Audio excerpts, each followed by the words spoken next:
happening here.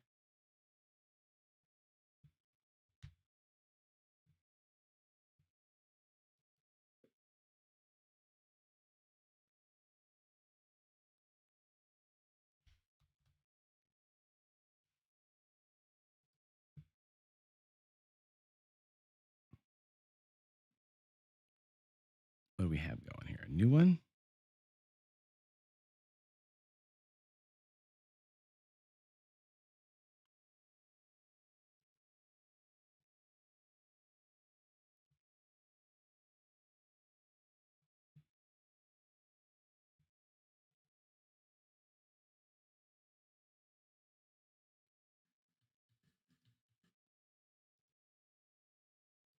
Am I live?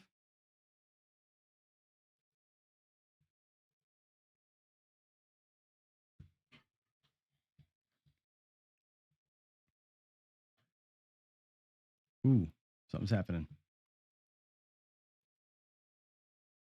All right, it's playing on Troy's channel. That's good.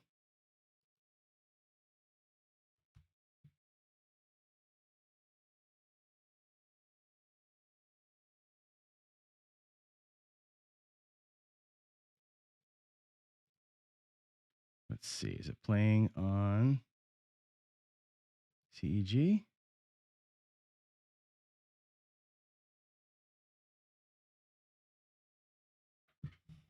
It is. All right.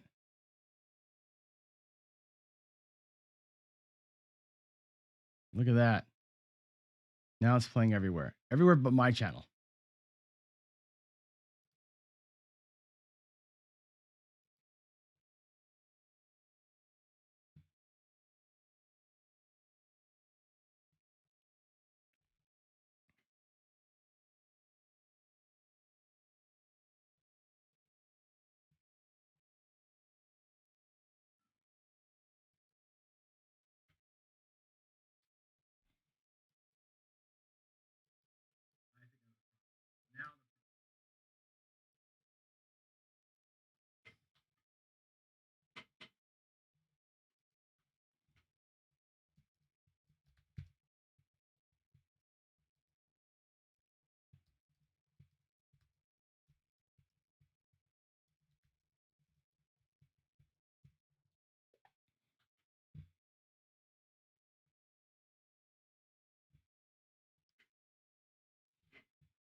Hey, y'all.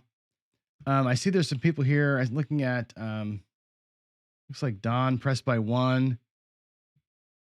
Where are you joining from? We're having some weird technical difficulties here. Where are you guys on my channel?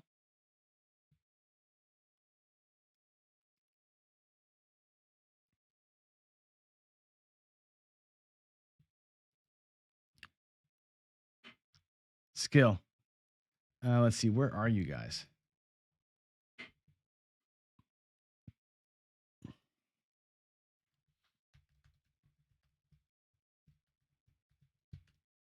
I'm trying to find my own stream here. So hold on a second.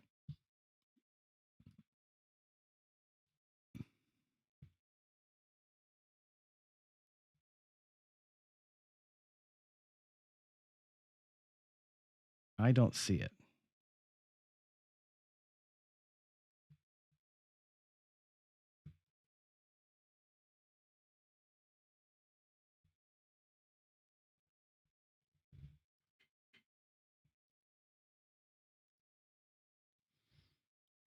Okay, so you're seeing on HTS and DGE. You're on El Toro's channel. It's everywhere now but mine. You're still like you're seeing it on my channel, really? I can't even see it on my channel. When I go to my own channel, it's not there. That's funny.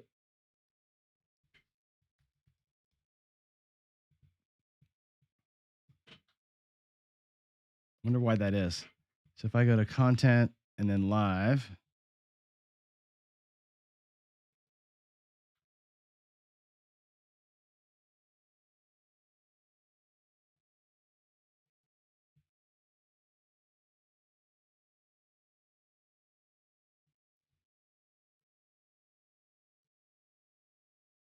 it's weird. This is weird because, all right, skill and luck. You're saying you're on my. You guys are on my channel.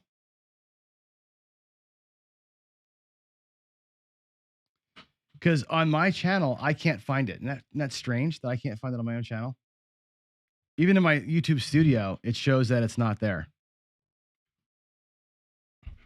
I don't see any kind of a stream. It must be the old stream that you're hooking into somehow. That's really fascinating. Square Pair is good. Yeah, I can find it everywhere but my channel, which makes sense because I've stopped streaming to my own channel. But it's not. You're finding it. You're finding it every place but my channel, which means if I do this, check this out. I'm going to go ahead. Okay, something might be occurring. I wonder if I add my own channel back.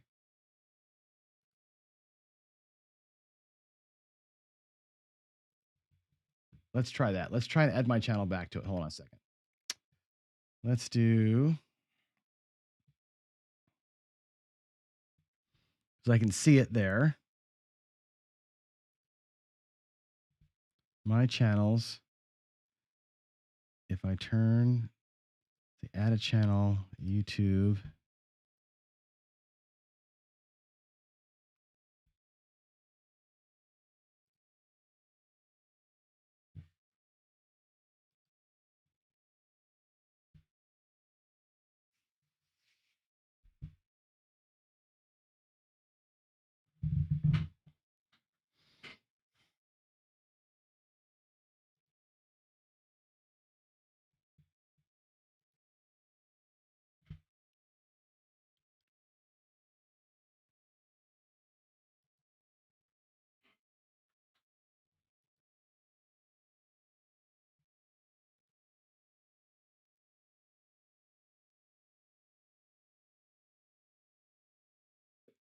Aha, here we go. Turn that one on.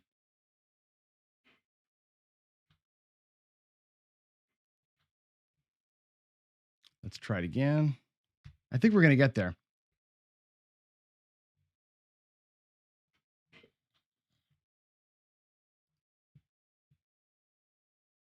Nope. What I've got is the one that I did before. The first 10 hours of it.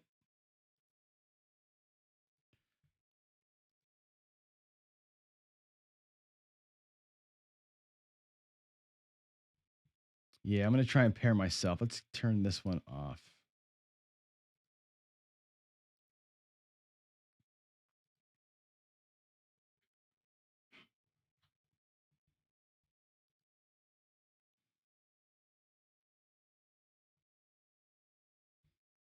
Here we go. Let's try this one more thing here. We're going to take this.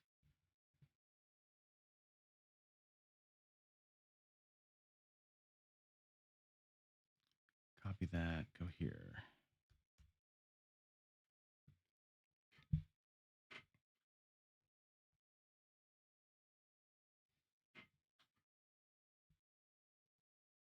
You are the host to stream this on my social channels. Yeah, well, let me do that. Damn it. Grr. All right. Well, this is weird. It's everywhere but my own channel, so that's fun. Let's try and save that and see if I can't make it happen. Worst comes to worst, we just show it everywhere but here, right? I guess that's gonna be the thing. And here goes our porn stars are here again.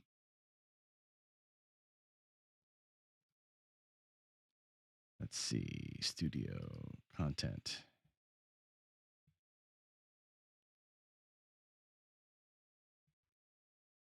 Ooh, it's live. Hey, it's working. Now I'm back on my own channel again. Fantastic. All right, let's go ahead and fix this.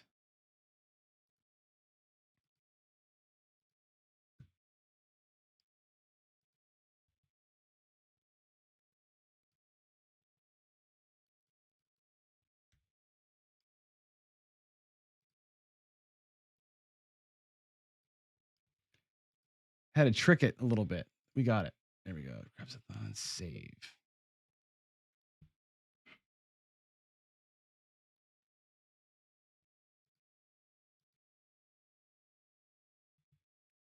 Just put the thumbnail in there and then we'll be good. Thanks for being so patient, everybody.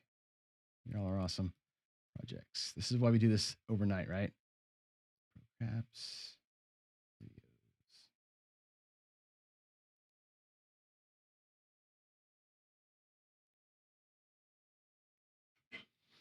All right. Can somebody look at my channel and see if it's there? If you can see it now? I'm pretty sure you can.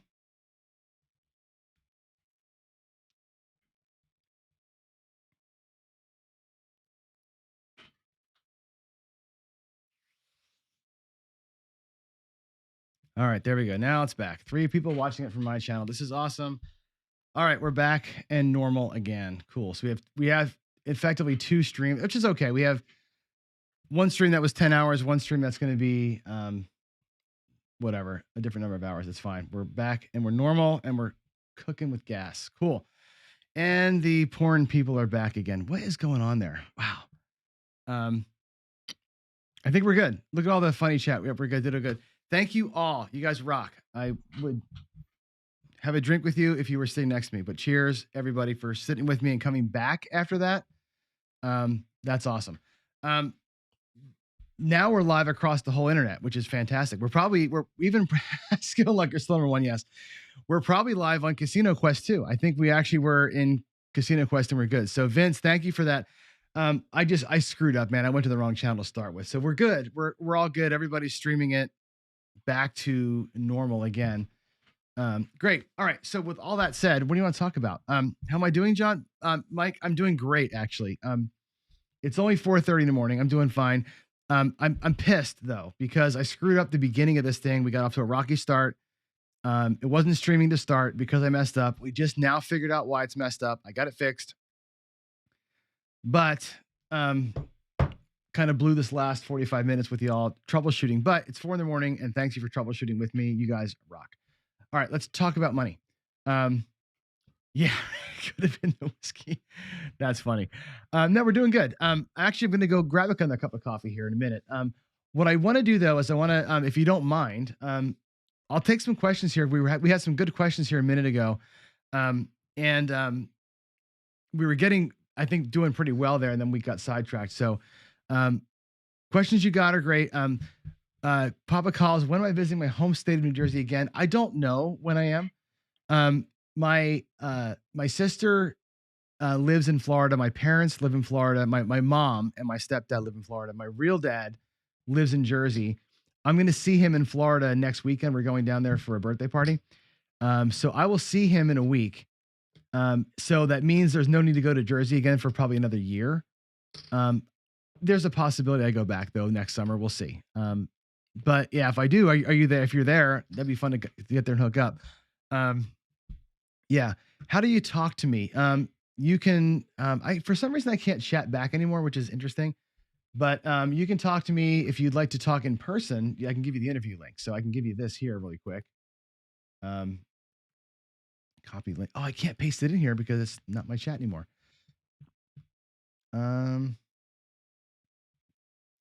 Yeah, Skill, there's no way for me to give you the link unless I email it. Can I email it to you? Are you able to check emails? One thing I plan to do tomorrow, by the way, is if you're all around in the last hour. So at 4 o'clock, the schedule, as you know, changed. So 4 o'clock now is going to be Greg from 555. He's going to be the last guest we have. And then at 5 o'clock, I'm going to open up a Zoom call. And the plan is to have everybody who was part of this thing come back at 5 o'clock and join a Zoom call. Now, some people can't. George, of course, will be middle of the night for him. He can't do it. Jeremy will probably be on an airplane at that time. He may not be able to join us, but we can probably get, 10 or 15 people on the Zoom call, and I'll pass out the link in chat so that everybody here that wants to join can join the Zoom call.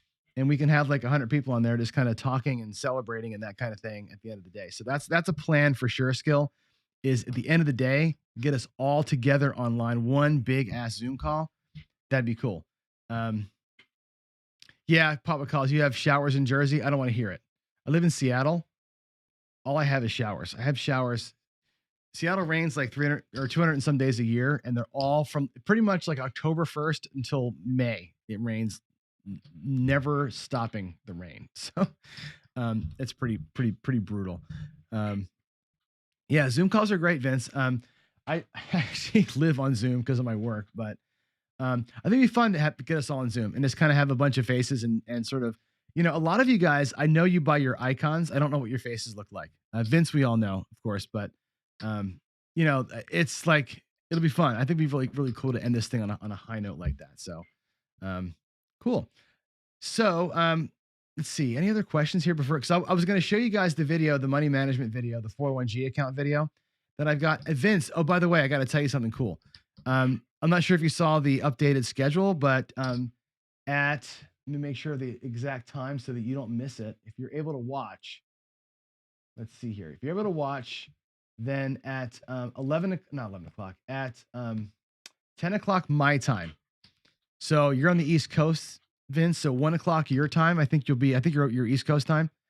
We're gonna have Steen will be on from WinCraps. So I talked to him over email yesterday. He's gonna jump in and he'll join us at 10 o'clock Pacific. So 1 o'clock your time.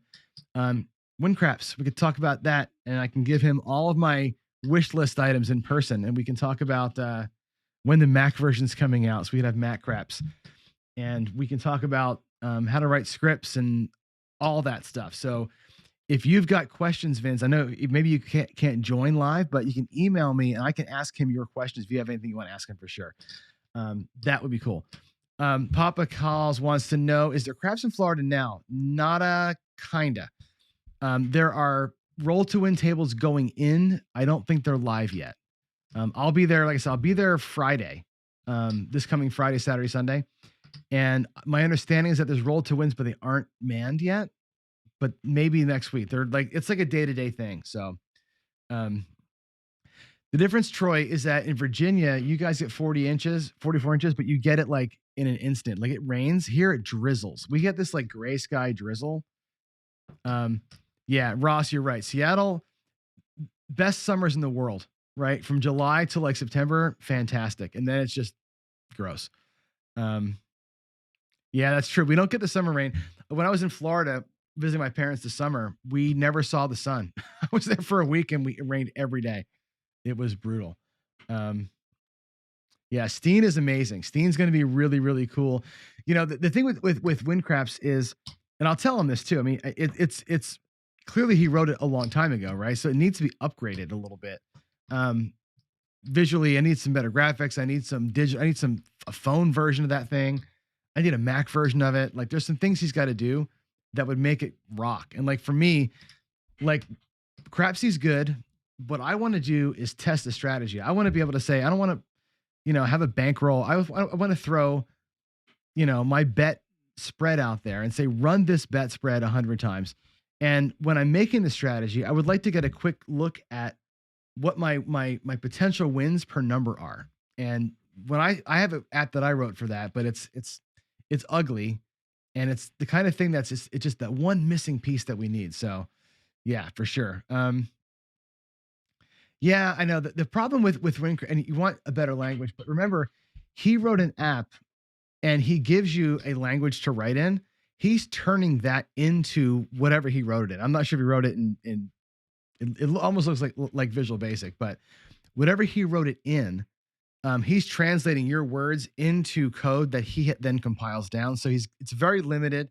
That's why there's only 99 variables. There's lots of things with it that has to be looked at moving on. So, yeah, and Crapsy, you're right. Skill has to be iPhone compatible. That's the next piece of that. It's got to be, once they get this to the iPhone, it's one of the best gameplays. When you're playing Crapsy in the browser, it's fantastic. But yeah, it's got to be phone ready for sure. And it's got a couple little issues with it that I need to be fixed. Like, to me, like moving bets around the way that we all like to do, pressing options, I think would be there's things that can be done for sure. But it's as a V1, Crapsy is fantastic. And I'm not sure if you all heard this or not. I'll repeat it. Everybody who signs up for Crapsy this month, David is going to donate $5 from all the signups to this charity. So everybody who signs up and gets the account, $5 from all of you from David go to the thing. So it's going to be great. Yeah. Can God, the techno geeks of the world, we're going to keep this country going, man. This is where all the jobs are now. So I don't know who's going to do the work, but it seems like tech is where it's at, man. Everybody's getting tech jobs right now. So it's going to be the tech and the non-tech people running things. So, Vince is rocking the Crapsy right now. And Vince, I'm sorry, and all you and Ken too, since you're here. I watch everything that you all do. I don't always comment on the videos or write emails, but I watch everything. So I'm not ignoring you. But yeah, Vince is all over it. And if you guys haven't seen, Vince and I talked over chat one day. The video that Vince put out maybe 2 months ago ish, where he built his table, the one he's using right now. It's awesome, man. Vince put so much work into that table, and it looks like, acts like, and feels like, it sounds like a roll-to-win table. I mean, it's really, really cool. It's awesome. Joe, you're here. How you doing, bud? Craps Master Journey has arisen a couple hours early. That's great. You're on in an hour and a half. Are you ready to go? What is your plan, Joe? Let's talk about that. I know you're starting a new YouTube experience. You're going to be building a bankroll up, and I have lots of questions for you about that. Now you've been at this for a while, so you're going to be first up in the morning session. You're actually going to lead us into the Wizard of Odds, which is kind of cool. So I'll send you actually an email here with a new link to join the chat live. So yeah, Shackleford. Oh, you're gonna be at church. Bummer. Well, not a bummer. Church is great, but you can come back and rewatch. I'm gonna repost the video with Shackleford. If you've got questions for Michael, let me know. I've never met him. I've emailed him like 3 times, and his email to me was very much, I hope you know that I don't believe in trends or dice control. So good luck. That's what he said to me. It's all good. I'm looking forward to it because I've got some pointed questions to ask him, not like challenging him, but there's questions that I need answers to. And I think he's the guy that can give me my answers. So looking forward to that. That's gonna be pretty fun. So, yeah. All right. Let's do this. I need to get some coffee and freshen up a little bit. So why don't I do this? I'm going to show you, I'm going to preview a video for you guys, not preview, but I'm going to play a video for you. And I teased it earlier. This is a video that I mentioned an hour ago that I filmed back in June and I never released. It's a money management video that I put out, and I didn't like the production quality of it, and I'm kind of a perfectionist. So I like what I said. I don't like how I said it. I don't love the visual that I did, but I think it's a good message. I'm going to play it for you now. It's another 20 minutes or so. And let me know what you think of it after the break here. After I play it, let me know what you think of this video, if it resonates with you at all, and if I should refilm it and re-release it with better quality. But I'd like to know what you think. So I'm going to play that for you now. Derek, you're right. Crapsy does not work with the phone at all. It's a bummer. It works on the iPad okay, not the phone though. So without further ado, let me go ahead and play this money management video for you. It's about managing your money in a 401g account. And I'll see you back here right after that. And I want to get your thoughts on the messaging here and what you think of the video. First person, you're the first 35 people to ever see this. So thank you in advance.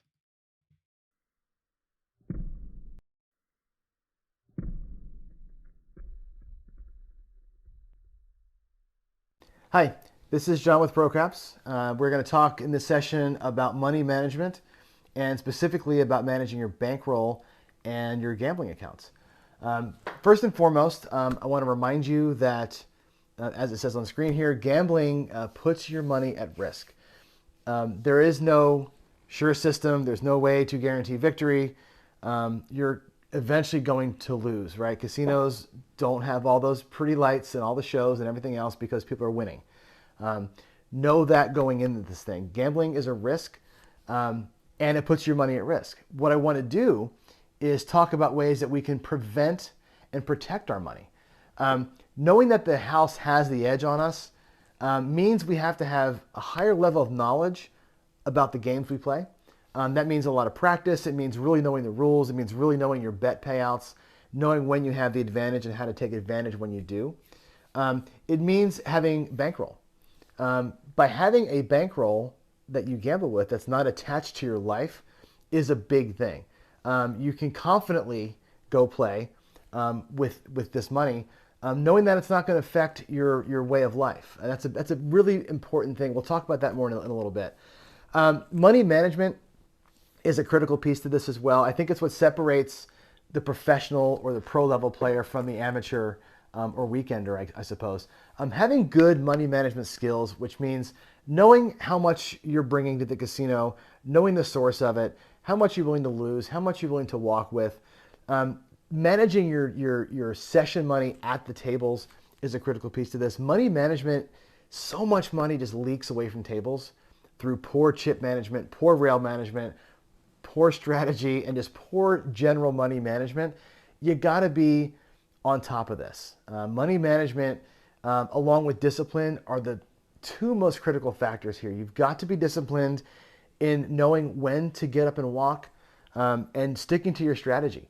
By bouncing around and by being a little bit unattached to your strategies and maybe not so plugged into your money, that's where leakage happens. So we got to make sure we prevent that. I will remind you to, again, only gamble with money that you can afford to lose. You're not bringing your mortgage money to the casino. You're not bringing money that you're using to pay bills at the casino. You bring money to the casino that is set aside for the purpose of entertainment. And again, think about gambling as that. It's fun. It's entertainment. You may walk away with something extra, but it's not a guarantee. So you gamble with money you can afford to lose that you're willing to lose. And know that going in. One of the ways that you can help identify what that money is to set aside a separate bank account. We call it a 401g account. This has been a name, moniker floated around for years. It's been talked about in books. A lot of folks online talk about it. My turn to talk about it. The 401g account is a bank account that you set up. For me, it's just a debit checking account that I load full of money specifically set aside for gambling. When I say that, it's not just tables. It's the money that I use to get to the casino. It's my flight, it's my hotel, it's my food. If I'm going local, it's my gas money. Maybe even the McDonald's on the way home from the casino. That's all coming from that account. Not a thing that I do going to, at, or coming back from the casino ever comes out of my regular bank accounts that we run our house with. That's critical. How you load that account, up to you. Me, as you know, I'm a software developer, which means I can, on occasion, take side work. I'll do weekend jobs or longer, even bigger jobs. All that money, if I'm not paying off a school loan or something else, whatever I have from those side jobs, that goes into my 401g account. I use that to fund what I'm going to go play with. And then as I play, every winning that I get goes back into the account. And that account builds itself over time. As I win, it loads. As I do extra work, it loads. That account is kind of a self-sustaining thing. And I'll actually give you a window into that. I'll show you some software that I use to help me manage that account, to give you kind of an idea of how that can look for you to keep yourself organized. It's important to know, and for you to set up an account like this with the proper funding sources, and ensure that you don't touch your other money when you go to the casino. If you burn through your 401g account, your gambling days are done until you can refill it. That's an important thing to remember. We're not chasing gambling losses with house money, and I mean your house money. And when we reach our goals, win or loss, we call it quits. I think it's important to roll the idea and the concept and the love of discipline and organization into this conversation. If you're not organized and you're not disciplined, you're going to lose more than you would lose otherwise. And what I mean by that is when you get to the casino, you're going to have some portion of your 401g account with you that you're going to use to gamble with. And it's important that we manage that money right as well. I want you to follow what we call the rule of tens. I've seen this called the rule of fives. It depends on your bankroll and the way that you're going to manage your sessions. But the idea is you have in your 401g account enough money to sustain you for 10 sessions at a casino. Again, the casino trend, right? You're going to hit the wave. You're going to win some, you're going to lose some. You may have a long streak of losses before you have a nice big win. Your 401g account should have enough money in it to support you for 10 sessions. So you can sustain and survive a downward trend while you're building yourself back up again.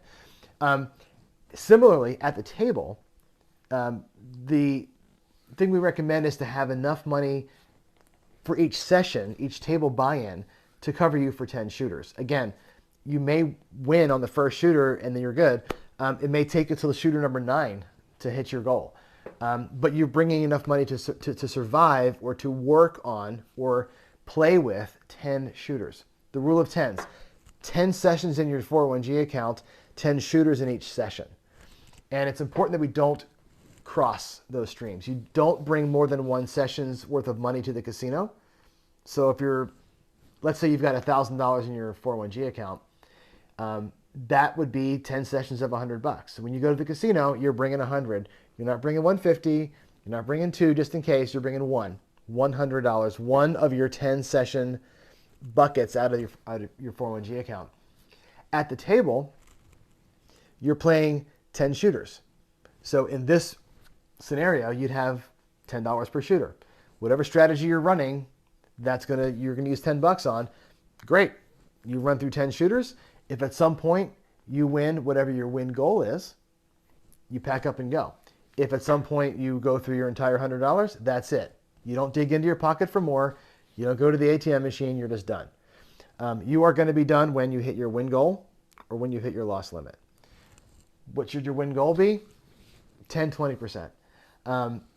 You can win more. You can have a great run. You can be in a session where you're just crushing it and somebody's on a 27 roll streak and you're just rolling in it. That's great. When that streak's over, you get out. 20% doesn't sound like much.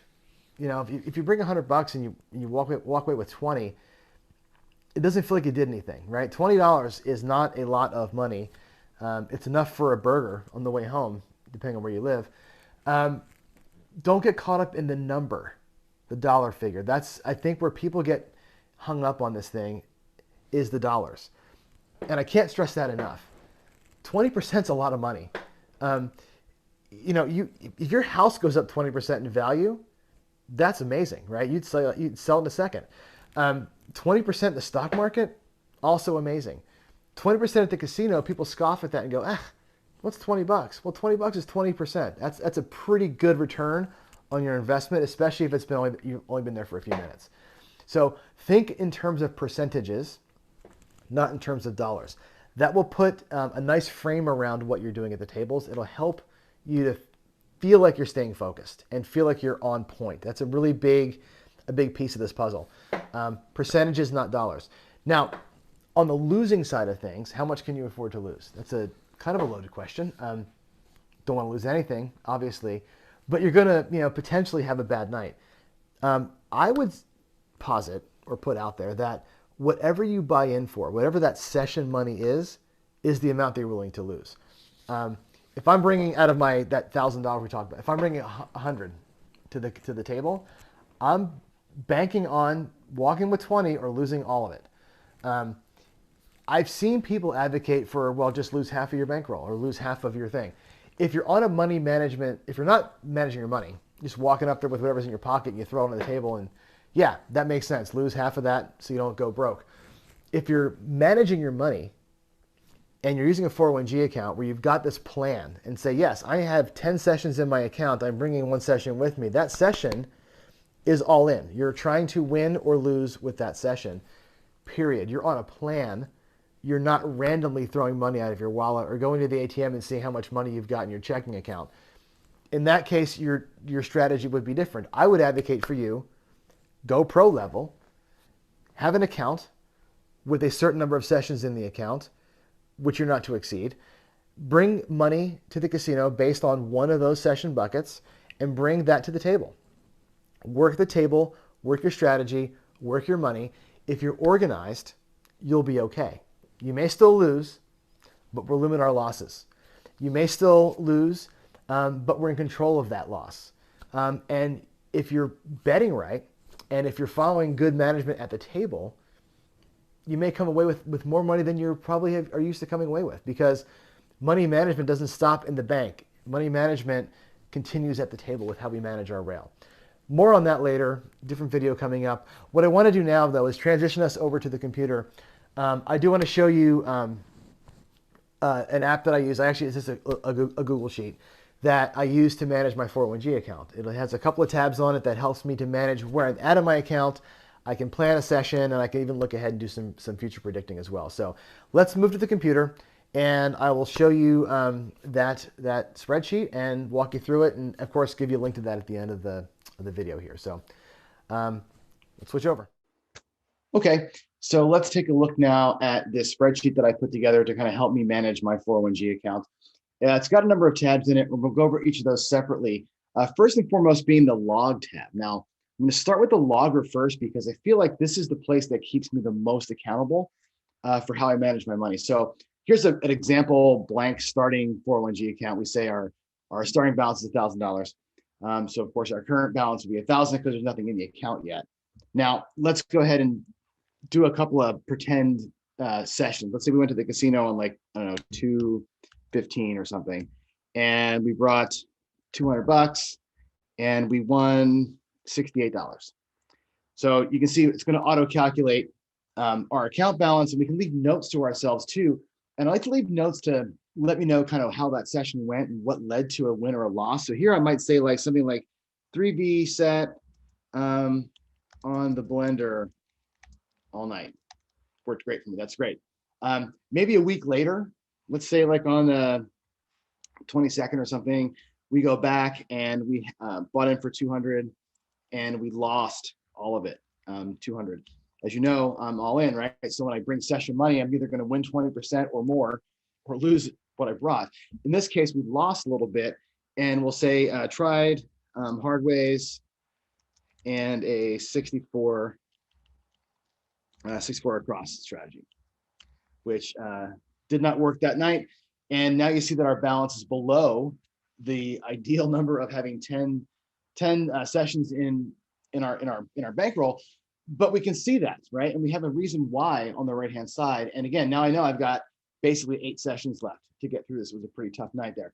So given that, I might say, you know, again, I'm a little bit tough on myself here. I may have to go out now. I may go on the 1st of March and not really do a session, but I might go out there and run some Uber or something, Uber driving, and replenish my account a little bit because it makes me feel better to have the full 10 sessions in there.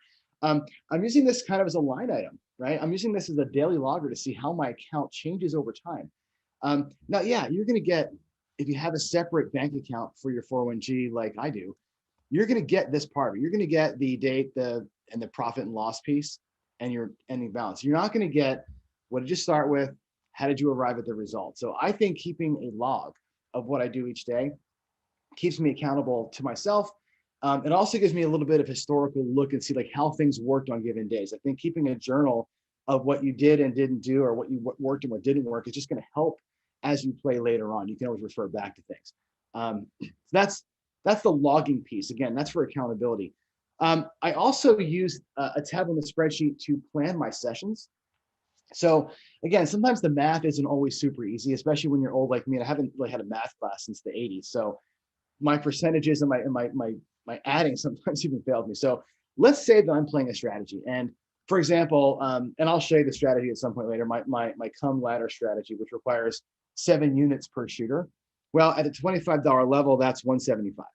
So I need 175 per shooter, and I want to last for 10 shooters. I want to make the strategy go for 10 shooters, and I want to win 20%. This tab tells me how much to bring, right? If I'm going to go 175 per shooter for 10 shooters, I need 1750. I don't know what 20% of 1750 is, but I can put this in here and say, oh yeah, it's 350. So now I know that session I'm bringing 1750 to the casino. I'm looking to win 350 and cash out with 2100. That's my goal. Again, this is just a time saver to do the math. I know that this is not rocket science, spreadsheets like this, but it's helpful to go and log it in, put the numbers in, see what the math comes out to, and know in your head, I'm bringing 17, I'm coming out with 350, and hopefully my ending balance for the day is 2100. And when I go back to log that in, we can log in and say, yeah, let's pretend, let's say on 3-2, we did 1750 and we won our 350 back, which is great. Great day. And we just crushed it. We'll just say we just crushed it with the come ladder today, right? And that might be our simple log to keep us honest for the session. But again, I use this tab mainly to see how much I've got to bring. If I've got some oddball number per shooter that I'm going to do, what if I'm doing 64 across for 10 shooters, right? Obviously, I'm going to buy in for 640 because 64 times 10 is 640. But what's 20% of that? I have no idea. It's 128. For, to fudge it, you can say you're going to go to win 130 or 125. But that's your go to the casino knowing what this number is right here. This is really the most important number, is what's that win goal based on how much you're going to try and bring. So I think that's an important piece to look at. The next tab is my trip planner, which takes the session planner kind of to the next level, obviously. And let's say we're going to go to the casino. Let's say we're going to go to like a trip, not just a one nighter. This really feels like a one night plan to me, where the trip planner feels like it's more of a, how's my weekend going to go? I'm going to go to Vegas and I'm going to bring 2,500 with me to Vegas. And I, of course, want to win my 20% like I always do. And let's say we're going to plan ourselves for 5 sessions. Typical, flying on Friday night, play a little bit, maybe play 3 times on Saturday morning after lunch and like maybe an evening session. And then once more on Sunday before you go. That's your 5 sessions. If I'm bringing 2,500 with me, this is telling me, okay, John, bring 500 with you. Looking to win $100 each time you're at the table. Hopefully you're going to win 500 for the weekend and walk out with 3K. That's a good way to look at a weekend and keep yourself honest. And remember and remind yourself, each session is 500. We talked about this earlier. What's in your pocket when you go to the table is $500 in this particular scenario. No ATM card, right? Maybe your Players Club card, no ATM card. You're bringing $500. You're buying them for 500. You're looking to win 100 and get out. Okay. Keep your goals. And again, this is a way to just, again, simple math here. This is like 4th grade math in a spreadsheet. But the idea is come in here, plug in the numbers, see them on screen, even print this out if you want to and have it with you.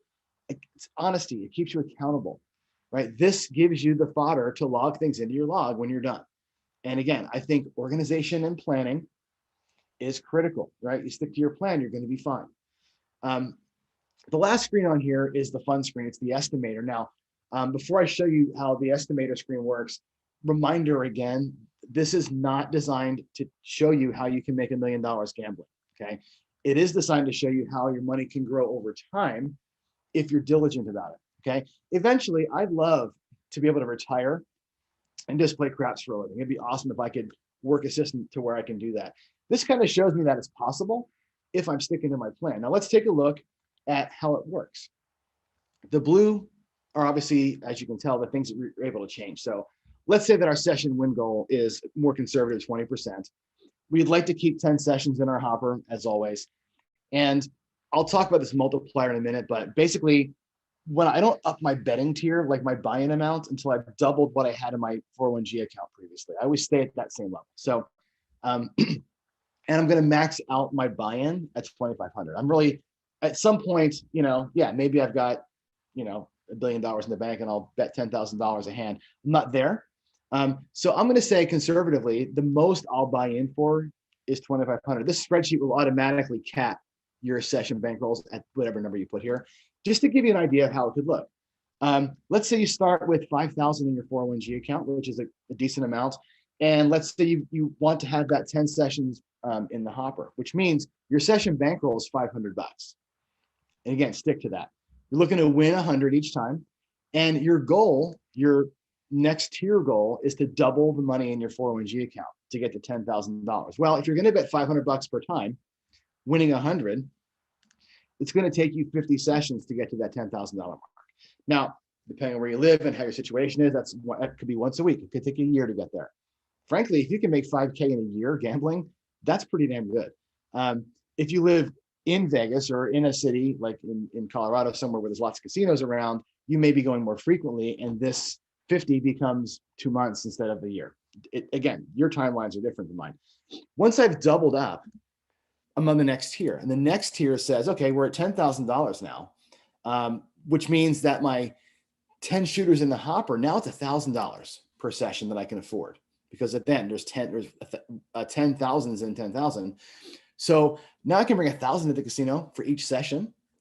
Each session I'm looking to win and pocket $200. That next tier, doubling my money, is 20,000. And again, with the math, it takes 50 sessions to get there. After 100 sessions, I should be at 20. if I started with 5. That would be the goal. And this spreadsheet goes on and on and on through that, doubling around until you get to about here, where you hit that threshold of like, I'm not ever going to bet or bring more than 25 to the casino. So at that point, it starts to level out a little bit. If you're following this plan, again, here's my life goal, right? I'm following the plan. I get to, let's say it takes me 230 sessions to get to 80,000, and then another 160 sessions to get to 160. Okay. 160 is not a bad amount of money to retire on, is it? Right? If you'd like to make 160 a year gambling, which is actually kind of doable, right? You can live on 160, most of us.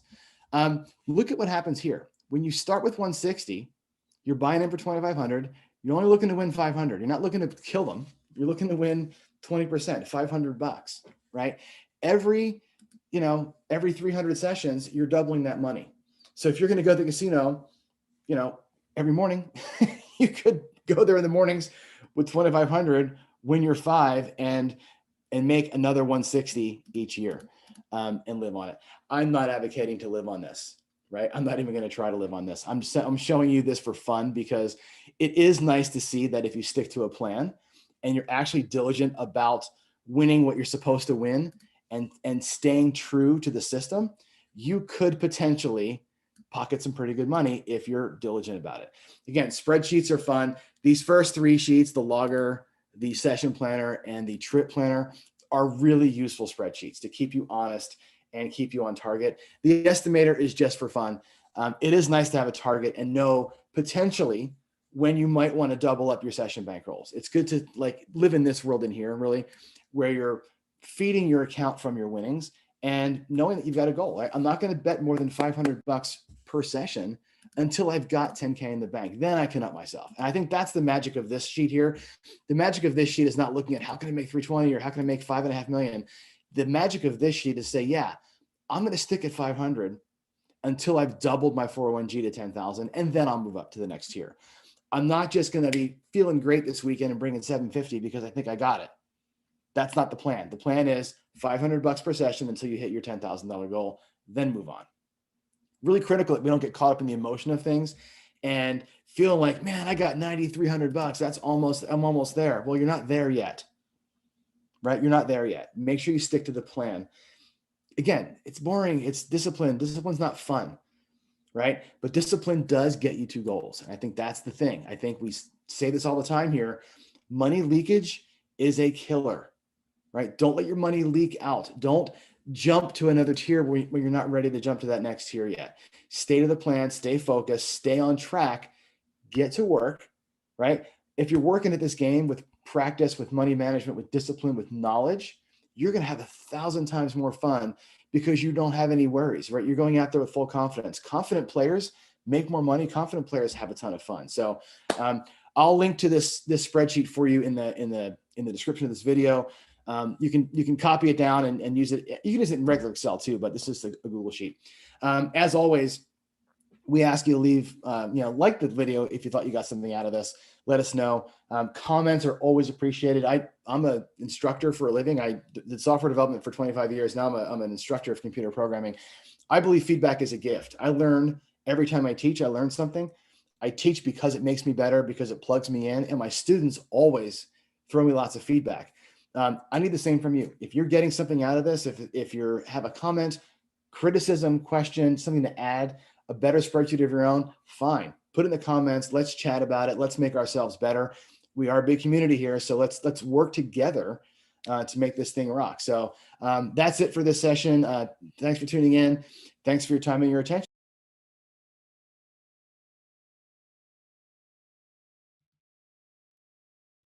All right. Well, let's see. We have yes, we do. There we are. That was it. That was the premiere of my second ever video. Like I said before, we showed that. I see we have some new arrivals. Looks like Greg got here. Good morning, Greg. Bruce Stern has arrived. Bruce was the first donation to the charity today. That's awesome. Bruce donated a couple of days ago. Thanks for being here, having breakfast with us on the Craps-a-Thon. It's awesome. Yeah, so that was a video for those of you who just joined late that I did. My first ever video was the one with the lammers, with the separating the chip rail with the separators. That kind of, put me on the map or whatever. This one I filmed that same week. So I did 2 videos that week. You can tell by I'm wearing the same shirt actually in the videos. But this one, like I said, I like the messaging. I don't think I did a very good job with the filming of it. And there's some mistakes there that I want to clean up. So I never released it, but I think the message is pretty good. And that's why I wanted to show it to you here. I thought this would be, because we're talking about money management with every single guest that we have, I thought that would be an appropriate time to sort of debut it. And I'll take your feedback. If I should release that as it is, I can just check the button in YouTube and it becomes a real video. If you think I need to redo it, I will definitely redo it. Oh, Bruce, I know you're a teacher. That's right. You're a retired computer teacher. I teach computer programming right now to adults. I teach at a boot camp. So we teach, my school's called Code Fellows. We teach web development. We go from HTML, CSS, JavaScript. We do Python, Perl, C#, Java, and a little bit of C++. Full stack development. It's the way of the future. And I really am blessed to have that job because A, it's technology, which I love. B, it's teaching, which I love. C, everybody who comes to our school is a career changer. Everybody is leaving a field like food service or construction or whatever they were doing. A lot of military come through and they're getting a whole new life in 20 weeks. It's a fantastic, and yeah, computers ain't going away for sure. Greg, I'm doing fine, man. It's funny. People are saying, John looks tired. I feel like $1 million. I really feel good. The only thing I was drained on earlier was food because we had 6 or 7 straight guests and I didn't eat. So I was trying to like munch on a sandwich in between that stuff, but it ended up being okay. So I feel really good. And Papa, yes, discipline is the name of the game for sure. It's all about discipline. And I think that we're good. I think Ken and I, like I said, we disagreed on the piece of that, which was Ken only uses that 401g for gambling. I use it for the business expenses associated with it. If you're running, and not that I'm saying you should be a professional gambler, but if you're running your gambling operation like a business, then you would have separate line items for food and travel and whatever else. And it's all part of the thing. Actually, Charlie, who was on earlier, DGE, we didn't get a chance to talk about this because we got into other things, but he actually advocates for, if you're doing this more than just for entertainment purposes, that you set up an LLC and run all of your expenses, including your winnings, losses, and everything else to an LLC. It separates that tax burden from your family to your gambling stuff. And if you're doing it more than part-time for the purposes of winning money, even if it's not like professional to make a living with, that's not a bad recommendation. I don't know enough about it yet, but that's the thing. Yes, Fives. Not everybody tells you what to do for a living. So yeah, you have another computer genius on your channel. So Bruce will help you out for sure. Patty is back. Patty, did I show you your chip? I'm not sure. I showed it earlier, but here it is. It's been on my desk all day. This has been my good luck charm. I've been actually fiddling with this thing the entire episode. It came in the mail and I've been just kind of monkeying with it. So it's giving me luck, keeping me going here, and hopefully we'll get us through the next 11 hours or so. So Mike is here, Honey Beginnings. Good to see you here. Justin Davis again back. Ross, the description is not in the video. Really? Did I screw that up? Let me do that right now. Actually, I thought that I put that in there. Let me go. Studio. Let me go back and re-edit that video while we're talking. Again, we're not in interview mode right now, so I have a chance to do that. So let's go back and edit this. This is the live one. It's in here. It's wrong, but it's in here. This should be 555 Craps. This at 1 o'clock should be Jeremy Color Up. And 10 o'clock should be Win Craps.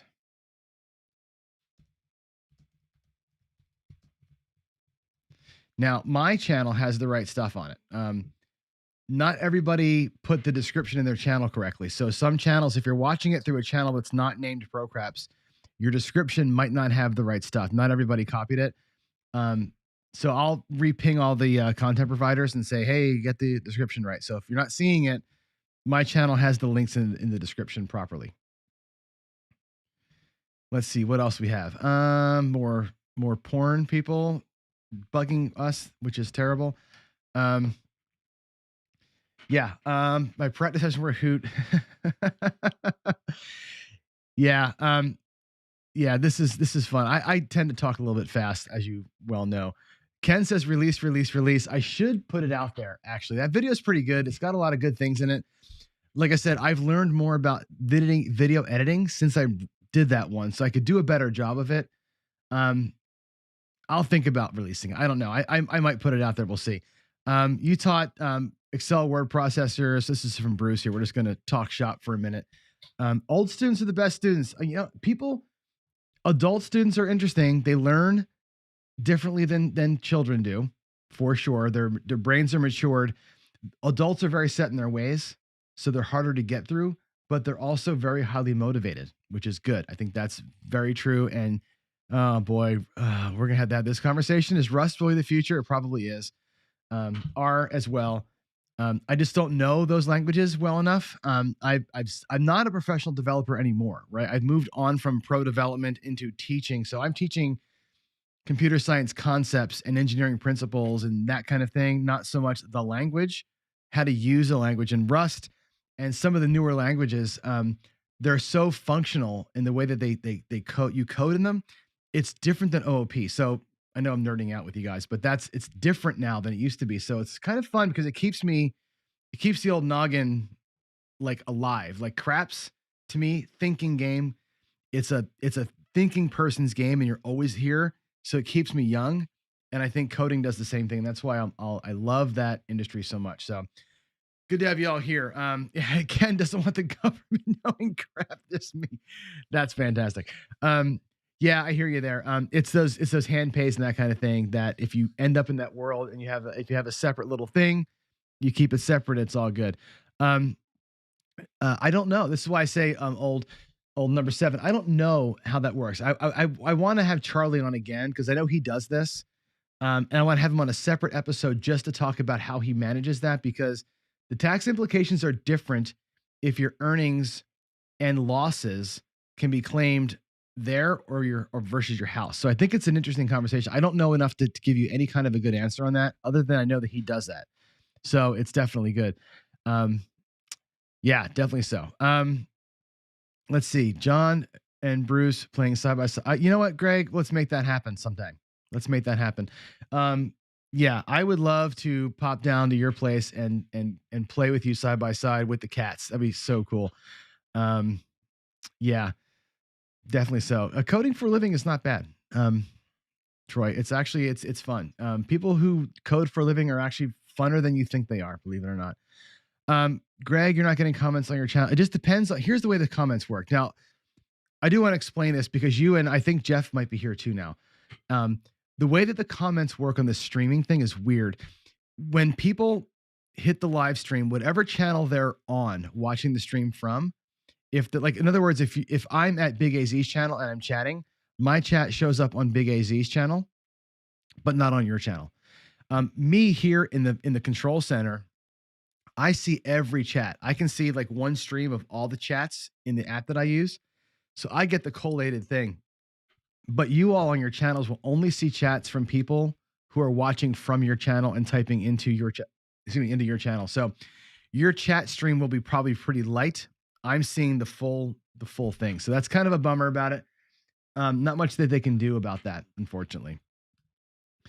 Let's see. I'm not sure what else is going on here. I'm running through chats here, make sure I didn't miss anything. So yeah, you and Bruce are talking to yourselves. That's great. But that's the reason why you can't see them all, is because it's just weird. There's no way that the thing is the streaming service that we use to broadcast all the channels doesn't have access to write chats on your behalf to the other channels. Otherwise it would broadcast them everywhere. It's just tough. So there's no answer to that. Unfortunately, we're just going to have to deal with it. Or everybody comes to one channel. You guys can all agree to go to one place and we'll be fine. 0.7 now updated my description for 0 users. That's great. Um, I don't know why there's a blank description on some channels. Jeff said that he updated your description, but it's not showing up. I don't know why that would be. That's weird. That's a YouTube thing. Let's see. Yeah, people aren't up yet.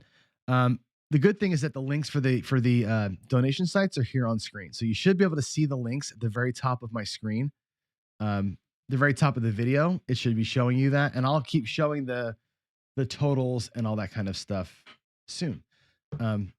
Yeah, Robert. So if you run it through the LLC, higher taxes on income, but you can claim losses. Now you can't. I don't know that you can claim personal losses on your regular taxes. That's why I want to have somebody on who knows. That's not me. I don't know the answer, but I thought it was interesting, so I figured I'd throw it out there. All right, let's go check a quick tally board here. We're getting into morning time, so it's now 8 o'clock in the morning on the East Coast. Sun is up, birds chirping. Here it's still 5 a.m., which means we're going to start seeing more people show up, which is good. I think we're going to start seeing the viewership rise here as we get into this. So, Ken, good day at work. I'll see you later. The current stats are this. We are at 939 on the donation screen. So we're getting close to that 1,000 mark, which is great. The auction site, we're still not where I want to be on the auction site. So I'm going to challenge folks. Greg, I am seeing, let me go actually and show you the screen here so you can see it, the donations total page. As I look at the page here, I'm seeing some interesting things. One is Greg's 555 Craps, one of a kind, the only 555 Craps shirt that will ever be created is at $55. Now, the one of a kind, only one of its kind ever to be created Pro Craps tie-dye shirt is at $63, which means I'm kicking your ass, Greg. So challenge your people to bid your shirt up for sure. I'm seeing bids on random things. I'm not yet seeing bids on the color up layout. I'm not yet seeing bids on golfing and gambling with Big AZ. Now, the Blue Wrench crew is a hardcore bunch, right? Somebody's got to want to go golfing with Big AZ, right? Get on bidding on that thing. The picture here, I cannot stress enough how awesome this picture is that our subscriber Zoff did.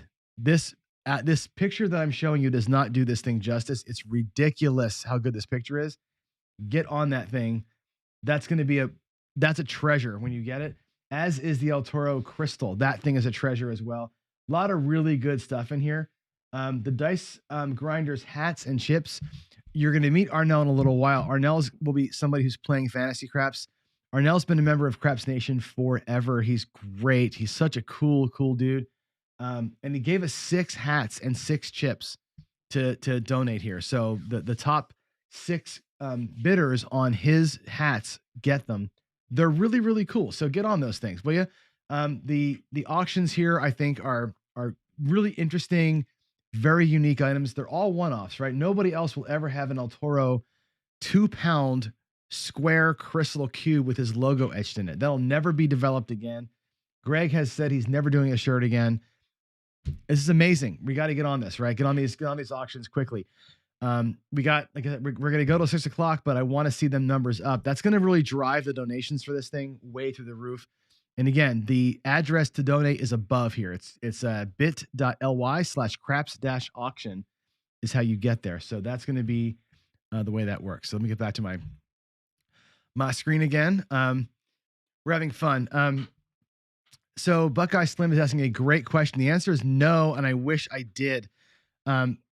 So here's the thing. I don't have any control or choice in who gets help by the fundraiser. We're going to the National Council on Problem Gambling, which is an enormous organization. They run the 1-800-GAMBLING phone number. They run all the live chat. They do outreach, and they actually bring families in and do like on-site counseling.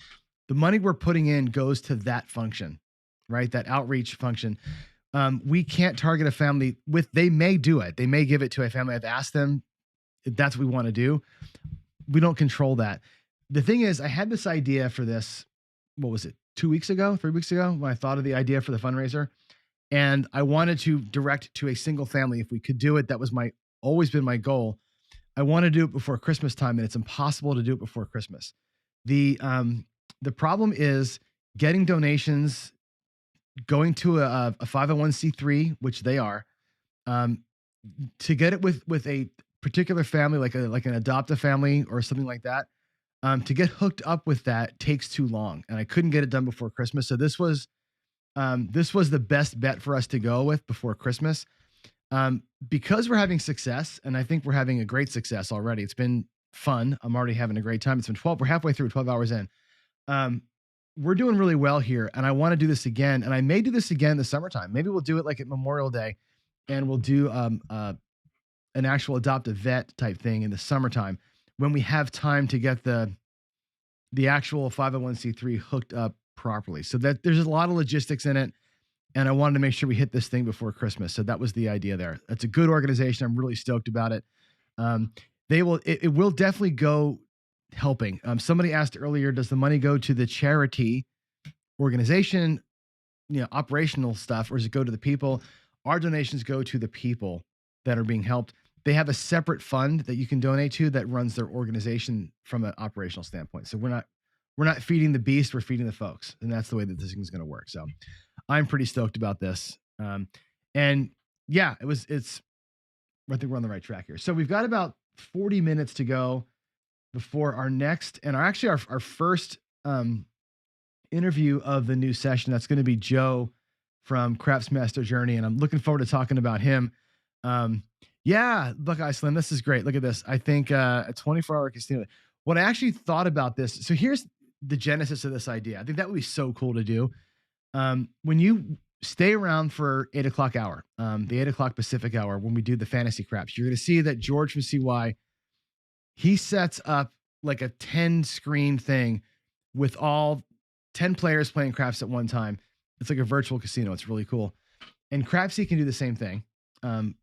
FYI. When I first thought of this idea, I thought of it because there was two impetuses for this. One of the people who has a channel that's like, and I'm sure those of you who have YouTube channels have seen this, but like the how to run a YouTube channels, like how to do it the right way. One of the things that they tell you to do, like a way to get better at YouTubing or get better at being a content provider, is to challenge yourself to do, they'll say like 30 days straight of streaming, like 30 straight streams or whatever, and do something stupid like that to just get into the habit.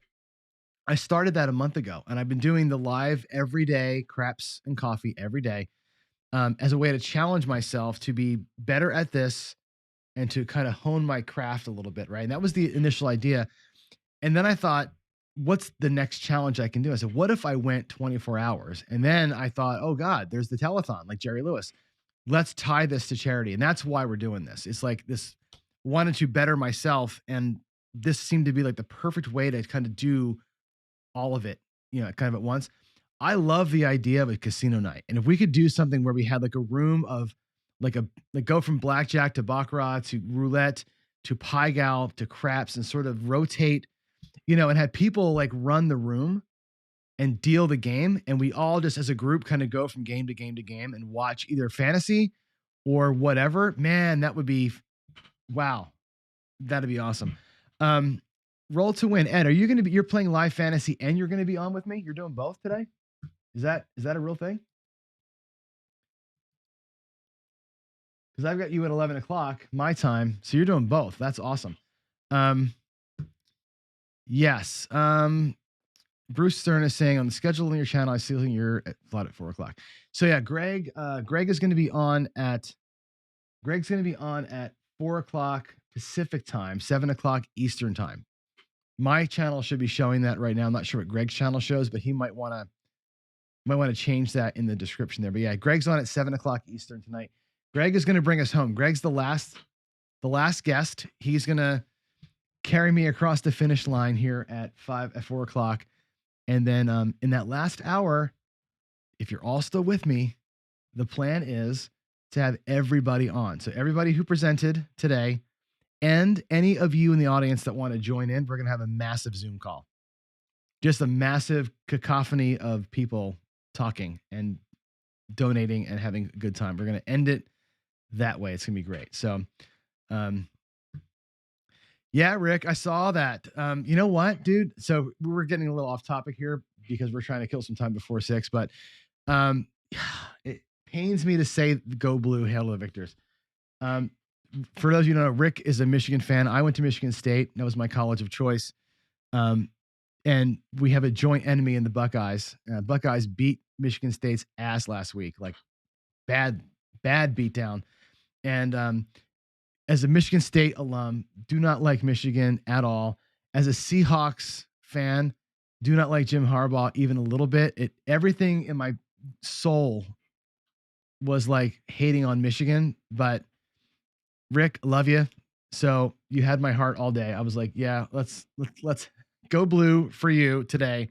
I actually spent the day today at a volleyball game. We went to University of Washington volleyball with my wife and daughter. My wife's a Washington State alumni. We were at the University of Washington, bitter rivals, but a girl that my son graduated with was playing today, so we went there to watch that.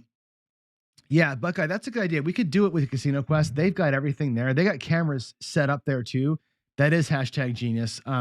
I will talk to them. I'm actually going to leave myself a note right now. While we're talking about it, let's go leave myself a note right here. Casino Quest next year. Casino night. Casino night for 24 hours. And I bet we could work it so that a bunch of us could show up in Vegas and work the tables at Casino Quest with them over the 24 hours and take shifts and get the whole thing done and have a weekend in Vegas. Let's do that. Let's find a way to make it happen. That would be pretty damn cool. So, Victor, I hope I'm saying your name right, Victor. Am I saying it correct?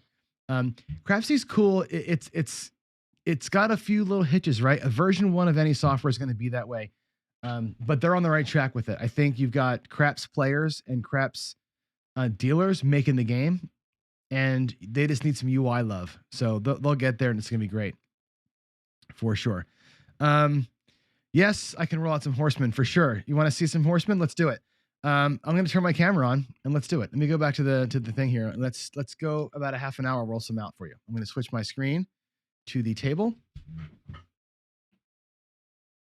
Camera on. You should see that in a minute. There's my table. I'm going to go ahead and switch microphones too. Give me a second here to change out my mic.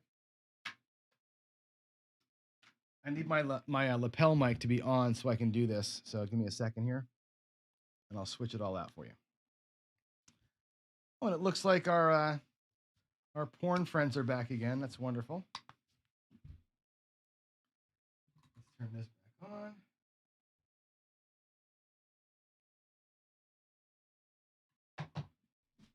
And we'll go to Reaper and change the source. Reaper preferences.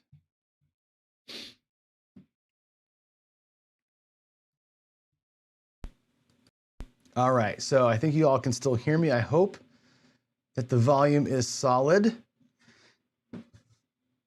Rob, 1/2 bedtime here in Australia. Good night, bud. Thanks for being here. Awesome. I will hope to see you back later on today. Thank you for joining. All right, let's do a little bit of horseman here. So my rack is actually set up for fantasy craps. So I'm going to move this rack out of the way here.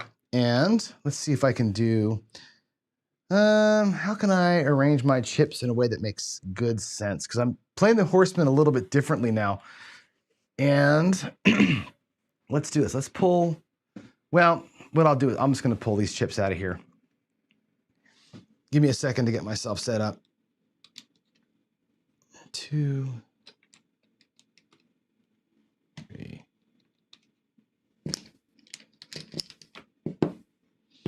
Okay, here we go. Puck's off.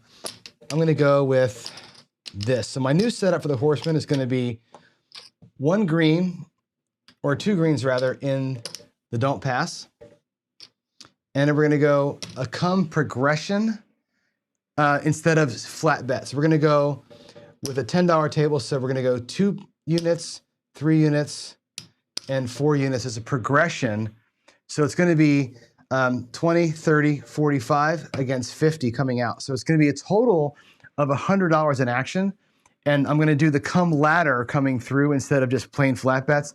That'll give me a little bit of different action as I come through that. I may change it down a little bit and go with just single 10-unit bets. We'll see how it kind of plays out. But I like the come ladder for what it does. I'm going to play the come ladder as its own separate little strategy there with it. So we're going to need, it looks like, let's get our reds together. I'll do 3 shooters worth of reds that we have there. And we'll do 1, 2, 3 shooters worth of greens. And let's get our rack set up. There is going to be 1 shooter, 2 shooters. Our 3rd shooter will go up in the front, just like so. Let me get the light turned on too so we can see a little bit better. And I will roll this out totally random style. I'm not going to try and set dice only because my shooting table. Can somebody, I don't have access anymore. Can somebody please hit that thing that nukes these porn people? There's just, what do you call it? Just hit the ban button. Ross, not the border strategy. I'll do the border strategy after that though. I'll actually play a little bit of both here. So you can see the border strategy is fun. When the table goes, to me, a little colder, I love that strategy. Here we go. We're gonna roll the horseman out and we'll start out with a $50 don't. I'm not gonna protect it. Okay, this may be a giant mistake, but I'm not going to protect the bet. We're going to roll white dice today for this here. We'll see. If I lose that 25 bucks, I'm going to be down on this shooter. I don't have enough money on the bankroll to replace that bet, even though I probably should. We'll talk about that if it happens. Let's just get a number first. Perfect number. We're going to be on the 10. So our don't bet's going to be on the 10. Now we're going to come out with a 1-unit $10 table come bet. I'll put it here so you can see it. I'll spread that out too so you can see those. Here we go. $10 coming. 7 here is a great thing for us. We get an 8, which is also decent. So our first come bet goes to the 8. Next come bet is going to be 3 units in size. I'm playing the come ladder. Come ladder always has, the next come bet is 1 unit higher than whatever's out there in action. That's the idea here. So we're going to use 3 to save our 2 here. That's going to go to the 6. That's good. We have 2 good looking come bets, 8 and 6. Now we have 4 units coming out. And again, the 7 here still wins us money. We're still good on the 7 at this level here. And that's going to be the 617. That's perfect. So what happens in this case? We're going to lose this 25. We're going to win 20 in the come, and we're going to win 50 on our don't. And the Headless Horseman is designed for this exact scenario, which is the typical roll, which is crappy, right? The typical roll is crap. It's going to be a couple of rolls and you're out. And somebody says in chat, come ladder gets expensive. I limit my come ladder to only 3. I don't go come ladder forever. I do 3 come ladders and that's it. So I just kind of, I bring it up very, very slowly. Here we go again, coming out to a 7. So there's a bummer, right? That's the risk when you go out naked on the don't pass. But we won 50 on the last roller. So we'll do it. Here we go, an 8. Not the greatest point for the don't, but we'll roll with it. Here's our 2, there's our 2. Point's gonna be 8. Yo, 11, that's great. This come bet here wins. Did a little job for us, that's awesome. There's a 5, a 4, 1, 5, that's on the wall. That come bet moves to the 5. We'll come out with 3 units. Goes to the 6. And our last one will be 4. Here we go. Let them all get set. We'll play it out. Goes to the 10. Not great. Not loving a comeback going to the 10. But here we are. We have 3 comebacks set for 20, 30, 45. I have $50 in the don't against the 8. That's not a great situation right there. I'm still in control. I'm still the boss of the deal. So we'll let it roll out. Hopefully the 8 doesn't come before the other ones pay. The 5 pays. Comes down, Take our 2 units, back to the rack we go. Now, I have choices here with this strategy. I can come back with another come bet if I choose to. I can cover what I've got out here. I've got 4, 5, 6, 7 units there. I've got 5 units here, not quite enough to get there. Or I could start recycling wins through the don't. And we'll see how long this roll goes before that decision gets made. There's another 5. Doesn't hurt, doesn't help. That's a 5-1-6. That rolled. I'm sorry, that was a 5-1-6. That'll pay us 3 over here. And that will come down. And now we're in a situation where we have 50 against the 8, and we've got 20 on the 10. We'll give it a roll or two, and then we can start making calls here, right? Then this is where you start deciding, do you want to lock profit up or do you want to start playing against the 7 for when it comes out? There's a 10. Oh my God, this is a great roll. 10's going to pay 20. I'm going to go 25 for 5 since I'm out of reds, and that comes down.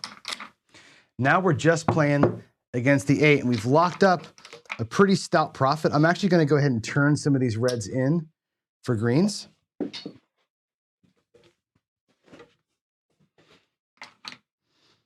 Let's do one more set of reds for green. There we go.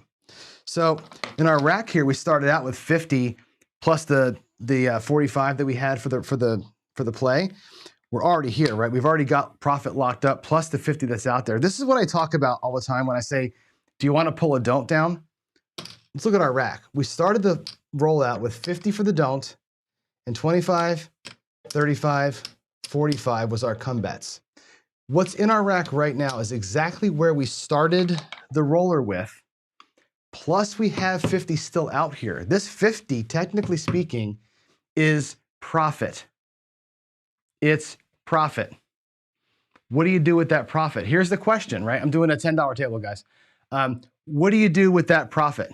Here's the question. I say sometimes you can pull that don't, right? You can pull this down and lock it up. I have locked up 50 bucks in profit, and I don't care what happens the rest of the shot.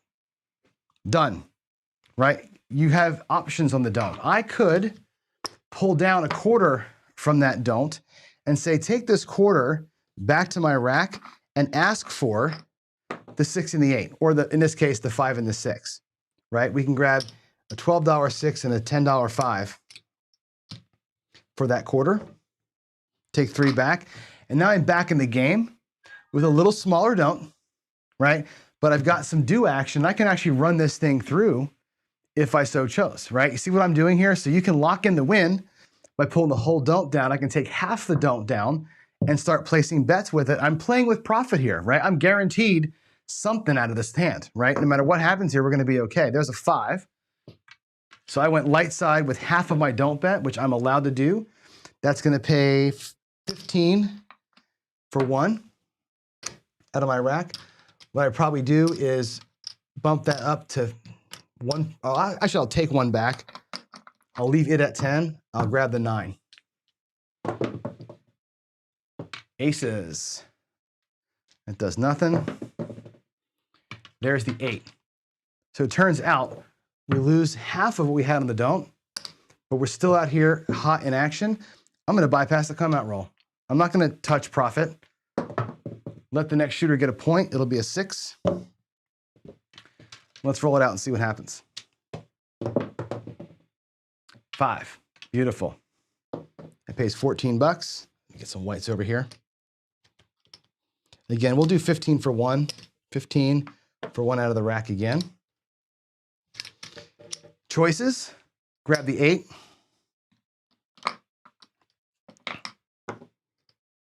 Let's take 5 bucks for 5. We'll grab the 8. 3 to the rack.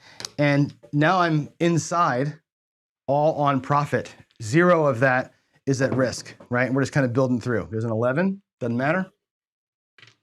Notice how the horseman is like the marijuana of strategies. Okay, it's a gateway drug, right? I don't play the horseman over and over and over and over again. I play it so I can get to where I want to be, right? So here I am, now I'm on the 6. That's our point, but we were on it. So again, that'll pay 15 for 1. One for my rack, 15. I'm gonna rack that up, drop the one in here, get us a new point. Okay, now again, no need to go back to the don't. I'm playing in profit. There's no need to put extra money out there. We're just gonna rock this thing, right? There's a 7 on the come out, doesn't matter. 12, doesn't matter. 4, great point. Oh, I love a point of 4. You know me, love my 4. Here we go. Now we're gonna start working on a mid press in here. There's a 1, 2, 3, the shocker that rolled on me. That's a shocker, 1, 2, 3. That's gonna be a 6, 4, 10. We're not on the 10. There's a 3, 1, 4. That's the point. We have no stake in the game down here, so it doesn't matter. Let's come out again. New point's gonna be 8. We're on it, it's fine. Let's get some inside hits here, shall we? 4, not on it. 3, the shocker. Boy, oh boy, we're not hitting the insides at all, are we? There's an 8, hard 8. 8 the hard way. Puck's off, that's gonna pay. I need some change over here. It's gonna pay 14. We're gonna go ahead and press it up by 1 unit and rack the difference. Get that pretty. There's a 5, 1, 6, new point. 7 out. Okay, so that hand ends, but we ended with a really good profit. And again, I got to highlight this to you. The Headless Horseman got us in there, right? We got into the hand from the Horseman. We transitioned to an inside bet. This is all profit in here, right? We rocked that roll pretty good by using the Horseman to get us in. So that was the idea. Let me ping Joe in here. All right. There's a round of the Horseman. Somebody had asked me, did I pay? Those bets, Chris, were turned off on the come out. So I would not have paid myself on that. So there we go. And I know don't pull the don't bet down. But you know what? What I did there with it, I pulled half the don't down. I got place bets with it. Those place bets paid the way that we worked out. So that was actually pretty cool right there. I like that a lot. Okay, let's go and do one round because somebody asked to see the border strategy. Let me show you the border strategy. The border strategy, this is a play on words. I call it the border strategy because if you remember during, I think early in the election, or early after the presidency, Kamala Harris was given the southern border, and they made a meme video out of it where she said, do not come, and then of course they had Trump saying, I'm coming. So the border strategy is 2 don't comes and a come in that order, and they're leveled. So the way that we do the border strategy is this. I'm gonna need a different level of chips here. It's 3 don't come, 3 unit don't come. It's gonna go somewhere, let's say it goes to the 8, doesn't matter. Then a 2 unit don't come.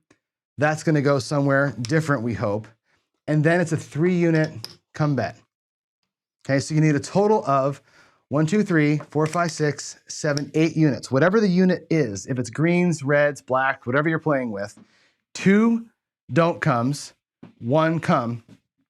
If the roll works out, you get paid on roll 3, you double your money, it's great. This strategy seems to work pretty well for me. But again, the table conditions have to match what you're doing. So let's go ahead and play it out twice here. I have enough, I think, for 2 shooters worth.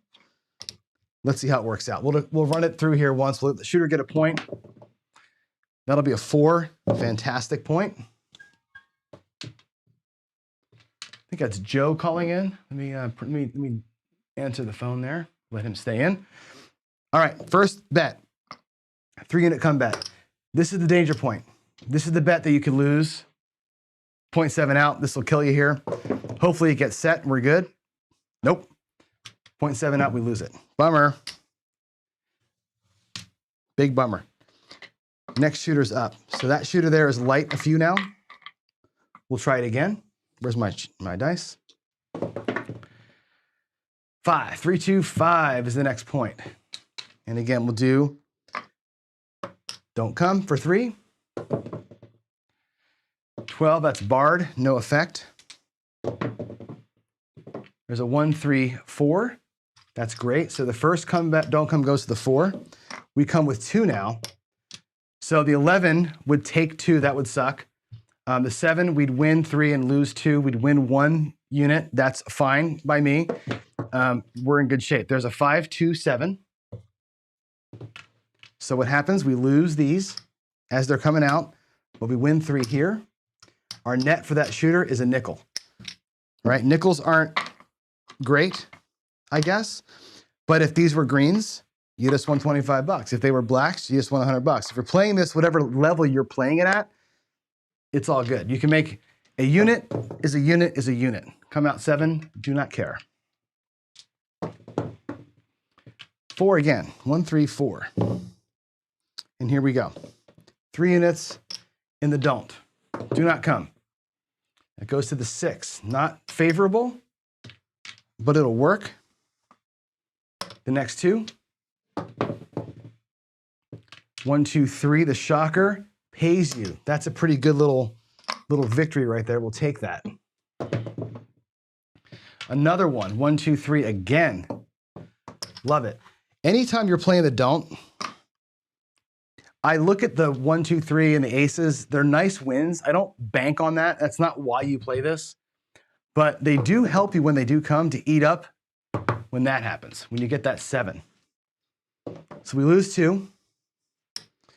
You win 3 back here.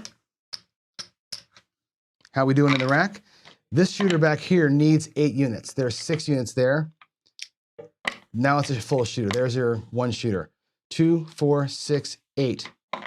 There's your second shooter. We're up 3 units. Now again, I'm playing with nickels, so it doesn't seem like much. But if you're playing that same strategy with quarters, you're $75 into this thing, right? You're $75 to the good, and you're thinking about getting out of here, right? This is actually kind of a cool little strategy. It's quick, it's easy, it's relatively inexpensive, and it's a good way to scout the table. I'm gonna play it one more time before I start talking to Joe here, because I'd like to get to the point where we have a combat set. We haven't even gotten past roll 3. And, you know, I put a video out a long time ago where I made the wild claim that 28% of the time, it's a 0.7 out. And another 15% of the time, it's 0.1 shot and out. And that's exactly what we're seeing here. We're seeing no rolls so far that have gotten past 4. So let's get it on here. Let's get another point established and we'll play it one more time. Boom. Come out 7, do not care. Playing in a Washington casino, you have to worry about that. In my casinos here and locally, we have to have a bet on one of the lines on every shooter. That's coming soon to a casino near you, I'm sorry to say. Point's gonna be 9. Don't come with 3 units. Let's avoid the 7 right here. We didn't avoid it there, that's a bummer. 0.7 out, that's like our 3rd one since I've been doing this, right? That'll be there, we're gonna lose this. I'm gonna replace that shooter with a full shot. I've got 5 units here, 3 units from profit before. We're back to square. That's a full shooter. I have no profit left and I'm with my next shooter. Here we go. Rack management, right? That's what it's all about. Manage your money. Know where you stand. There's gonna be a 6-3-9. 6-3-9-9-9. 3 in the don't. Yo, 11. Oh, you sucker. Look at that. Took my money. All right, so now we're going to adjust, right? I'm going to do 3 in the don't. It's going to go to the 10. That's a great don't number for us, right? You're a 2-to-1 favorite here, getting paid even money if the 7 comes before that 10. That is fantastic. Now you have 2 units left. Normally, we would have gone 3 units come, don't come, 2 units don't come, 3 units come. We blew one of these things. We're gonna go to the come with our next bet. We're gonna get 1 light and 1 dark here, and we'll see how we roll out. That's my adjustment when I lose one of those don't comes. I'm gonna go to the come. Come back goes to the 4. Now I'm playing both ends of this thing, right? 7, loses 2, wins 3, net 1. That's good. Anytime you can net anything, happiness. Let's get a 4, and then we'll get a 7. That's the goal here. There's a 9. There's the 7. I don't care. We lose 2. We win 3. Right? You're up a unit there to kind of keep yourself clean and going. So that is kind of how that happens, right? And Buckeye Slim, you're right. After a great roll, right? Yeah, totally. The great roll drained everything for sure. That 100% happens, right? It always happens that way. And that's what Jacob said earlier. And I think we were talking about this as a group. Like, good roll, get the hell out, right? Once you're up, and I was up by a full shooter there for a second, you got to go bye-bye, right? Here at home with my fake money, we can roll all day long and we can see how it works out, right? So that's really, really solid, right? If you're doing that with quarters, you're doing solid. So yeah, there's no way to make money at this game. That's great. The house edge will break you. You've got it if you can get it, right? When you hit a streak, and we talk about the streaks, let me get my camera up. When we talk about the streak, no, the light's in the way. The streak happens all the time, right? You saw that roll early where I had, what was it, 9 or 10 rolls. That was a pretty good little run. We made some money on it. If the next roll goes south like it did, bye. You got to get on out of here, right? That's part of the problem. So I'm going to actually switch back to my other microphone real quick. Hold on a second. We're going to lose audio for just a second while I make the switch, since I'm sitting. All right, you can hear me now. There we go. That wasn't too bad. All right, so anyway, the streak is where the money is in this game. You can grind. You can sit on one thing, right? Greg will play the don't pass the same way all the time, and he will beat the house edge through diligence, right? And that will work on that kind of a bet. When you're doing this, like I did, to me, the horseman, like I said, it's a gateway drug, right? It got me to where I was across. I made some money, and we're out. I wouldn't play the horseman over and over and over. You're going to lose when you play things over and over and over, especially when they end up on the right side. So 3 come bets, 3 shooters in a row, you're going to get burned on that. You can't hit that many point numbers reliably. And that's why it works in spurts. So good deal there. Okay. So let's see, trying to get through here. Next roll. All right. So Joe's having some issues. I'm going to bring Joe in real quick. Let's see if we can't get your audio troubleshooting taken care of. Let me go here so I can actually pull your video in. There's I can see you, Joe. And it's saying that your volume is not able. Are you having a permission problem with your volume, do you think? Or I wonder what's going on there.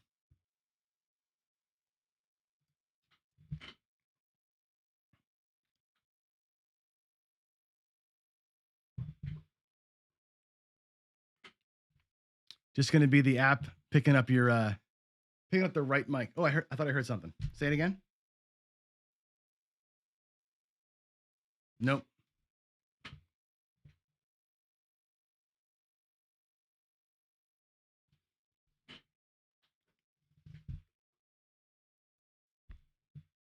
Joe's going to work on his volume here.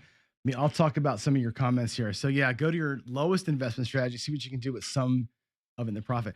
We did this, Buckeye, the other day. I think it was Wednesday we did this, where the whole day we talked about what do you do with your extra profit, I call it plus money. So I hit goal and I had like 30 or 40 bucks left, and we just worked a strategy with the 40 bucks. Like, what do you do with the money you've earned above and beyond what your profit goal was? And I think you're right there. You go with your lowest strategy and work that thing through. And what I did there was, $12.6, $12.8, the lowest possible thing I could do, and see what we can do. So yeah, you don't necessarily go in hard after a huge win, for sure. We switched strategies here only because I wanted to show you that strategy, because somebody asked about it. So the table wasn't calling for the border strategy, but somebody asked about it, so I thought it would be fun to show. Joe's still working on volume here. My thing, Joe, if you can hear me, it says guest has muted themselves. So you might have a mute button hit somewhere that you don't know about. That's what it says to me.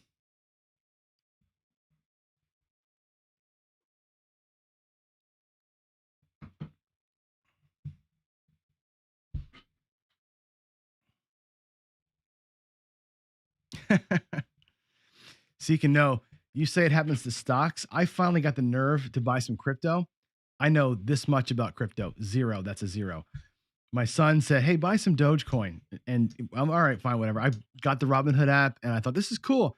So I bought it and I got my clock cleaned and that stuff because I don't know what to do. Right. That you know, this it's hard. It's hard to know. Gambling with anything is hard.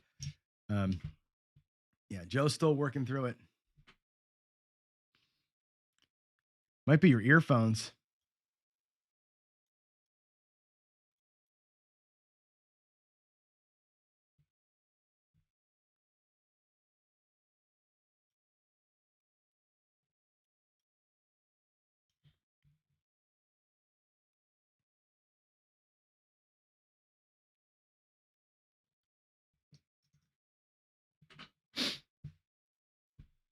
It's gonna change something up. Looks like over there. I'm not sure what's going on.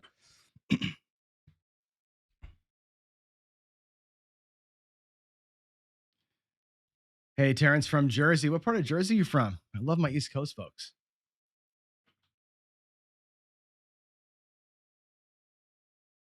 Nope, Joe left. A chip in a chair is real. I've done that too. I have absolutely done the same thing. Um, it's funny when I first. Oh, here he comes again. When I first was playing around with the come ladder strategy, the two times I tried it was my last possible chip, and I ran a comeback with it, hit the 7, ran it again, hit the 11, and I actually worked a little tiny progression and ended up making a profit that day. So, hey, can I hear you? I thought I heard Joe talking.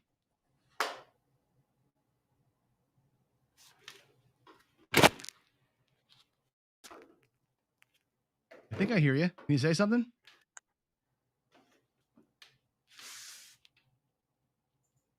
I feel like I'm hearing his table. Oh, you're up north. Oh, you're in Absecon. Okay, yeah. Up north, though.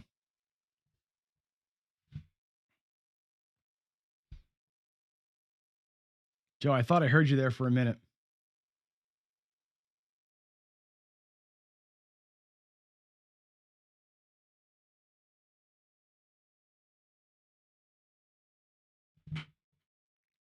Oh, with his mic plugged in, he can't hear us. That's interesting. So I should be coming out. Terrence, I grew up in my earlier years in like Mount Laurel, Haddonfield, Cherry Hill area, and later from middle school on down in Cape May.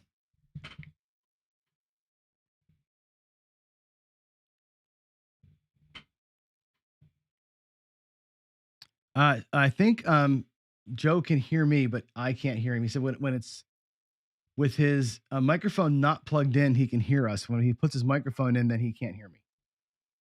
So that's weird. That's a weird combination of things.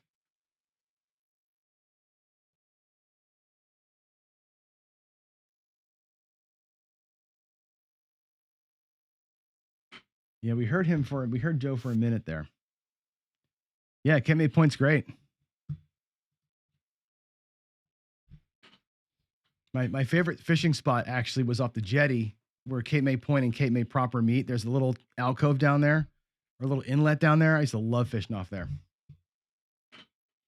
And now a word from our sponsors. You got it, Joe. Not much I can do though while Joe is trying to get connected here. So we'll have to just kind of bear with as Joe goes on. So ask questions, guys, while Joe's getting his volume figured out. Chat us some questions. We can kind of talk through it. So yeah, I heard you, Papa. When he had his earbuds on, they were out. We heard him. What about now, John? There you go. Gotcha. We got you. Magic.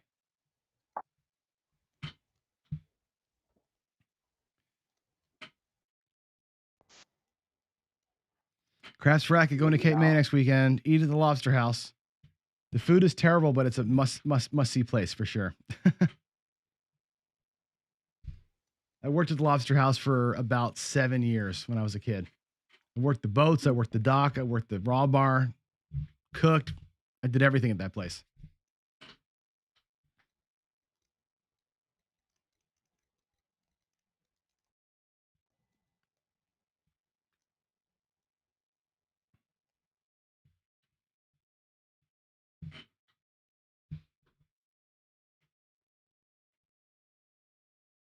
Joe, we had you for a minute there. What happened?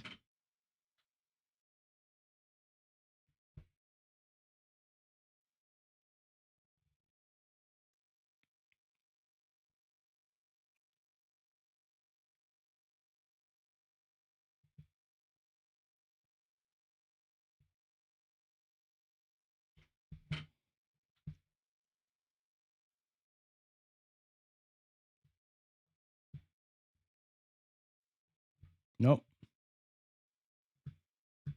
Yeah, Joe's table build videos are awesome. Joe's really good. I mean, I was pretty proud of my little table, but damn, he put y'all to shame for sure.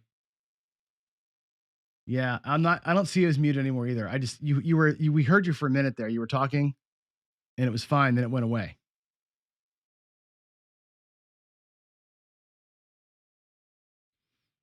Yeah, Seek to Know is saying maybe you're using the same jack for input and output. Like maybe you're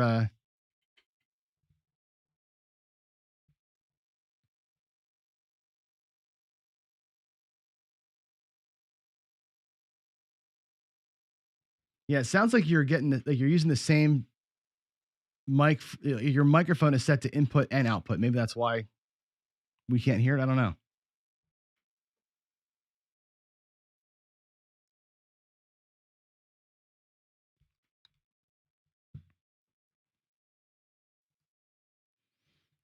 Papa's asking if I track my rolls. I don't track my rolls. I do here at the house when I'm practicing. I track my rolls. When I'm out at the casinos, I don't. You can hear me, John. Hey, there we go. I can hear you right there. What happened?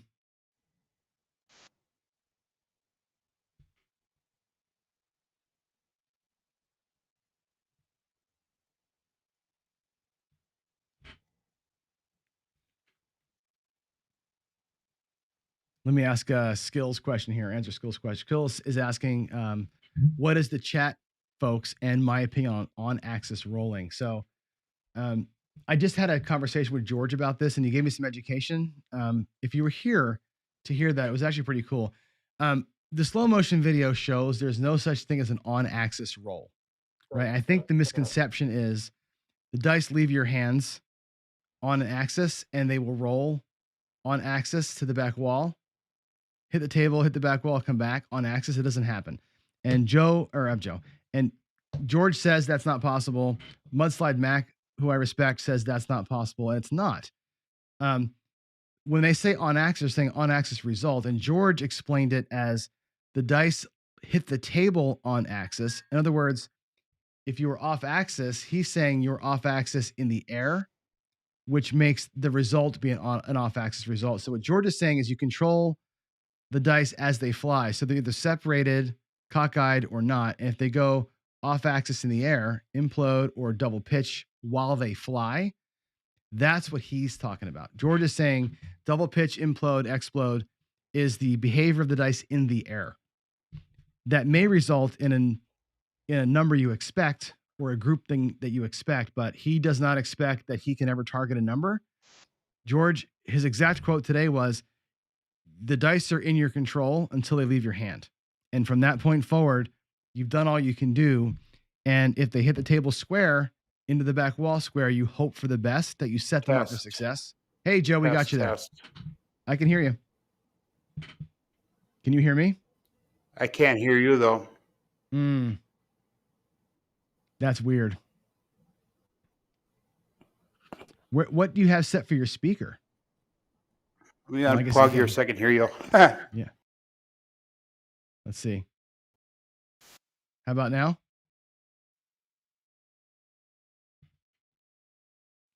Yeah, fives. The back wall is the equalizer for sure. We saw it in the slow-mo, right? The slow-mo, we 100% saw that was the equalizer.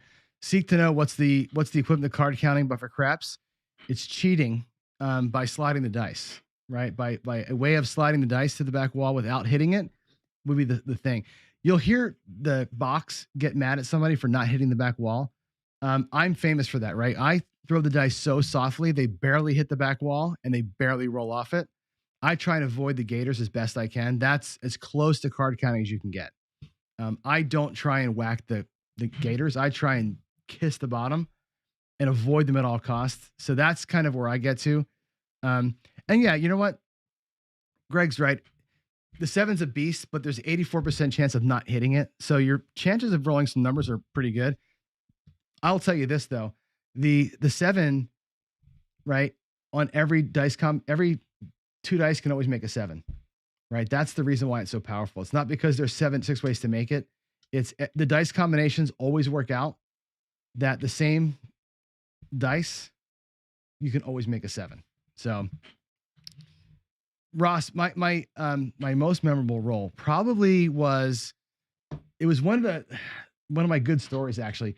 One of my favorite memories was at the Excalibur. This is going back probably, oh boy, I want to say like 97 or so. We had just gotten married, my wife and I. We had done one of our first trips to Vegas, and we were playing out there. And as you know, if you know me, I'm a John Patrick disciple from way back. And so I'm playing a little do we don't to come out, and I'm doing a no 4 and a 6 and the 8. That was my strategy back then. It was simple, do we don't to bypass the come out roll. Based on the point, I would lay or set odds, and then I would come 6 or 8. That was all I played. And the dealer says to me as I do that, he goes, "Oh, you must have been watching some videos, right? Here's an internet expert," he said, right? I'm like, whatever. And so not only did I, play my strategy as was, I rolled like 40 times that day. And I just held the dice for, it seemed like forever. It's probably only half an hour, but it was great. And that was a good roll because the dealer was giving me shit, which I hate when dealers give you grief. There's no reason for that. And he got no tips, of course. And that was a good roll only because I've rolled longer than that before. But when you have somebody kind of chirping at you about, you're an internet expert and blah, blah, blah, love it. So that was a satisfying roll for me for sure. But guys, talking about the roll to win table. I know, man, I love these things too. To roll on them because they're so easy to roll on. And Greg, this is where dice control works. On the roll to win table, dice control totally works. You can 100% helicopter spin those things. The back wall has no impact on those things. It's friggin' beautiful. Roll to win is great. So yeah. Yeah, Merlin, sorry, man. I'm not sure what channel you're watching from, but we screwed up the live stream early on. So the channel you're watching from probably didn't have it streaming until just recently. So it's my fault for not starting it properly earlier in the evening. All the channels are streaming it now. I made a mistake early on. So that's why you wouldn't have seen the notification. I'm sorry about that. It's my fault. But yeah, you'll be able to get, you can go back and watch on my channel, the Pro Craps channel. The first 10 hours of it are still there. You'll be able to see those later on. So you'll see it for sure. Yeah, Papa, that glass has no bounce. And I'll tell you what, my local casino has that same glass under felt. So I have that glass plus felt. I have no bounce on a regular table too at the one casino in my local. It's fantastic. The par throw I had trouble with on those tables. To me, the helicopter was where it was at because they kind of skip, like skipping on the water, and land almost what they had faced up. So it was interesting. John, what about now? I can hear you now. Yep. Can you hear me? I can hear you now, yes. Yay, we're doing it. Hey, and we're right on time. Thank you. And we're right on time. Hey, I plan it big time. I get just on time, smooth it. No, it's all good. It's only 6:07, so you're actually just a few seconds late here, and we're solid. So that's good. Awesome. That's good. All right, chat's been blowing up. Of course, we've been talking about all sorts of other things, but Joe from Crafts Master Journey is here, and I'm going to. Hey guys, how you doing? Reset the recording here. So as you know, Joe, we're talking about gambling problems all day, right? And yes, a big part of it is bankroll, money management, all of that stuff. And I know nothing about your history in the game. Do you have a long history playing games in the casinos? Are you new to this, or how does that work for you? I am by far the newest person you have on the guest lineup here. I actually started playing about 4 years ago, 3-4 years ago, and it was mostly on bubble craps for the first couple of years. And originally what happened was I was going to the casino up in Green Bay, and I was playing for a couple of years, and there's this one guy that I ran into that always played. He always played the real table, and But when the table was fully full over to the bubble craps, and finally one day he said, "Hey Joe, come over and play on the table." So I bought $100, and it lasted about 5 or 10 minutes. So it was a fast run, and literally scared me. Really scared me. So I went back to the bubble craps, and at the time I was watching Jacob's Wait Me This, all his videos and that, and learning strategy and trying different things on this and that. And I really wanted to get over to the real table because that's where the action's at. That's where the fun's at. That's Right. where, a lot of things are happening now. And again, it's scary. So I thought, I'm the type of person that I kind of go over the top on things. Kind of like you, John. I set Yeah. the standard high, set the bar high, and then I make myself earn it. So I thought, okay, how can I learn this game? So I built my own table. And in the research phase of building my table, I looked online, and there was not a single site that I could find that had a complete table built from start to finish, in detail, measurements, all that kind of stuff. So what I did is I found, I don't know, somewhere between 30 to 50 sites, and I just kind of pieced everything together. And YouTube was one of the places that I did research on how to build the table. So I thought, well, why not start a channel? If I'm looking, there's obviously other people that are looking. And, kind of everything goes from there. Once I got the table built, I'm like, okay, now what? I love teaching just like you. So I started, creating videos. I do a little bit of computer programming aside, self-taught. So I made my own little dice tracker program. So I record all my dice rolls and everything. But I was at the point where, okay, I need content. So then I went into that 10 tournament strategy. Mm-hmm. And I don't know if everybody caught my interview with Brian about a week or so ago. He asked, hey, how did you come up with the strategies? And I said, basically, I just YouTubed it, and that was the top 10 strategies that came up. So obviously they were the most popular at the time that I had searched it. So that's just right now. I'm in an exploration phase. I'm trying to find myself. I'm trying to see what I can offer to you guys right now. I know Jacob from Wagermidas is kind of calling out some of us newer YouTubers. To make sure we come up with some original content and that. And hey, that's a great idea. I would love to, but that I'm kind of in a phase right now. I'm trying to find myself. Jeff is bringing out a lot of stuff that his subscribers are bringing to him. And I'm finally getting to that stage now because I hit over the 400 mark for subscribers. And hey, thanks guys. Fantastic. And I finally got my. Yeah, it is. John, we started at about the same time. We're about a month apart from starting. And you're just blowing it away, which is awesome. Brian's interview helped dramatically from that front. I've increased probably just in the last 2 weeks alone, probably about 60 subscribers. So that's awesome. Yeah, but that's kind of my history, Yeah. Yeah. It's funny It's how kind the of my YouTube history. thing I've been, happens. Yeah, the YouTube thing is interesting because, and like you said, we're both new at this, right? Relatively new. Yes. I think my first video was released in June or something like that. And I think at the time you were still doing your table build videos, right? So I had done a couple of strategy. Yeah. I did a couple of strategy math analysis type videos. So I had a little bit of a head start because I was more craps content. You were more niche build part of it. I went back and watched your stuff afterwards, and I'm like, holy crap, this guy is fantastic. Like the build, because I'm first to admit it, right? Like I don't have the bone or the whatever, the ability to build stuff. I like to think I can fix a lot of things, but I can't conceive and build. Like I can, and I think you have to have a brain for that. Like in computer programming, I'm a back-end developer, what they call a back-end developer. I can program on the front. I can make a UI, but I can't conceive of a UI, and I can't conceive how a table gets built and how the structure works and all that stuff. But I can fix it if it breaks. That's you know what I'm saying. That's why when I watched your video on that, I was like, that's how it all works. That's how support works, and I totally got it. I'm like, that's great. So I'll tell you what, it took a lot of planning. I researched this probably about 2 or 3 months before I actually decided to pull the plug and to do it. and I'm no master carpenter. I think you told me I was, but I'm not. I've dabbled. I enjoy making things, and this just happened to be one of them. Um, and now my big passion is trying to teach everybody the game. Mhm. I'm by no means a professional. Like I was watching Jacob yesterday. I was watching Ken last night with you. Who else did I watch?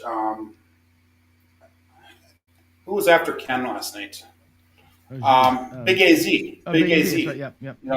I mean, you got some heavy hitters on this lineup here, and I am by far the lowest and by far the newest. But hey, I've come a long ways, and that's the big thing. I've been playing at the real table for almost a year. So you were kind of talking to Zaf about being a new player and how we can bring that experience.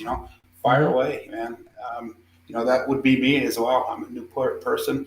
Even though my title is Craps Master, everybody forgets that journey at the end, because this is a journey, start to finish. Well, it's funny. You actually tore a guy apart, which not tore him apart, but I mean, I love it when people are honest, right? And somebody gave you shit in your channel, like in your comments, or it's comments or YouTube or on Facebook, and they're like, it was on Facebook. What kind of master are you? And you're like, dude, journey. I'm on a journey. I'm not the master yet. I love that was so great. That was awesome. And I think it's good. How can you respond to these people positive wise? How can you be positive when a lot of people, and Brian even said, hey, there's a lot of people are going to come at you. The more people you get, the more people that come at you. And guys, this is a difficult job to teach, deal, whatever, and there are a lot of good people out there. Like I said, a lot of us YouTubers are not the best, the most knowledgeable craps people. We're not. There's people out there who've been doing this 30, 40, 50 years, but they're not putting the videos up. They're not the ones that are showing to people. We're jumping out there on a ledge. We're putting ourselves out there. Yes. And gotta give us a little bit of room here, guys. Just a little bit. Yeah. I mean, the thing of it is, and I said this the other day, I should put your name out here too. The reason why I think the channel is important to me, my channel is important to me, is because it holds me accountable, right? It's like, you're going to go live and I use the word pro craps in my name, right? You use the word master, Craps Master Journey. And I think that, when you do that, I'm going to put your name on the screen here, by the way. I didn't do that before. When you do that, it's you got to be accountable to yourself, right? You're putting it out there like, I got to perform, right? And I think that makes you better. Makes you better. That is a big part of it, John. It really is. But I remember watching when I first started doing YouTubes, and when you started, your biggest thing, and this is in one of your first videos, you said, hey, I'm no pro.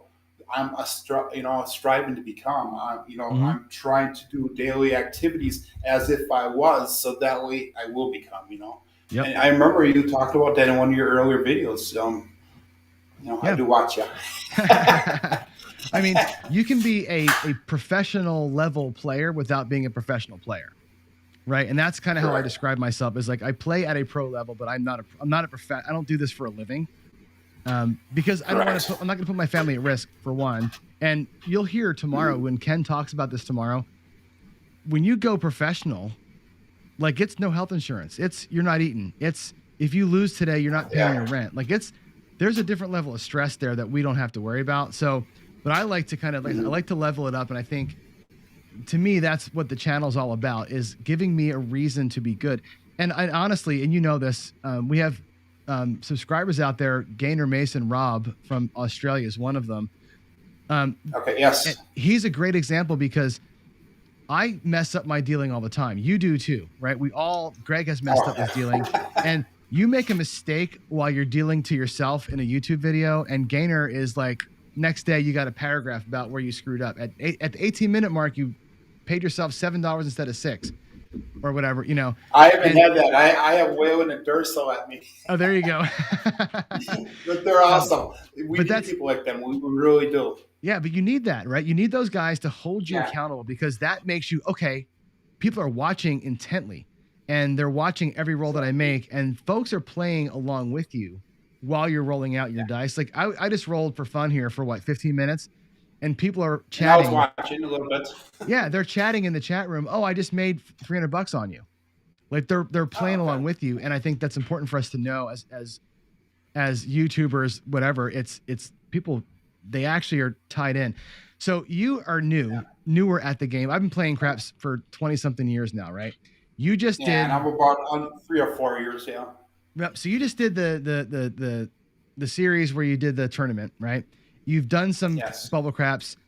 I want you to hit on 2 points. One is you said you were a little bit nervous about joining a real table.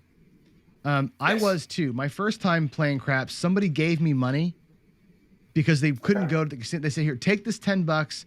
I want you to go pass line and hard 10.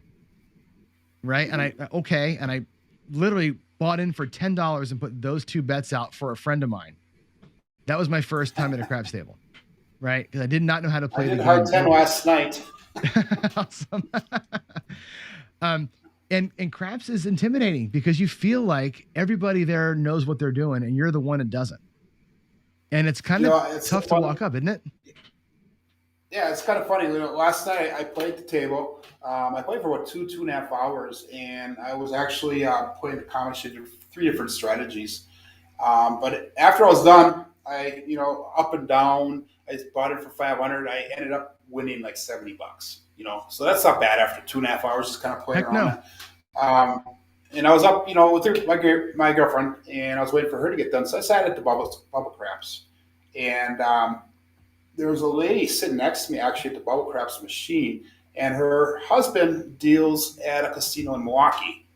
And, she said she does not like playing the real table because she's afraid of what people are going to be saying about her, how she's betting, because she has some knowledge, but not a ton of knowledge, And it's a good point to bring up, John. It is scary at first if you don't know 100% what you're doing, unless you have no fear. You just jump in and say, hey, I'm new, help me out here, and there are people that do that, Another one last night, same thing, took the hook spot right next to this dealer and said, hey, I don't know what I'm doing here. Help me out, So then they, put it on the pass line or don't pass or, whatever, So. Yeah, I can relate because I wish when I was younger there was bubble craps. There wasn't, there was only tables and you had to figure it out. Sure. And what I would do is, and it's funny, like my journey into this thing, when I first started, of course, I was watching a lot of VCR, I watched a lot of Patrick, but before I really got into that, when I would go to the table, I would go to the corner, I would go to the hook, and I would hide by the dealer, right? Because I didn't want anybody to see what I was doing. Because the same thing. That's where everybody's gonna be watching is right there. Well, the thing is, if you're at the very corner where the dealer is, right, and you're kind of slow rolling your bets, and I remember whispering like, $12, $6, and $8, and just kind of, slide my money to him a little bit and not know what I was doing. Well, that's where all the don't betters are, right? And I say to this day, I hunt down the table by looking at I look at the hook, and I see, is there old guys with a bunch of black chips in the hook? And if there are, table's cold, that's where I'm going to play. Or at least I know it's cold and I can make a decision. But by playing in the hook, I learned how to play the don't because I was around the cigar smoking old guys making all the money. And that's how I learned it. It's kind of funny. That's like where I got my way because I was so scared to play. And I think it's a personality thing. I think some of us are wallflowers, right? I was the guy at the high school dance that would sit in the back and look like a badass, hoping the girls would come to me. They never came, and I never talked to anybody, right? And that's, if you approach craps that same way, you're kind of in the same, right? I mean, so I got last night it was kind of fun. Good. Yeah, go ahead. No, that's right. Finish up. Last night, it was kind of funny because I was one of the, I'm a hybrid player also. That's my style of play. Last night I was playing hedgeless. I was playing my new subscriber strategy that I'm rolling out right now, and I was playing out skilled rocks strategy. But it was kind of funny because I was, putting a don't pass bet on a table, and I was the only one, and it was hilarious because everybody's kind of laughing at you. Hey, he's betting against us. Oh no, we lost him. don't pass on here, but I'm gonna start putting some place numbers, transition it over to the light side here. It was nice because I kind of, I was up and down above that even line, and until the end. The last two shooters, myself was one of them. I had a couple of good rolls that brought me into that positive. But it is hilarious watching people. They do not like dark side players. Mm-mm. And I think a lot of them have a hard time with that whole hybrid strategy. You're the dark side or light side. There's no in between. But really, there is an in between. People strategy. They take it very personal, and everybody's talked about it. It's funny. The dark side has become a thing. Like, used to be, dark side players were like really quiet about it. Now, here's an interesting point, right? When you go to YouTube, except for Jeremy's channel, right? Everybody who's on YouTube teaching strategies, we're all relatively hybrid to dark, right? We all kind of, Correct. right?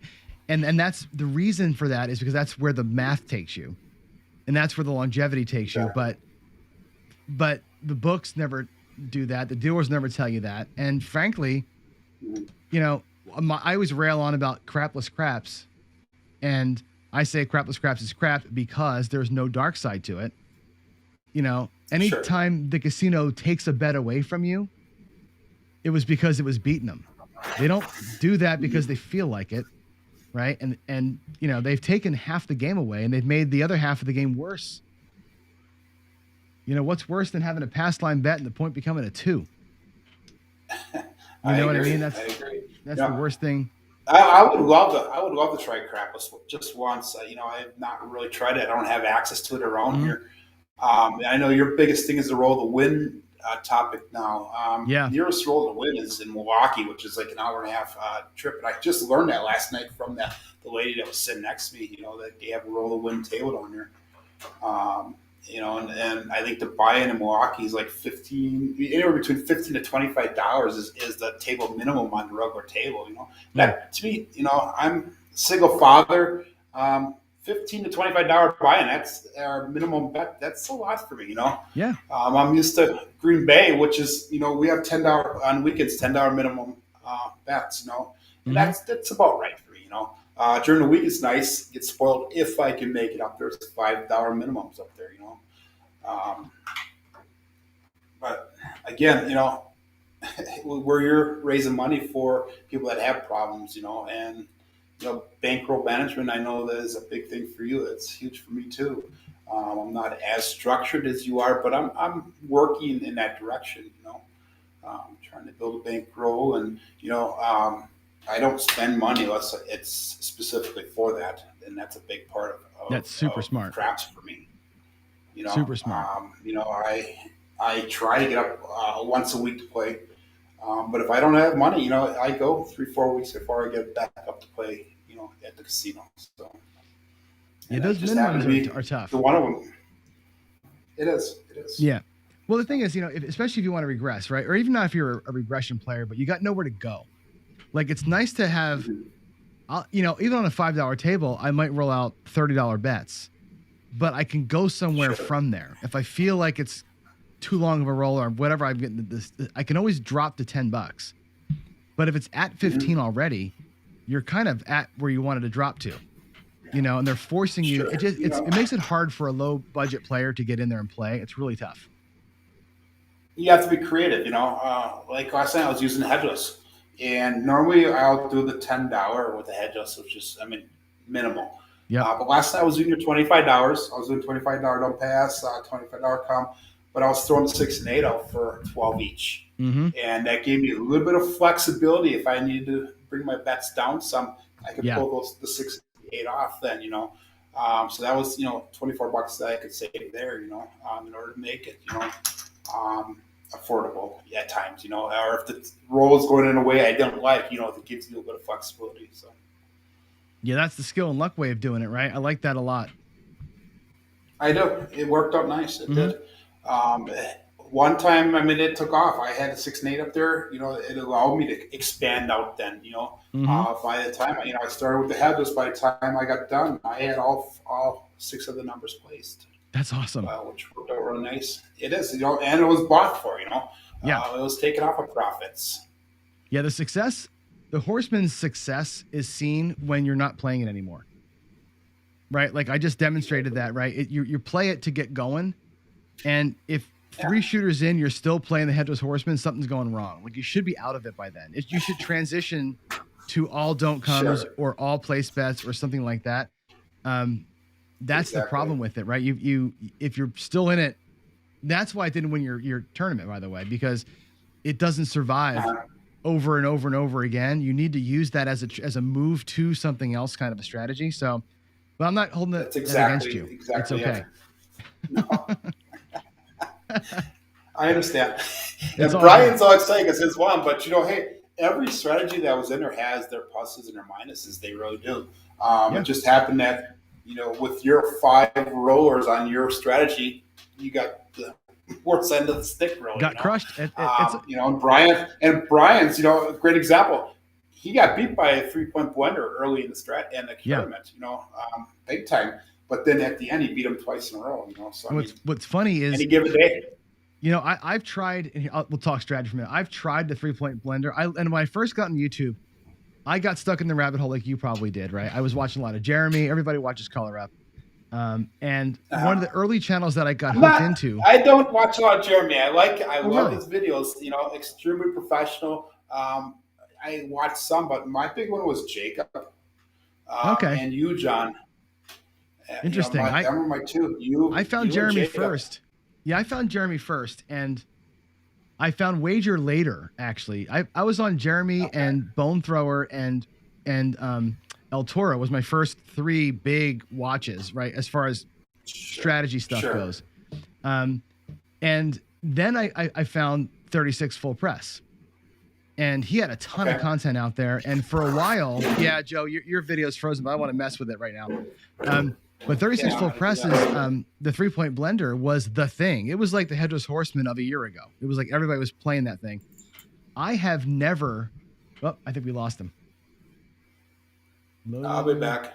Oh, there you go. Hey, I have played the blender. I've lost my ass on that thing every time I tried it. I can't get the bet set. When I play the blender, I can never get all 3 points going. Something always whacks me. I get the 11 in the don't come. I get the 7 out early. I get the point hit. I've just never been able to get the thing set. And then when I do, it's a $9 win. And I'm like, you know what? I can't make it work. I tried it. El Toro did the El Toro style blender. That's great. He plays at like the $600 level. I'm like, yeah, I'm not bringing $30,000 to the casino to try a head strategy. So I tried blender. Yeah, I never tried to blender adding the actual table in a casino, but I have tried it on the bubble craps, and it's very difficult because a lot of times if you have a pass or don't pass bet, they won't let you place the bet later on, on that point. So, it was very difficult. So what I would have to do all the time is I altered it on the bubble craps where I would actually place every number before the come out. And then after the come out, I pull everything down except for the one. Yeah. That's a cool way to back into that. I like that. That's pretty funny. Yeah. That's funny. It is what it is. Let me ask you this. So you're rolling in now to your new series is going to be what? You're doing a Build a Bankroll. Is that right? I started it. I have 3 videos in. I'm kind of halting it a little bit. I need to find something that I'm happy with on a consistent basis for a strategy. I love a lot of the Vince strategies, and that's what I was starting to do in this Build a Bankroll. And it was an awesome strategy. When I rolled it out, not like you, John, when I rolled it out, I was making money. And all of a sudden I get on camera, it's like I lose. And, it's just like that camera has that power over the dice, I think. It does. So I need to find that strategy that I'm comfortable with, both on and off camera. So what I'm moving over right now, and I'll come back to the Build a Bankroll because that is a huge topic for me. That is part of the journey going forward for Craps Master Journey. How can a person start from the beginning and get up to having a bankroll of 5,000, 10,000, even 100,000, if you go at it long enough. My goal, like you already have this bankroll set up. This is what I'm working on right now. I'm stuck with $300 to $500 buy-ins. But I would love to walk in a casino and have $1,000 buy-in and not even worry about it. Right now, $300 is I don't worry about money. Yep. Last night I happened to have $500. I brought it in, and I walked up with 570. That was awesome. $70 in the account. Yeah, it's the thing is, it's hard to do. I got lucky with mine because, a personal story here for me, so my gambling account was at almost zero for the longest time because my kids go to a private school, right? So and everybody should know this too, right? Like I coach my kids. I coached Zach in baseball for all these years, and so Zach, my son, played baseball from when he was 7 years old all the way through high school. And he went to a private school, and we paid for baseball, right? You pay for the summer league baseball, which is like $3,000 a year. Traveling league or whatever, that's expensive. It is. Right. My daughter plays travel league volleyball, also very expensive. My son went to Division III school to play baseball, which they give you academic money, but there's no athletic scholarships available at D3 schools. So between school and baseball summer and the college, it was killing us, right? So there's no going to the casino. And I think that's part of our show here too, right? There's no going to the casino when that's your life situation and you just stop going. Exactly. But the good thing is that I do computer programming. So I was able to get some side work. And so a good friend of mine, really good friend of mine, she was the CTO of a software startup here in Seattle. And I worked for her for about 5 or 6 months, getting her infrastructure set up.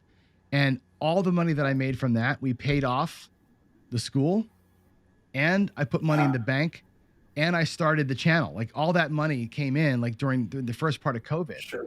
And it's like, hey, I got a table now. I can do this. I can do this. I can practice, and 401g account starts getting money in it, and now I can do it.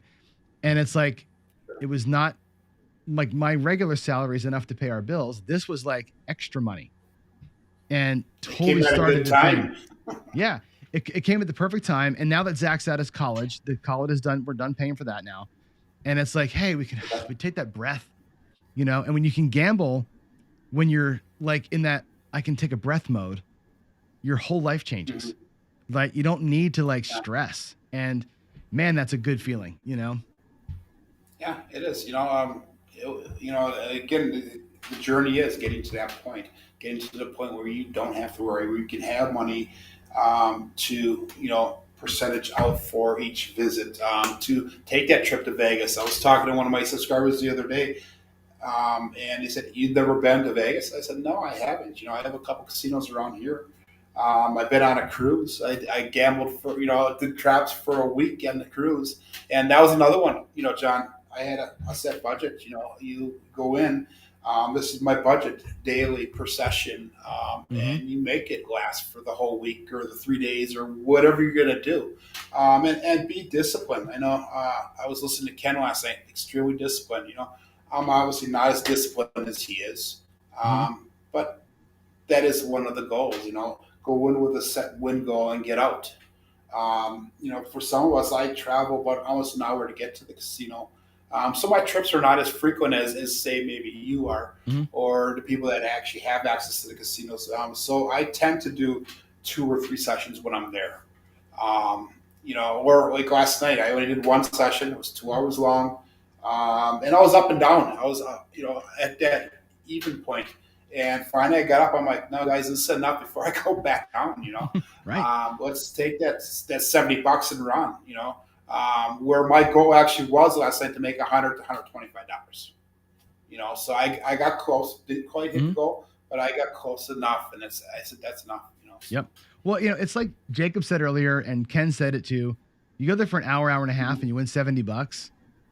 Most people don't make $35 an hour, right? And that's what you did, right? And you got to remember that that's actually really solid work, So yeah, it is, It's good stuff.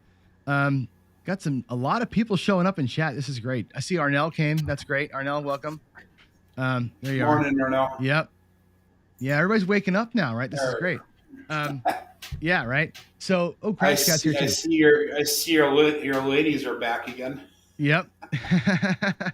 Craps-a-Thon is here. This is great. Yeah, we're still talking. Can you believe I'm still talking for all this time? So I got to ask you now. So you're going to start something new, right? You were going to go into like maybe the build a bankroll thing.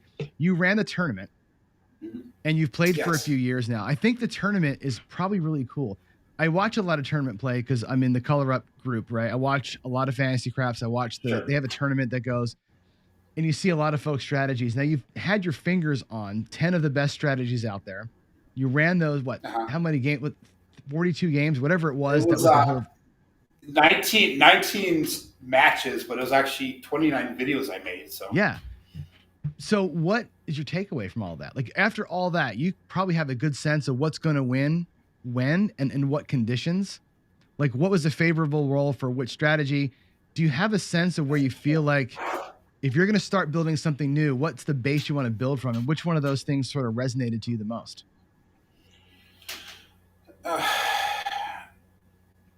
To me, you talk about like table trends. I have a hard time picking up on table trends. And if I do, it's almost like Monday morning quarterback type thing. It's like, oh, I should have saw that, type thing, but I don't. So I'm a lot like the hybrid. Try to protect yourself in the beginning to get that base. Get to that free roll as fast as possible. And as soon as you get to the free roll, then you can start pushing out. I like doing a lot of half pressing in that. That's my way of increasing my bet size and all that. Results of the tournament, though, I found, John, that a lot of the strategies are the same once you get into it. Yeah. Their setup is different. Brian uses 140 on the 4. Jacob uses whatever on the 10. Some people way that don't pass and throw odds on it. All the intro stuff is different, and that's where you got to find what you're comfortable with. But once you get going, a lot of it's the same. You either power press or you half press or you don't press. It's one of those three things. And I found when I had Jacob against Brian's HCS hybrid against Wage Minus One Hit Can't Miss. Once I got past the introductory stage, they were both increasing half pressing at the same time. And I was thinking to myself as I'm rolling this out, okay, how am I going to find a winner? They're going to tie here, unless one of them gets hit on a come out, which is what happened with Jacob. He got hit twice on that. I think the one time I rolled it out. And that's the only reason he lost. Otherwise, he would have essentially tied, Yeah. So that's what I'm finding with a lot of the strategies. A lot of them are the same once you get going. You're hedgeless. If you transition to the light side, you eventually get to the point where you're doing what everybody else is doing. Exactly. Or if you transition to the dark side, you're behind, but you still are doing the same thing. Yep. Or if you transition to the dark side, same thing. Last night I was doing a lot of that where I was getting 15 rolls in with either myself or somebody else shooting, and I'm like, this is getting to be a little bit too long here. So I would start, taking my winning off, and I'd throw it into DC, and run it through that way then, which is a big part of it. So if the place bet hit, take the profit, kind of like the I can't believe this wins type strategy. But that's not something you have to do right from the beginning. You can make that decision to transfer over, and that's the nice thing about playing hybrid styles. You can bounce back and forth and not have to worry about sticking to one brand, if you will. That's right. Yeah, it's well stated that everything ends up being almost the same. Like everybody's goal is to get inside or across at some point and have it paid for. It's a matter of when they get there and how safe they are on the way to it. And you got these, correct. The one hit can't miss. It's one hit, right? You got to survive a roll to get there. Brian's stuff, sometimes you got to survive 2 rolls to get there. It just depends. With the Horseman, it takes 4 rolls to get there, maybe 5, And when I talk to like David at Casino Quest or the guys, Jason over at Sin City Living, they're dealers, right? And dealers are inherently aggressive when they play. And they will tell you the only way to make money is to, get the long roll, the hour-long roll. Otherwise, you're just going to tread water. Sure. And so we've talked, and he will say things like, oh, if you regress, you're going to be behind the shooter, right? True. There's truth in that, right? And the Horseman, I said I've used it, and I've had long rolls. I've been a part of long rolls when I've started with that thing. And you could be 9 or 10 rolls in before you're set to foundation with that thing, but you were safe the whole time. And if the shooter throws 61 rolls, so you scored on 51 of them and not on 9 of them, Yeah. you're going to be okay in that situation, right? If that's the role you're going for, you're going to be fine. And so I think the safety net is okay to have. And I think people forget to realize a little bit of that. So Yeah, it is. It is. It's difficult. Like you said, table trending. It's hard to get into it. You don't know how long it's going to go, so you need that flexibility to be able to bounce back and forth and go whichever direction the table is bringing you once you figure it out. Yep. And I think the horseman is nice because it leads you in naturally. That's what I like about it. It leads you naturally. You don't have to fight to get into that strategy. That's right. Where a lot of the other ones set you up to go that way. You don't have flexibility to go either way. Yeah, and the thing is that with trending is hard, and you said it, and we've all said it, right? Trends are easy to spot after they happen, right? That's the whole point of trending. It's like, oh shit, I was in a trend, and what do I do? How do I, I should have saw it coming, right? And you can't, the woulda, coulda, shoulda thing will kill all of us, right? That you can't play that way.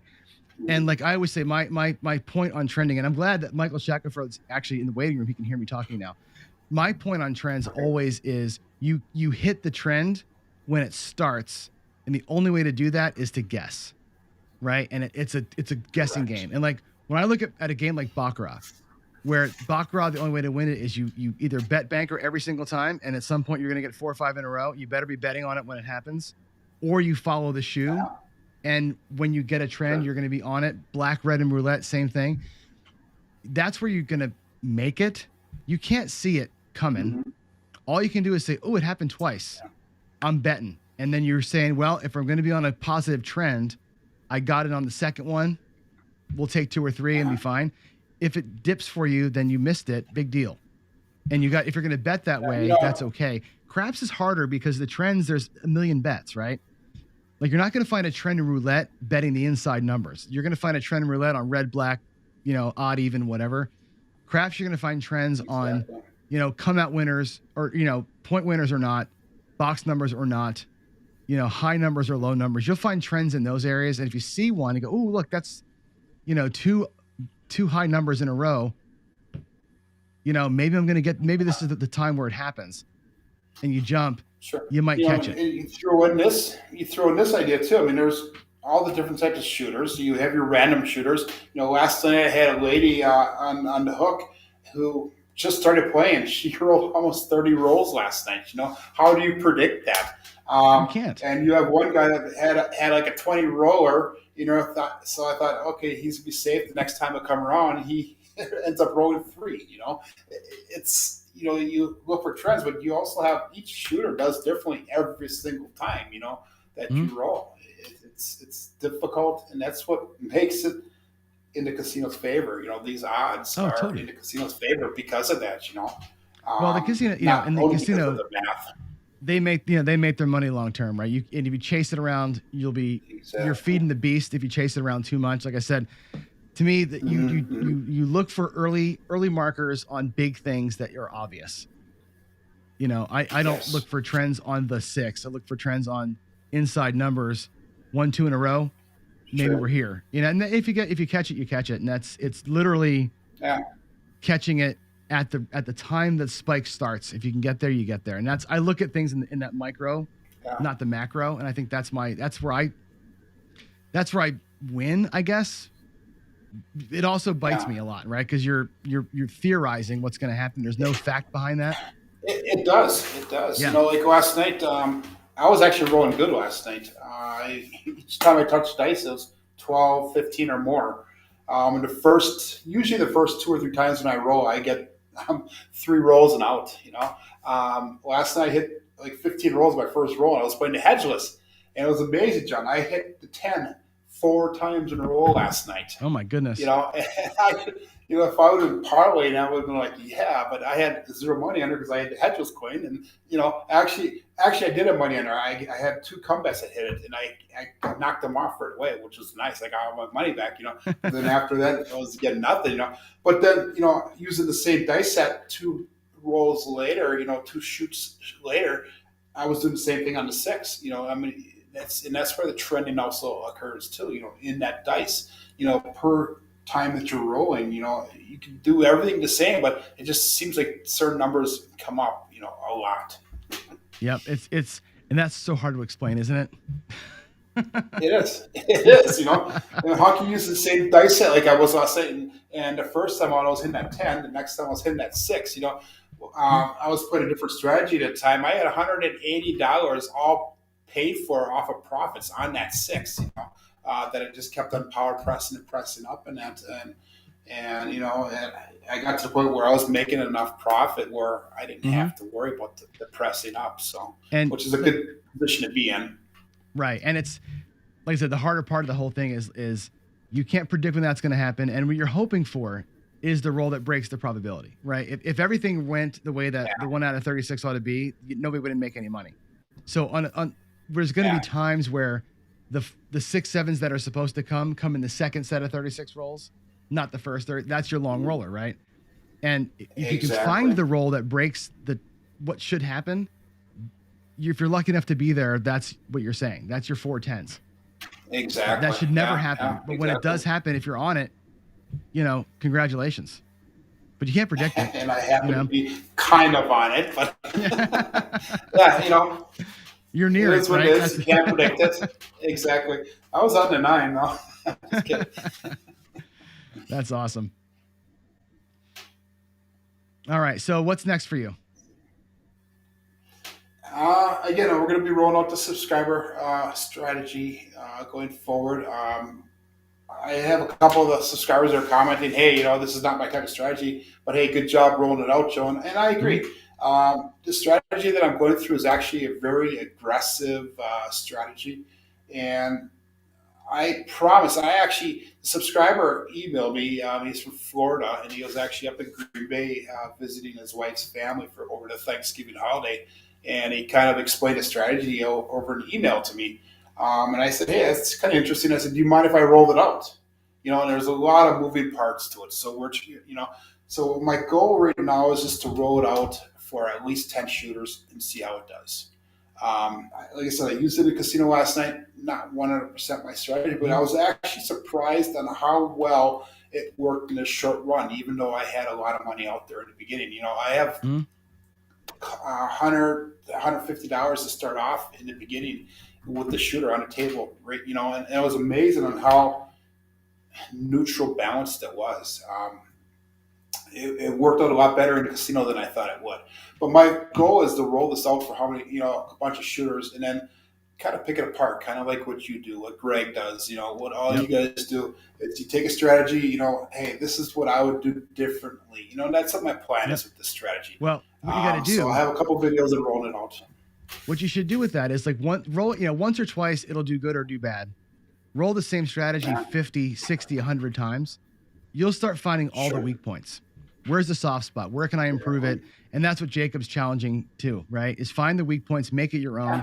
The Horseman, we started it a different couple of ways. Now I have a new way that I kind of roll it out, and I transition from it because I've found the weak spots in it as I play it more, and I've morphed it again to where I want it to be. So I'd love to see you kind of take that tack, take that strategy, and just kind of work it, make it yours. That's gonna be great. So and that's my goal is, I want to make it so it's something I'm comfortable with.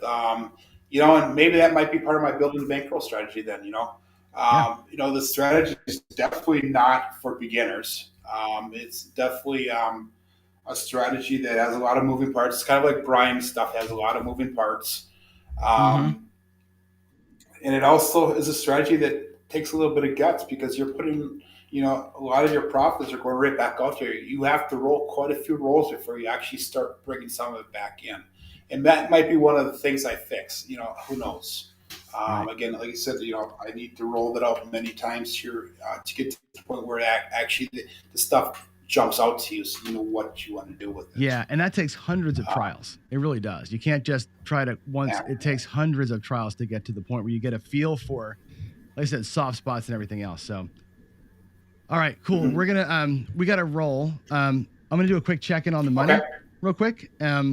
Okay. And Hey, yeah, congratulations! You were almost at 1,000. That's awesome. yeah, right. I think we might be there actually. I saw a donation come in while we were talking. I'm gonna go check Okay. the numbers, the tally board. Let's go real quick to the tally board and see where we are. Tally board Okay. is, let's see, the fundraising total right now. We were at 939 a minute ago. Let's see, did we get there yet?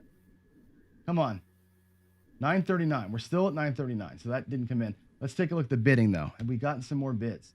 We got to get that bid up on, I'm challenging everybody here, right? I need color up bid on. I need Big AZ's day with Big AZ bid on. And this picture, right? There's some great stuff in here, folks. Now it's daylight on the East Coast, right? The rooms are filling up. There's a lot of people here watching this thing.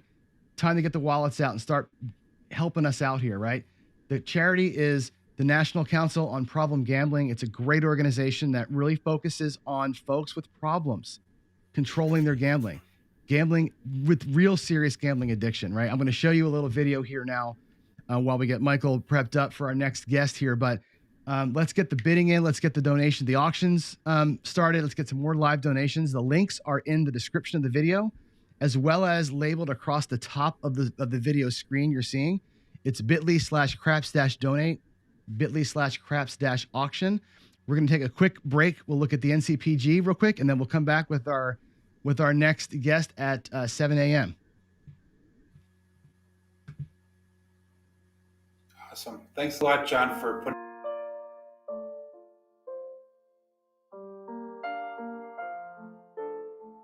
Our National Problem Gambling Helpline is like a 911 service. Anytime, anywhere in the U.S., you can call, text, or chat for help in your area.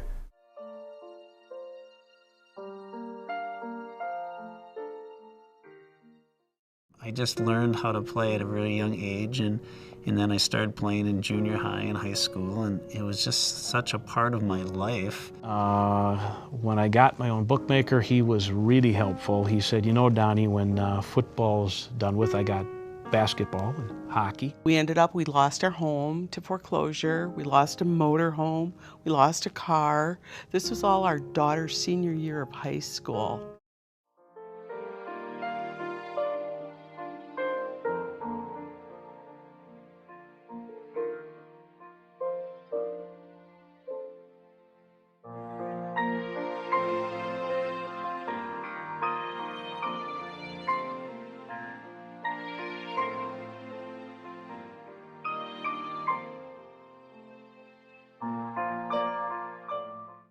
I started going to meetings and got that feeling of hope, which is so important because I just identified so much of myself as a gambler, but now I realize, well, this is not going to be a healthy lifestyle for a family man. Until I got in the door and started identifying with everybody else that was there and realizing that I wasn't unique, I wasn't the only one.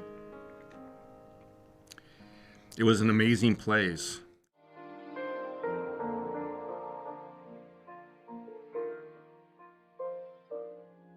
Life in recovery, is a way to experience the world. My marriage to Diane is selflessly giving, not selfishly taking. And that is awesome. You have a choice to be brand new today. You can start your day over whenever you want. You're brand spanking new. It doesn't make any difference what you said or what you did in the past. The only thing that counts is today. In fact, the only thing that counts is this moment. Please consider making your tax-deductible gift of $25 or more today. Just visit ncpgambling.org to give help and hope this holiday season. No gift is too small, and every gift helps. Thank you.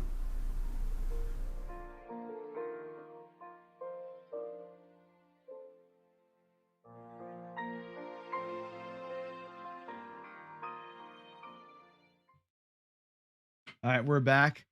We'll get Michael's going to step away for a second, and we'll get kicked off with the interview. I've got Michael Shackelford, the Wizard of Odds, joining us in just a moment. Couldn't be more excited about meeting him. I've never talked to him. This is my first interaction with him. One of the smartest men going for sure. And I've got lots of things queued up to ask him for sure. So we're going to go ahead. I'm going to quickly do this to restart the recording. We're going to get into, I'm going to ask him some dice control questions. I want to talk about bankroll management. A lot of people want to know the way that somebody who plays the math way plays. And I think there's a lot of interesting things here. So definitely, if you have got questions, drop them in the chat, put a big letter Q in front of it so I can find them easier. And then we can roll those in. So without further ado, I'm going to go ahead and bring Michael in now. We got take me a second here to get the cameras hooked up. And the title's changed. So let's bring Michael in. Let's see, there's Wizard of Oz. We're going to change this to, whoops, the Wizard. How you doing? Good morning. Can you hear me? I can hear you just fine. That's great. Great audio. Pleasure to meet you. Well, great to meet you too, John. I see you're now 13 hours into your marathon. How you feeling? I'm feeling really good, actually. You said, go ahead. No, I say I don't sleep much anyway, so it's probably okay. Yeah, you said it's daylight on the East Coast. It also is on the West Coast. I'll show you out my window. Oh, it is. You know what? I don't have my windows open. There you go. That's awesome. Yeah, so I got so many things to talk to you about, which is great. I don't even know where to start, but I think I'm going to start with the subject matter of the day, which is we're doing this Craps-a-Thon here for addiction, for gambling addiction.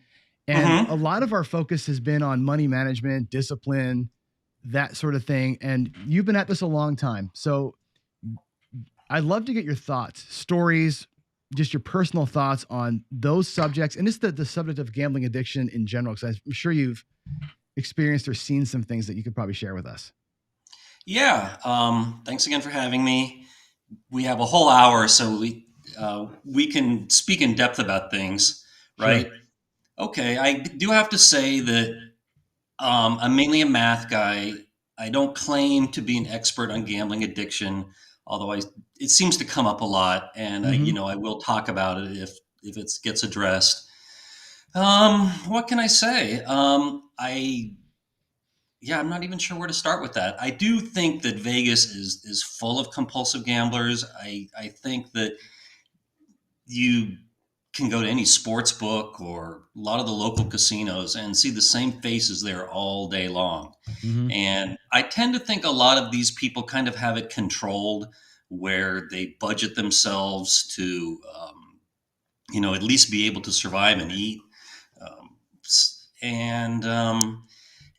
This might be a little controversial, but I've always said that if you are a compulsive gambler, try to quit. But if you can't quit, at least make good bets and keep it in moderation. Much like I might say to a compulsive smoker or a compulsive drinker, if you can't quit, just at least keep it in moderation.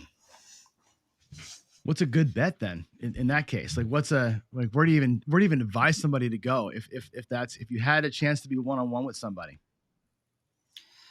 I don't really, I wouldn't, no one has ever even asked me, where should I go with a problem for compulsive gambling?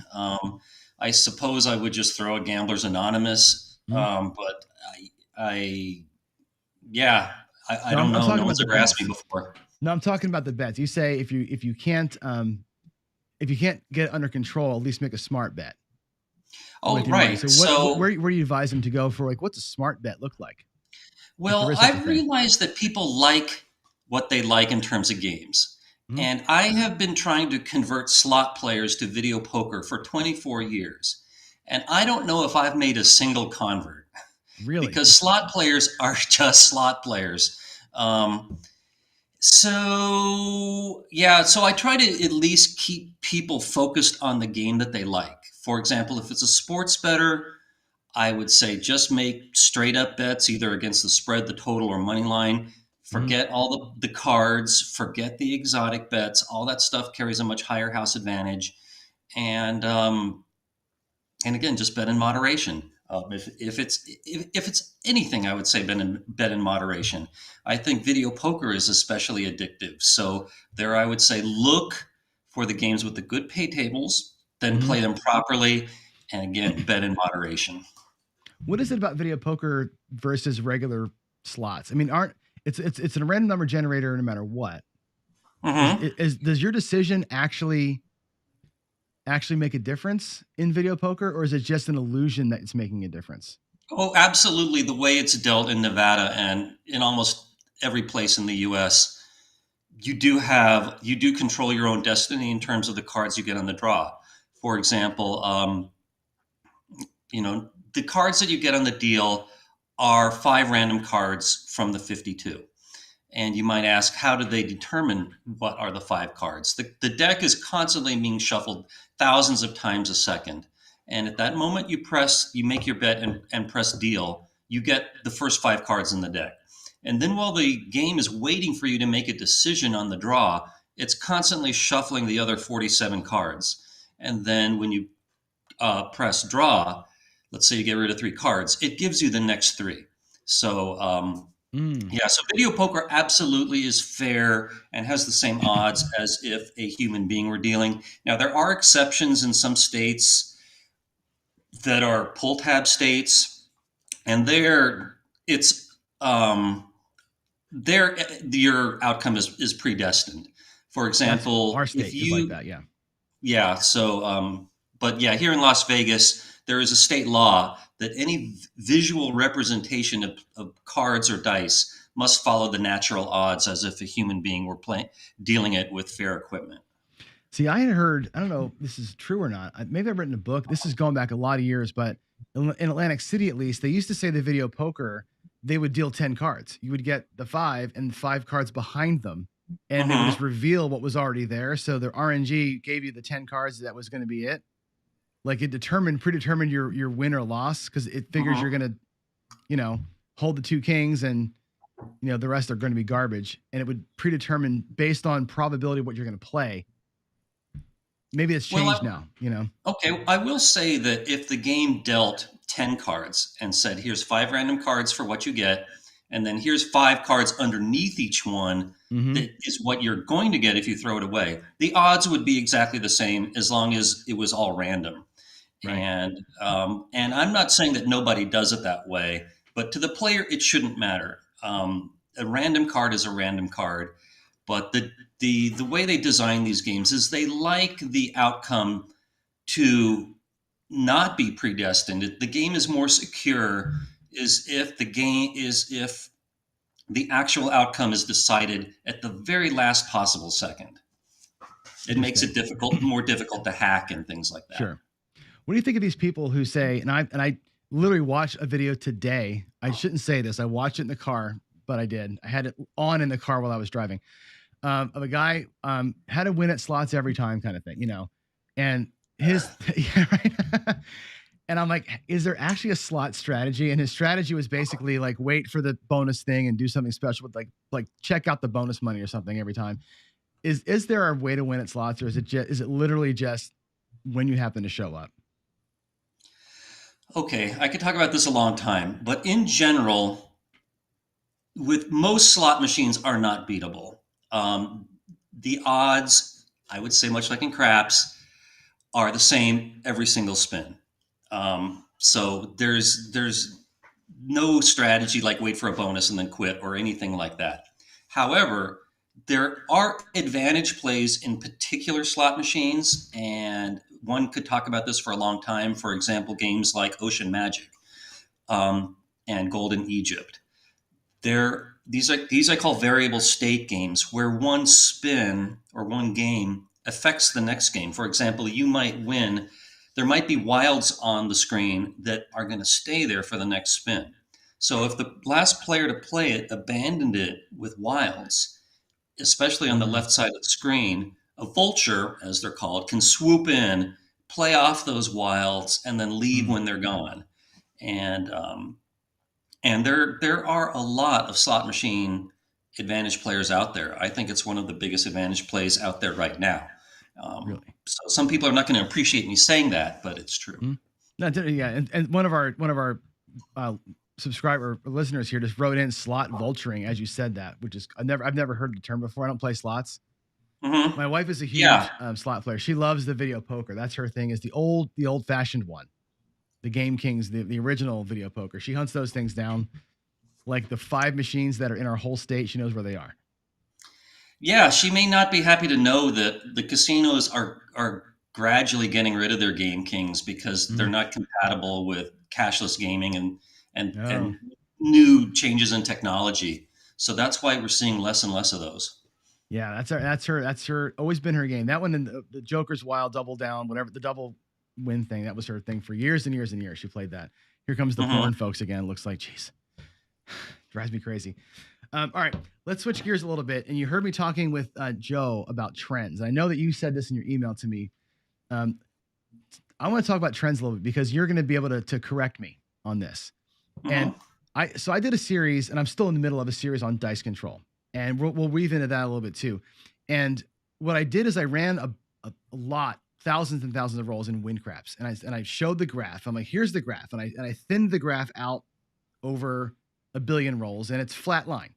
That's how the casino. That's the house edge, right? It's a flat line to the casino. They're siphoning off a little bit, but when you zoom in, you get these huge peaks, 20 wins in a row, 10 losses in a row. And I'm like, we experience the house edge, but in small chunks. And it's usually like this big spikes. And I'm always saying you're going to catch a good or bad trend because you're in there for the micro time, not the macro time like the casino is. And I try and catch that. You said in your email to me, let's talk about trends because you don't necessarily believe that there are trends, or how do you view that? I will say that it's to be expected mathematically that in the short run, you do see a number of wins in a row and a number of losses in a row, and then maybe a choppy period in a row. Again, that's perfectly mathematically explainable, but you can Mm-hmm. never look at the past and say, here's Right. what's likely to happen next. Things could change at any time. The dice do not have a memory. So I absolutely do not believe that following trends helps you. Okay. Um, not following, hoping to catch is that's why I describe it as hoping to catch. Like if I see two in a row, I'm hoping that might be the start of something. And I'm hoping that I can catch the budding of a wave. It's not Mm-hmm. a thing you could actually like document, but Well, I hope for it. You know what I'm saying? okay. If that makes the game more fun for you or for anybody else, by all means, have at it. I mean, Mhm. gambling is supposed to be for fun, and I don't want Truth. to, I don't want to not make it fun for anybody. But you should be able to document if whatever you're doing is working for you. Mm-hmm. So I mean, just write down rolls, write down your bets, and say and see how something is doing over a long period of time. And I think you will see that if you make the same kind of bets, that over the long run, you see the same house advantage no matter what you're doing. Yeah, the House Advantage will for sure grab you. There's so many questions coming in. My goodness. Um, quick shift of gears. So I have to ask because I see three people asking the same question. This is about blackjack, actually. Um, blackjack automatic card shufflers. How did they change the game? Like in terms of the math of it? Because I made Mhm. this point earlier where if you're a card counter, and my parents were huge blackjack players, they don't play anymore because of the card shufflers because they feel like the shoe was the shoe, and my dad never counted cards, but he thought the shoe would get thicker towards the end, and he Mhm. just kind of feeling about the shoe, and they felt like basic strategy was designed to kind of work the shoe. And there's no more shoe. Does that, in your mind, change the math? Well, the basic strategy is the same regardless of if the game is hand dealt with a continuous shuffler, or dealt with an automatic shuffler. And I will say, though, that the odds are slightly better with a continuous shuffler than with an automatic shuffler or a hand shuffler.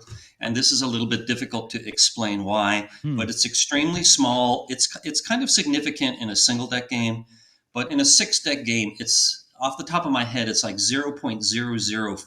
0.003% better to have a continuous shuffler. Really? That's interesting. I would have thought the Right. exact opposite of that.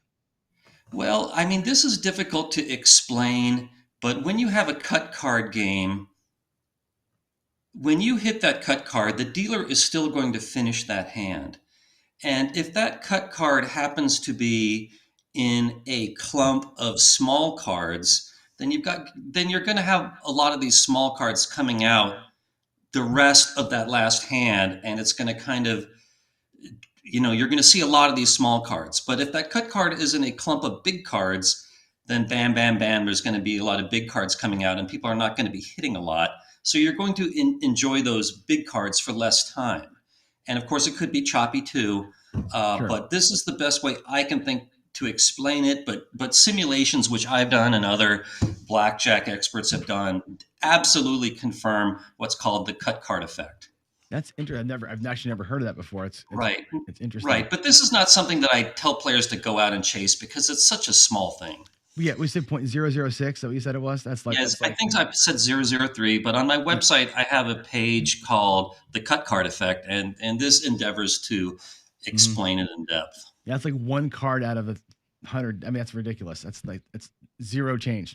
Yeah, but I will say that for card counters, continuous shufflers are absolutely terrible. They kill the game. Right. And that's only for betting purposes, right? Like this, just you said the strategy itself, the card counters don't necessarily change their basic strategy. They're just what they're going in with. So. Right. It's, card counters will vary their strategy according to the count, no matter what type of shuffle it is. But for the basic strategy player, just stick with the basic strategy and don't care how the game is shuffled, except I like to advocate a hand shuffled game because it slows down the hands per hour and you're being grinded down by that house edge for less time per hour. And I also think it's a nice break in the game. It's a nice chance to chat, and it's kind of like halftime watching football. I think it's a nice break to the game. Interesting. I got a question here from Brian in Hawaii Craps Shooters. He wants me to ask you, if you were to play 5 days of craps, what would be the best single bet for a player in terms of house edge? The best single bet would be if you had a gun to your head and could only bet one thing, then it would be the don't pass. Now, I would rather bet the don't pass and then lay the odds, but you said just one bet. Right. So if you're playing for 5 straight days, you're just going straight up don't. Now, everybody in my chat is loving that. I can tell you that right now. It's funny, the YouTube craps folks, for the most part, are don't players. Yeah, they're right. The odds are better on the don't pass than the pass by 0.01%. It's a small difference, but I think what I like about it is the payout, man. I love the 1-to-1 payout when you have the hammer, which you never get that. I mean, you got to beat the come out, obviously, but once you have it set, that's the best deal in the casino. Right. I mean, it's an extremely small difference. So I am not out there preaching bet the don't, because again, it's so small. And I think a lot of players just find it more fun to bet with the table. You get more of that contact high and feel that energy more. So, however you like to play, whichever side, that's what I would recommend. But for mathematical players who, you got to go with the don't. Right. I was figuring you were going to say that, but that was my next question was, as a mathematical player, what would you do at the casino? And you're more of a don't. Yeah. If I were playing craps, I would most likely be betting the don't. I would make a don't pass bet, lay the odds, and then I would probably make some don't come bets and lay the odds on those too. How many, it doesn't really matter. It might be depending, how, what my mood is, how much do I want to bet right now? And however, I will say that if I am, say, going to a casino with a friend and he likes to bet the pass, I will probably bet that way too, just so that we're not rooting against each other. And, I think it'll be more fun for him if we're both happy at the same time. Sure. Well, that makes total sense. And that's a groove play, right? That's what you do when you're playing with friends. I like that a lot. So you said, if I play craps, that's what I would do. Do you play craps? I really don't play that much. To be perfectly honest with you, I really don't gamble that much anymore. I've been living in Vegas since 2001, and, gambling gets kind of old, and I'm into other hobbies. And, certainly if I see an advantage play out there, and it's a good one, I'll definitely be all over that. But my name has been passed around town as an advantage player, so I don't, at most places, I don't get the benefit of comps and points and stuff like that. There's things called a DNI list, meaning do not invite. Like, let this guy play, but don't give him any comps, and don't invite him to anything. And without the niceties, it's not worth it to me anymore. Oh, okay. Wow. Next question, and this is from here's from Bruce Stern. There's only one wizard. That guy is amazing. That's a pretty great comment. Thank you for the compliment. Yeah, it's your site is awesome, by the way. I mean, you know this already, but it's such a wealth of information. I reference it constantly. I don't know, I've tried to like understand. I actually put up one of my videos, the calculation for house edge, and I was like, I don't understand how this works. But I looked at it like 6 times, like I think I understand it, and it's fantastic that you break it down the way that you do. We got to talk about dice control, because I know you don't believe that it's possible, but let's talk about it. Because I have one of my good friends, George from CY. He's he calls himself a controlled shooter, or an experienced shooter. He doesn't believe in dice control either, but he practices it for thousands and thousands and thousands of rolls. What are your thoughts on it? Okay, I wouldn't say that I don't believe in it, but I'm extremely skeptical about it. In the many years people have been talking about that, I've yet to see any convincing evidence that anybody can do it. Now, to that, people say, well, the people that really can do it are keeping a low profile, which is entirely possible. But when I look at books and TV shows about people like the Dominator, I say, show me some log files, show me some tax returns, show me anything in writing that shows exactly, how you're doing over the long term. I don't want to just hear a lot of stories about the good days. I want to see some hard evidence. And I have thrown this out there for at least 10 years, and nobody has ever come to me and says, Mike, here's the evidence I can do this. So, and furthermore, it just seems kind of ridiculous to me. I mean, I once, when Stanford Wong and his companion Little Joe were out there claiming they could beat craps, I watched them once over about 50 throws, and those dice were tumbling all over the table. And I've also been out with Bo Parker. And again, to me, it seemed like the dice were just tumbling all over the table. I didn't see anything that looked especially precise. Now, again, I don't claim to have seen everybody. And so I will say that, is it possible there's a small number of people out there who can do this and have a slight advantage? Yes, but I've yet to see the evidence. Okay, so so I have 2 follow-ups there. So the guy I was talking about, George, he wanted me to ask you this, because he's willing to. He has logbooks. I'll give him all that he's logged. Not enough. He admits it. Not enough numbers. He's got in a like handwritten, I think, book, and he's got some spreadsheets, about 30,000 rolls, which probably not enough to make a statistical finding. I don't think it's enough rolls. You would probably agree with that. But he asked me to ask you, what would you want to see? Like what kind of logging should he do and present? Because I think he wants to open up the conversation. And what he says, I take him at his word here, is I can't control the dice. He said, I can control everything until they hit the table. Like how I hold them, how I throw them. When they hit the table, it's in God's hands. He's like, I hope I set them up for success, is the way he describes it. And he says, I have a lot of success. I'm exceeding what you should see probability wise. And he's like, there's things that I feel like I'm doing that are setting them up. But he agrees too, the slow motion is a nightmare, as you have seen too. So. Okay. Well, to that, I would start by saying that anyone can claim that they only control the dice until the moment they leave your hands. And then it's up to chance what happens after that. So, so even the best dice influencers, I'm sure, would say that they are not successful 100% of the time. And on Stanford Wong's old site, you heard a lot of people talking about their 7s to rolls ratio. And you would expect in a random game that 1 out of 6 rolls would be a 7. And the dice influencers are trying to avoid that 7, and they would say, well, I've gotten it down to 1 in 6.5 or 6.7 or maybe even 1 in 7. So you saw this statistic a lot. So as to the gentleman with 30,000 rolls, I would say that let's start by showing me how many times in those 30,000, how many times did you roll a 7? That's a great way to get started. I can very easily do a test to show how likely that outcome is. And here's a question for you.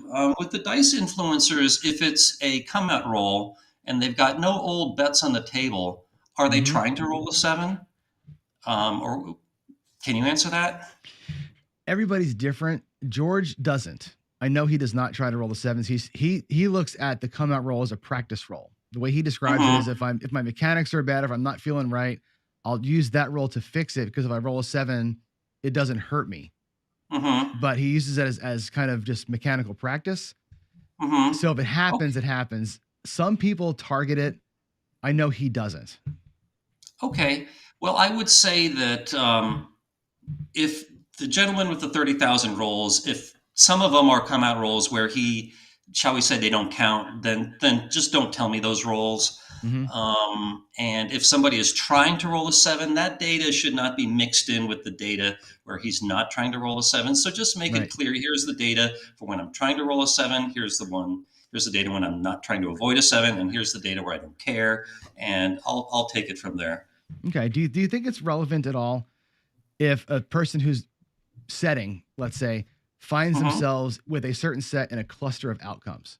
Is there a way to give you data that would provide relevance on that? Or is that really just happenstance in your mind? I will say that I know dice setters will talk a lot about what set they use, like the V set. I don't remember all the other ones. And if, what I could do is if someone were to send me some data, like here's set number 1 and here's set number 2 and here's my results, I could do what's called a chi-squared test to compare them to each other or compare them to expectations and see if there's a significant difference. But I think a good way to start is just looking at how often you roll a 7. Okay. How much data do you need to make it right? Or to get a really good, comfortable look at it? Yeah, there's no magic number, but I think I would like to see at least 10,000 rolls. But, I can work with anything, but the degree of confidence is proportional to the square root of the number of rolls. Okay. He said he's got like almost 30,000 rolls logged, but I don't know that he's got them, logged with the set used or the target he was trying to achieve or whatever. Yeah. So well, neither do I, but let's just start with, we can start with as little as how many of those 30,000 were 7s. We can break it down. If he knows the actual outcome of every single roll, then let's see that. Here's how many 2s, here's how many 3s, etc. Sure. And he's totally transparent and wide open. He's not wearing a mask and trying to hide from a casino. He's literally filming himself twice a day for 2 hours doing his practice. So it'll be a legit set of data from him. I trust his whatever he's logging. I trust it. Yeah. By the way, this is a good time if you like wearing a mask in a casino. Oh, right. It's a good time. It's a good time for card counters. Oh, I bet. Yeah, I bet. And poker players, right? You can just lower the hat, put the sunglasses on, and nobody can see anything. It's like absolutely, but that knife cuts the other way, as you can't see as much of your opponents. That's true. On the dice setting thing, so number of 7s is important, obviously. If a person is getting, I don't know how you can say it, demonstrably longer rolls, like if they're averaging, out of 10 shooters, let's say, if 6 of them are going 10 plus and 4 are going, 4 minus, that breaks the expectation of 8.5. And I actually say it's less than 8.5. I always say 8.5 is like the number of rolls between 7s typically, but not counting the come out rolls. But if you're getting that kind of thing, does that matter to you? Do you think that's relevant at all when we see a higher proportion of longer rolls, even though the total number of 7 ratio might be the same? You're still getting 7s when they come. but you're Okay, getting these like long stretches in between them. okay. If I understand the question correctly, first 8.5 is the number of times the average shooter will throw the dice before he sevens out. So the number of rolls between sevens should be fives. Should be five, not counting the sevens themselves. Right. And if you're asking, I'll just say this. I'm not sure if it answers your question, but I'm not big on betting according to how other players are rolling. I know that it's fun to bet on the hot shooter, and that's when the whole table gets excited. And if that's why you're playing for that contact high with the other players, then by all means go ahead and do that. But I believe that a roll is a roll, and it doesn't matter who's making it. So I'm going to probably bet the same way on a stone cold shooter as a really hot one. Regardless. Okay. Somebody's asking me to ask you, what about guys like Dominic Laurigio who have been banned from casinos? Is that story true? Is that the same guy as the Dominator? The one? Yeah, he's the Dominator. Was he actually banned, or was he? I really don't know. Yeah. I've got some of Frank Scobletti's books, and I think I've seen a thing about him on Beating Vegas or one of these shows, but I have never met the man, so I can't really speak to that. Okay. I've heard that some of these guys who claim to have been banned for their great dice control have been banned for their attitudes and how they act. Yeah, to be honest, I would probably agree with that. I know a lot of people that work in casinos, and their attitude is, as long as it's a fair roll, as long as you don't take forever to roll the dice, come on in and play. We welcome your action. And but I know this is a small sample size, but I do know one person who's a big believer in dice influence, and he at least had his own table and practiced a lot, but he was said to be a very obnoxious and rude player and got banned at some places, because he was so disruptive to the game. Sure. Is the casino's biggest beef time? I mean, I've always figured that it's the biggest beef is like rolls per hour. You start affecting that and you start not hitting the back wall. Then they start getting fancy, Yeah, no, I know dice dealers, and they find people that take forever to roll the dice because they're very carefully setting them and gripping them just the right way, and before they throw. They hate that. So they find that very annoying. So that's why some places, like I noticed this rule in Aruba all over the place. They just said when it's your turn to shoot, you just pick up the dice and throw. So that's what they like to see. And I know it's not what dice influencers like, but sure. One of the things this is my personal thing, and I'm going to ask you if there's a math way to answer the question. I don't know if there is. So this is I have no idea. I'm a believer, I think, that if you throw the dice and you can control how many times they roll off the back wall, you can eliminate some of the possible 36 combinations. Like, in other words, if the dice hit the back wall and only like 2 faces ever show up on one die and 3 on the other die, because they rolled so lightly off the back, you've eliminated like 7 of the faces or whatever. Does that change the probability of a 7 coming out? Oh, sure. To the positive or negative? And how do you apply math to that? Knowing that I can't tell you which of the 5 faces will ever show. Only that 5 will, and 7 will not. Okay, I'm not the best person to speak on dice influence about the fine points of it, but it's my understanding that what they are trying to achieve is to keep the dice on axis. And so whatever, do I have some dice here? Let me get a couple dice real quick. Go for it.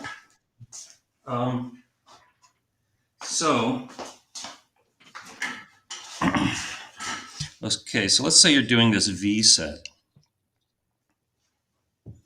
The idea being that when the dice are in the air, and hopefully after they hit, they're going to stay on this axis, and they're not going to land on, the 2 sides. This is supposed to be a 1, by the way. And what's in here? It's like as if these dice are glued together. And if you're successful at doing that, you're not going to see any 1s or 6s. So between the 2, 3, 4, and 5, even if these randomly move apart from each other, you're going to see way less sevens. So that's my understanding of what they believe. Mhm. So if you can keep these on axis, even when they hit the back roll, if this one, shall we say, double pitches, which is I think what they call it, you're Yep. still going to get way less sevens. And I don't, it's possible that I know they try to put backspin on it, and maybe some are successful. Mhm. So that's about as far as I can take that. And again, I want to emphasize that I'm not saying that dice influence is impossible. I just have yet to see anyone make a convincing case Yeah. that they could do it. And I've looked at a lot of slow-mo on this, and the dice are never on axis, right? And what George will tell you, and a lot of folks that I know that practice this stuff, they say it's not on axis when it hits the back wall, it's on axis in the air. And the double pitch happens as they're flying, and the explosions happen as they're flying, not after the hit. And they say, well, if you can keep them kind of cool in the air when they hit, you've given them a good chance. If you have low energy and you're controlling that part, I don't know. Slow motion to me shows me every single face is visible to the top. Like I always say, if a face shows this to the ceiling, it's a possible landing spot. And if all 6 faces on both dice showed to the ceiling at any point in time, you had a chance for a 7 of all the chances for 7s. And I'm hoping that, hey, if I can maybe make them not do that, I can eliminate a couple of them. Right. So, I think that is what dice influencers say. And you said before that we have control up until the time they leave your hands. But I think dice influencers will say, I think I have control all the way to the point where they hit the back end. And then there's some randomness. But if I have low energy, as you put it, then I still can influence the chances enough to have an advantage in the game. And again, I'm just playing the devil's advocate here. Oh, totally. And I think, and honestly, and again, the math on this is interesting, because if you could do it and you could hold the 7 off to 5 out of, instead of 7 out or 6 out of, or, 1 less, how much advantage do you actually get from that? Like you had a chart on your site, I think, that kind of shows you what the expectations would be. And it was interesting, but it wasn't like eye popping.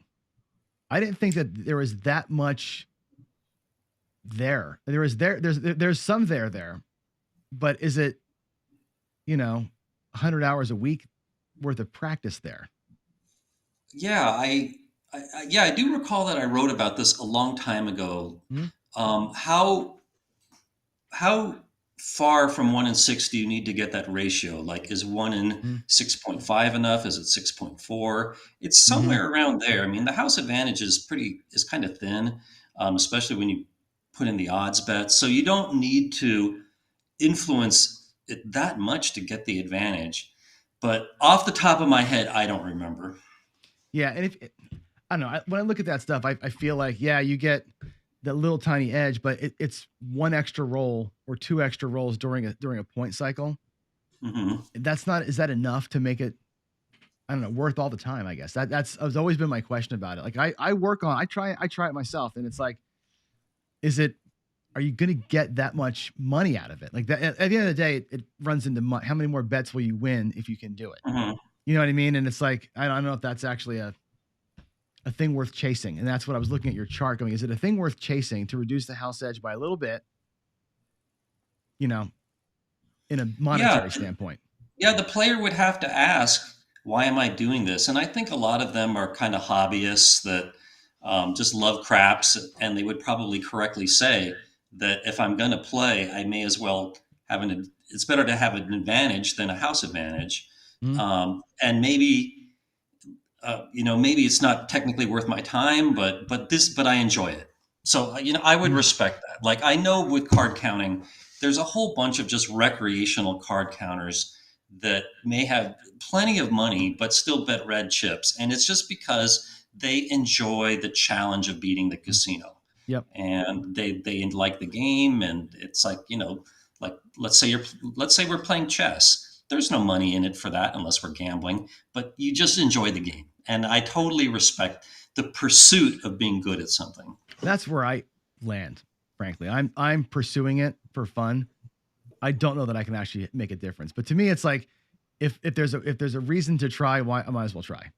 That's kind of how I look at that. So cool. All right, let's Brian. This is a betting question. Brian, and this goes beyond craps. This would be for, I guess, sports betting as well. What's your opinion on hedging? I'm against hedging, especially in craps, because the hedge bets like the any-7 and the yo are terrible bets. They carry a house advantage up to 17%. So yeah, absolutely no hedging in craps. In other games, it may not be so bad if the hedge bet doesn't carry such a big house advantage. But in general, I like to say, if you're out there gambling, then just gamble. And I have, a good situation is, let's say somebody makes a 6-leg parlay bet and they're one away from hitting the whole thing. Should they hedge? And let's say they're going up against a 4.5% house advantage. If they hedge, I would ask them, life-changing amounts of money involved here? And they usually say no. I would win $2,000. I would say, no, I would go for the whole thing. I would not hedge and go for it. The only time I would make an exception is if life-changing amounts of money were involved. Like, let's say it was a 12-leg parlay and you're one game away from winning $1 million. That for most people, that would be a life-changing amounts of money. And I might consider hedging there. So interesting. Yep, okay. That's not as far as I can take that one. No, that's good. That's good. We talk about this a lot on my channel, actually. Like when you're a don't pass player in craps, when do you hedge that flat? I would say never. You say never. Right. You are there in the casino to play. So just play. And like I said, the hedge bets in craps are awful. If it's on the 7 or the 11, any hot bet. And sure. So just play. Interesting. I've always given the advice of, like, not life-changing, but I say if it's going to hurt to lose that bet, like when you get your don't pass bet up to like 100 or 150 or $200, like that's going to really impact my bankroll. There's a decision point where you go, I have to get out of here. I have to hedge that thing. Or maybe you would say you shouldn't have that much out there in the first place. Absolutely. You shouldn't be betting that much in the first place, where if one roll is going to hurt. What about these hybrids? A big trend we're seeing in craps is hybrid strategies where you get, $50 on the don't, and then you bet 44 inside. So you're basically playing both sides, right? And you're hoping that, you can win a little bit and sort of, one bet pays for the other bets kind of a thing until at some point you're even. I think that's a really bad strategy because you're facing the house advantage both ways, and a lot of your action is canceling out. So I would view that as like betting on the black and red at the same time in roulette. The action cancels each other out, but you can't win anything. You can only lose. So I would say pick a side and stick with it. See, in roulette, though, it's a one roll thing, right? You bet them both, you lose them, you're always going to be hedged, right? And in craps, if you bet a don't and some inside numbers, and you take 3 or 4 hits on the inside and pull it all down, the don't saved you or it kept you safe while you were in there. You would say just pick a side and go. The only time I would hedge in craps is if you're playing for comps, and that can be a good way to lower your variance and make it to seem like you're a bigger better. But if comps are not important to you, then I would absolutely say stick with the side and be loyal to it. Yeah. Don't bet the other way. I think that it's just like giving the casino free money. Interesting. Yeah, it's funny. I have one of my subscribers named PJ. He preaches to me all day long. Pick a side, and you're just, I would agree with him. Yeah, he's doing backflips at his house right now. I can tell you that. That's pretty funny. So another question coming in is how you feel about, so he's saying the same thing, lay bets to protect a don't pass. So a one-time lay bet. So lay $200 lay forward to protect $100 don't pass for one roll, pull the lay bet down. Like a short-term hedge that's not going to be a guaranteed loss. So with the lay bet, those matter whether or not the commission. So when you make a lay bet, say on the 4 or the 10, is it usually that you have to prepay the commission, or is it only on a win? It You depends on the tell me. casino. We're at the Fremont in Vegas, you prepay the commission. If you pull the bet down, you get your commission back. Yeah. I don't recall the house advantage on that off the top of my head, but I believe it's one of the lower ones. But if the house advantage is higher than whatever you're trying to protect, I would not hedge.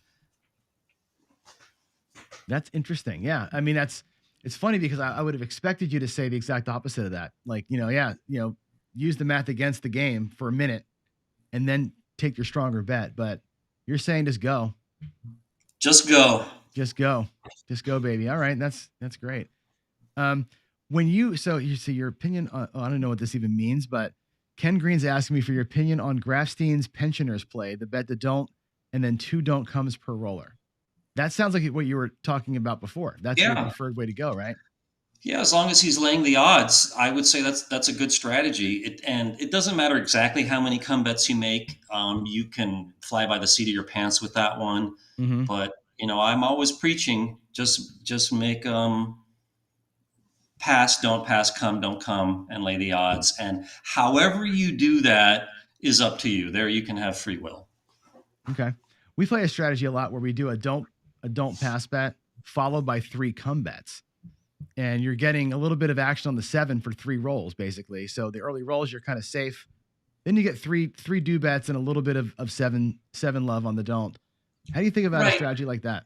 Well, I know I said to pick with a side and stick with it, but I'm not going to criticize that strategy because at least you're making good bets. And I will say that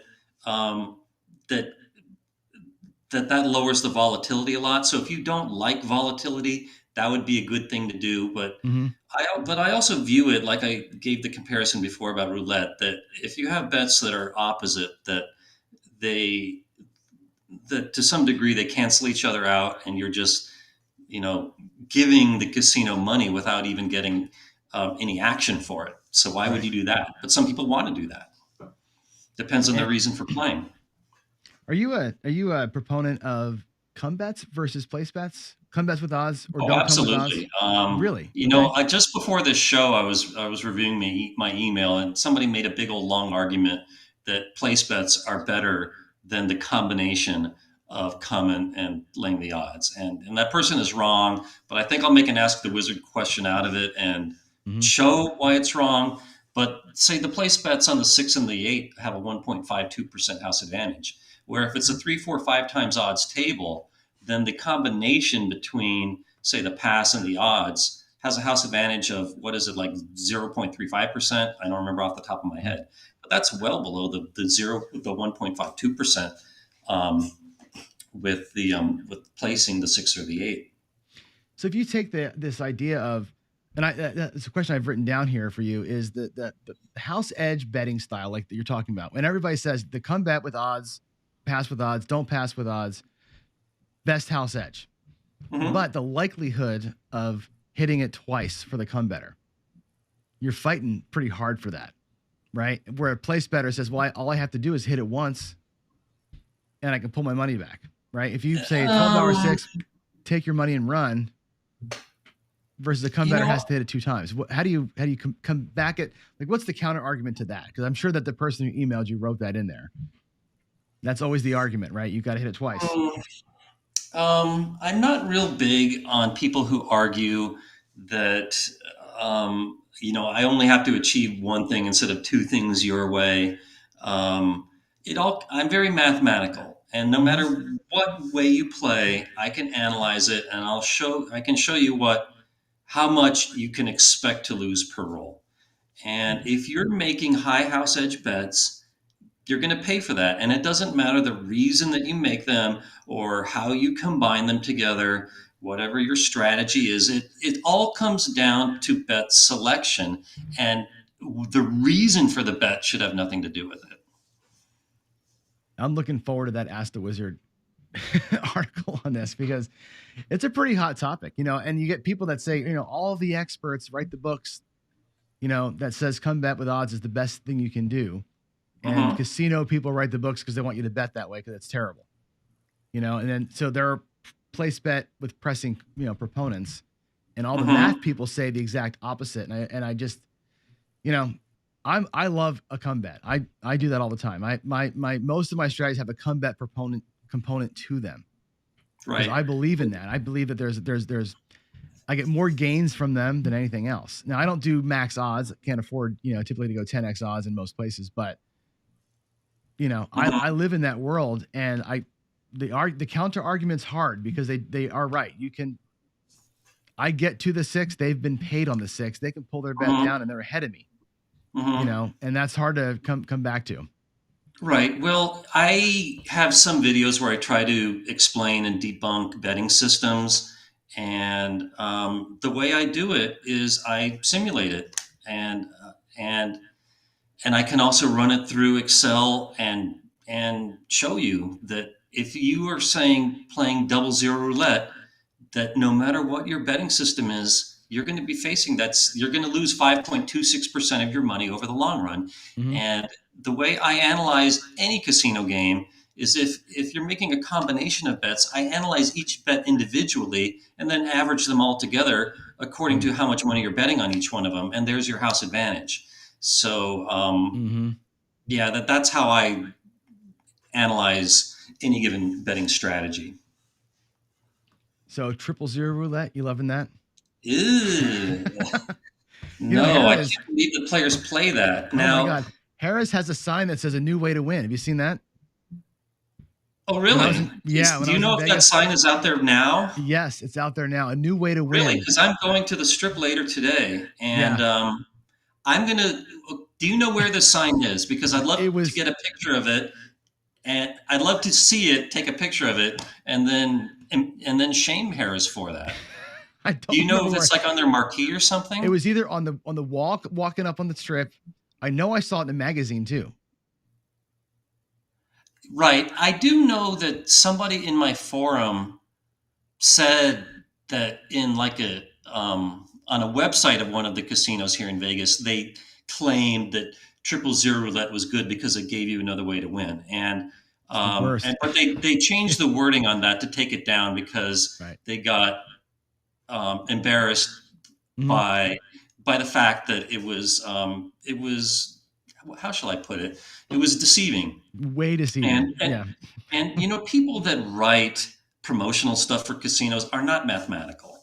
And I will definitely I'll go down there later today and I'll look for this, and I'll definitely take them to task. And I remember that when 6 to 5 blackjack first came out, Bally's had on their big marquee, and I saw this, it said our blackjacks pay a whopping 6 to 5.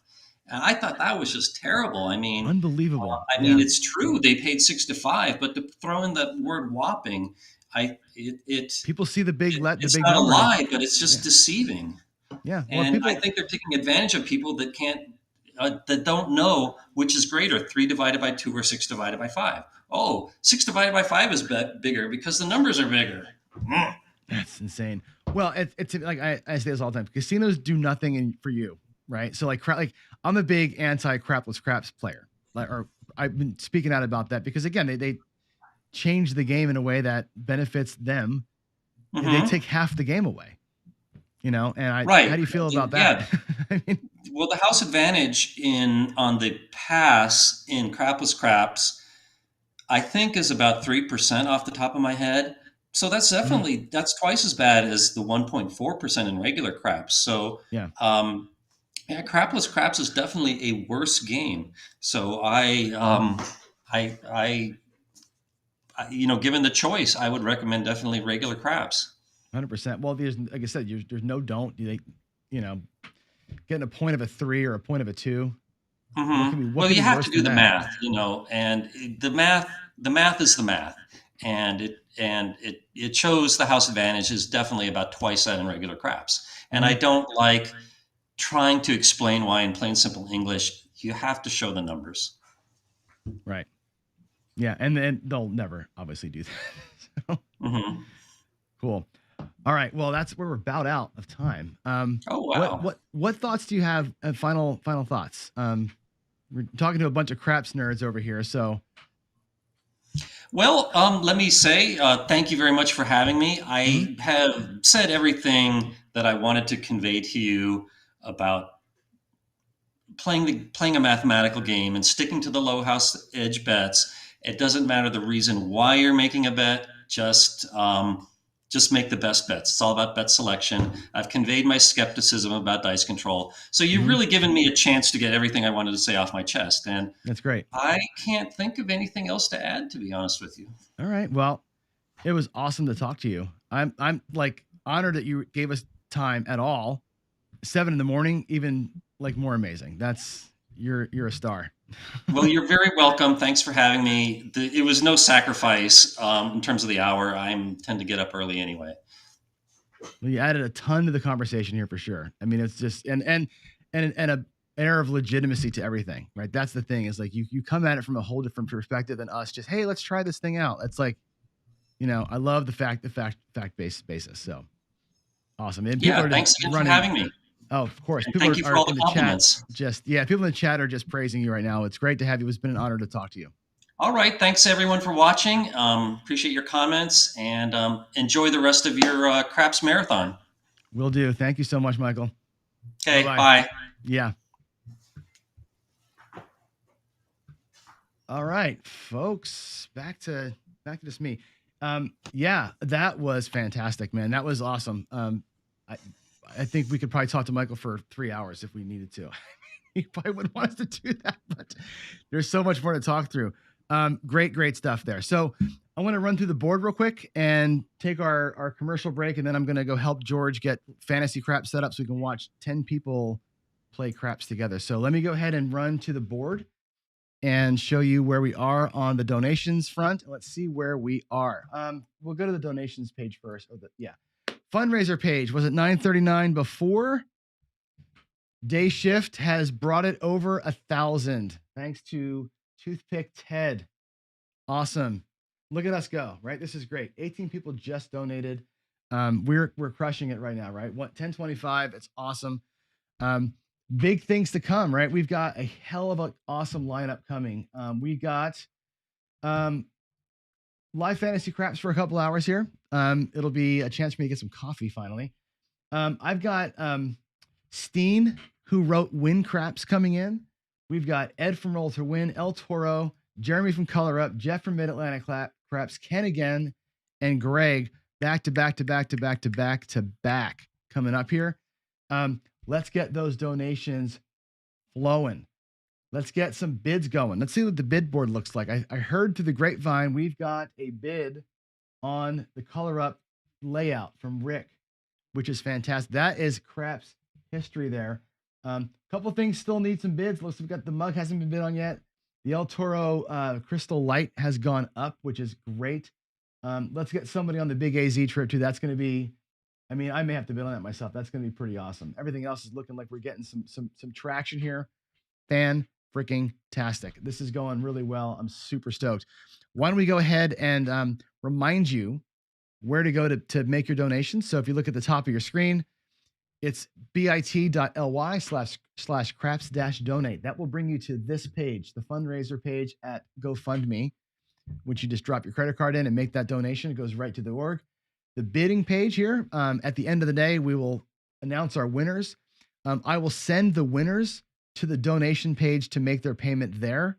And that way and then I'll collect your addresses and we'll get everything taken out. Waylon asked me this, am I tired yet? I am not even a little bit tired. No, I feel great. I feel like $1 million. I'm hitting my stride right now, actually. I'm feeling pretty good. That interview just jacked me up, man. I feel like, you get to interview somebody of that stature and you just feel like, wow, here I am, right? And not that everybody else isn't of that stature, right? You're all my friends, and love every one of you. But to talk to somebody that, like I said, the Wizard of Oz is the Wizard of Oz, man. I mean, that was like fantastic to get to spend even a few minutes with him. It was awesome. The bidding page, I'm sorry, it's super small on my screen. I know it's hard to zoom it in there. So Why don't we do this? Let's take a quick break. We'll watch the NCPG commercial one more time. I will do a quick bio break, and I'm going to come back and work with George in Skype. We're going to come back. You're going to watch us fumble around a little bit because it's going to take us a hot minute to get the video and audio set up for live fantasy craps. Then we've got a 2-hour live craps that you can watch. I'll provide some commentary. You guys can come in and talk.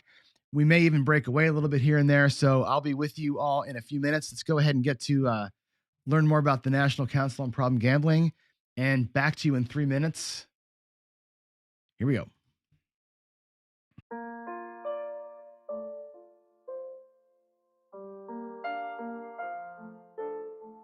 Our National Problem Gambling Helpline is like a 911 service.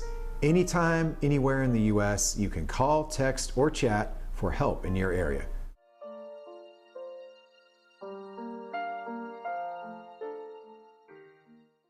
I just learned how to play at a very young age, and then I started playing in junior high and high school, and it was just such a part of my life. When I got my own bookmaker, he was really helpful. He said, you know, Donnie, when football's done with, I got basketball and hockey. We lost our home to foreclosure. We lost a motor home.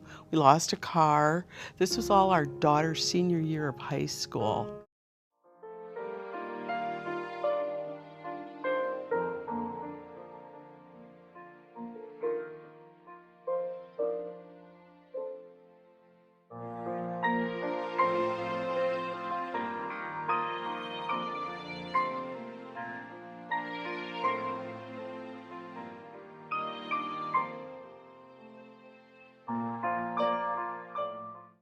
I started going to meetings and got that feeling of hope, which is so important because I just identified so much of myself as a gambler, but now realize, well, this is not going to be a healthy lifestyle for a family man. Until I got in the door and started identifying with everybody else that was there and realizing that I wasn't unique. I wasn't the only one. It was an amazing place.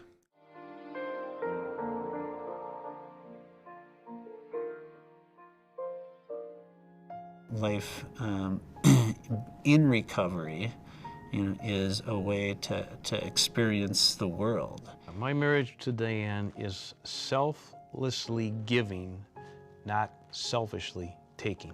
And that is awesome. You have a choice to be brand new today. You can start your day over whenever you want. You're brand spanking new. It doesn't make any difference what you said or what you did in the past. The only thing that counts is today. In fact, the only thing that counts is this moment. Please consider making your tax-deductible gift of $25 or more today. Just visit ncpgambling.org to give help and hope this holiday season. No gift is too small, and every gift helps. Thank you.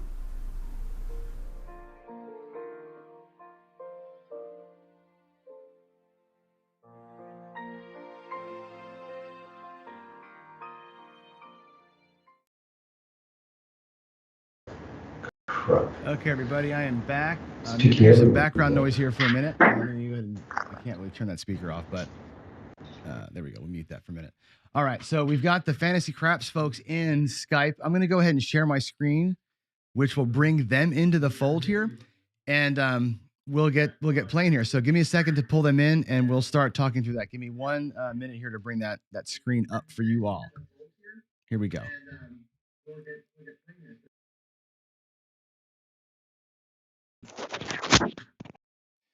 There is the Skype screen. Let's bring this up there. All right, so there is Fantasy Craps. Can you all hear me? I think you all can, right? Yeah. All right, so I'm gonna narrate here a little bit. I think I can do this. Hold on 1 second.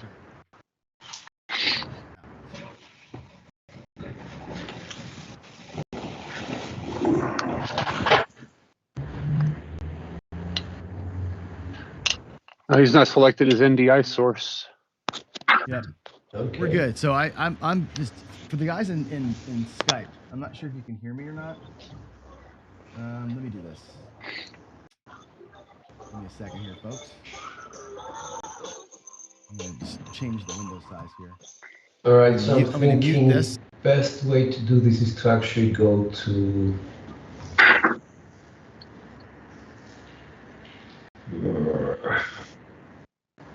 Yeah. Yes, can. Yeah. All right.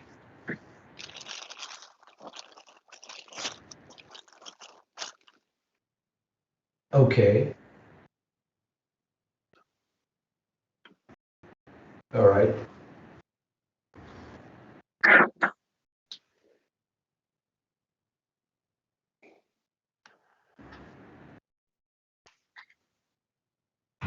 All right.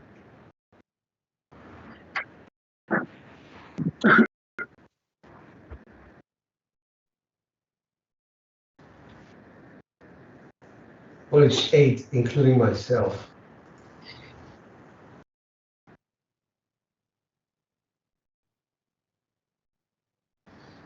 All right.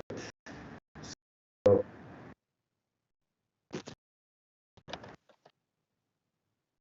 Yep. yep. Howdy.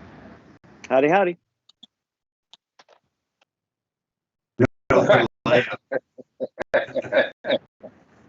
That's right. Uh-huh. Yeah.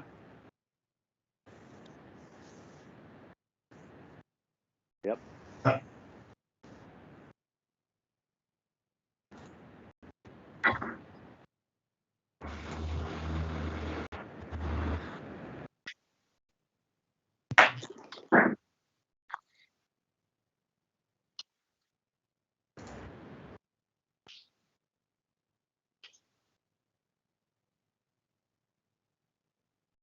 Okay. All right. So I think the way, sure, the way that we're is basically Craps goes first, then Matt's like Mac, roll between third, Jeff from Mid-Atlantic, Craps goes fourth, then we've got Jim, and then we've got others, and on the next page we've got Burdock 301 and myself, and that's how we're going to do it. We have a $1,000 buy-in, $10 table, and we decided on the pledging rules a couple of minutes ago, actually. The pledging rules are quite simple. What we're going to do is every player that gets a 7, whether it's a come out 7 or a 7 out, will contribute $1. Every 4 rolls that the shooter shoots, he contributes $1. And at the end of these 2 hours, we're going to put bankrolls together and make a contribution of 1% based on the final bankrolls. What we're hoping is that this is going to be sufficient amount of money to help the cause that you have started, and I hope that's good. Wow. So let me get that right. You're gonna donate $1 for All every right, 7. so Right, a dollar per 7. We got. let's see who goes first. We've got Troy. Troy, you're first up, sir. Yeah, sure.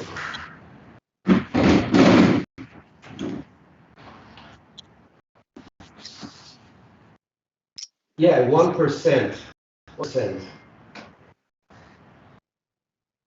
Yeah.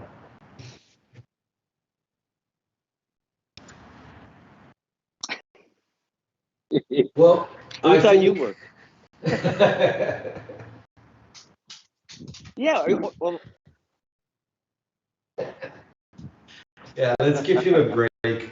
So I think Troy has taken over the idea of keeping some score, and because we have a tracker of our rolls, it should be easier. Hey, Born to Roll, good to see you, man. I'm sorry. Okay, that's probably my mic being turned up.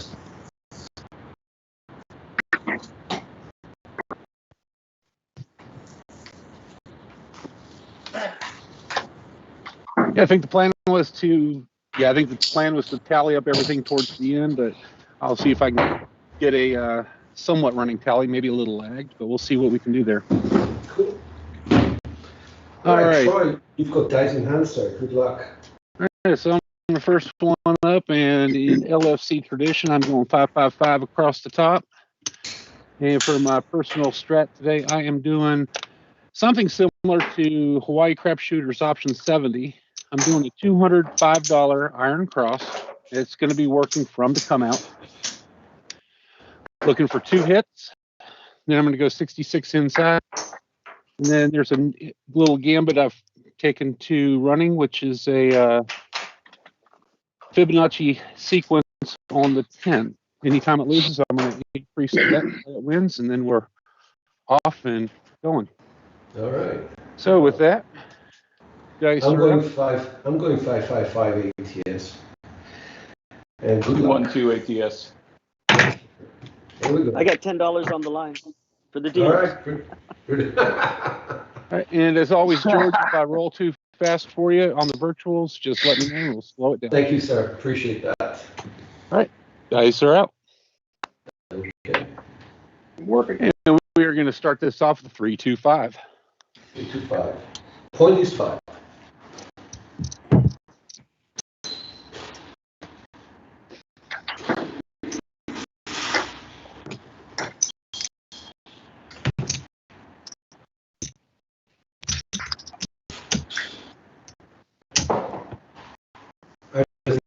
Panda to confirm that the 5 has come through on the virtuals. Thank you. Go ahead. All right, dice out. And we got a 246.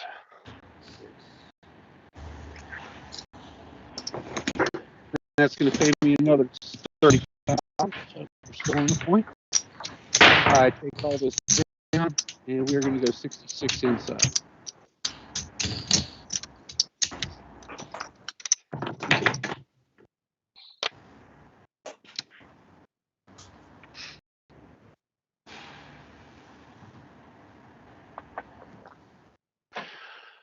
All right, dice out.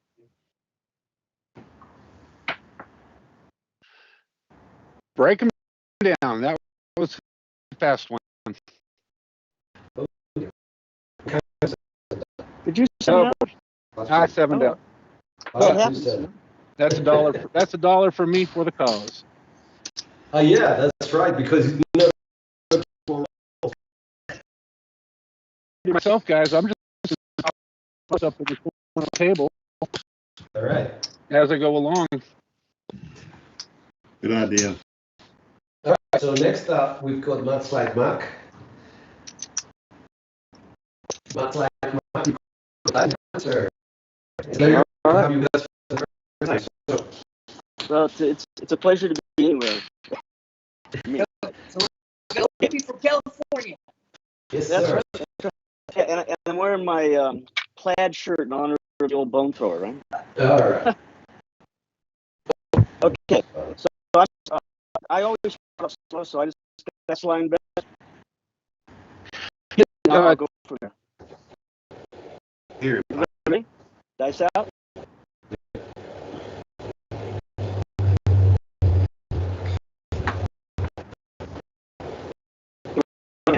Easy. 10. All right.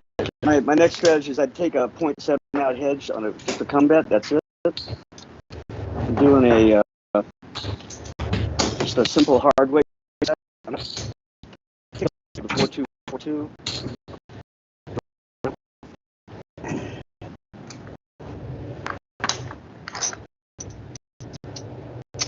We got a 6-3. Okay.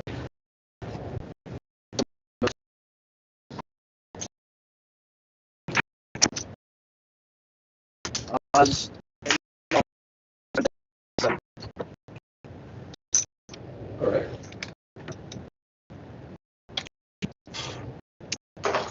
I'm so sorry about that. Okay.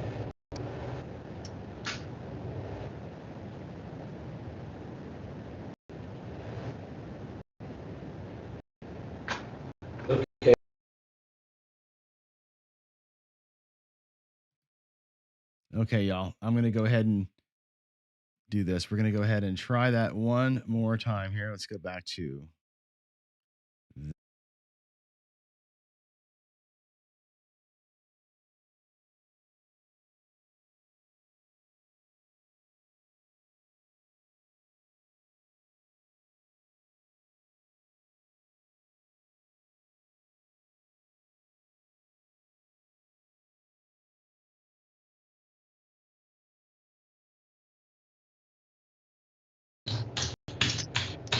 All right, so, cool. I'm actually at marker number 1. So we go over to roll to win dice. I'm going to go 10, 10, 10. All right, cool. I'm going to go 10, 5, 10. And the ATS.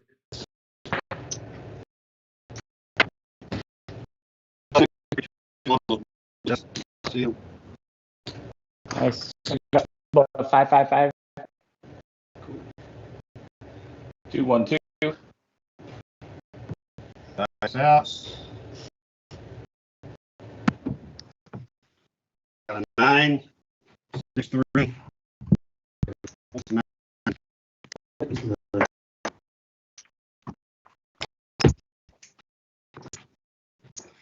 I'll go for 9.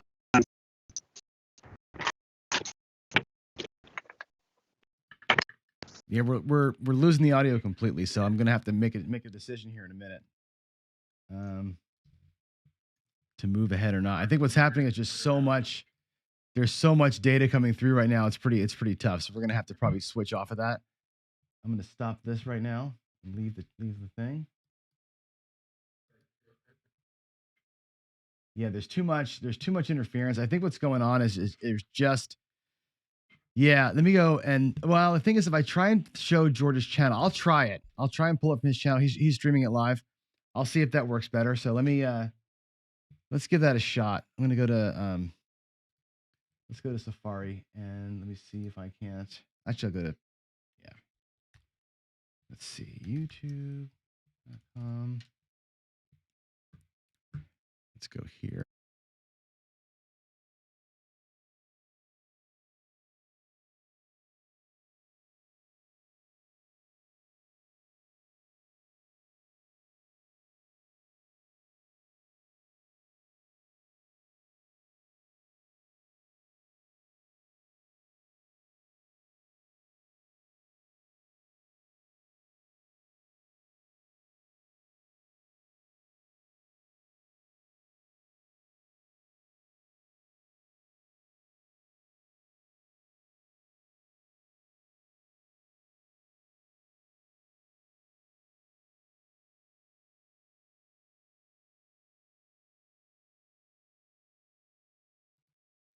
We're gonna try this here. I've got. I'm gonna bring this. There we go. I'm gonna bring that in. We'll see if we can see that a little bit better. I'm gonna change the view here. Let's do this. There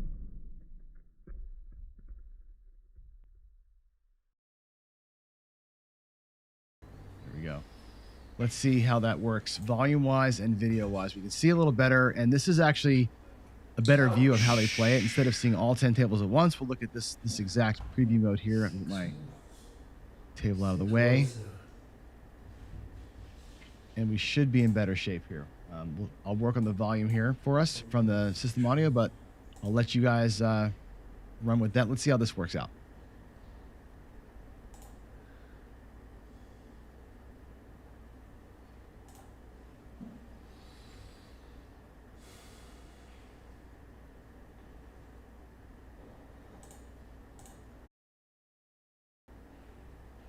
All right, just give me 1 second, guys.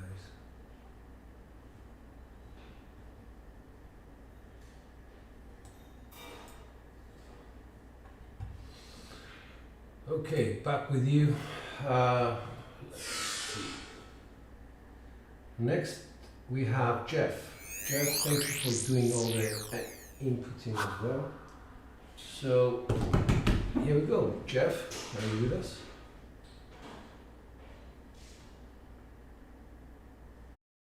Is Jeff with us? I think I must have lost quite a few people here.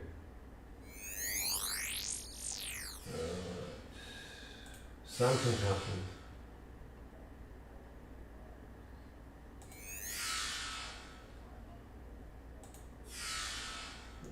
Okay, I lost a couple of people from the stream. I don't know why. Let me just see. Is everybody with us? Yeah. Okay, cool. Jeff, go for it.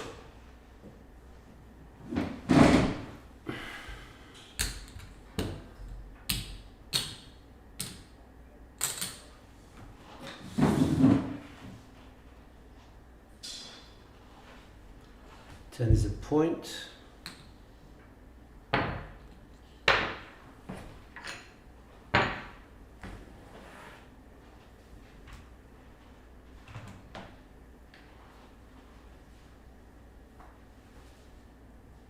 Could you update the KPI?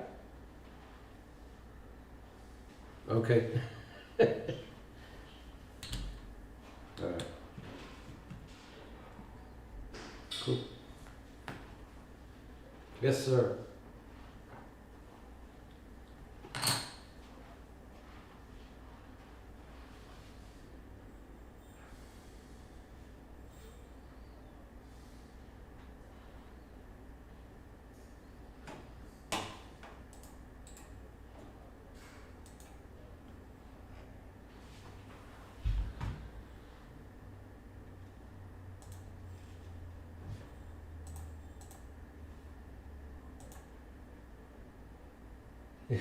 Yeah. For some reason, Jeff's NVI stuck.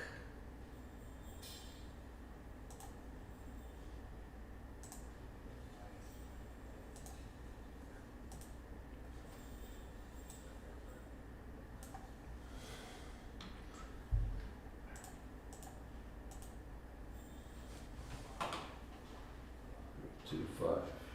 Okay.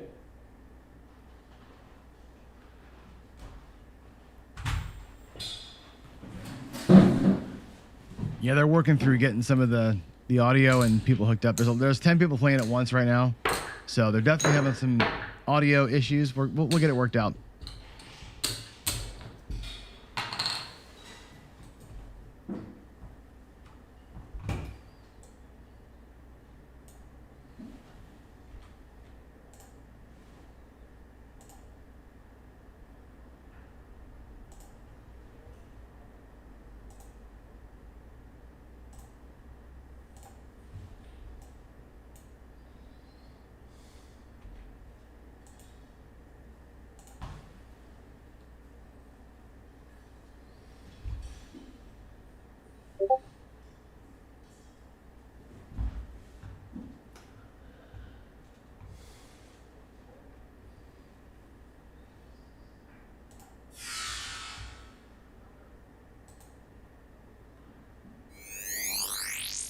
Alright, for some reason, guys, everybody's frozen on my computer, so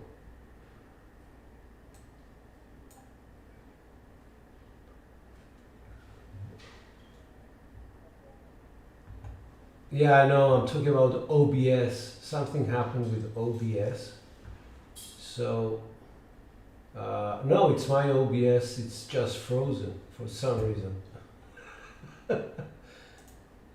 All right, I don't know what to do in this case. Hmm.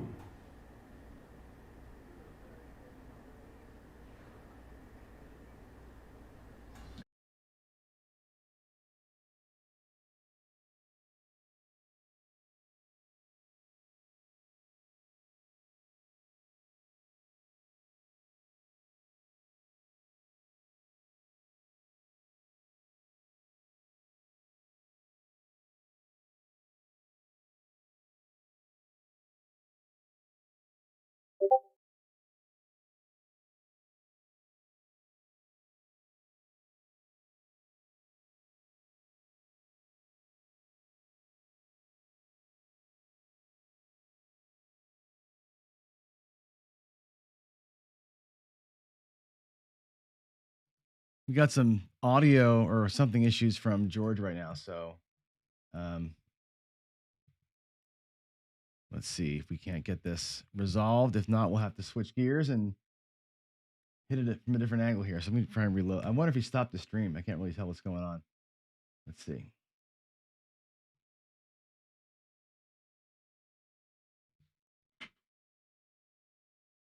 Yeah, it looks like his stream may have just be stopped. I'm not getting anything from it at all. So it's all right. We'll go and switch gears here. And we'll let.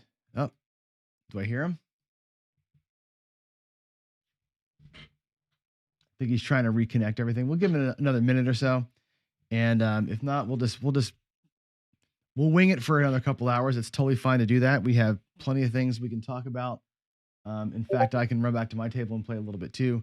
Looks like I'm getting a text from them. Let's see what's going on there. What is happening here? Third time is a charm. There he is. He's back. Look at that. This is just George's practice channel. We don't want that. We want to get the actual live stream.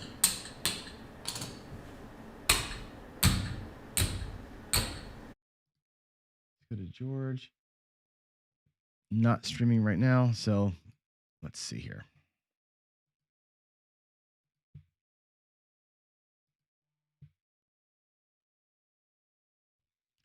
Let's see what's.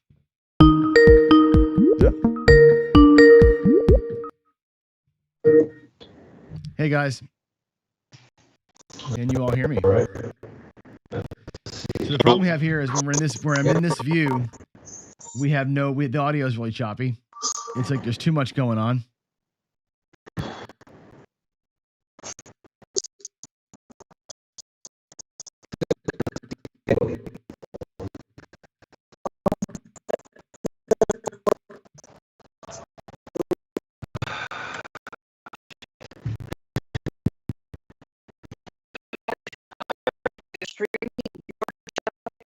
We have people on yours.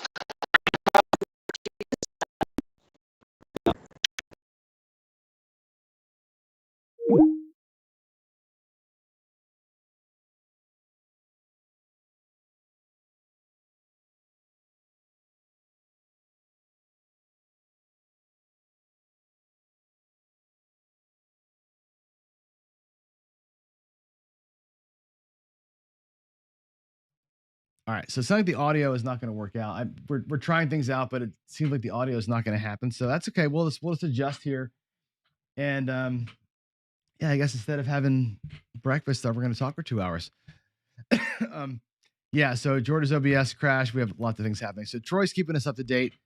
I'll monitor chat and I'll monitor the Skype room, and we'll see like that, and we'll go. So Rick. By the way, Rick, it looks like Rick is the person, by the way, who has bid on Jeremy's layout. So I think that's you, Rick. Thank you for that. That's good. The first bid on Jeremy's layout is in. That's fantastic. Yeah, we're still looking for somebody to get onto the owl picture and AZ's trip and all that kind of stuff. So let's not be bashful about this, folks. All right, so we've got a couple hours here before our next guest is coming on. George's channel's down as well. Waylon was up $200. That's great. I love it. Waylon, you're one of these guys that plays along with everybody as they're playing. I think that's really kind of cool. And I think, when I started my YouTube channel, one thing I didn't know was that was what's going to happen. I did not expect that people would be actually rolling along with us as we're doing our thing. So it's fun because, I always say this, Craps, one of the cool things about Craps is that you have 10, 12, whatever people at the table, and the same 4 or 5 rolls of the dice affect those 10, 12 people in totally different ways. In blackjack, dealer busts, everybody loses, or everybody wins. Dealer, scores 21, everybody loses for the same reason. In Craps, it's so different, man. We have like this, 11 different ways to kind of play the same thing. And, unfortunately, we can't watch them play because the live fantasy Craps is actually really fun to watch. And it's cool because you can like look in and see what their strategies are going. So, yeah, it is what it is, guys, right? Yeah, this is why Crapsy is good, because the Zoom feature is integrated and runs on a server. Crapsy does come from a server. Have you tried, Vince, the live version of it? I haven't tried the tournament version of it yet, but that would have been a good to try something like this. But guys want to roll and they want to show their tables, and that's part of the fun of the live fantasy craps is exactly that. But I feel like because we're streaming across multiple systems today, it's probably more than the network can handle. I think that's what we're seeing when you get the choppy audio like that. It is what it is. So we'll deal with that. Ed is saying that George is trying to get it reloaded. I'm just going to wait around until you guys have another shot at it, and I'll for sure just go ahead and launch it back up again once you all are ready to give it shot number 2. But in the meantime, let's open up for whatever questions you want or thoughts you have, or stories and that kind of thing. So Vince is saying yes. Vince has tried Crapsy in tournament mode, which is cool.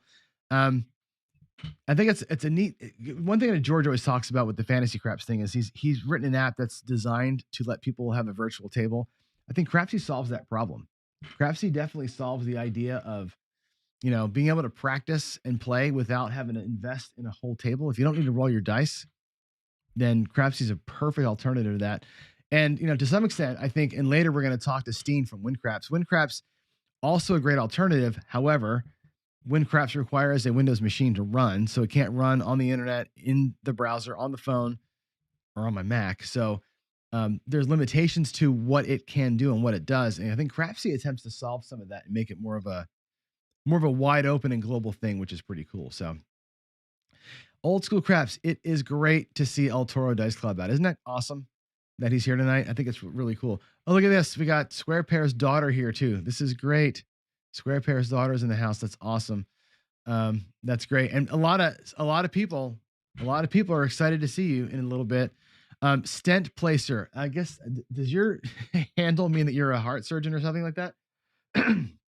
That's interesting. That's a great studio name there. So yeah, we're waiting for them to restart the fantasy craft stuff. We'll see what happens. So what questions or thoughts do you guys have? Actually, Vince has been working with Crapsy for a couple of weeks, reporting bugs. Vince has been crushing that. I mean, if you watch Vince's channel, it's Crapsy almost every day, which is really pretty cool. So yeah. Let's see what else. Zaf has a question of left field. I don't mind left field questions. We have an interesting break in the action, so fire away, man. Just keeping an eye on the chat over here to see if something else rolls out for us here.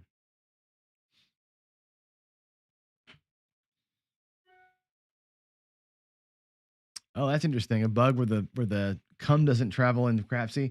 I noticed that it doesn't automatically. I think it didn't automatically get the 6 and 8 bets right the first time I tried it. I'm not sure if that's been fixed or not since, but that was a bug that I noticed early on with it. Not a bad game though.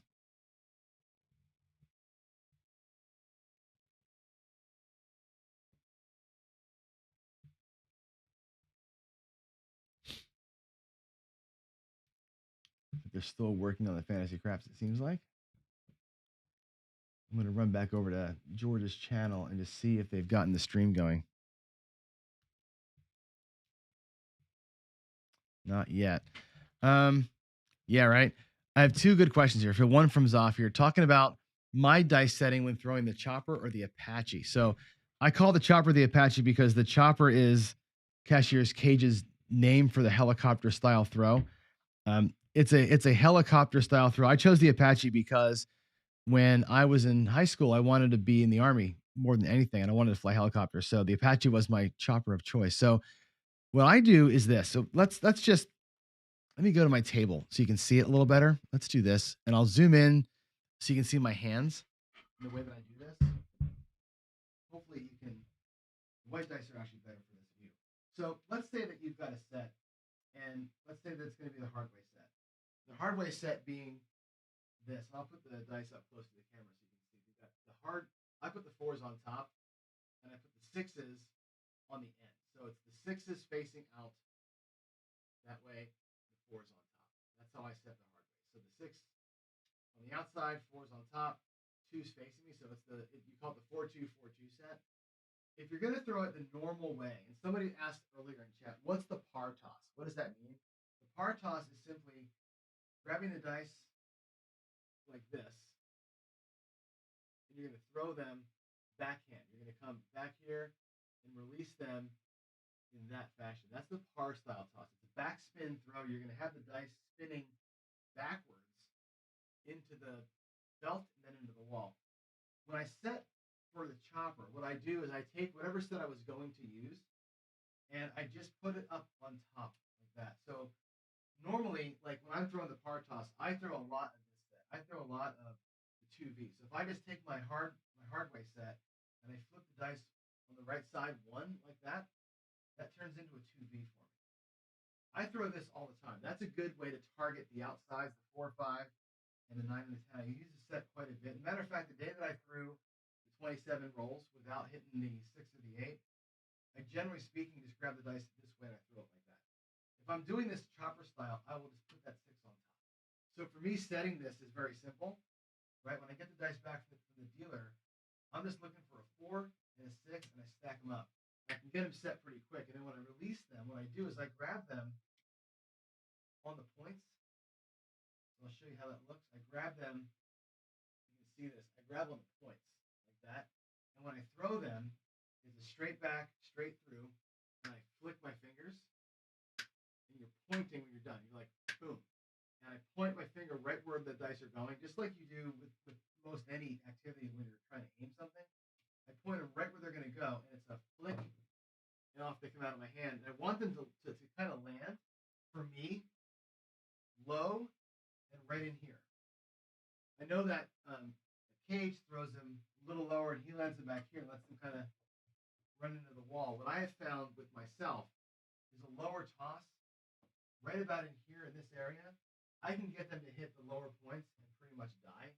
That's what I'm doing. That's my Apache toss. Now again, it's not the quote unquote official way that the Cage would throw it, but that's the way that I throw it. So I think, yeah, for me, it's essentially taking your set, stacking them up on top of one another, and then throwing them out that way. So that's kind of how I do that. So, question. Hopefully that answers your question there, Zoff, about how I throw the chopper. Again, I basically take my set, and I'll do it again in the window here so you can see it. If I'm doing the hard way set, it's the 4s on top, it's the 2s facing me, or the 2s facing me this way, and the 6s on the end. And when I chopper set it, I basically take this, I roll it over so it's a 6-4, I put the 6 on top, and that's my set.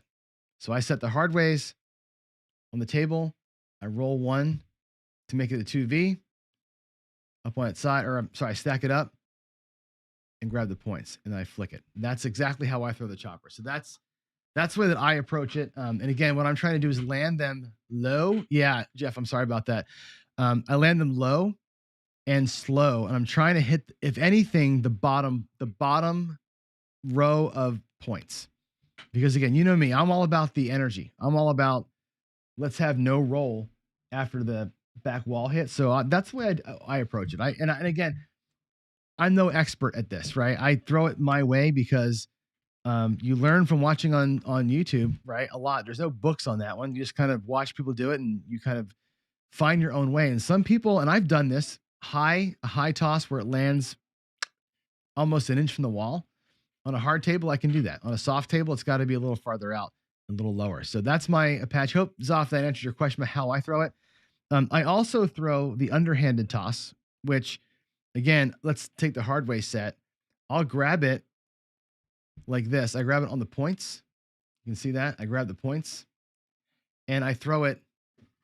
Let's see if I can get my hand on screen here. I throw it underhand, bowling style, and it rolls off the end of my fingers like that. And I get forward spin into the back wall. That forward spin launches the dice into the back wall with a lot of energy, and they come right off the back wall with opposite spin, and they just die. They die as they hit the table. So that's a pretty interesting shot. You got to throw it pretty hard, and it seems wrong to do that, but it works. And that, for me, it works pretty well. So that's the 3 tosses that I do. When I par toss, I'm on the points. I still hold the points and I throw it backwards. I feel like I get better grip and better control over the spin when I've got just the cut edges in my hand. It just feels like that's the right way to go. Waylon wants me to ask you about or talk about trends again. I'm not sure specifically what you want to talk about trend wise, other than what I've said, which is trends happen, right? Trends are 100% a real thing. And you can't see them until they've happened. And that's the other, like PJ and other folks will ride me about this. And the Wizard of Oz, same thing. You cannot see a trend as it's happening or when it's about to happen. You can only see a trend after it's happened. Well, what I do in my way of trend spotting is, again, non-scientific, but I tend to believe that there are many, many, many spikes. If you looked at, for example, just the 5, just the number 5 in a series of 30 rolls, you'll see that there's no 5s, and then there's 1, 2, 3, and then there's no more 5s again. I jump into it right there. So if I see 1 or 2 in a row, I may jump in, catch that third one, and then I'm out, right? Or I may catch the third one, press it and pull, or I may regress it down and achieve something on the third roll. You're going to be 2 behind, right? And I think PJ wrote this. There's no guarantee of a trend. If you try it the way I try it, you're going to be 2 behind. You're going to see 2 don'ts or 2 do's or 2 whatevers. You're already 2 rolls behind the trend. If the trend is a 6-roll trend, I'm okay with that. I'll take the next 4. If the trend is going to be 7s, fine. I'll let 2 of them go by and I'll grab the next 4 7s, and it's going to be pretty good. That's the way that I approach it. MLB wants to know this. What have I learned from everything? Oh my God, so much.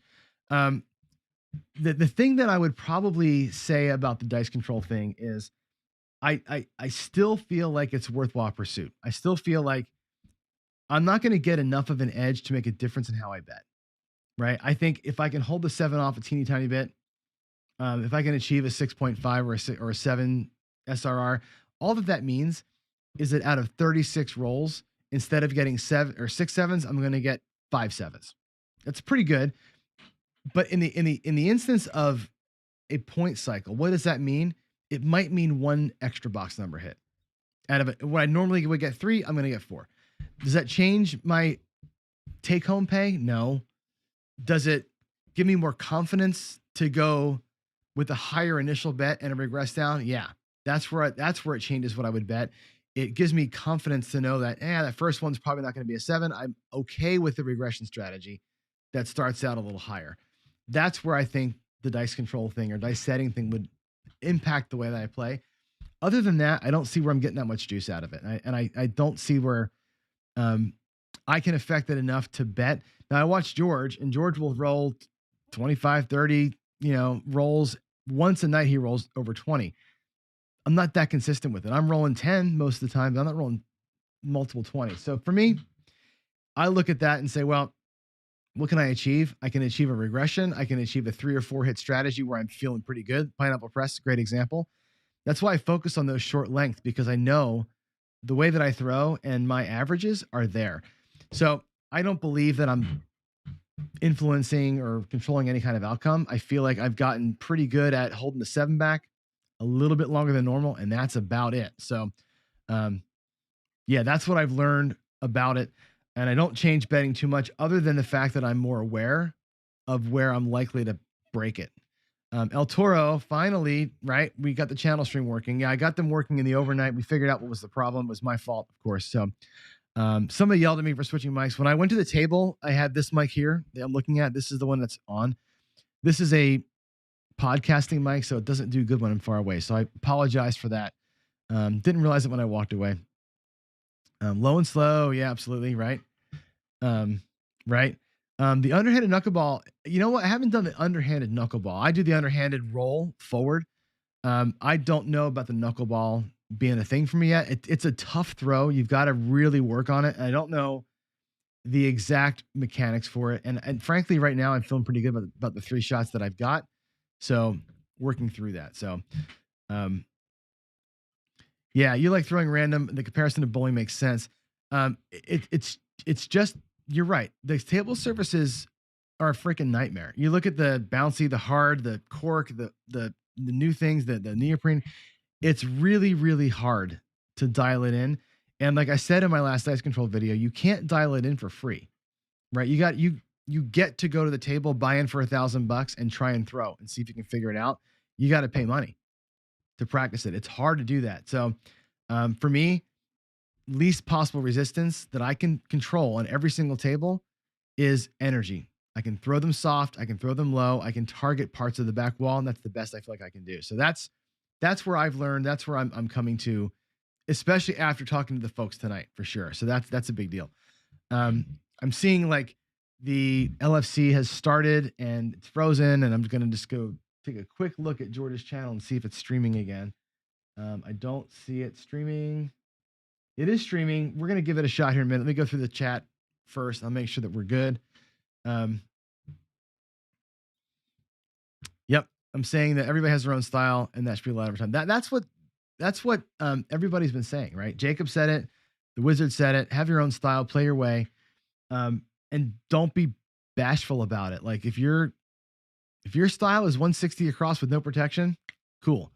If your style is 160 across with a $100 don't, Wizard of Oz says that's not a great play. But if it makes you feel better to save part of those bets up top with a don't pass hedge, more power to you. I think you've got to bet it your own way for sure. Skill and Luck, thanks for the reminder. Don't underestimate the power of giving. Donate. Please donate. We're working our butts off here. I know that we're having some issues with the live fantasy crafts, but we are rocking this thing. We're in hour, I don't even know what we're in, hour like 15 or something. So we're doing really good. Toothpick Ted is heading out to Vegas. Good. One more hit the table. So everybody send some love to Ted on his last trip to the table. Joe, difference between don't pass and don't come. There's no difference. The difference is when you make the bet. So when a point has not yet been established, you can bet the don't pass. Then, assuming a 7 or 11 doesn't roll, you'd lose on that. Assuming a box number, 4, 5, 6, 8, 9, 10, if one of those numbers rolls, that becomes the point. Your don't pass bet now says the 7 is going to roll before that number. So the don't pass is essentially saying, I believe the 7 is going to come before you can roll the same number twice. That's all it is. The don't come, you can make that bet after a point's been established. So if I go back to the table again, and we're going to go ahead and switch mics because I think it's good to point this out. This is a great lesson. Actually, I'm going to switch mics. Give me a second here to make that change.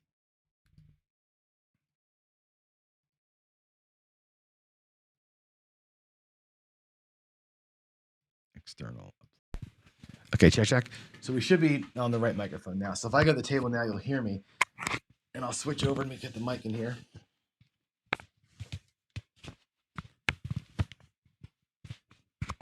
Here we go. All right, let me go and switch the view for you so you can see my table. And we'll talk about the don't a little bit. Table view. Here we go. So let's roll out. And let's say we've got, I'll put 4 bets out here. Let's say that we've got a pass on the don't pass, and your puck's off, right? So there's no point established yet. When we roll a number, whatever it happens to be, it's going to be, well, a 7, good example, you'd lose this bet on a 7. Another 7, lose another one. There's a 9. So the point becomes a 9.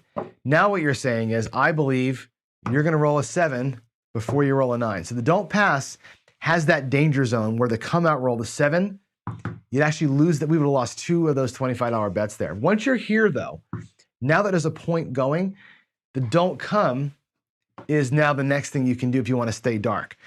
Now you roll the dice, and the next roll of the dice, it's a 6. This bet goes, and we say it goes behind the number in these boxes up top. That now is a bet that says, I think the 7 is going to come before that number. The good news about this way of betting is that unlike a place bet, let's just say we had bets on the 5, 9, 4, and 10. When you bet like this, the 7 can roll and take all of your money, which really kind of sucks when that happens. With the don't pass and a don't come like this, one roll cannot take all of your money. One roll can take this one, another roll on a 6, you lose that, but you can't lose both bets in one roll, which is the idea. So the don't come with the don't pass together is pretty powerful. If you put another one in here, and again, Big AZ did this today, when you're rolling multiples of these in, this goes to the 5. Now I've got, if the 7 rolls, I win here, here, and here. The worst thing that can happen is they roll another 5 or a 6, and I lose one of these bets, but not all of those bets. So the don't come and the don't pass are the exact same bet. It's just a matter of when you make the bet. Don't comes can be made once the puck is on, and they will travel behind the number. We say it goes behind it, and that's what that means. So that's a really powerful betting system for sure. So they're saying LFC is back up. We're going to go ahead and run. Give this a shot. Let's see if we're getting a better feed here, and we'll try and get them. Whoa, Nelly.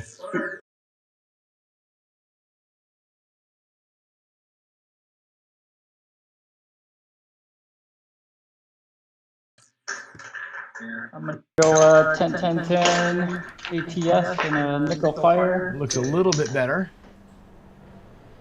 And we'll use some brand I'm going to new mute dice. here for a minute. Hope that stream gets cleaned up a little bit, but let's let that roll for a second. We'll see how Fantasy Craps goes here. And we will talk more in a little bit.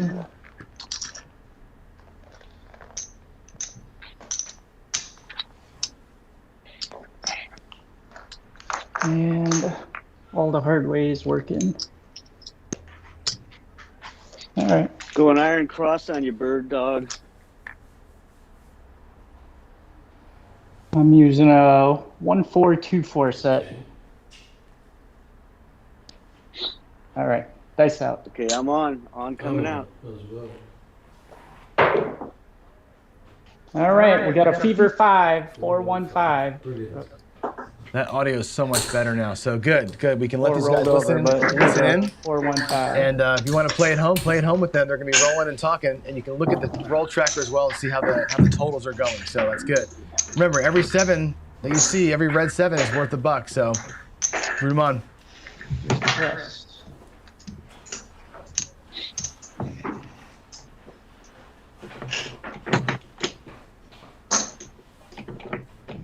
All right, dice out.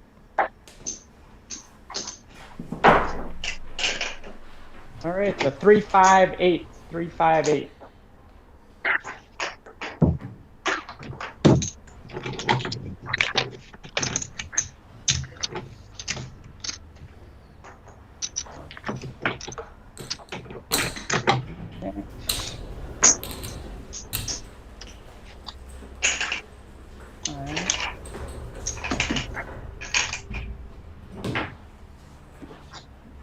Power press.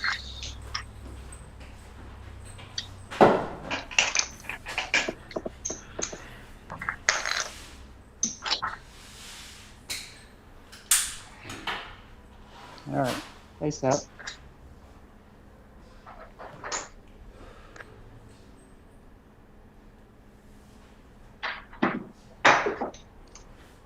Chip assist, and I got a 4-3-7. Ran into the landmine. Ouch.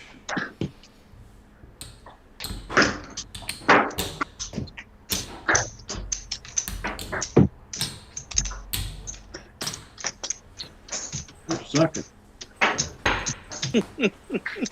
That's an understatement. Yeah. All right, so we finish with page 1. We go over.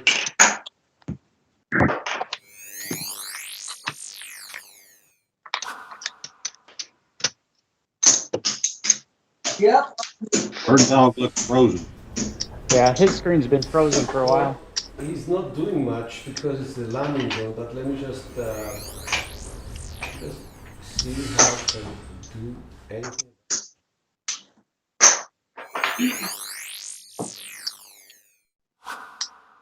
Yeah, I'm just okay.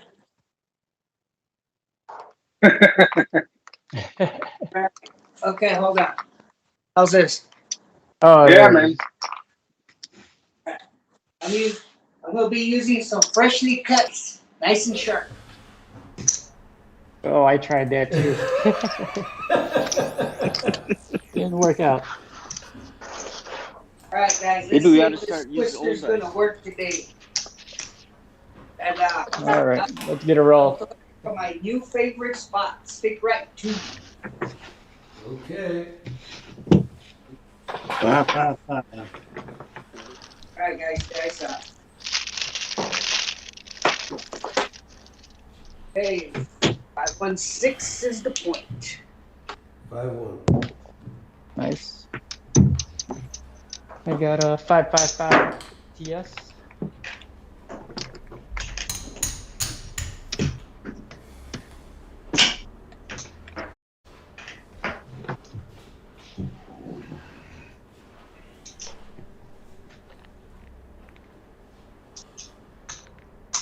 What's up, Scott? Good to see you, man.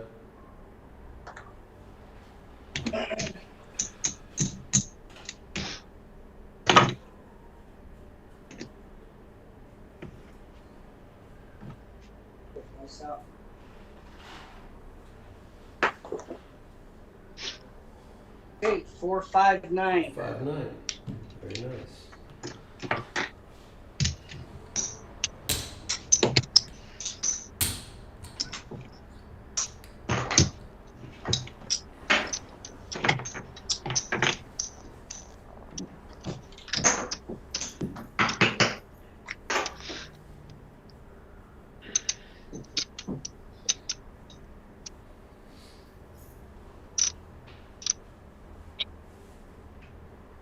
Big X out. Okay. Oh, 617.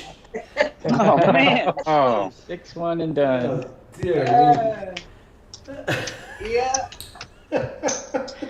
Cold tables, boys. All right.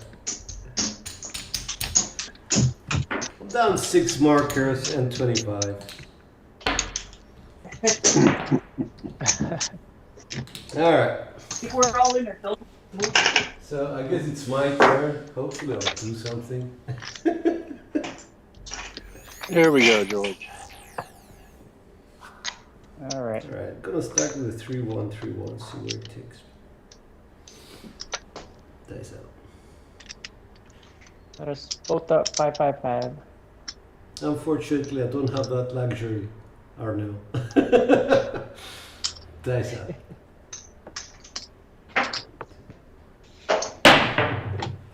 639. That's my point. Remember?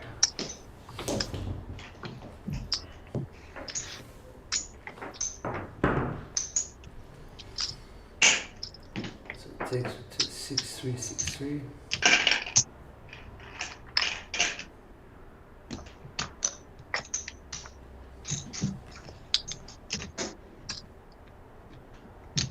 Dice out.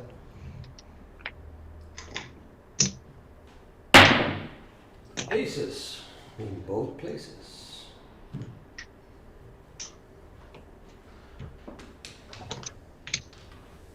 Nice.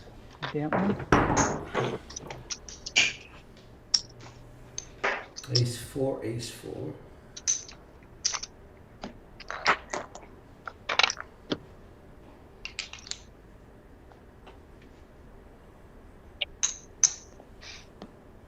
Dice out.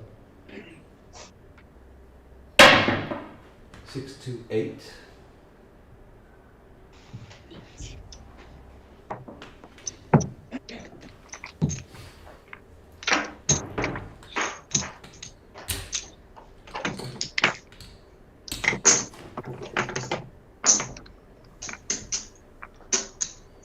Six two six two.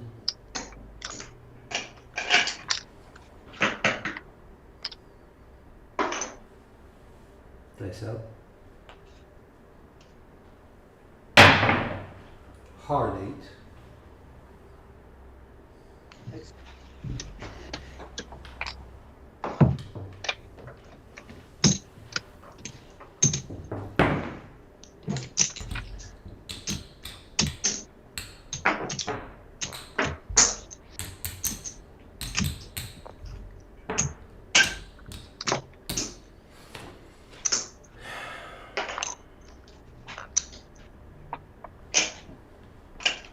Four two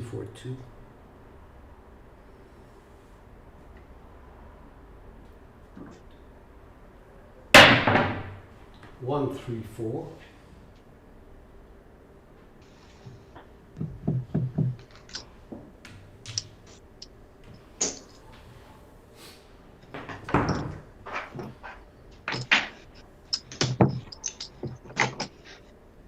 1313. Bringing us back, George.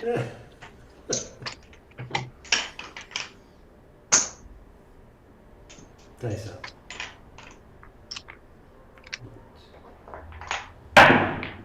4, 6, 10. Nice.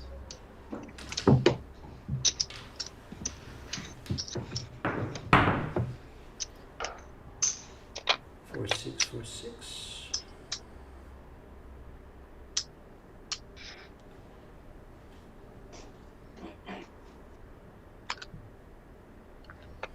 Dice out.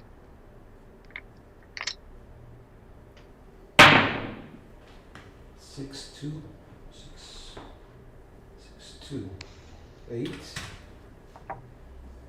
That's an 8, George. 6, 2, 8.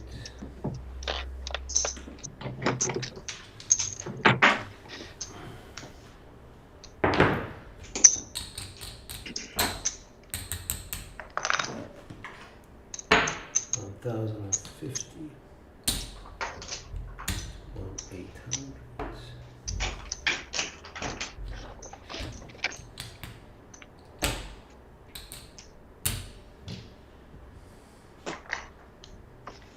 6, 2, 6, 2.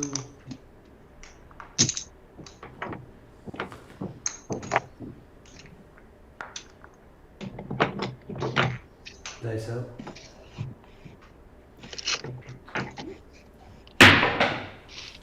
Sorry guys, 6-1.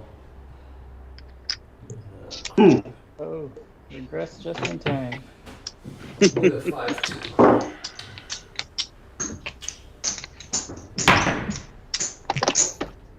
So you put a That'll dent be- the bank's working stack. Excuse me? $3 for the cause, George. All right. What was the stats? Somebody said something about the stats. I said you made a dent in the working stack. The working stacks. Yeah.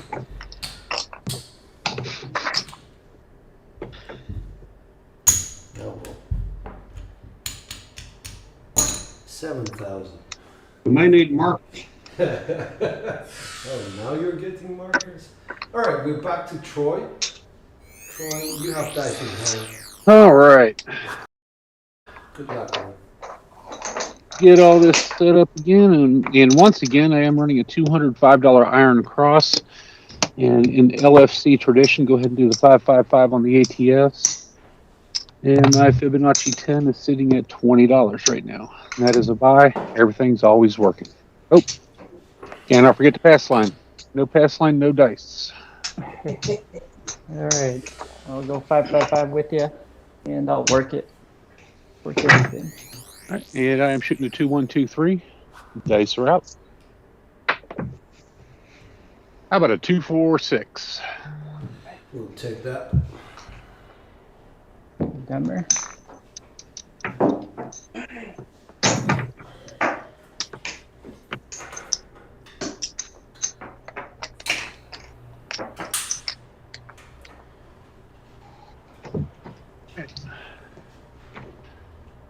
Dice are out. Oh, waiting on Arnell. There you go. Yeah, you're good. Oh my God, there's my namesake. 0.7 out. Ouch. Ow. Ouch is right. Oh my God. All right, so we go over to Matt Slide Mac. Mac, you have dice in hand. All right.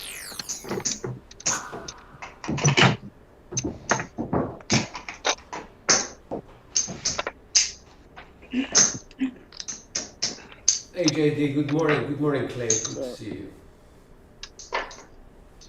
All right, we okay,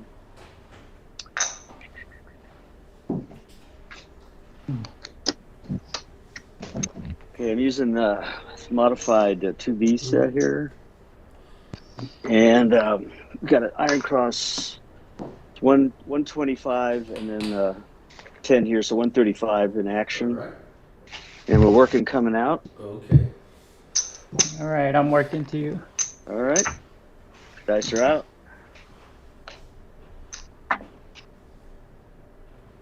We got a 3-1-4, easy 4. 4. 4 is the point. 4, I didn't like.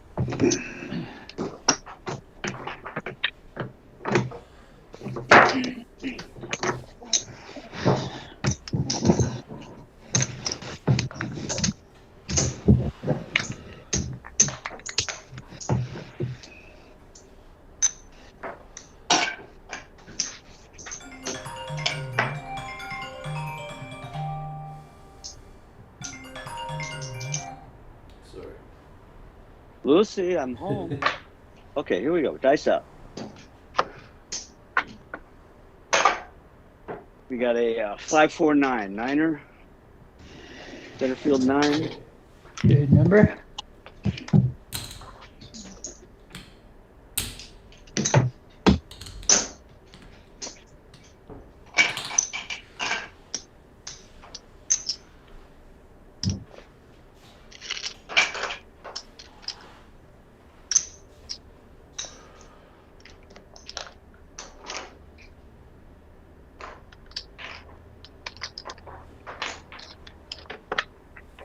Okay.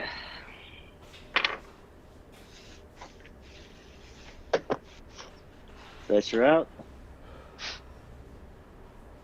Shooter looking for the 4.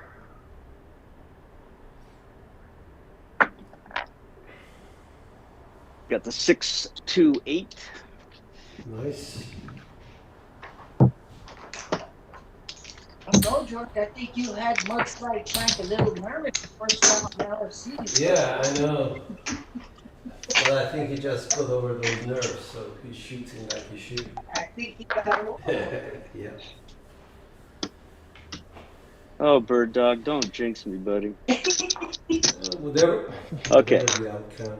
Dice out. Same shooter's looking for the 4. We got a 4-2-6, 6 easy. Nice.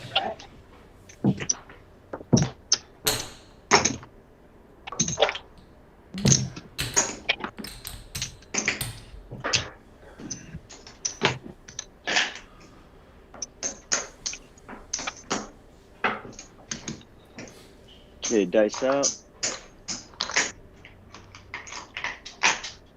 Looking for the 4. Whoa, whoa, whoa, whoa. Boxcar. Midnight. Oh. Okay. Gave us a scare there. Yeah. Oh, sorry about that. Good deal, yes.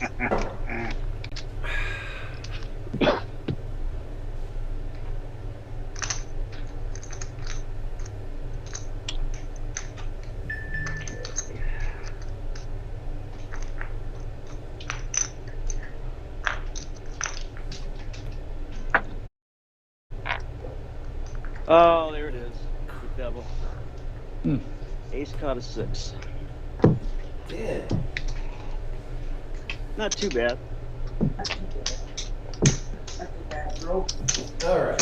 So we go over to Ed. Roll to win. Ed, you've got dice in hand, sir. All right. 1 sec. I'm gonna go quarters up top. 25, 25, 25. Nice. I got us up 5, 5, 5 on 5. the fast line. I'm gonna work the 5 and 9 for 100 each.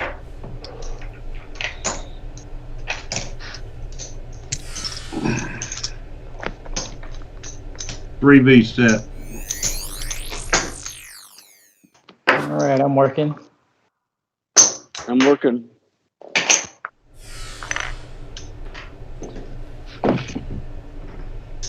Six, 3, 9. All right.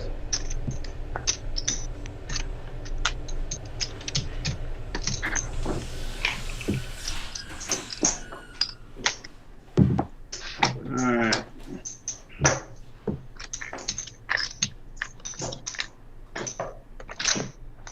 Let me set up here. I'm gonna go 640 across.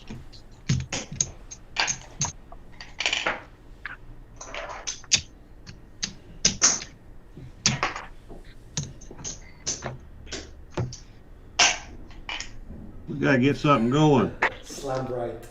Yes, sir. Hey, Waylon, good to see you, man.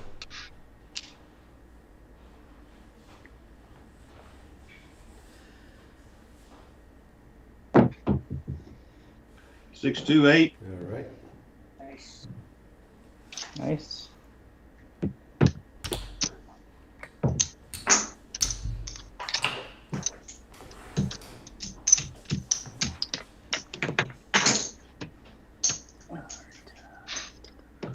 Nice, they're out.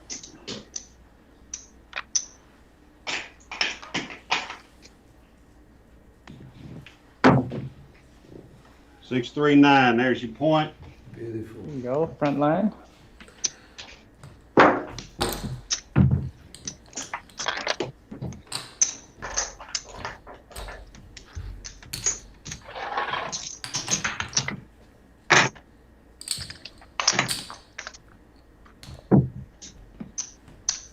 Coming out. I'm all working. Working. Working. Everybody's working. Getting out of this hole. Man, going home. There's a yo. Hey, we like yours.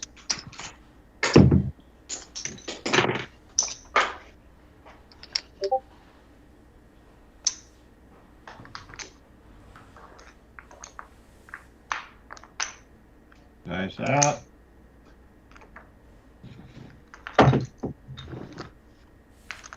Six, 2, 8. 8 is a new point.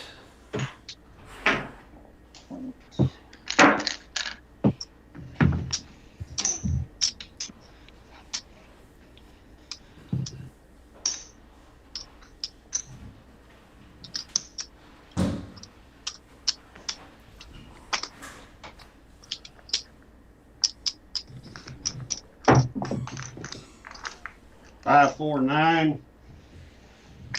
Nice.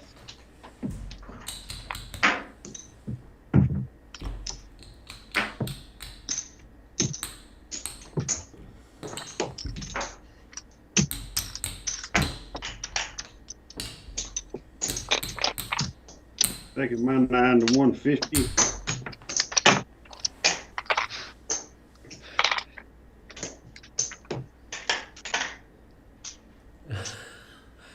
What's up, Steven? Good to see you,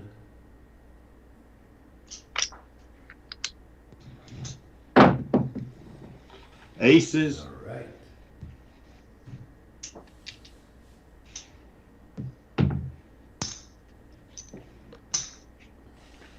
We don't know where we're at on the all small. That's all right.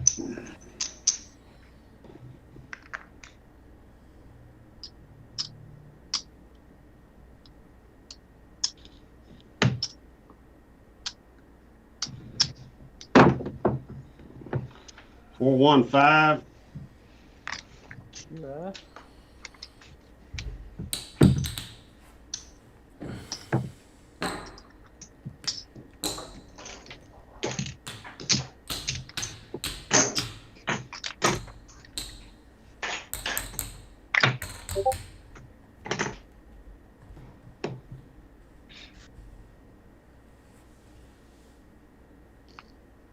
Nice, are out.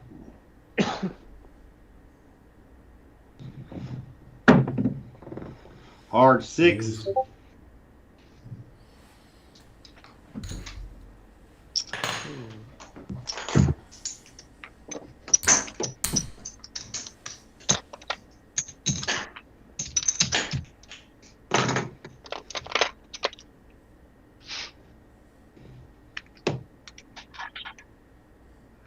Nice, are out.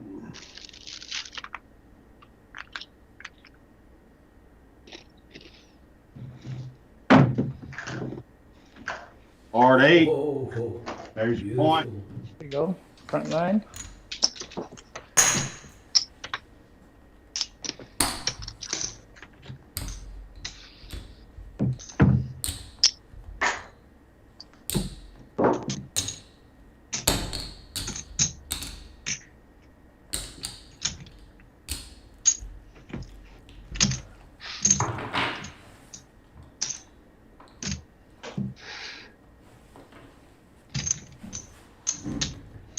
Take my 8 to 180.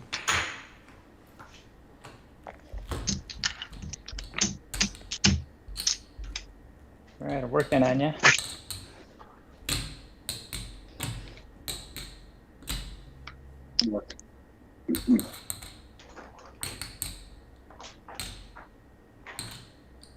Nice out. Okay, I'm off. 5, 3, 8. Very nice. Go do it again. Extra point.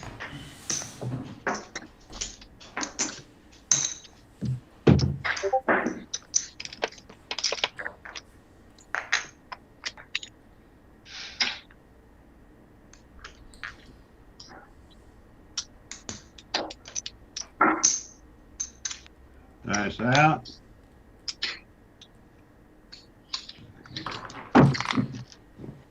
Four, 1, 5. There you go.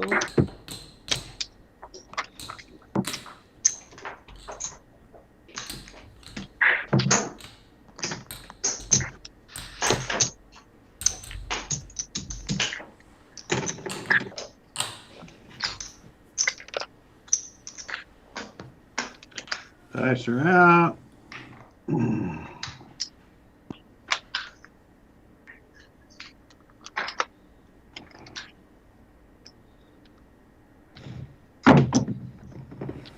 6, 2, 8. There's your point.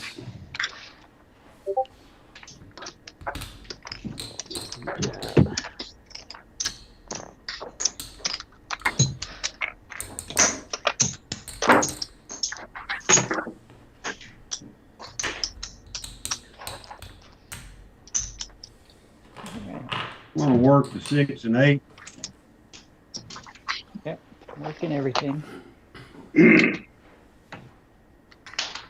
Still working.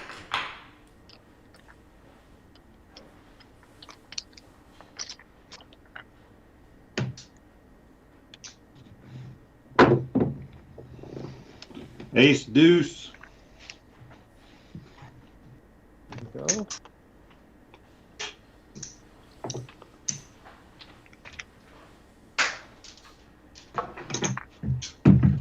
What do we need on the small? A 4? Looks like the 4. Yes, sir.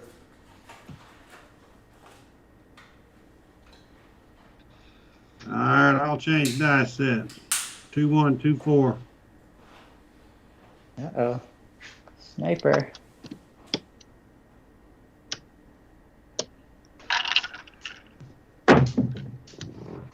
Six, 2, 8. Nice. Nice. Back on the 8.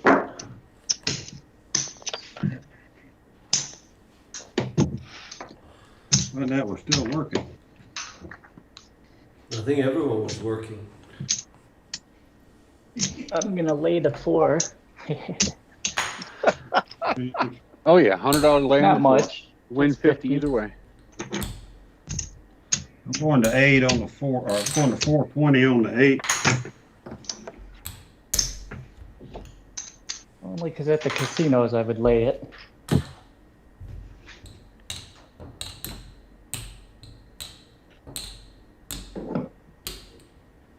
Still going 2, 1, 2, 4.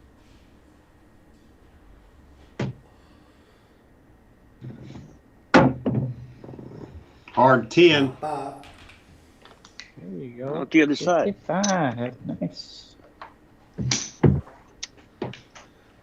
14. We'll make the 10 to 250.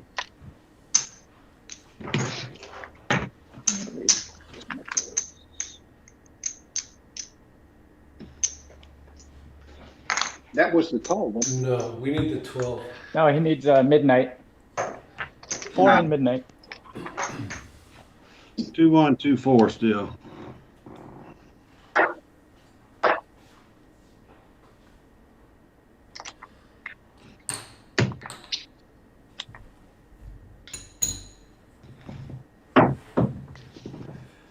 Three, 2, 5.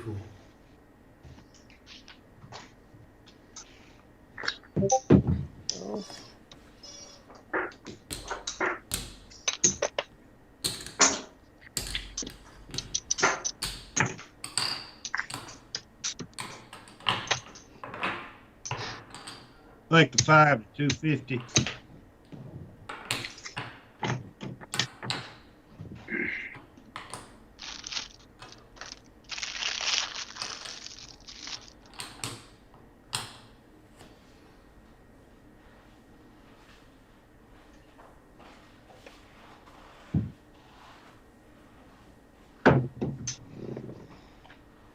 Six, 3, 9.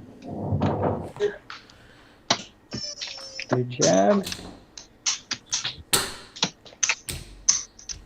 And the crest of the moon.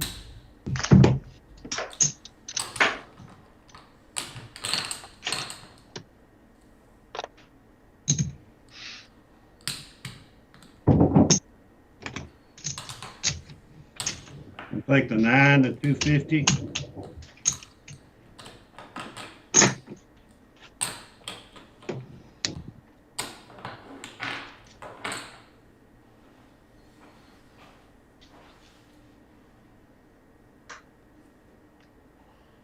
Nice out. Aces.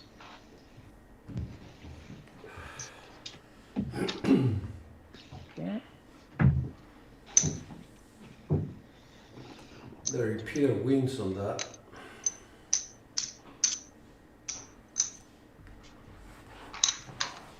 Dice are out.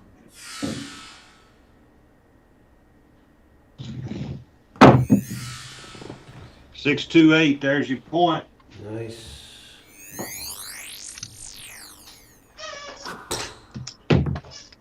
$420 pays 500 for 10.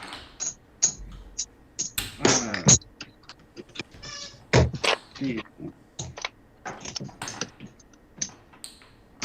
Front line again. Nice.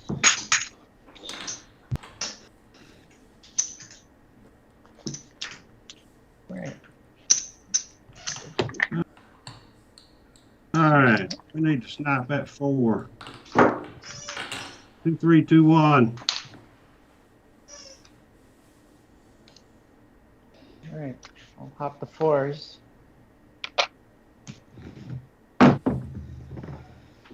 3, 2, 5. That's the point. Nice. New number.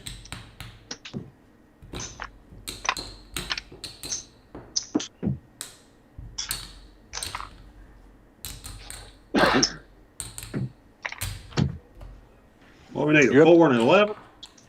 4 to 12. And you're up 4 to to $5 12. on the cause. Hopper's back. 2, 3, 2, 1.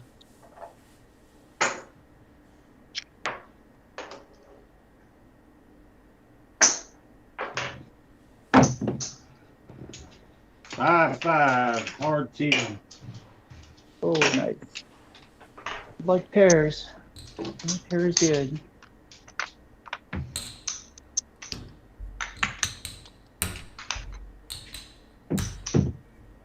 $250 pays 500.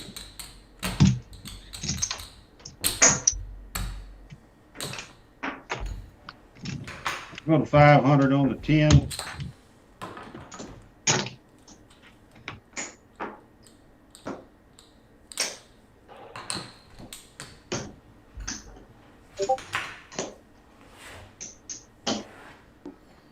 Dice are out.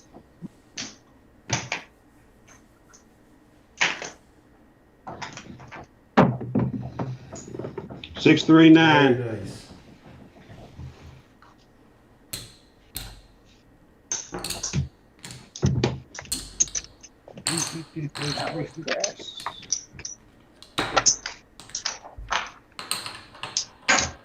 I'm putting that in the back.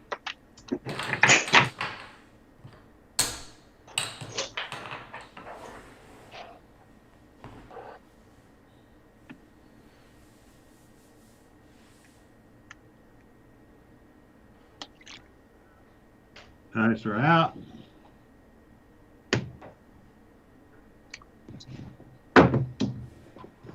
Six, 2, 8. Nice. Nice. Hammered at 8. Loving that 8. See, 150 pays 175.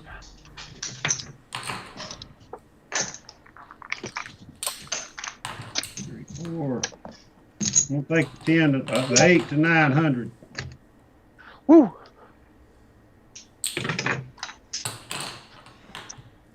Press. That's 6.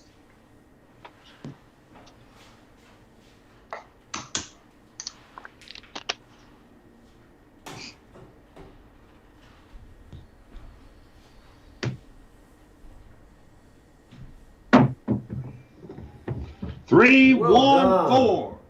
All right. Oh, yeah. Small. Yeah, man. Woo! Gonna drop 175 in your rack from me. Ed, I have to hand it to you. Well done, sir. I just paid off all my markers. I got $25 on the small. I'll pay $7.50. I can breathe again and say, and regress. Yeah. Oh man, what a All right. goal. Well done. Take a breath and let's go. All right. We're still working for a yo and a 5, right? Just a midnight. Oh, midnight. Yeah, the easy stuff. All right. I'll get that in a minute.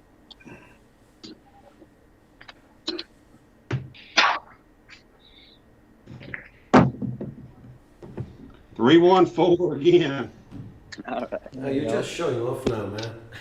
Hey, I pay myself on the 4 minutes. That was done just in case y'all didn't hear it. Yeah.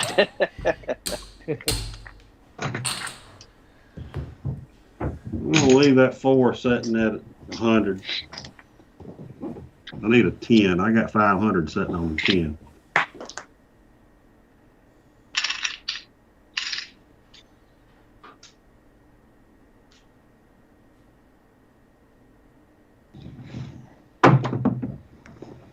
Six, 4, 10.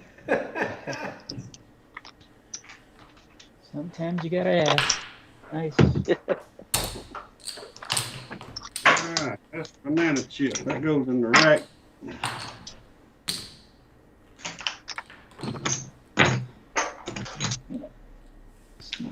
All right.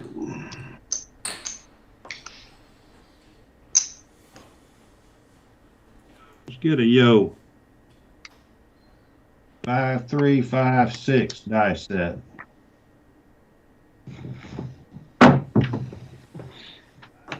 Five, 3, 8. We'll take that, man. Nice. Yeah, like the 8.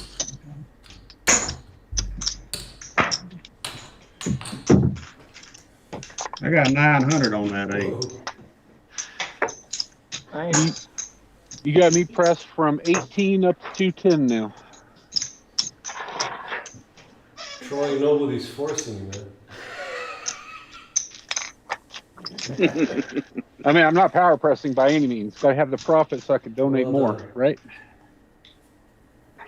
I'll go to 1200 on the 8. All right.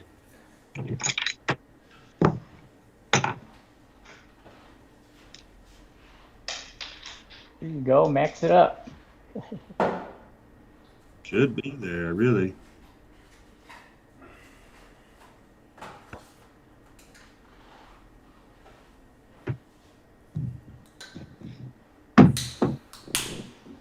Six, 2, 8. All right. Whoa! Nice. All right, we got 220. 280.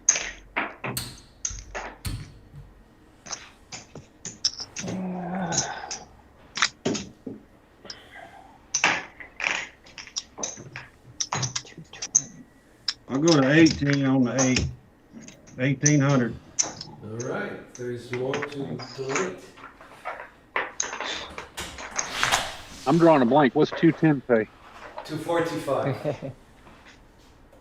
Thank Had you. a measly Yep. 245. 440. Nice out.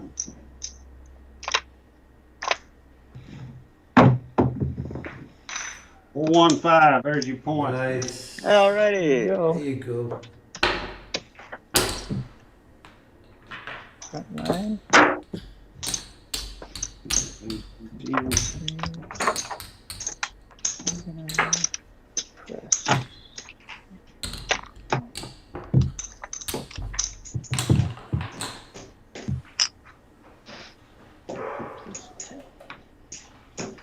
All right, we need a yo.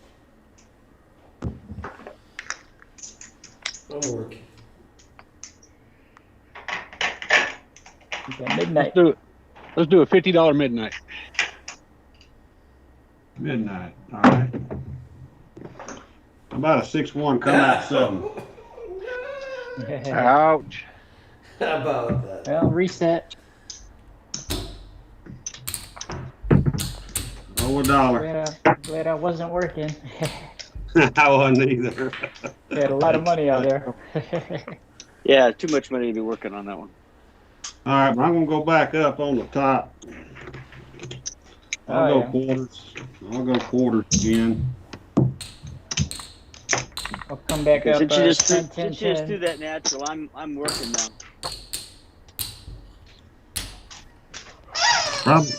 Probably should bet a midnight about now.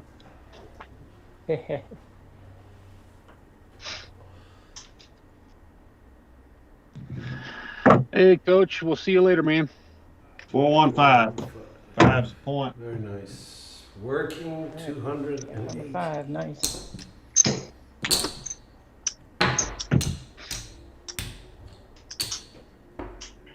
I got 250 on it.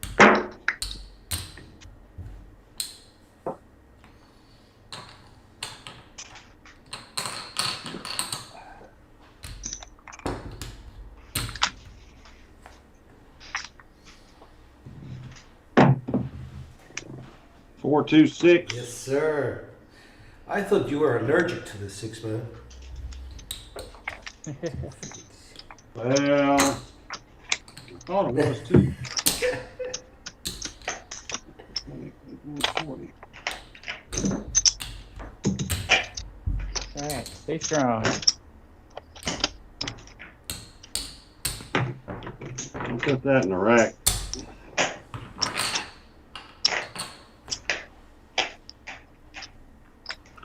If John's watching and looking at my rack, he's having a nervous breakdown right now.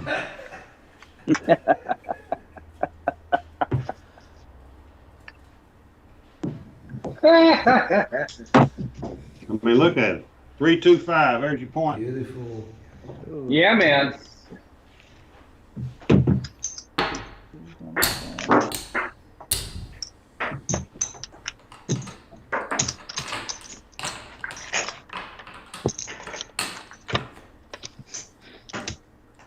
I'll go to 300 on that 5.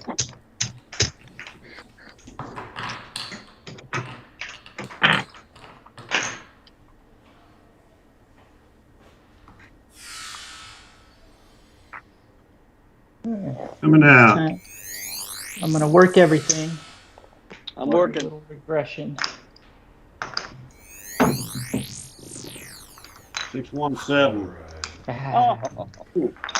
So I'm glad I regressed a little bit there. All right. Reset. That's the way my life goes. I throw come out 7s too much. Coming out. All right, I'm back. 10, 10, 10. Ace deuce.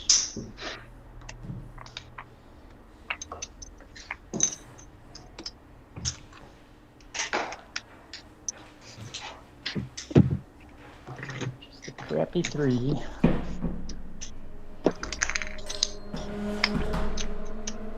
All right, working.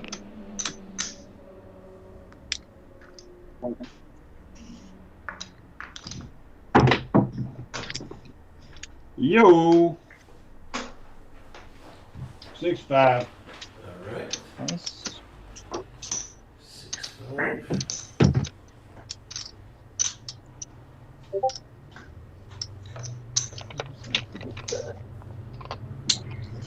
working? Yeah, working as well.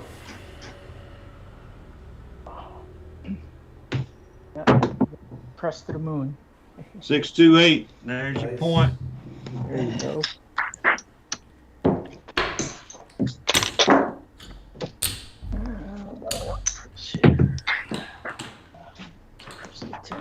You got 1,800 on that 8.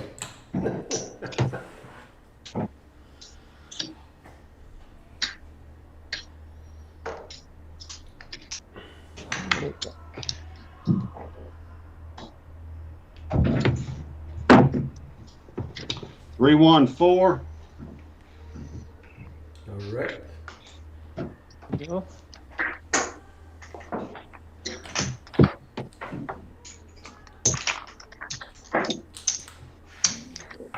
I'll take the 4 to 250.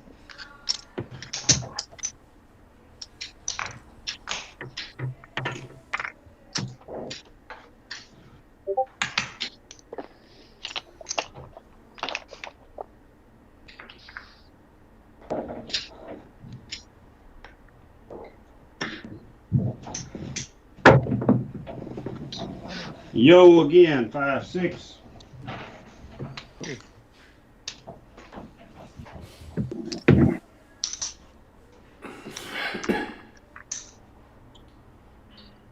That was on the front line.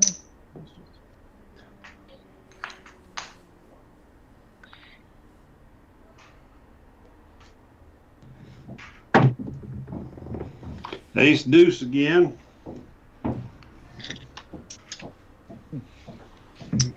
See a horn, bet a horn, guys. Looks that way.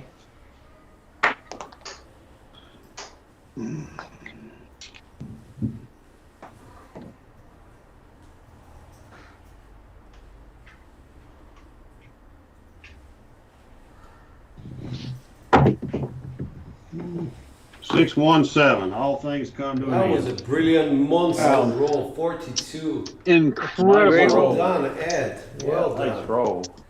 What we have? I think it was Thank you. 41. 41? I think it was Troy. Can you confirm that, Troy? It was 41. I believe so. 42 with the 7. So, yeah, 42. That's amazing. Wow. Roll there, Ed. Nice All right. roll. Oh, $10. $10 up. All right, Jeff. You're up. Getting set up. Yep. Hey, we got money to play. Yeah, me too. Yep. That's what I'm doing. That's what I'm doing. Thanks to Ed, we're back in action. Yeah, man. Yeah. Got us up 555 for both of us. Thanks for reminding me that. And then Ed, you also had 3 7s in there, so. All right. Yep. All right. All right. I'm gonna work on you. I'm on, but don't go by what I'm doing. All right. All right. All right. 110 inside working, quarter on the pass. For those out there that know I play the dark, I'm not doing that because Ed put me up. 5. Dice are out. There's a come out 12 boxcars. Oh, that's how you get one of them. Show Yeah. it.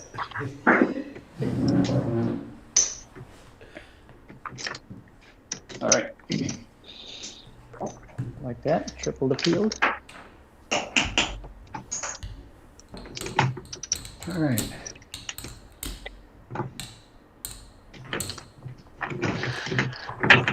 Five, 6, 3, 5. Dice are out.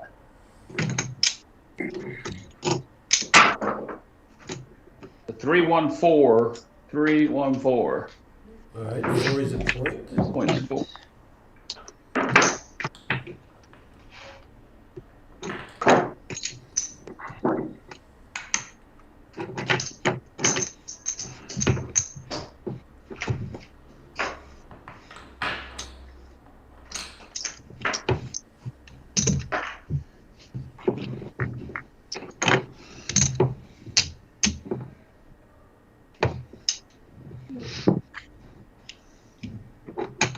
Dice are out.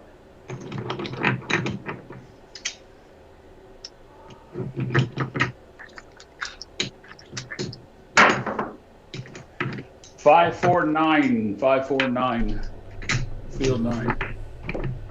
Yeah.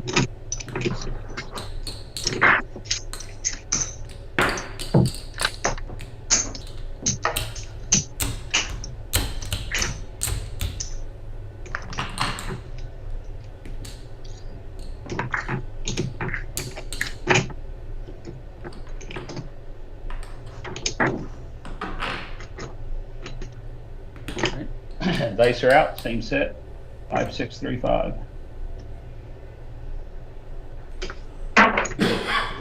Hard 10. Nice. Hard 10. There's a pair, nice.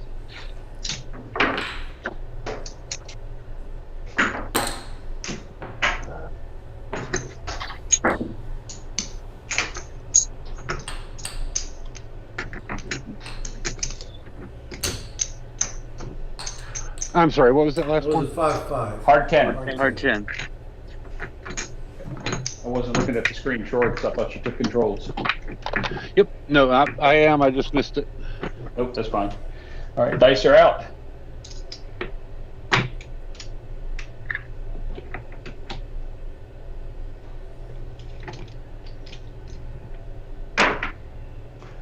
AC Doocy. AC Doocy. Nice.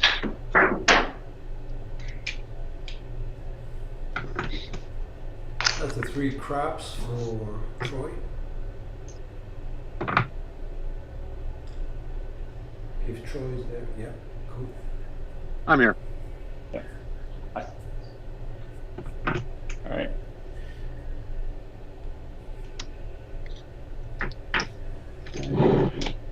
Dice are out. Hard 10. Hard 10. Oh, nice. Whoa. Playing the hard ways. Nice. 35. Waylon there is having a whale of a time. Sorry, bad joke.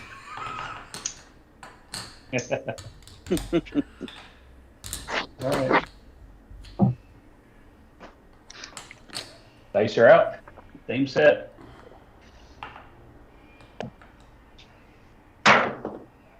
Five, 4, 9.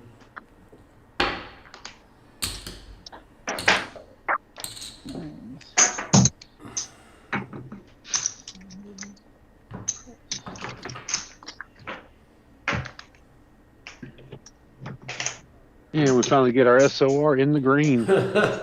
Yay.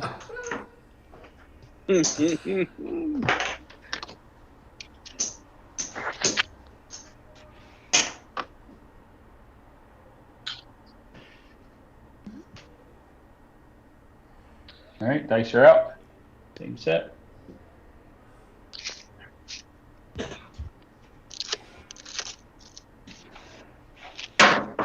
Ooh, 5, 3, 8. Hey, That was a horrible roll on my part. 5, 3, 8. you didn't know how to throw take- inside numbers. But I will take it. Here you go.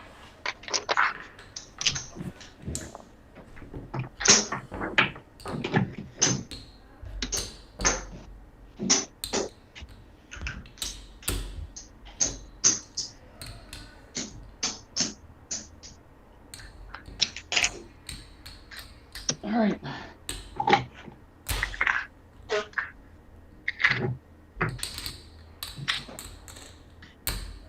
All right, dice are out.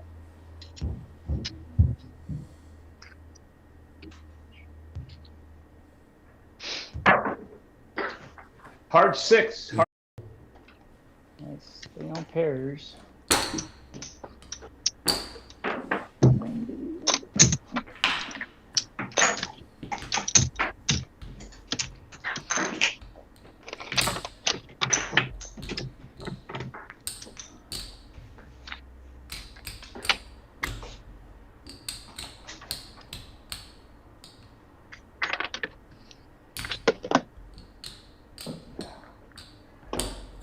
Dice are out.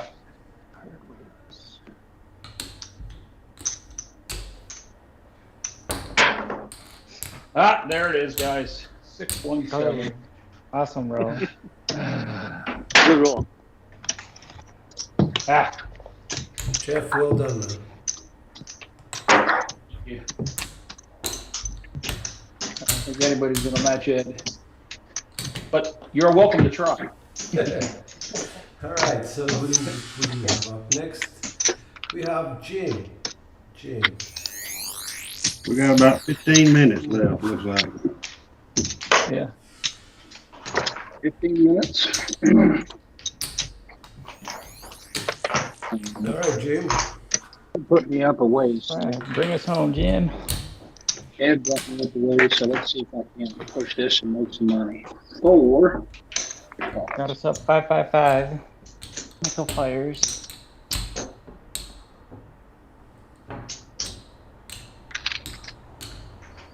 All right.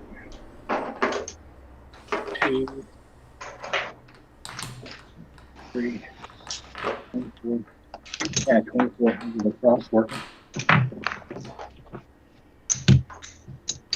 I'm working on you. We're on, working.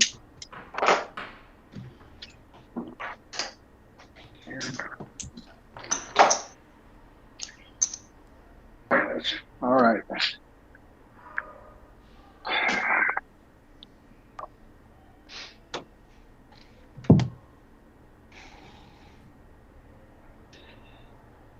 Coming out.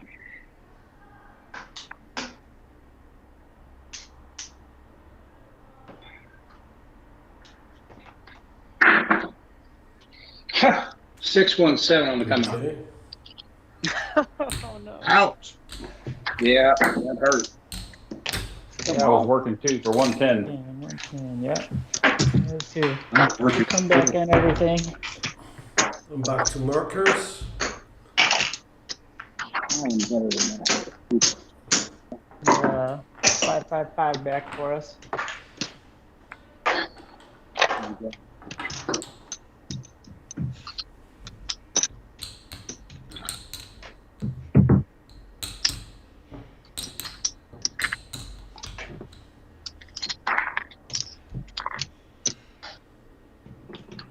$420 inside.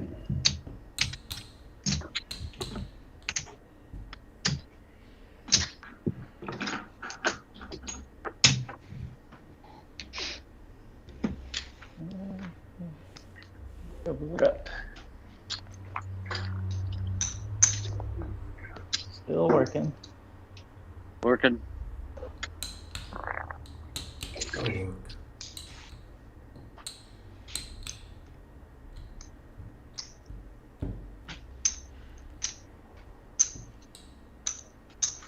Face out.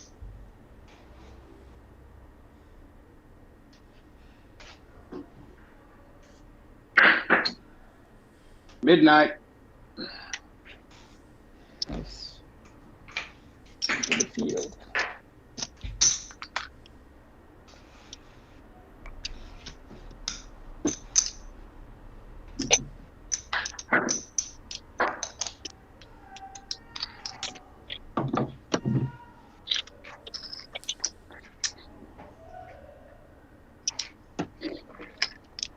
Face out.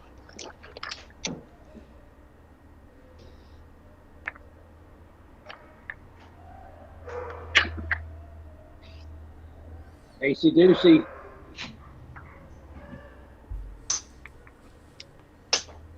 Yeah. Just gonna get all this stuff out the way, right? Okay, Jim. Get hard stuff. Just lower release. Release your dice just a touch lower than you're doing.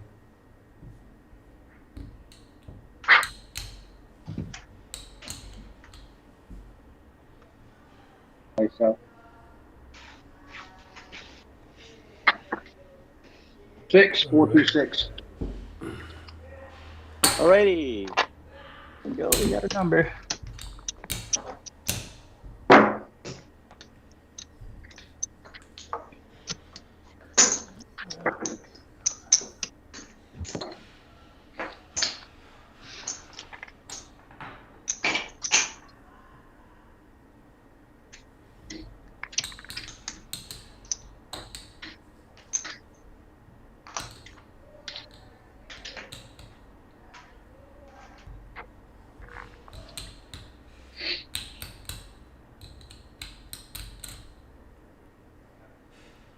Nice out.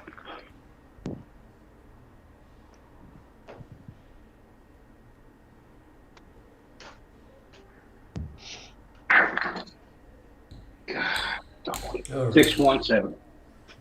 Oh.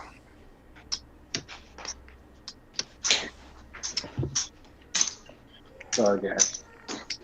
Hey, it's all good. Go ahead.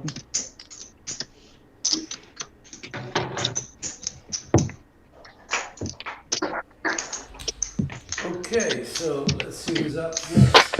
We've got Dice Grinders. You're up, sir.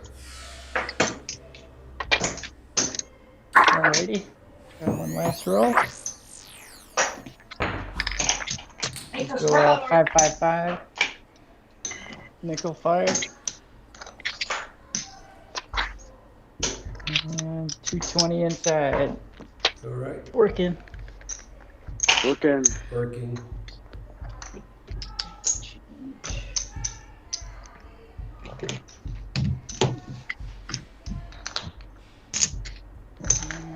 All the hard ways.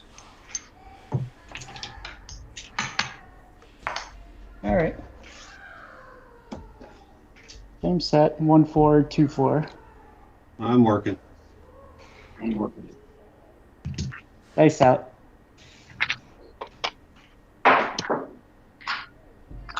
All right, so 426. 426.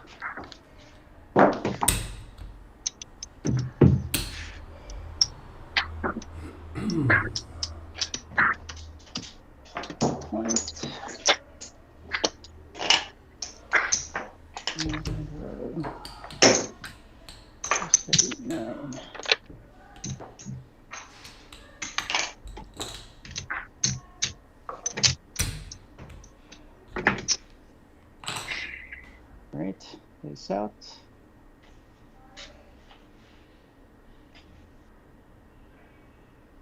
All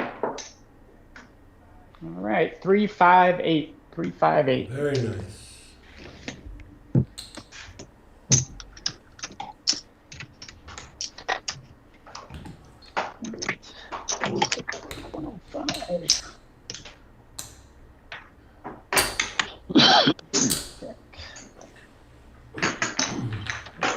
Chip. Stop.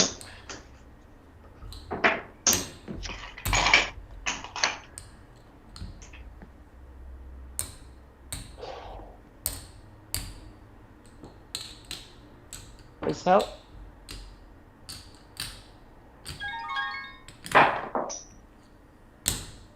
All right, so 415, fever 5.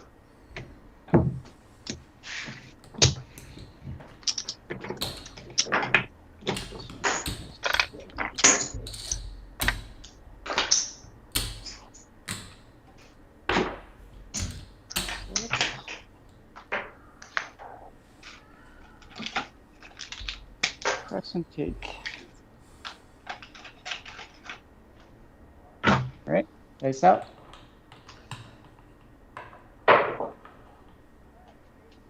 All right, it's aces in both places.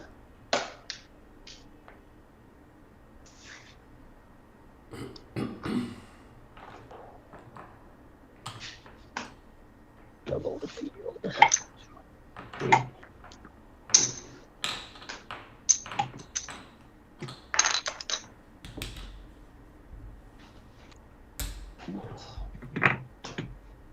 Face out.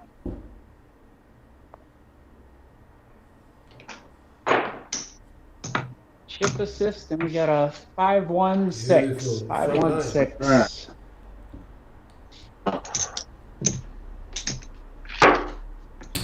And where?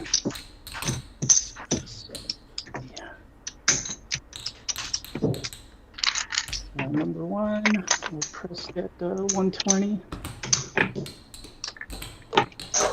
Heart 6 jack. All right, working everything.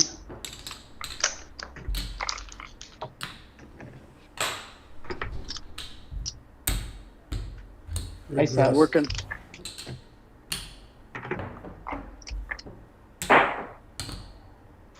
All right, So 358. 358. Number.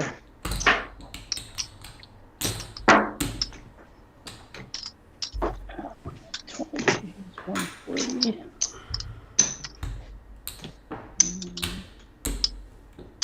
Six. Back.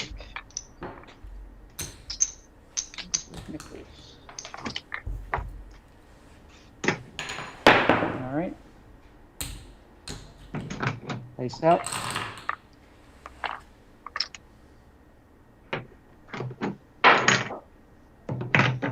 All right. So 5-6 yo. 5-6 yo.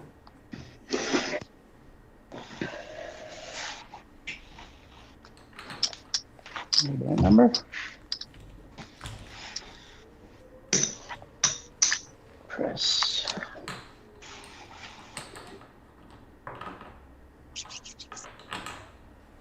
Dice out.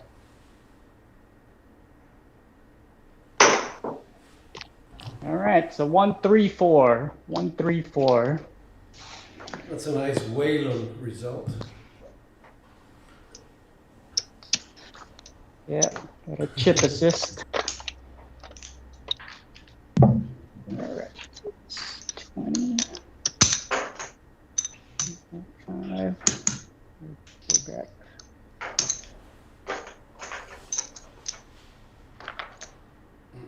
All right. Looks like an ace deuce, huh? 4-2-4. All right, dice out. All right, 628. 628. Yes, Front sir. line. Yep. Number 2.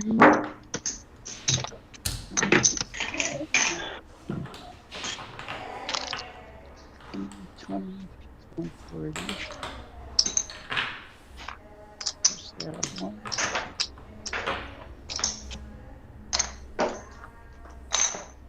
And I'm working everything. All right. I'll go along.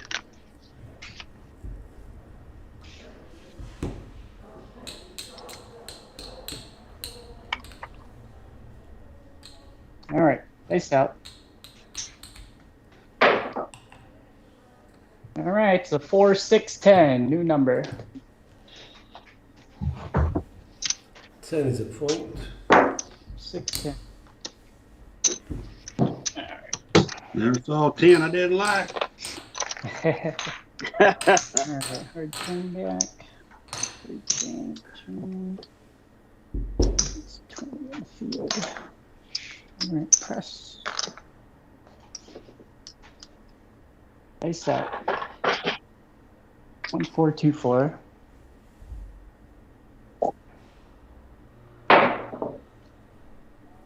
All right, so 5-3-8. 5-3-8. Nice.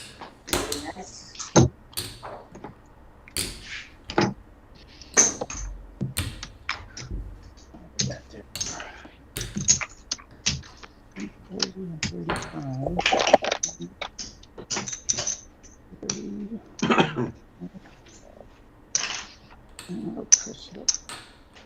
60. And Hardy back. All right, dice out.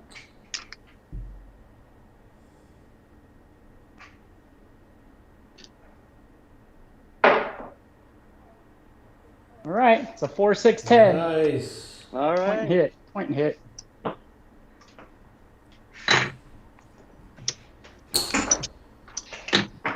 All right.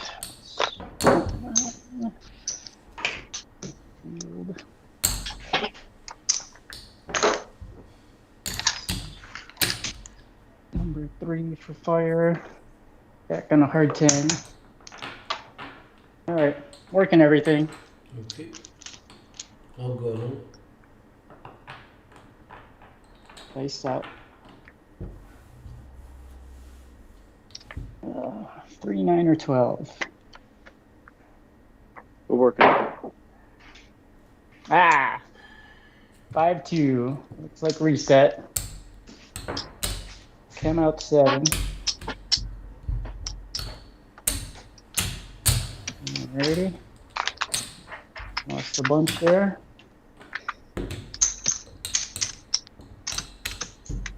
That's all right. We're just going to come back 220 inside.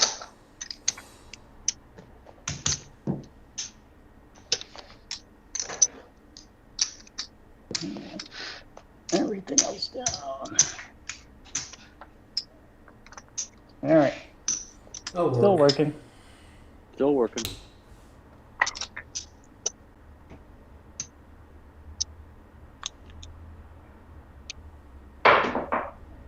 Oh, it's midnight. 66. Of course, I needed that last one. Count out 12.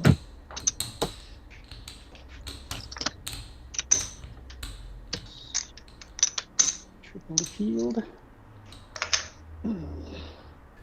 George is concentrating so hard up there. Dice out. All right, we're on 538. Thank you. 538.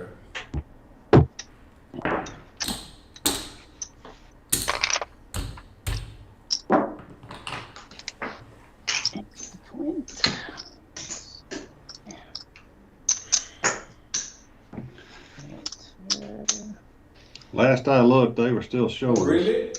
6-8, 6-8. Yep. All right. Yeah. Still streaming. Okay. I'm sure he needs a break.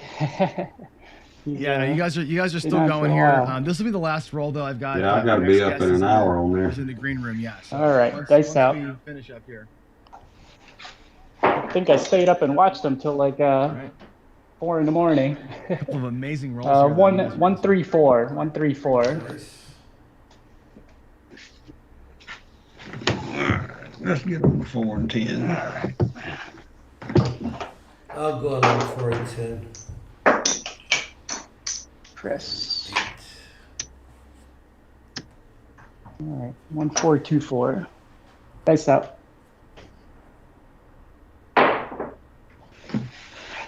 All right, so 549.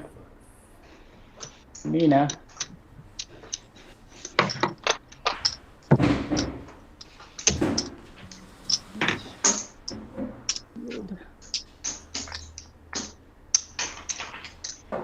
All right, Arnell, you're in second place with $7. All righty. Dice out.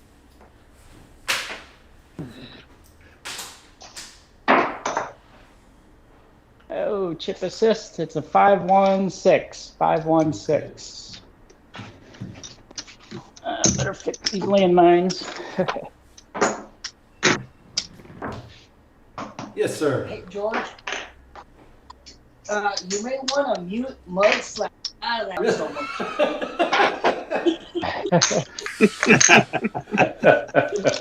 Yeah, Joe. All right. You're really spoiling everything else. You can't hear everybody over you. Yeah, he just said this was our last roll. Here we go. Oh, and it's over. 2-5. 2-5. All right, so we go over to That was great though. You had an 18 roller there. You had a 10 and a 41, and my goodness gracious, you guys crushed it. Oh, we're going. All right, we gotta color up. You guys got to color it up. Well, I'll tell you, while you're coloring it up, I'm going to go ahead and mute you all for right now, and then intro a little bit. I'll come right back to you. All right? See you back. I gotta be back on there in an hour. You're back here in an hour. That's right. Yeah. Yep. So let me go ahead and mute this channel here. I'll be right back to you guys. I'm at 4,900. All right, so that's all right. Let me get back to me here. Hey, y'all. How you doing? Haven't seen you in a couple hours, but that was pretty fun. That was a couple of serious monster rolls there. Ed just crushed it. We're gonna see Ed here at 11. So in about an hour, we'll get to see Ed. Ed's going to do 100 rolls for us, all for the charity, right? We're going to pledge a buck a roll, a buck a box number basically for Ed. So get your wallets out and figure out how much you're going to pledge to go along with him. You saw him roll. He's legit for sure. So yeah, there's that. Let's go ahead and take a quick little peek at the numbers here and see if I can entice you all to break in a little bit. Let me lower that a little bit over there, and we'll look at our tally board. Hold on one second. There's the tallies. So right now we are at, I think holding fast, we're at 1,200 on the donations. Booyah. That's amazing. And the bid tracker here, let's see what we got. Couple of things are starting to show up a little bit. Looks like we've got some competition here on the color ups layout, which is great. The beanies are getting some love. Let's see, the dice are getting a lot of love. It looks like my shirt is getting some love. We're doing pretty good. I got to see that big AZ trip.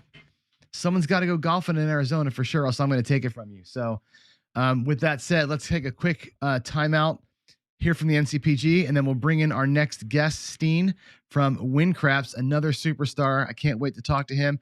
And we're going to be joined by Vince Armenti as well. Vince, I'm sure, has got some questions. Vince does about as much Craps programming as I do or anybody does. So I think this is going to be pretty fun little conversation here. So I'll see y'all back in about a minute.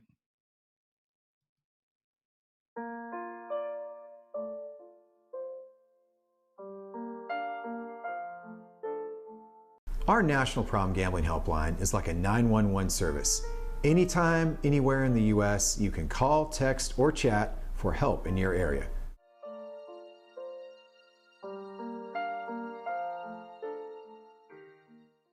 I just learned how to play at a very young age, and then I started playing in junior high and high school, and it was just such a part of my life. When I got my own bookmaker, he was really helpful. He said, you know, Donnie, when football's done with, I got basketball and hockey. We lost our home to foreclosure. We lost a motor home. We lost a car. This was all our daughter's senior year of high school.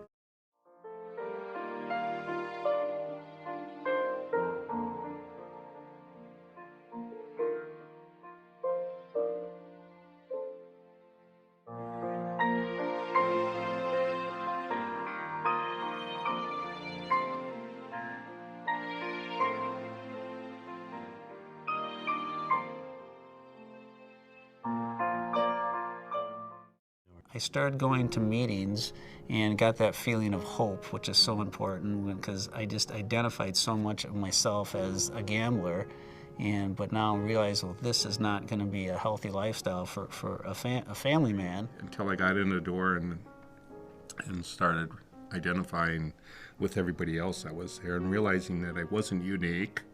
I wasn't the only one. It was an amazing place.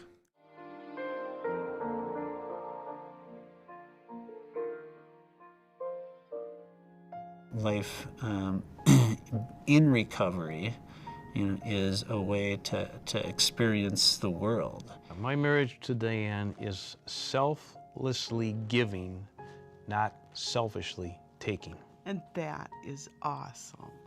You have a choice to be brand new today. You can start your day over whenever you want. You're brand spanking new. It doesn't make any difference what you said or what you did in the past. The only thing that counts is today. In fact, the only thing that counts is this moment. Please consider making your tax-deductible gift of $25 or more today. Just visit ncpgambling.org to give help and hope this holiday season. No gift is too small, and every gift helps. Thank you.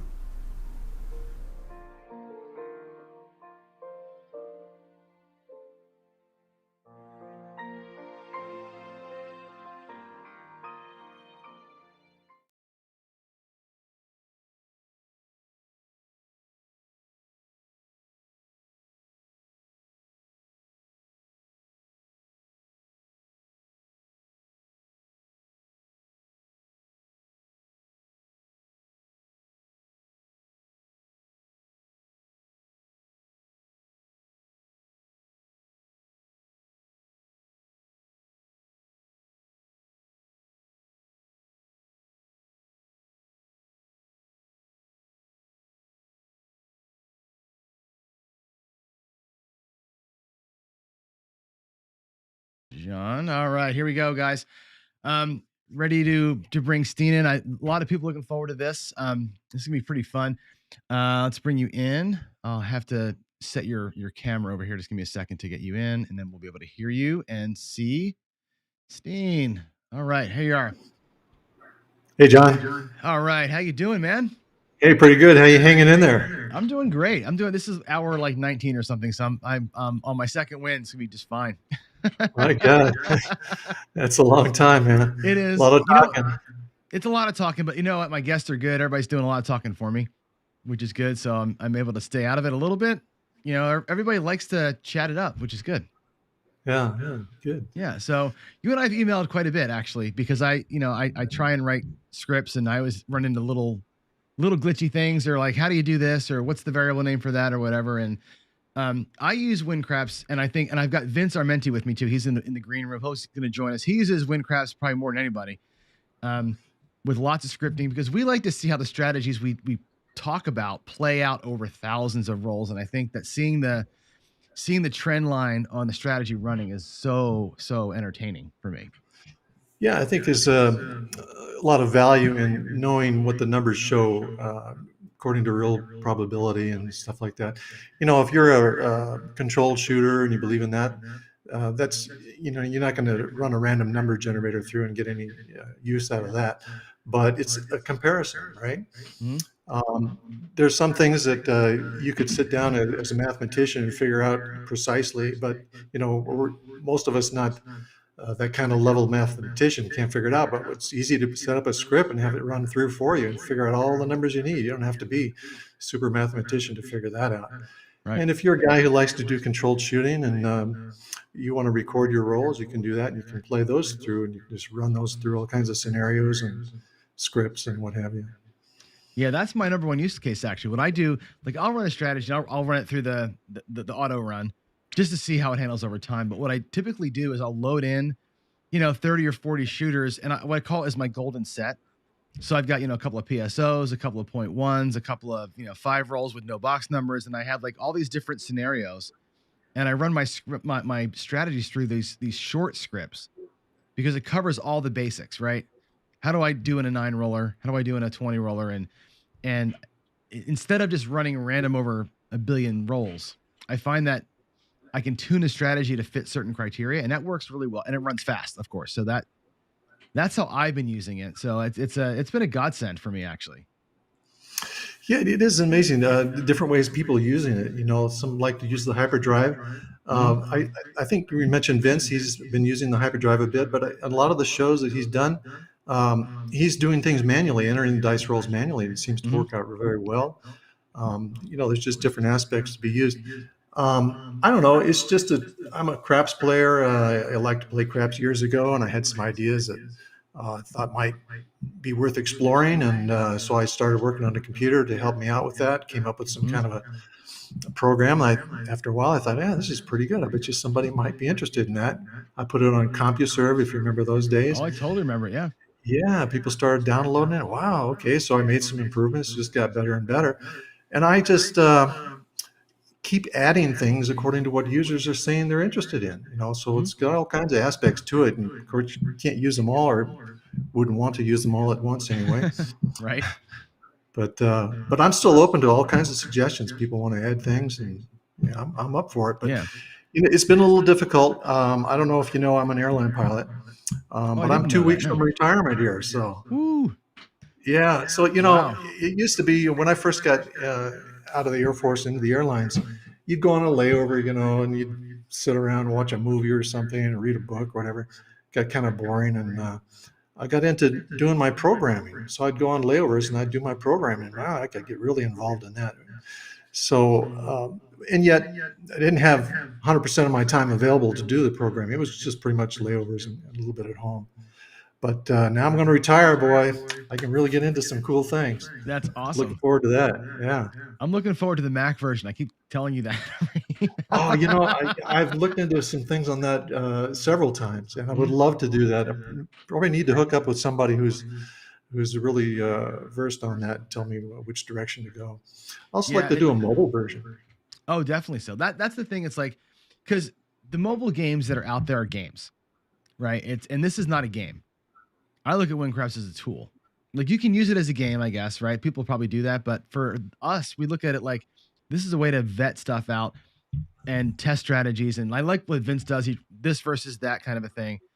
And there's nothing like that works on a phone or over the web, like even a web version or something like that. That's the thing. Like that's the next level stuff for me is just because what I have to do to use WinCrafts, I have to actually have an Azure account and I have a virtual machine that I'm paying like $30 a month for that I have to launch into a window to get it to work for me. So it's hard for me to play now. Yeah. It's costly actually for me to do it, but yeah, that's my number one wish. Yeah, I get some feedback from the Mac users. Some have been using these, what was it, Boot Camp or something, different things. I'm not an Apple guy, so I don't know all the verbiage on that. Yeah, I don't know this online. I don't really see the value of having an online program. What's the big deal for make a download and have it on your computer? Sure, if it People worked, downloading. yeah, Other if than it was if universal. we set something up where you could have multiple players playing online, yeah, that'd be really fun. I think that would be worth pursuing. Yeah, I think the only reason I suggest online is because just to make it might be easier to do that than do a Mac version. You know what I mean? That way, Yeah. us, we can get it with whatever system we got. Then it's just easier. Yeah, that's true. I've heard some people suggest, oh, just buy, you can buy some older PCs for next to nothing. And you can run some Windows programs on that. So I don't know if you're paying $30 a month. I hope it's not just for WinCraft. You're doing other things too. But if it's That's just for it. WinCraft, Well, really, I have it. Well, I teach programming too, right? So when I teach my .NET class, I use the same VM for that. So I get double use out of it. But when I'm teaching, it's like a 10-week schedule, and then I switch out of that. So I had the thing running for other things, but yeah, that's the primary use case for sure. Yeah, if you get other use out of it, that's good. But if it was just for WinCraps, I'd just suggest get yourself a little cheap PC, $50, $100, Right, some used thing I haven't sitting over here. That'll pay for a few months of that stuff. Right. Now, So what do you want to know? Well, I guess that's part of it, right? Is what's next, and really like how do you when you first wrote it? Like I'm a developer too, right? What was your intent when you first wrote it? Was it to play or was it to test things out? It was to test things. Yeah. I played craps, and like everybody, you have some winning days and you have some losing days, and you come up with some ideas. Gosh, what if I did this? What if I pressed? What if I parlayed? 3 presses and a drop and whatever. So I wanted to try some things, and it gets kind of tedious rolling your own dice, and you realize that how much does 100 rolls really tell you? How much does 1,000 rolls really tell you? I mean, you got to get some more data, right? So I started putting it on the computer. And I think if I recall right, I started out, it was like GW Basic. I was doing some things on that. And I eventually got into Visual Basic, got pretty good at that. I'm all self-taught. And just like I said, it caught on, and people requested more things, and I added more things, and just got better and better. I'm pretty proud of it, really. There's so much to it. Like there's so much to it. It's the more I dig in, and every time I email you, I'm like, oh, I wish I could do, and you're like, oh yeah, just do this, and there's a feature that somebody's asked for that it's hidden in there somewhere. It's fantastic. Yeah, it's a double-edged sword, I guess.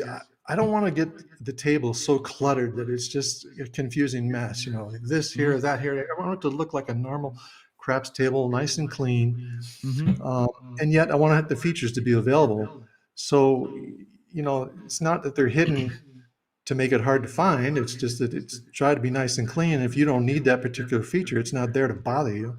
Right. And as you get into the program, you'll figure out where it is. And I'm always here to answer questions. I'm happy to do that. Yeah, one of the things. So let me ask you a how-to question, because one thing I do when I do the big rolls, right? When I do like a 10,000 roller or something like that, is there a way to scroll backwards into that graph that comes out? Because that's the thing that I'd like to see, the longer pull, but I seem to get like a rolling window of it, and Yeah, yes and no. Yeah, I've had a lot of requests for that, and initially, we were kind of limited on disk space, and the prospect of having several million roll files sitting there was pretty difficult. So I didn't have it store all those things. These days, that's a different story. I mean, we've got tons of memory. We can do all kinds of things. So I'll probably add something to that. But basically, what it is a dice roll file. I mean, you can open up a dice roll file, just a blank one, and record all your rolls into that. And of course, you can scroll back and look at all those. Mm-hmm. You can turn on the events log as well. But if you're going to run some big, long simulation, that eats up a lot of time and space. It takes time to write it to the disk, and it's going to create a huge file, which you can do it if you want, and then you can roll back through and see all the things that happen. I kind of view that really as more of a smaller, a record for a smaller simulation, a shorter simulation. The long ones, I think you're looking more for aggregate data. Yeah, the scroll back. Yeah, the scroll back thing is just for a quick visual. That's all that I use it for. So. Yeah, that's probably one of the things we'll add in time. Right now, I've got version 2.6 almost completed.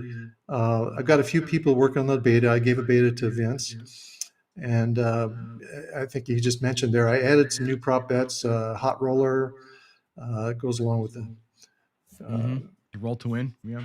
Well, I reorganized the prop bets that I had. So I basically five prop bet screens, and I changed how you access those. There's a little arrow at the bottom now, so you can just click back and forth through all these screens, or you can open them up all at once into its own separate window. So they're all there right in front of you. You can see what's going on. You can reorganize them. But I put the hot roller. Well, let's see. Actually, can I share my screen here somehow? Sure. Yeah. Let me give you a bigger view. Hold on one second. I'll switch over to you full screen. And let's do. There you go. Okay. Yeah. If you share your screen, we should be able to see it. Okay. So I clicked share screen, and let's see. What am I looking at here now? I might get a different window here when you do that. So once do you have to give permissions? Just choose what to share. Entire screen. I don't know if it's going to work for me. Well, at any rate.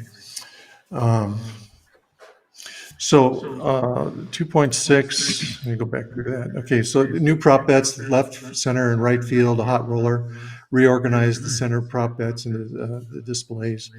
Added the ability to display all center prop bets in a separate window. Sorry, repeating myself. I made a little list here. Added ability to set the background color of players' status boxes. So instead of what it was before, now I had everybody kind of in this cyan color, and then the selected better in yellow. Because, with the computer, really, you can only address one player at a time. So that kind of just highlights it for you. But now I've changed it. So each player, the selected player has a rotating ring around his selected check. So now the same thing with the status box. I've got a rotating, some dashes that go around each selected player. And then the players can be separate colors, which it's kind of interesting. But if you like to view the table, instead of looking at checks, you want to look at actual number values, then it's going to display those in these separate colors. So it kind of helps differentiate it. I tried to organize it so that just like a real table, the checks are placed according to where you are at the table. But still, it's easier sometimes when you're doing a simulation just to look at the different colors. See the colors, right. Yeah. Let's see, what else we did. Added an extra large option to players' status box sizes, added font sizing for extra long player names, added the ability to display different bets in the table corners.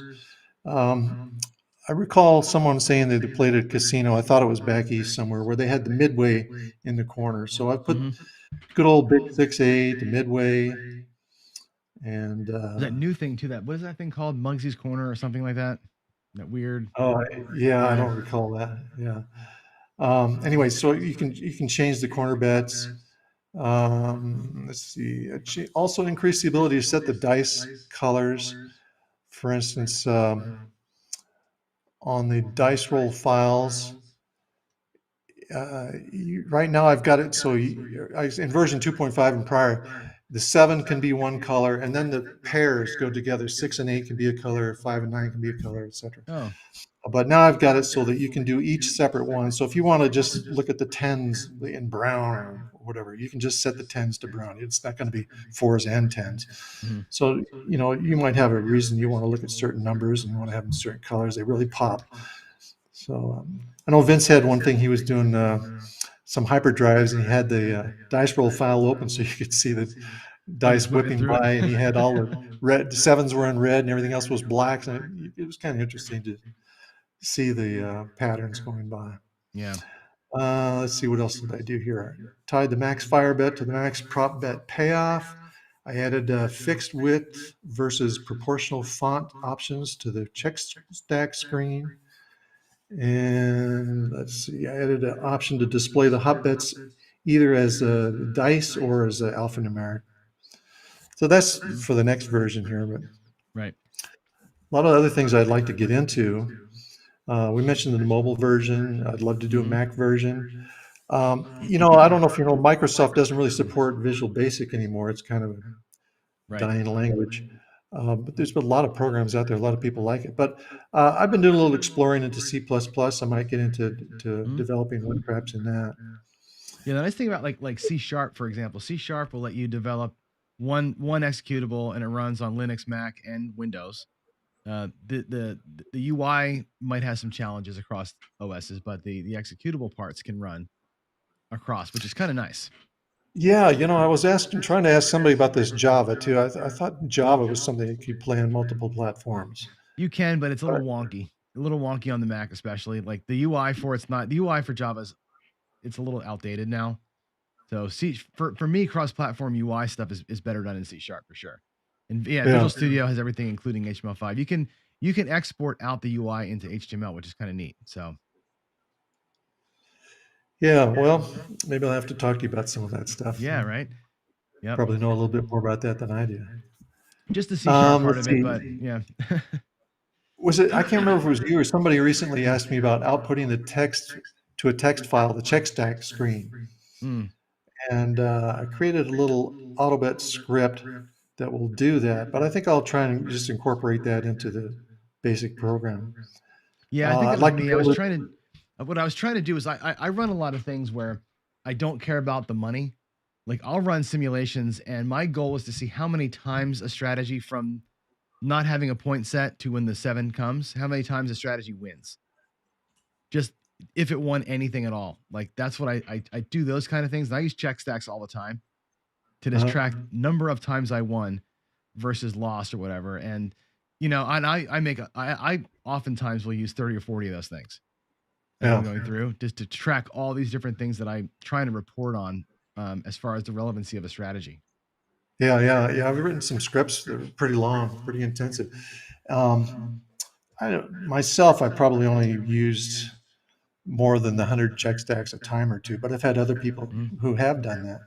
And of course, you can access other players' check stacks in your script. You just got to give it permission. Mm-hmm. And one way I'd like to expand the capability there, as a programmer, you go in, you can initialize variables and come up with whatever list you want. And I'm not really allowing people to do that in here. I'd like to, but it gets to be so complicated that really not many people can do it. They're certainly not going to enjoy to do it. So I want to keep it fairly simple. I want to use Craps lingo, good old if-then logic, and maximum flexibility. If you want to write it, this way or that way or whatever, if the program can figure it out, it should. It shouldn't have to force people into a certain type of format. Right. It does a pretty good job of that, I think. I think where I struggle sometimes is finding the right variable names to use, or like how do I reference, if come bet wins, do this kind of thing. And when it's hard to find those, what I should be saying in the if statements, or what the next bet should be. But once you figure it out, it comes so natural because the whole thing is written like English. Yeah.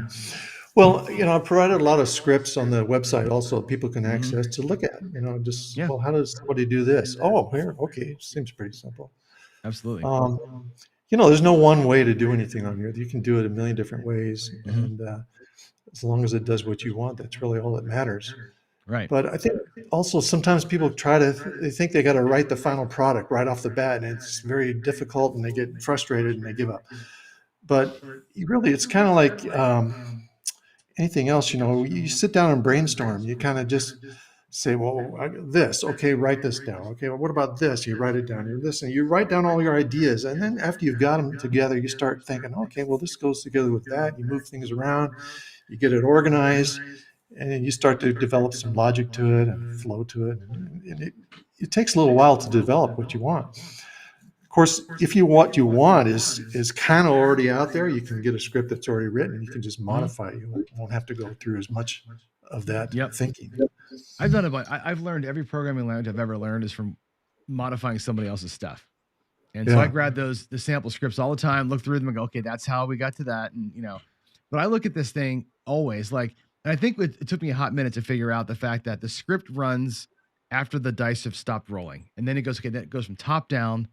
And I look at it like like I coach baseball. I look at it like on a baseball team, if the ball's hit to you or this guy, what happens? And I say, okay, for every bet I've got active or everything I wish I could do, what am I doing? Right. And if you think of it top down that way, it works really well. Yeah. Sometimes you need some subroutine logic, but most of the time it's just like, yeah, if this number hit and I had money on it, half press and come down. That's the way you think about it. Yeah, I think when you're writing programs, I guess you're just so used to it. It seems obvious, but it's not obvious to a lot of people. You write into the script, if it's come out roll, bet $25 on the pass line, and you think that it's going to go roll the dice then and come back to that point and continue on after that roll, but that's not the case. Now, you could make it do that way programmatically, but you could write a script and say, on roll number 1, do this. On roll number 2, do this. You could go through 1,000 rolls telling it what to do on each and every roll. Yeah. But, that would be pretty tedious, right? So it makes sense to try and figure out, well, what am I trying to do here? What is repeating about my system? Is it repeating every shooter? Is it repeating every 7 out? Whatever. Every time a certain number rolls. Whatever it is, it's got some repeatability to it, and then you can start paring down. You don't have to have what happens on every single roll. It could be what happens on every decision of a place 6 bet. Right. Whatever your criteria is. And that's part of the thing. When people sometimes write to me and they say, well, can you help me out with this? And of course, I'm happy to help. If it's really involved, I might have to charge a little bit. But if it's just a simple little script, I'm not charging anybody for that. But I need an accurate description. They'll say, do this and do that and so forth and blah, blah, blah. And even without starting to write any of the script, just as a person trying to understand it, well, you forgot about this possibility and that possibility. And what do you want to do here? You need to have clarity before you really can get going on it. Oh yeah. Clients are the worst at describing what they want, right? Yeah. Always, right? So one of the things I think I asked you for this once, and we got it done with the script, is I always want to know. So when I'm developing a strategy, I'll drop a bunch of bets out there, whatever it happens to be. Let's say it's a don't pass, 2 place bets and something on the like a horn or something. And I want to get an instant look at what's going to happen if the 2, 3, 4, 5, whatever rolls. If this number rolls, I'm going to win 20 and lose 18, or net for a net of 2, or whatever it's going to be. As I'm working a strategy, if I can see if my hedges are right, if I can see where my payment needs to be, or if I got to move things around, that would be a huge help, because getting that visual as you're going, you're saying, oh, I missed a spot, or I want to take that hedge away and move it over to here. And that's an interesting piece. We have it with the pop-up on the check stacks right now. A visual of that as you're developing would be kind of cool. Yeah, we could add a window and have something you have off to the side and just watch the numbers change with each roll. Yeah, I could do that. Yeah, just to see if before you roll the dice, here's what's going to if all these things were to roll, here's what you would end up with. I did one of those on a website, on a React app, and it's gross. It looks terrible, but it gives me the math I want. I'd rather have it as part of WinCraps, because it's the tool that I go to for everything except for that one feature, Yeah, that would be perfectly doable. Yeah, cool. Awesome. I think Vince is here, and I'd like to because I think people are most interested in using WinCraps because Vince and I do coding. Obviously, we write scripts, and I think that's interesting to see. And I would like because Vince uses it like a user would, right? And I don't know that a lot of people have seen somebody actually use the program. Because when I bring it up, I'm like, here's my script, here's my my hyperdrive. Let's roll it out and see what happens in a million rolls. Vince does a whole different thing with it. And I'd like to bring him on and let you guys talk a little bit here with me and maybe have some either questions answered or whatever. So is that okay with you? Yeah, sure. Great. I'm gonna bring Vince in and find the best way to show us all three. Let me add Vince here. Let's see if I do this. I make this be Vince. That'll be your screen. Let's see. We can see Vince's screen. I might make Vince. Actually, I might make Vince the primary here. Vince, can you talk so we can we hear you? Let's see. Can I hear? I might have to add him to the scene. Give me a second here. This might be a little wonky, so give me a minute. Screen, and maybe then we'll be able to hear him. That's. Oh, we lost him completely. Uh-oh. There he is. Now I can hear you. Hello? Yeah, we got What you, buddy. happened? We got you. We got Oh you. my goodness. Yeah, It's I'm gonna great make to you. be back. Yeah. Hey, Vince. Hey, I don't see Steen, but I'm telling you, that guy, if he's listening, that guy is the god of digital craps. He I is here. gotta say that. He is here? He's here. Yeah. Yep. Where is he? I Yeah, don't we're see hearing him you. anywhere. You can't Hey, see Vince, him. can you hear me? I'm messing the screens around, so we can hear you and see you, and the fans can see you. So Hey, it's all about the fans, John. John, got it. this is a beautiful thing. You know what? I gotta give a huge kudos to Steen and also the WinCraps Pro team for developing such a beautiful, beautiful program. It's absolutely incredible, and the reason why. You got guys like Brian from Hawaii Craps Shooters. Okay, Brian creates a strategy from his home. He'll take his team to the casino, and what his motto is, they pre-qualify shooters. Okay, so just keep that in mind. Brian's motto from Hawaiian Scrap Shooters, they qualify shooters at the casino. Now, then you got Drunk Guy Explains. I think he was on earlier. Yeah, he was on last night. Yep. Drunk Guy Explained had mentioned, hey, you know what? I do all my work at home. If I create a strategy, if that strategy qualifies to make $100,000, then it's safe to assume that it's going to make it's going to make anything at the casino in total confidence. And this is what WinCraps is all about. This is what I want to explain. I don't know if you could see the layout. We can. Can you see the board? Oh, I can that's see your, awesome, yep. guys. I can see your board. Yeah. This is it. This is Steen's baby right here. It's got I got 8 strategies running right now on auto roll. So what I do, I like Hawaii Crap Shooters Brian and Drunk Guy Explains, I pre-qualify strategies. And how I do that with the WinCraps Pro software. What I'll do is I'll create a strategy overnight. Say some crazy strategy. I'll call it the Headless Horseman. There you go. You know what I'm saying? And what I'll do is I'll go into player one. I'll open up an auto bet file, and I'll put all the steps for the Hedgeless Horseman, starting with the don't pass line. After a point is established, I'm gonna put a comeback. After the comeback gets established, I'm gonna put a second comeback, and keep on going from there. But now what I do is I say, okay, well, I can't just run just one strategy and run hyperdrive 10 million rolls. And if it qualifies to make $10 million, it's good for the casino. I like to take it a step further. What I do, I make a few changes. But what I do is I notice there's also, what's his name? From 555 Craps.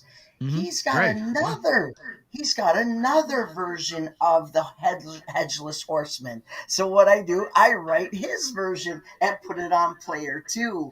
And then after, now I got two versions of it. Now what I do is I take another version of it. I make some tweaks. Guys, when you are developing a strategy, you got 8 opportunities to run 8 strategies at once utilizing the WinCraps Pro software, and you can make those tweaks.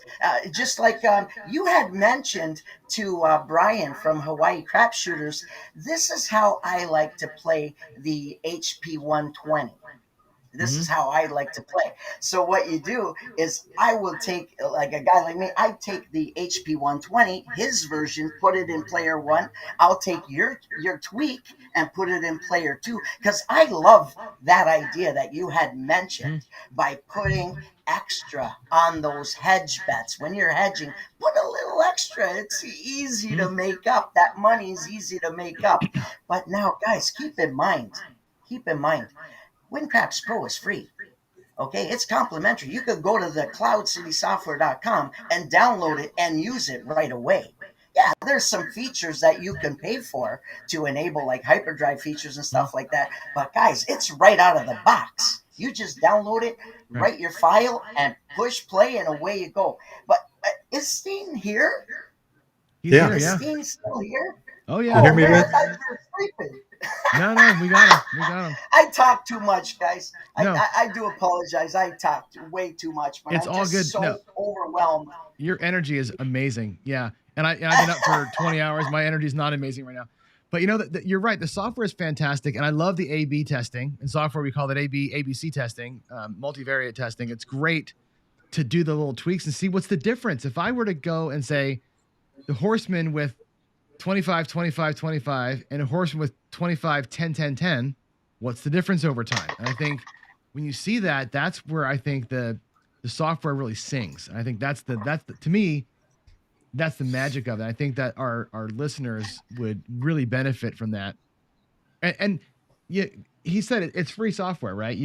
But the paid version isn't like it's $500, right? What's the paid version? $14. Yeah, it's $14, $14.95. right? I mean, Are you still hearing me? Oh yeah, we got just fine. Okay, $14. I don't know if Vince can hear me.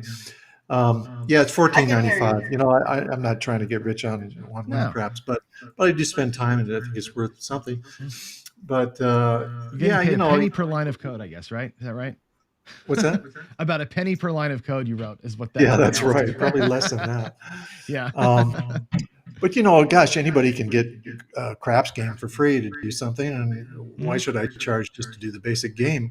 I'd rather just provide it for free that somebody can look at it and say, well, this is pretty interesting. I like it, and I would like to write a script and run it in hyperdrive and all that. So then they might be interested to make a purchase.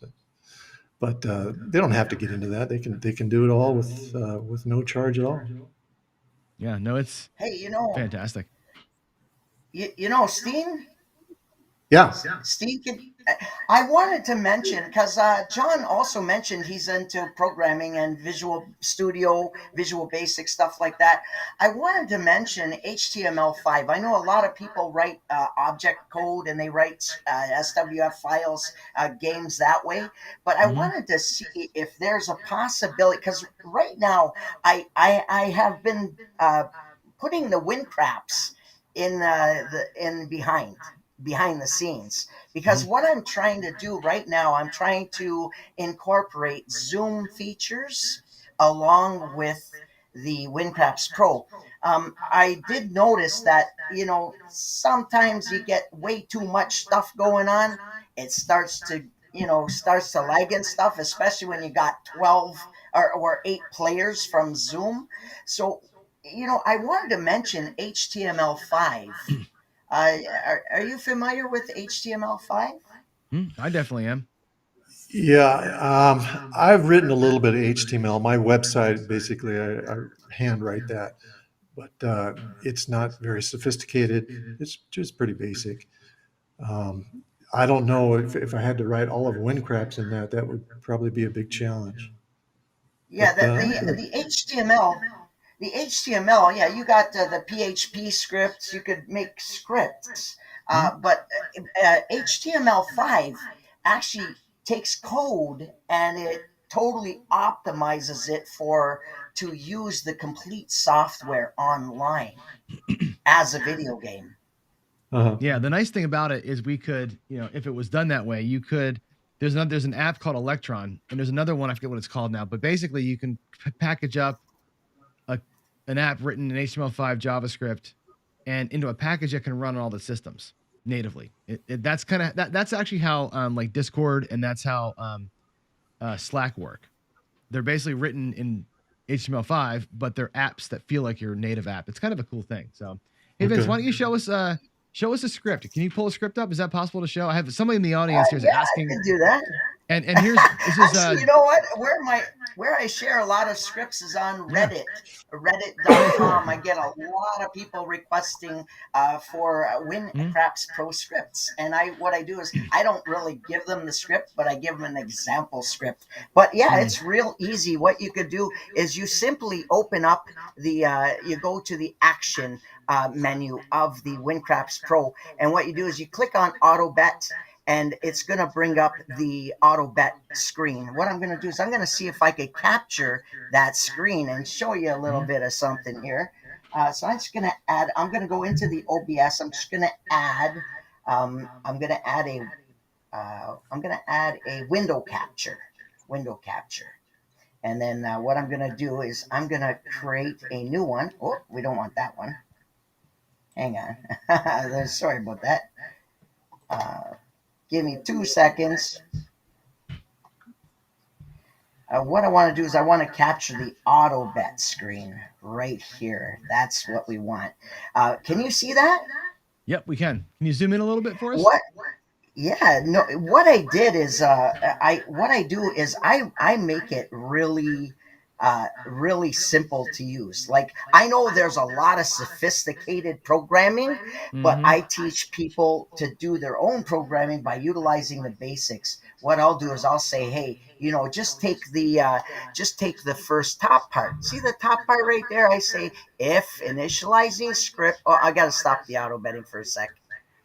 If initializing script or beginning new session, auto handle winning bets, take winning, same bet, and then beginning bankroll right there. That's the top part. That's where it all starts. Then you add your bets. Bet $25 on place 5, bet 25 on the don't pass. And after a point gets established, you could say bet $25 or bet $50 on don't pass odds. You know what I mean? And then from there, you go right to the very bottom, and that's where I'll put my limits, where I say I could go on forever with it making money, but I want to put a cap. So I usually say, when I'm doing an inside press, I say, hey, if place 5 is greater than $86, regress, go right to 35 on place 5 and continue from there.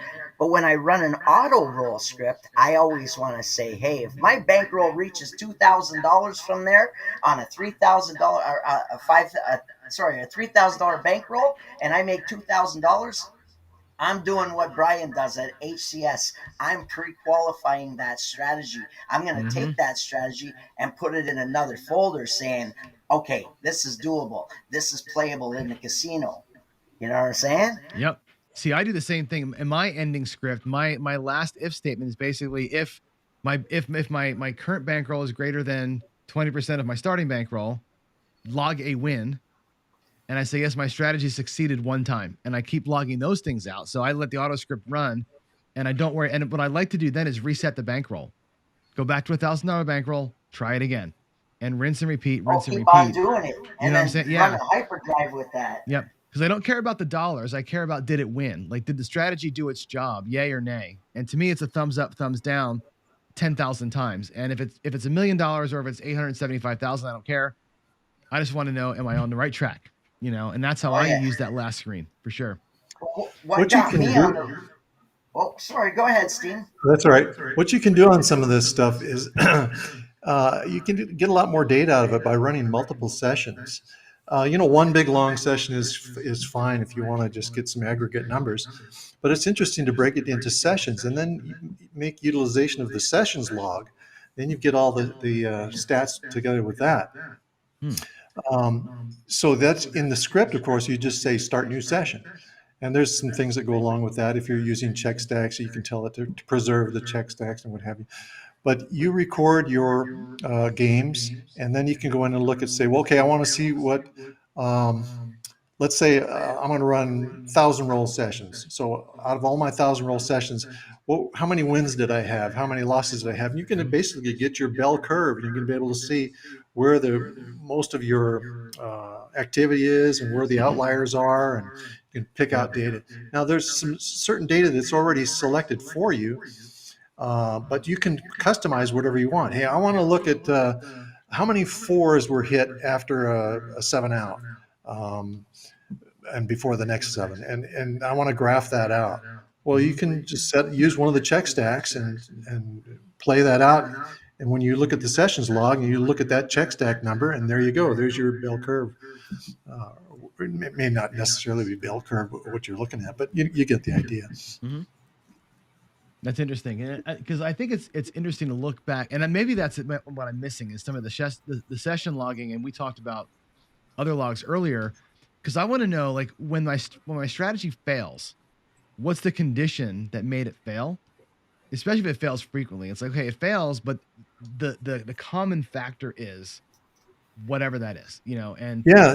So sometimes I'll put something in there. So you run let's say you run your auto bet script, and you're telling it when I reach a certain bet, I want to stop. So then you can pick another check stack, and this will be my reasons check stack, or just reasons for stopping the game. And let's say that reaching this certain level this is reason number 1, and you assign that to the check stack, and you start a new game. And then this time it goes through and you say, well, if I lost 4 times in a row, that's also another reason to stop. Okay, so that now this is going to be reason number 2. And whatever reasons you have, then later you go look at the sessions log, and you look up the check stack that you're using for reasons. Let's say check stack number 10, you look at it, and here it is. Here's all your bars showing you exact numbers, how many times it was stopped for reason number 1, how many times for reason number 2, et cetera, et cetera. You see the percentages. That's creative. Yeah. Because that's really interesting to see. That's a really cool thing. So we use the same check stack with multiple reasons in it, or would you a reason for each check stack number to do that? I'm sorry, I didn't hear that. So when you're doing that kind of thing, let's say you've got 10 reasons why you would stop betting for whatever reason. Would that be a different check stack for each reason, or one check stack dot reason, check stack 2 dot reason? Yeah, you know what I'm saying? just one check stack, and just the value of that check stack. So let's say we're going to use check stack number 10 for my reasons. So the game ends, and the reason was it reached my max bet. That's reason number 1. And then you start a new game, and this time it ends because you lost 4 times in a row. That's reason number 2, and you start a new game. Now when you go back into the sessions log, you pull up check stack number 10, and it'll show those values, 1, 2, 3, 4, all your reasons, and you'll see the bar graph. Oh, that's cool. I didn't know. That's a feature I didn't even know existed, that you could do that. Yeah. There's so much data people could want, and if you try to pre-select from everybody, it's not going to have much usage. So you have to be flexible. So, but getting people to understand how to use it, that's a different story. Right. Well, I guess that's the reason too for having the script library that you've got, because I can go up to your site, download a number of scripts, and sort of reason through how somebody figured that out. And that's what we were talking about here. Like that kind of logic right there that you just said, that's a game changer already. I'm already in my head coding that out, because I do that all the time. Like, and I'm using like 70 check stacks to log everything possible as a separate thing. I didn't realize I can go back in time and look at the sessions log and see that history with graph data. I've been doing it like run it 10,000 times. When I run out of money, clear everything out, start over again, and just do it. So there's a better way, it sounds like. Yeah. Sessions log. Yeah. And it's got stuff in there already. You can look at the number of wins per session, the number of dollar amount won per session, dollar amount lost per session, number of rolls per session, But like I said, you can choose. I've only got it set up for the first 20 check stacks right now. I could increase that in the future if people have an interest in it. But you can use the first 20 check stacks and set them up for what you want. Like I say, you can have one for reasons. You could have one for the number of fours after a 7 is rolled, whatever it is, you can put it in there, and then you can look at that data later. That's fantastic. I think I've been doing it very, very iteratively, manually. I think this is a better way. Yeah, the big thing is the data. You have you can choose some of the data that's already there for you. There's bet results screen has got all kind of stuff for you, and you can access that. Everything's broken down into hands and sessions, and you can go via that. But a lot of people don't necessarily work that way. You don't necessarily want to count the number of events per hand. Maybe you just have some other criteria. So you set up your own criteria then. Use check stacks for that. Let's say I want to count the number of times a shooter has rolled 3 4s and no inside numbers. Well, you set up a check stack to track that for you. And it's just a matter of if it rolls this number, you increment it. When you want to clear it, you clear it. It's pretty easy. I find, though, sometimes people are not really good at organizing this stuff.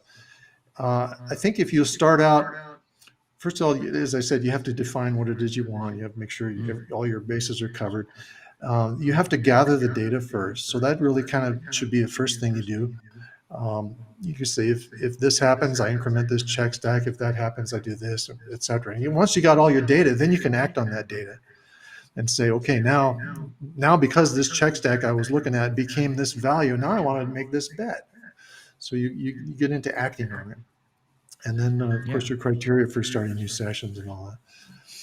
But, I hope it's fairly easy to understand. Even simple tools, though, can be used to make complex structures. So some things can be done very nicely with very complex code. Other things, you can do the same thing with smaller, more simple things, but you have to have many more of them. That's okay. Who cares? No one's going to go in and grade your script.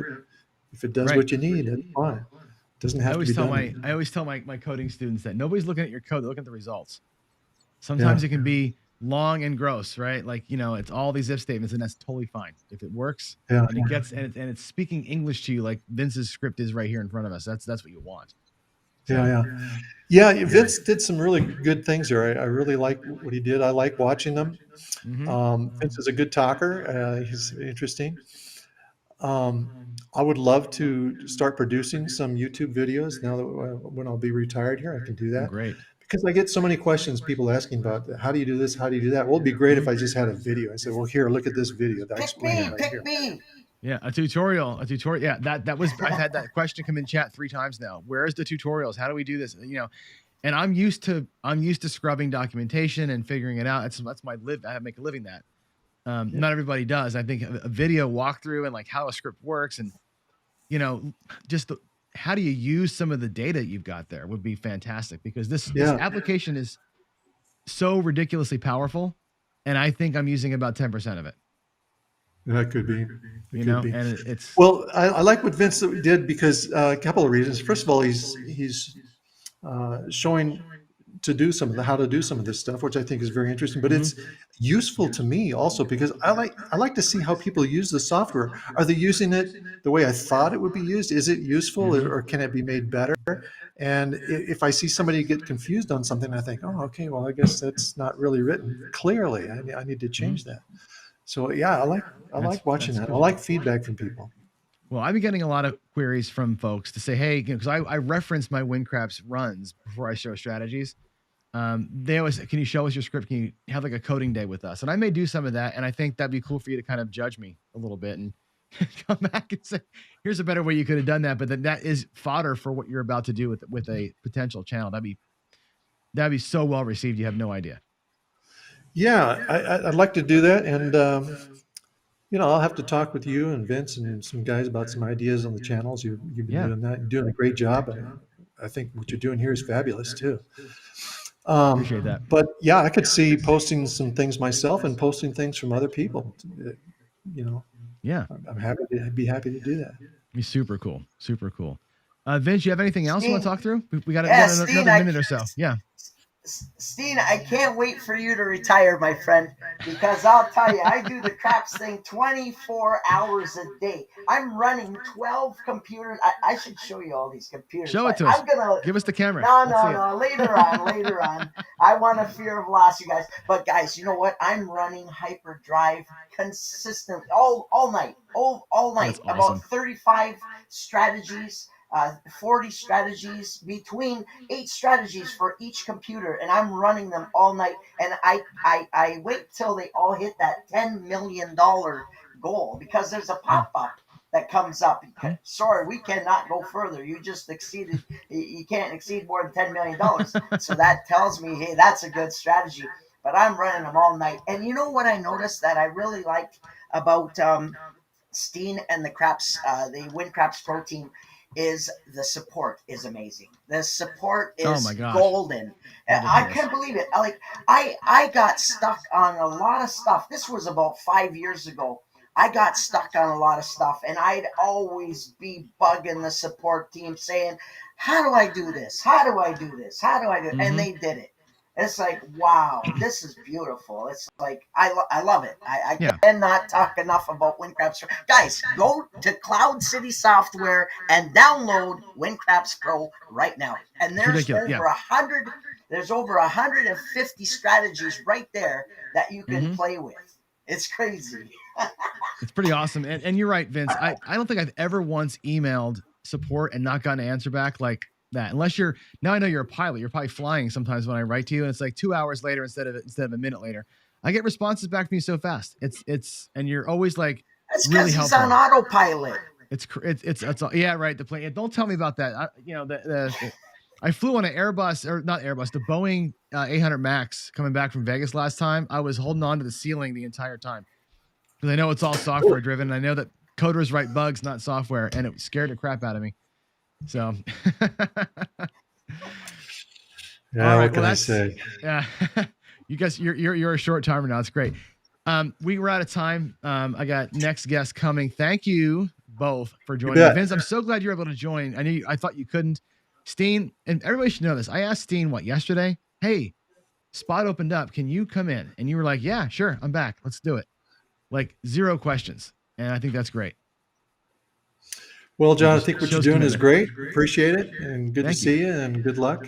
You too. Thank you so much. Thanks a lot, Vince. We'll talk to you later. Yeah, you're very welcome, Steen, and thank you guys. And guys, do support what's going on right here. John's doing something really good right here. So donate. The link is right at the top. https://bit.ly/craps-donate.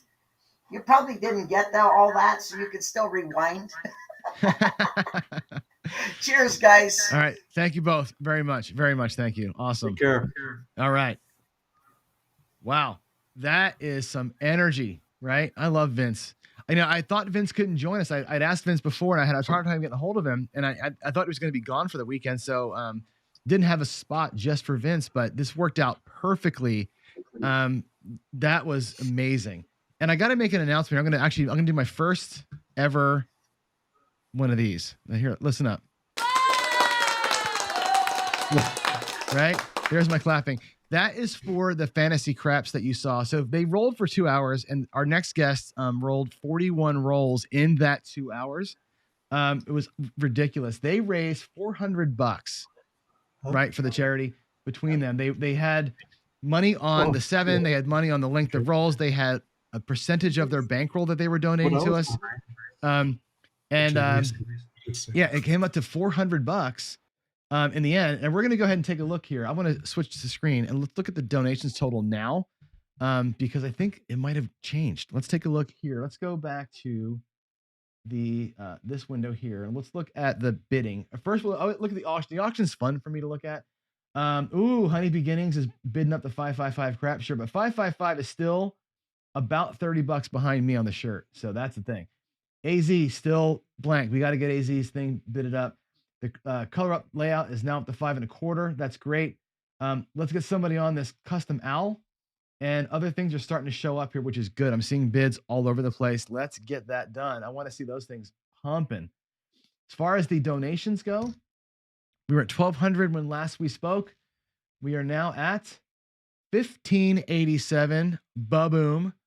That's fantastic. There's, I can see Eduardo, Bird Dog is in here. That's great.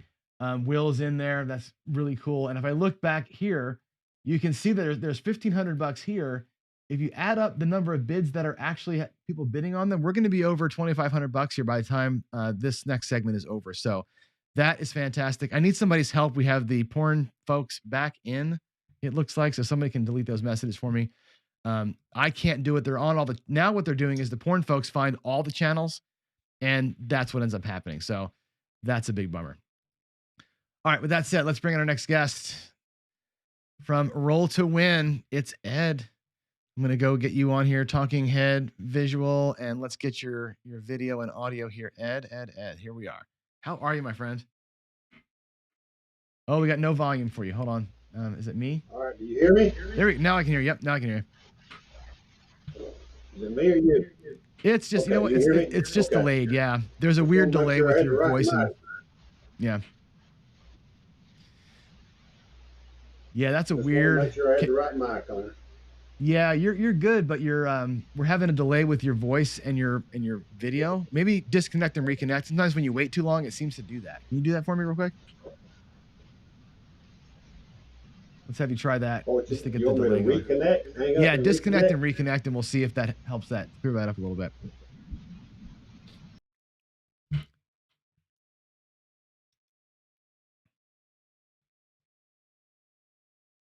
That still says the wizard. Just need to say roll to win while we're here.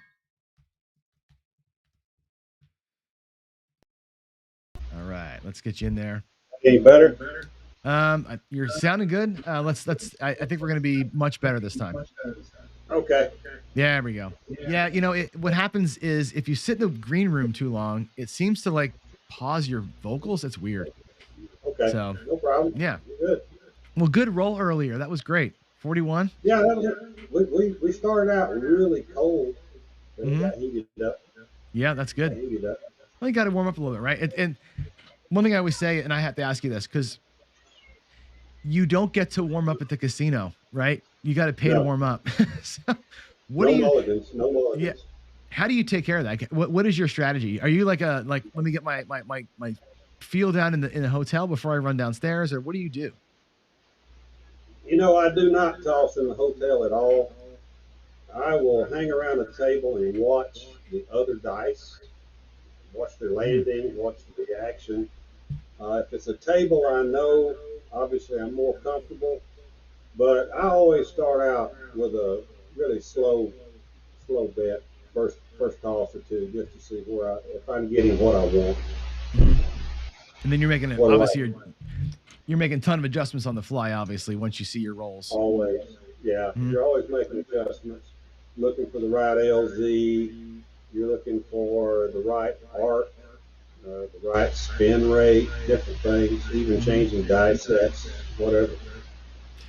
Yeah, I was talking to George overnight, and I'll ask you the question, and then I'll share with you his answer to the same question, which is when you're rolling, you have an expectation, right? Whatever your set is, you think you're going to get this cluster of numbers, and you're not getting it, or you're getting sevens instead of what you expect. What is it that you are looking for, and then what do you change? Well, if I'm getting clusters of different numbers than I expect, I'm okay with that. That's a table reaction, the way I look at it. If I'm looking for even numbers and I'm killing 5 and 9s, I'm just going 5 and 9s and go. If it's sevens, I'm looking to see whether that 7 was a single pitch, or whether it was a double pitch, or whether it was an off-axis pitch. And then I'll adjust my die sets depending upon if I'm getting a lot of sevens. I'll adjust based on that. All the die sets I use require initially that I start out with require a double pitch 7, and then the rest are off axis, so I can make adjustments pretty quick from there. So you're adjusting the set, not so much your mechanics? Do you change landing zones, that kind of thing? Or you're just like, I'm going to work with what I got and let the dice do the work? Usually, I keep my landing zone pretty standard. 4 to 6 inches from the wall is usually my goal. There are some tables I've run into where I've really got to really crash the wall, get in within 1 or 2 inches. And then that leads you to hitting the rubber sometimes, so you get a wild spin out of that. But so what George said? Yeah, George. Well, it's funny because it was the exact opposite of what I expected, and you agreed with him without knowing it. Because I'm thinking, what I do is, and again, I'm a novice thrower, trying to learn how to do this thing, and I tend to like, oh, okay, I'm screwing this up somehow. Let me change my landing zone. Let me change. I'm arcing too much, or I'm letting my dice go wrong, and my fingers don't feel right, and I'm trying to change what I'm doing with the same set. And George says, it's, your mechanics are your mechanics that day. It's like the quarterback goes to the stadium and he's throwing the ball a little bit cockeyed because whatever, you got to adjust your target, right? You adjust his grip or whatever. And George is like, no, you don't do any of that stuff. You change your set based on what you're seeing. You don't change your mechanics in the middle of the game. Like, nobody's Patrick Mahomes, right? He and I agree. Your mechanics are going to be your mechanics on any given session. Sometimes your mechanics stay the same miraculously well throughout a day or through 2 or 3 days, but every table's going to have a different reaction to your mechanics, and so I just adjust my set. Okay, that's interesting to know. I really was, and again, novice here. I'm thinking you got to change everything based on table type, based on conditions, and you're not changing everything. You're changing one thing for the most part. It depends on, I think it's, George practices a lot. We all know that. I practice probably as close to the same amount as he does daily. So, I can see differences in my toss from one day to the next. From the morning to the afternoon. I practice in the morning and then I practice at night. I practice in the morning because I like to make coffee runs early, and so I like to practice early with my coffee. And I feel like that's kind of like practice like you play like you practice kind of thing. So, talk to me about the concept of axis, because, and again, I love this because you didn't hear George's interview, so I get to ask you the same question again. When you talk about, and I know what Mudslide and I have talked about this separately, right? When you talk about on-axis throwing, Mudslide says to me it's on an on-axis result that he's diagnosing. And I was under the assumption, and I've done all the slow-mos, right? You've seen my videos, I have all these slow-mos, and I'm like, oh my God, what's going on? When I see the slow-mo and the car wreck that happens, I'm like, the dice were never on axis. How can you call it on axis? But really what George is saying is something to the effect of, it's more about the flight pattern. Is that how you see that too? Is that how you describe an axis throw or an off-axis throw? Well, I'm looking for an on-axis result. So I'll go with Mudslide on that. But your dice need to fly on that axis as much as you can get them to with your mechanics. I believe in order to get the result. So you're there's a lot of violence off a wall. Oh my God, it's crazy. But I've seen guys who have such soft tosses that they just die right there on the wall. And I can't get there. Yeah, see, I feel like that would describe me. I don't have great mechanics or great flight. Like if I watch George or you up close, I picture your dice are tight and you're under control. Mine are not, but I'm so feathery soft that I get that click and dead. And I've learned how to throw softly and like kind of respect the wall a little bit, but I don't have the other part of the control piece down. I control energy. I don't control motion, I guess, right? Right. It's all part of the mechanics. Yeah, right. And we've all got a slice, and you got to play to your slice. And part of that playing is adjusting your sets so that you get, you adjust to that slice that day or whatever. Mm-hmm. So, we're on a putting green. We're not on the driving range, right? Yeah. And I don't play golf anymore, but we're on the putting green when we're on the table. Mm-hmm. We're not on the driving range. We're not trying to hit it through the wall, just get it to the wall. Right. I'm going to answer a question because one of our viewers asked this question. Dr. Don't Pass says, more about the flight pattern. Please elaborate. And so what I would say, and this is the way that I understand it now, right? So if my dice are connected or somewhat connected, they're married and they're flying together, that's the flight pattern. If they get cockeyed in the air or they're flying gross like this, the flight's gone, right? And like what a dice controller would say is, you control everything until the hit on the table.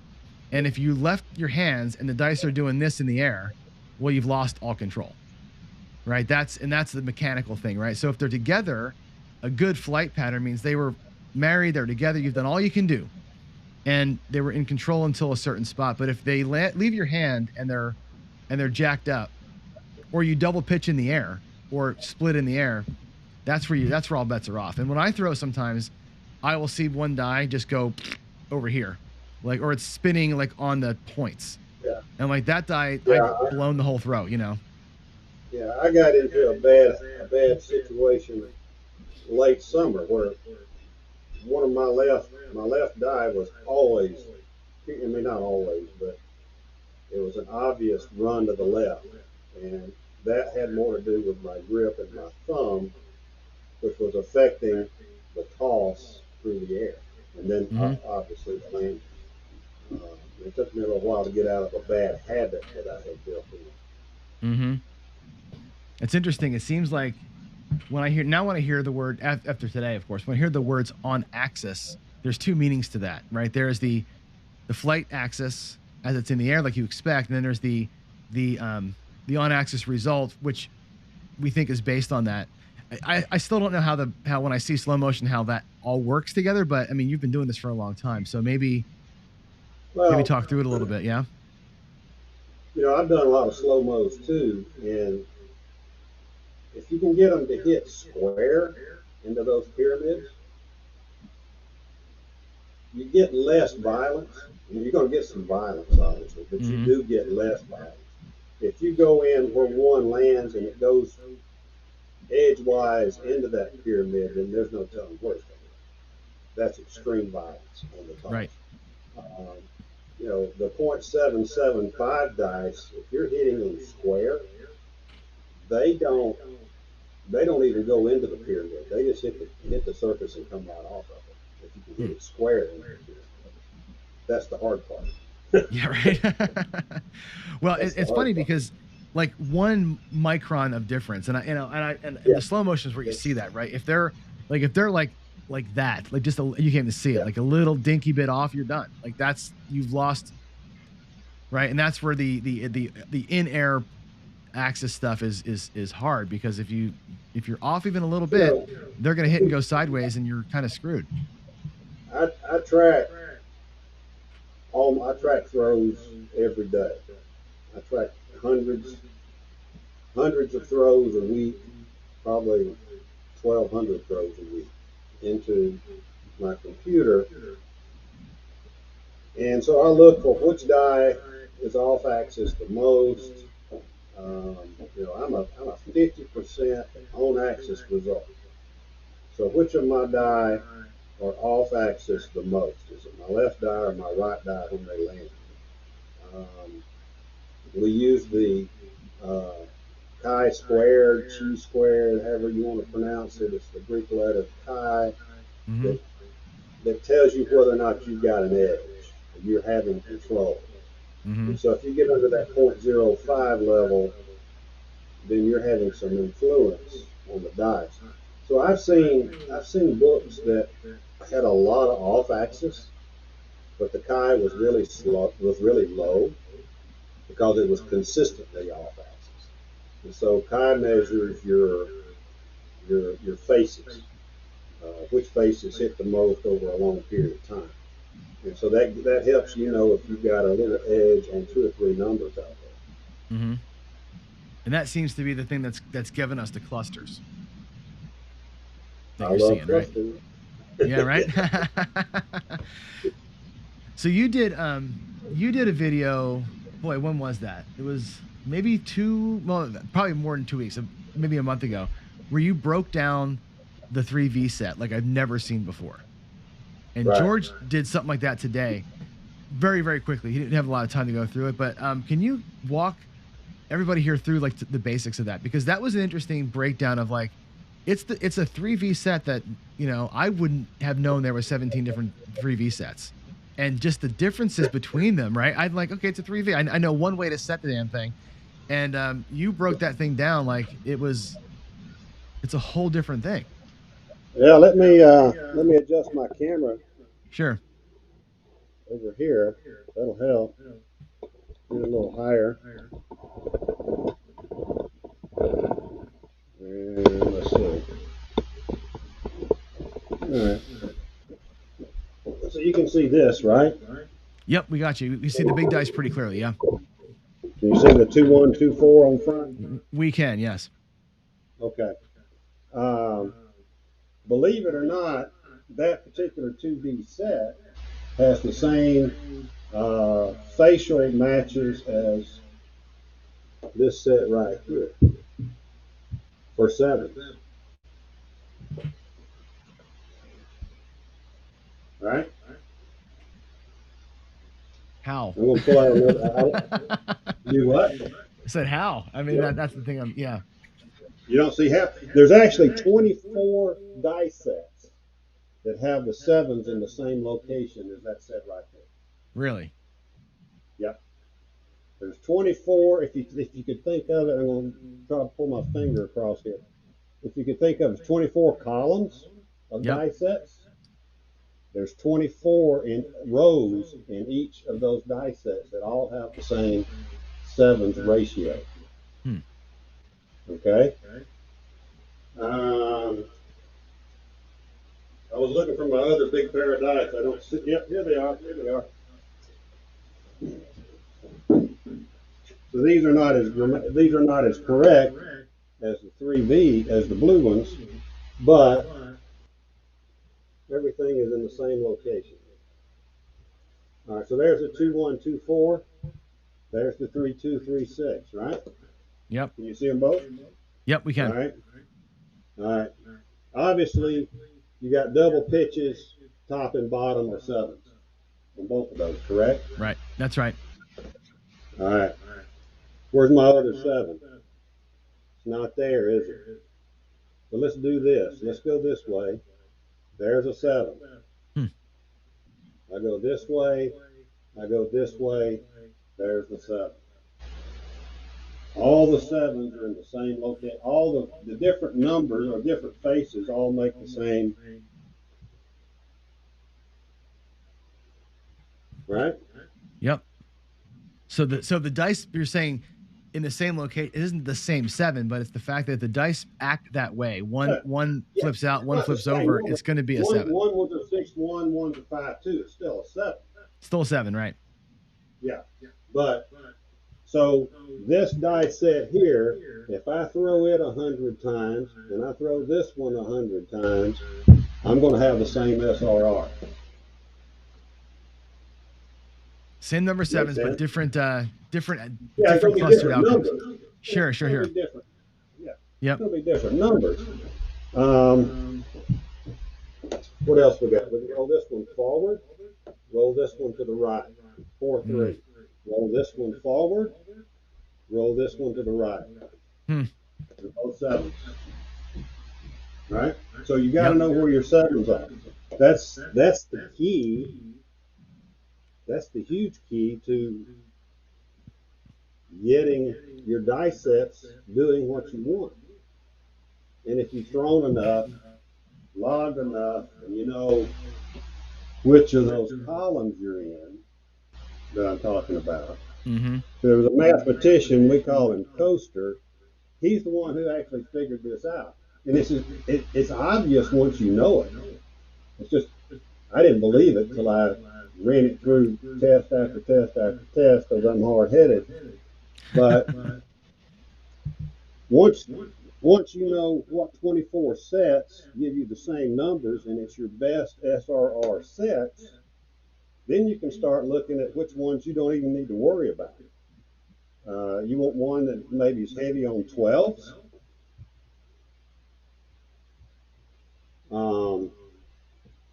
For example, here we go again. That 5-3, 5-6 has the same 7 spots as that right there.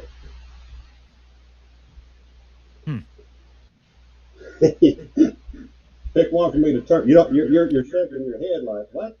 I'm like, yeah, but yeah, if you turn one right and one forward, you're gonna get a 7, right? Is that what's gonna happen? Yep. Yeah. That's fascinating. Yep, that's fascinating. So I will use a set. I will use that set right there because I single pitch a lot. I'll use that one on a come out a lot. Why? I get a lot of 5-6s.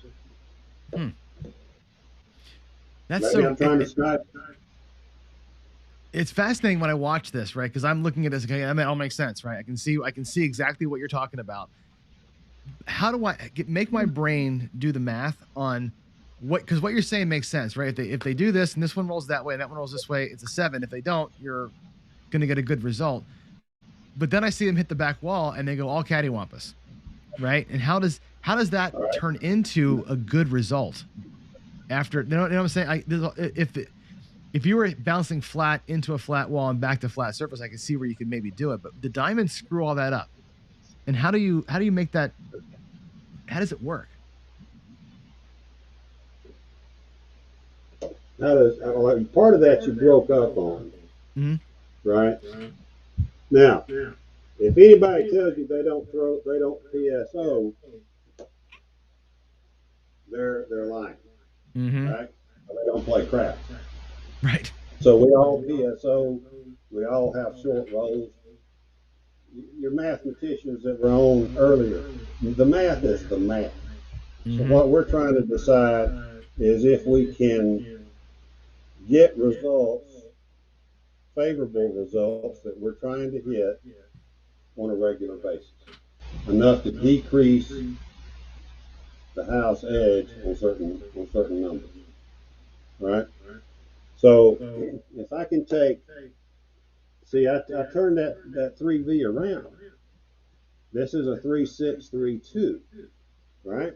That's the opposite pointing direction from what I just had. But that moves the other 7 or the other faces that make the number, right? Just because of the direction.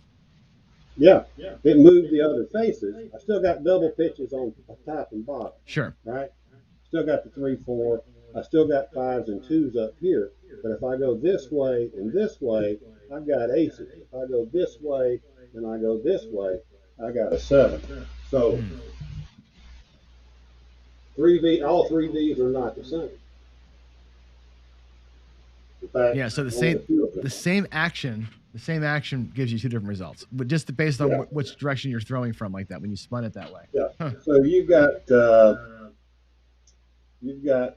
certain amount of 3Vs, a certain amount of 2Vs, and a certain amount of cross 6s. Some of those I'll call them mutants, where they're not traditional sets, but they're in that same family. They all got the same SRR. How do you feel about the ability to hide other numbers? I know we're always trying to hide the 7. Do you ever try to hide other numbers? Like not throw a 9 or not throw a 5 or something like that? No, I don't do that. I'm not one of those no 7 or no 9, no 5 guys. I'm not one of those guys. I play in Mississippi too much, and they have automatic buys on the 5 and 9s. Oh, really? I like them a lot. So I'm not going to avoid them. That's right. Yeah, it makes sense. But you could potentially say the same thing about a set. You can set up a set that would potentially avoid those if those same axes things were happening. You can I mean, you've got sets that won't give you as many not many of the same numbers. I use the Bone Tracker software, so it'll tell me what sets give me the most fours and tens, the most sixes and nines, sixes and eights, even numbers, all the horn numbers, best crap numbers. Gives me different sets within my SRR column to use. So I can change sets, but I'm not ever trying to avoid a number. You could find some that will help you avoid a number, but I never personally try to avoid a number. Okay, I just asked because I know people do that. They're specifically laying the 5 on the come out, for example, or laying the 9 to get because it's it helps them a little bit better with having to lay less to protect their don't, and that's a thing, right? So if you can avoid one, you can avoid another number, I would suppose. So yeah, I just it's not something I do. I'm not really big into hedging a lot anyway, and it's probably because I don't have good enough mechanics to cost what I want. It's funny. There's a lot of shooters out there better than I am. It's funny. A lot of people say, and I've never had a good answer to this question. If you could set the dice and do it right, and I clearly am not there yet, but if you could, why not target the 7 and be a don't better? Because I like the all small money. That's a great answer. You're shooting the moon then. You're going for the ATS, right? Well, when I come out, typically when I'm coming out, I've got my pass line. I've got anywhere from $15 to $75 on the all small, and then I'm going to do either a 3-way craps. My preference would be a world bet, and I'm going to try to hit the craps numbers first. I'm going to set the craps on your numbers comouts, and right? try to hit those first. If I can knock those out quick, I can make enough money to place my bets and not even have to take money off my rack. That makes sense? It does. It does. It does. Doesn't always happen. Right. I mean, the theory holds. I see what you're trying for sure. It just, like I said, I always, yeah. If I can throw a 3 on a world bet, I get just a little bit of money, but I press the world bet up to get it, then I hit a 2. Well, then I'm in the money. Then I throw a 12. Then I'm really into the money. The most I've ever strung together was 4, but that's a good start. That's a good start. You got money in your rack that you're not even going to bet on your hand yet. Yeah. You didn't even set a point. And you knocked off 1 or 2 or 3 of the hardest numbers to get for the ATS. Oh yeah. If you can start your roll, your point cycle with the outside ATS stuff is gone. That's fantastic, right? That's and we play a lot of crapless in Mississippi where I go, so that's part of the game too. I go to a crapless game, and I'll bet a 3-way craps for $15 on a $25 table. If I set one of those numbers as the point, I don't have to take money out of my rack because I got them covered. I've got them covered down here on my three-way craps. Make sense? It does. It totally does. So that's kind of the strategies I use with it. Hard part's hitting the numbers. Right, that's why you practice, right? That's why you strategy practice. is easy. Hard part's hitting the numbers. Yeah, but if you're, but like I said, if you're practicing stuff and you're able to cluster them up, and it's working. Like I said, I get clusters of numbers when I'm throwing with a little bit of control, and I'm not able to make any adjustments yet. I'm still, like I said, just working mechanics, but you can, and that's where and people in the chat are always on me too. It's like I see the results. I don't get how it works, but I can see results, and it's fascinating to me. So you feel like rolling a little bit? You got a little bit of time. You're gonna do 100 rolls. We're gonna do. I don't know if we're gonna get 100 in 30 minutes. Yep. But we're gonna do $1 for every box number, right? $1 for, what I'm gonna do is I'm gonna run the KPI. Okay, I already owe Wanna you run our ca- $49 Yep. from this morning. I've already got that sitting aside over here in my rack to remind me. But what I'm going to do, I've been working on the new toss, Okay. and that won't zoom in real far. Hopefully you'll be able to see it. But Yeah, I'm gonna switch views here. throw out of my normal position. I'm going to get out of my normal position is stick left 1, stick left 2, down to the hook. I'm going to go to my right. I'm going to go stick right 1, and I'm working on a new toss into the hook over here. Okay. All right. So we'll see what we get. And I'm going to start out with a 2-1-2-4 just to see what I get. I'm gonna log your rolls here too while we're going. So Hard 4.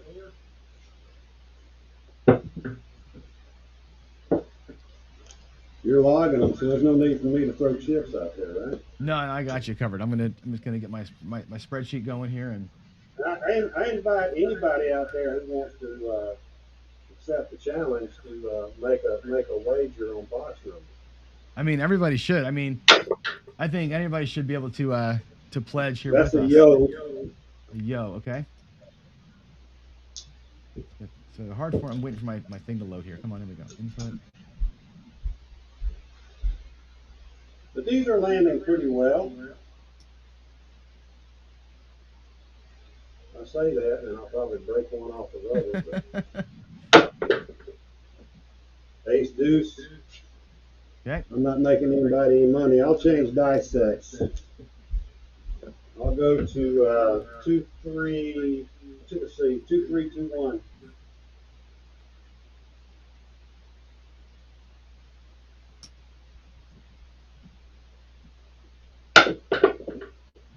There's a 9.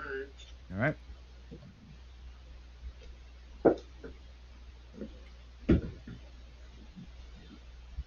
And you can ask questions. I can talk. Whatever. I'm just logging them in here. And they're kind of coming in kind of slow in the log, but that's okay. All right, another ace deuce. Ace deuce. Okay.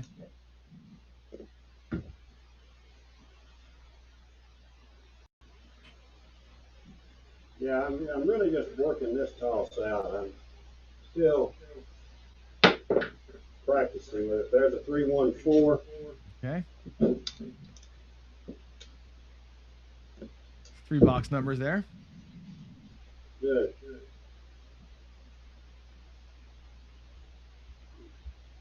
All right, take me a second to get back down to the position. 5, 3, 8. Okay. There's an 8. All right.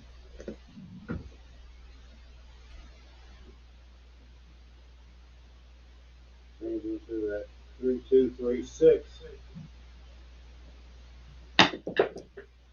Hard 4. Now we're getting it.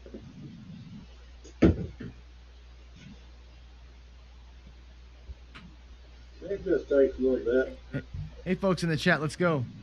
Somebody pledge. Even 10 cents Yeah, 10 cents a box number. What is that? Yeah. That's a hard 6. Hard 6. All right, 33. 33. There we go. And most of these are hitting pretty well. It will. The tracker will. It's updating slow. Arnell. It's my computer's running really slow right now because of all the data coming into it. So. 5, 1, 6. All right.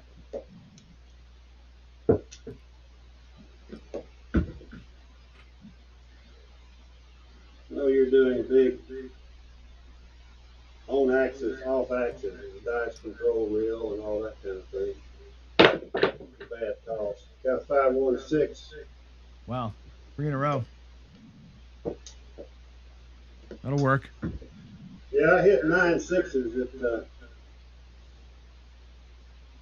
Vegas, one hand.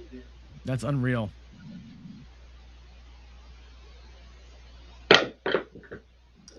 Aces. All right.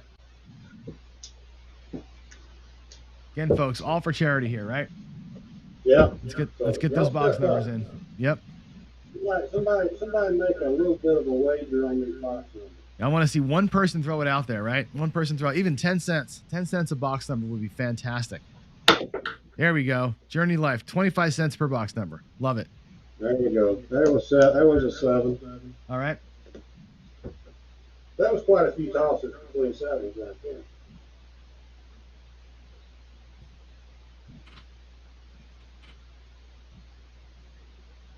Oh yeah, Arnell's asking, do you ever practice with landmines? Yeah, I do. 538. All right.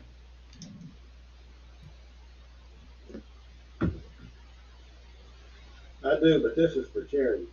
Yeah, there you go, right? That's awesome. Actually, it helps you. It helps you to focus. Oh, sure. The yo. Okay. You're just hammering that corner. Great. Well, they're landing pretty well. Every once in a while, they separate on and they get stuck to a finger. 325. Okay.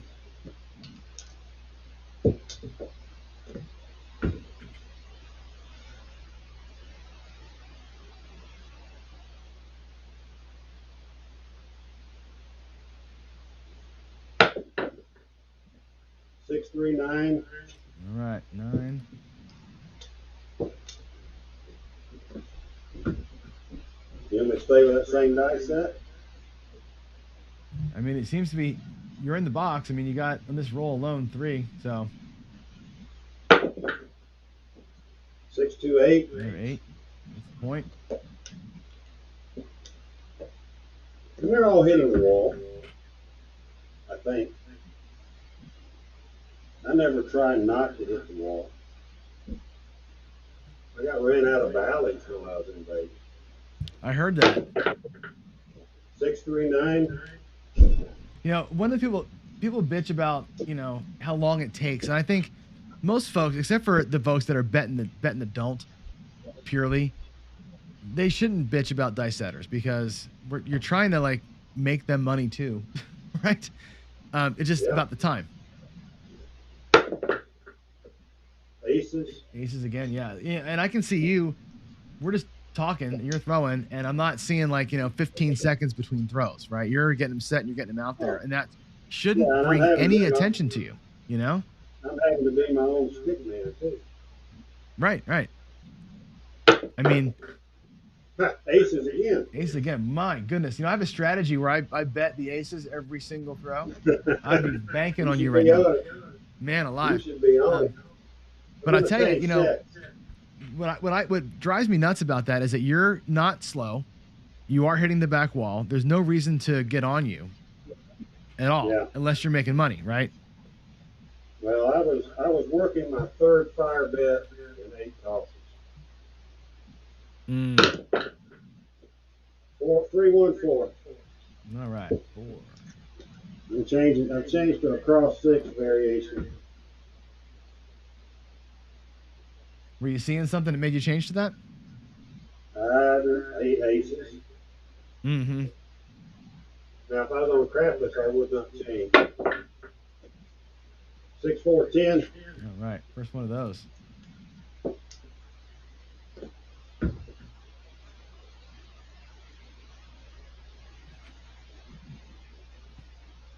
Is that okay?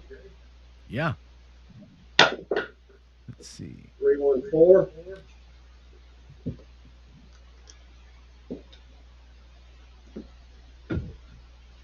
Yeah, he just didn't like it. I don't know why. I think it had to do with me hitting working the box number for the fire bet. Yeah, that's rough. And Bally's is getting a kind of rep for that now. Hard 8, all right. Hard 8. There you go.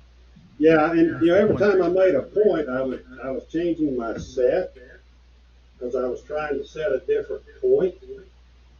Oh, to go for the fire. Yeah, I was trying. I left the 4th fire bet hanging probably at least a half a dozen times, if not more. Man. That week. 516. All right, new point.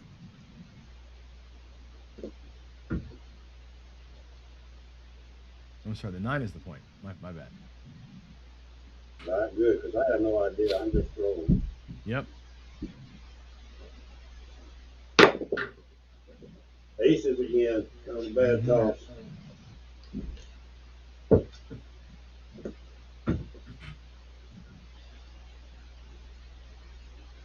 But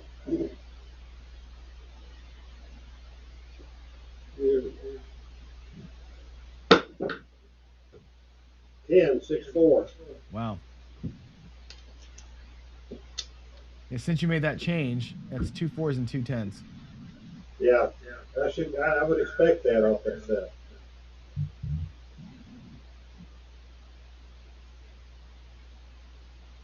I would expect more even numbers off this set than odd. That's what we're seeing. There's a midnight. Wow.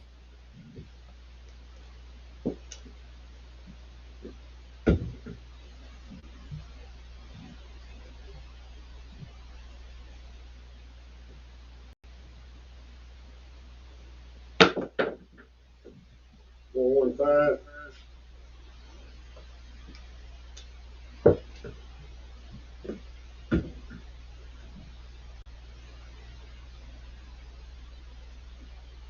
Yeah, I just started working this toss about 2 weeks ago because I wanted an alternate position.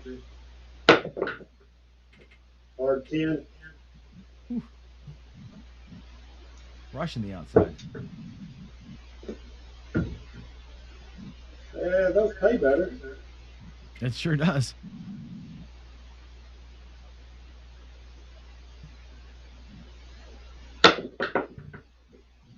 There's a yo. Have you tried roll to win yet? The plexiglass tables? Couple of times, and that's another reason I'm working on this toss right here. Mm-hmm. Was I thought maybe this toss would work on that table, but I don't like them. But I'll be glad to win on them if I can. Yeah. All right, there's a 7. I like those tables because I use the helicopter style toss most of the time, and that thing kind of slicks into the back wall, and they pretty much die right when they hit because the table's so sticky, you know. Yeah.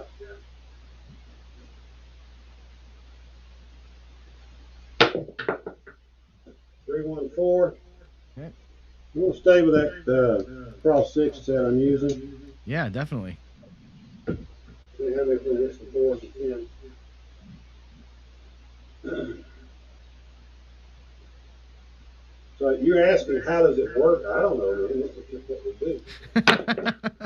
It just does. There's a 3, 1, 4. All right. That's 2 in a row, right? That's right. Or the other one a 10. I can't remember. Nope. 4 4.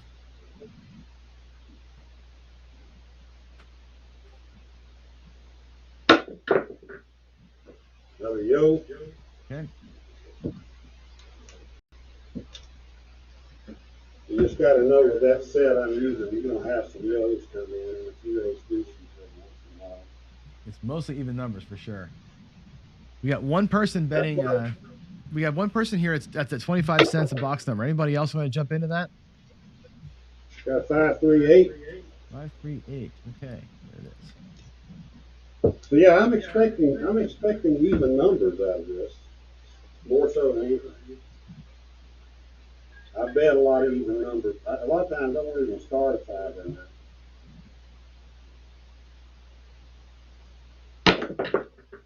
Yep, 6-1. Oh, it's already there.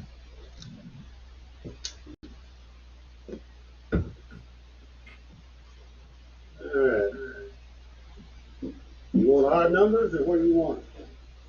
Yeah, show me some odd numbers. Let's see. Let's see I what don't target know. does. I'm just being a smart ass. All right, Journey Life is saying another 50 cents each for the horn numbers too, so we'll get a good total of that as well at the end here. Okay.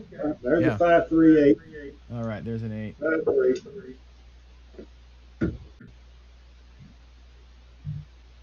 You want horn numbers? We want to break it. Hey, Hawaii Crap Shooter says, hey, let's roll to win. There it is. Yeah. Journey Life is, I'm going to put your pledge up there for another 50 cents for each horn number. Journey Life is Ace all deuce. in. Ace deuce. The Ace shocker. deuce.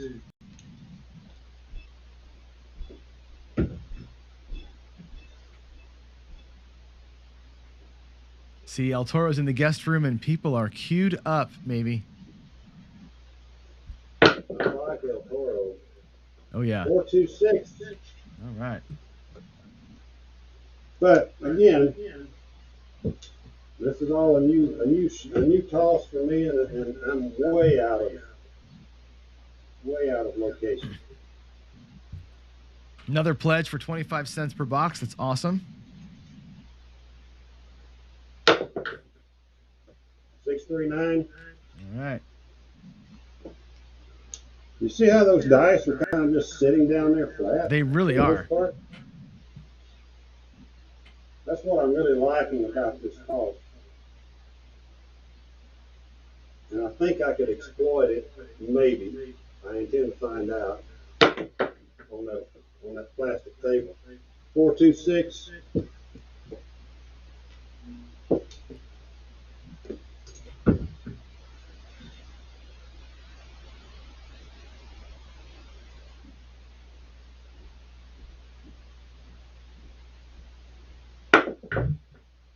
Six, 4, 10. Yeah, somebody just asked you for an outside number and you deliver. That's great. Yeah. Yep. We're loving the SRR too. This is great. What am I at? You're at SOR of 14.3. Dice Grinders, Arnell wants to know what kind of toss are you doing? He's saying you like this toss. How are you throwing it different? What? I can't show it with one camera.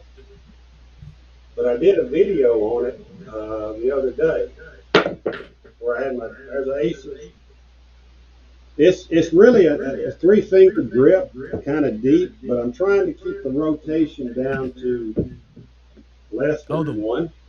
The one rotate. That's right. I remember that video now. You're trying to make it rotate only one, super soft, right? Yeah, I really want it to land on the numbers my thumb are on. Mm-hmm. So that would be a quarter rotation, right? Wow, that's really light rotation. That's tough. Yeah, that mentally, that's what I'm thinking. Now, whether or not that's actually happening, nope. 437. Okay. We have another pledge. Another pledge from Magic Aces coming through. Good. Another Journey. She's going to match, or Magic Aces is going to match Journey Life's entire donation. That's fantastic. Thank you so much. I'm going to put that up again, just so we can celebrate that. That's awesome.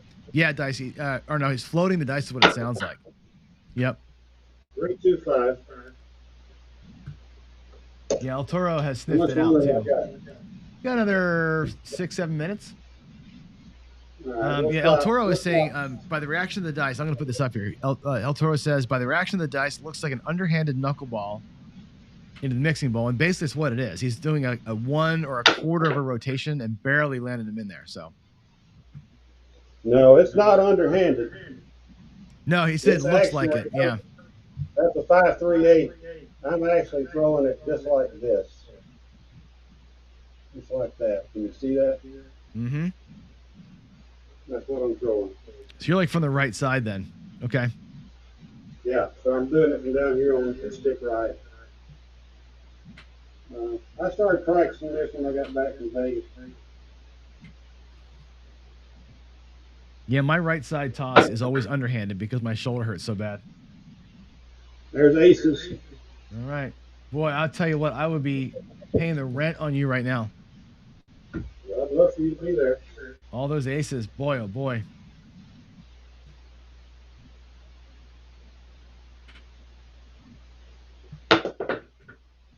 Three, 4.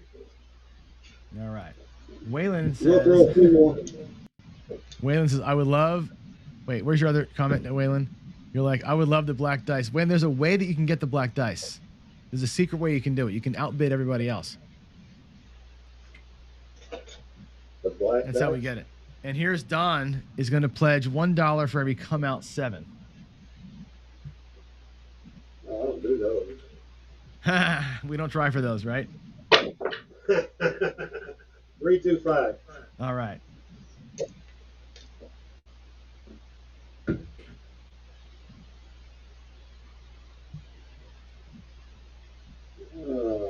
Let me change sets. I'm seeing some new users in here. I'm seeing Sledge Nail It's in. It's funny because people are coming in and joining us from different channels and don't know who we are. So that's fun. 628. All right. 628. So introductions. This is Ed from Roll to Win. I am John from Pro Craps. We're running the Craps-a-Thon, if you don't know. And we're going 24 hours straight, raising money for problem gambling. So that's the deal here. And right now, Ed's rolling maybe 100 rolls. We'll see. 314. Pledging money for all the box numbers that we hit here. 314.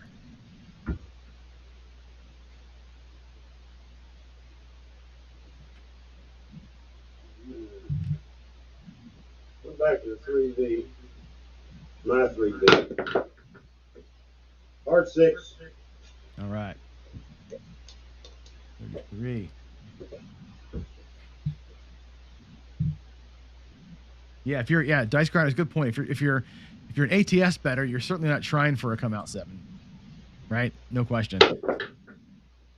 6-1. Mm-hmm.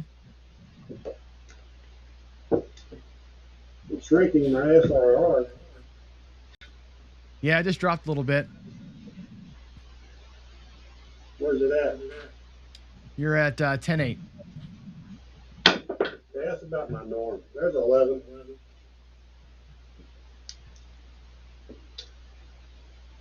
I'll take a 10 SRR from this position at this top. All day long. And I'm still using, I haven't ever tracked any rolls from here, so I'm still using my stick left dice sets. 415.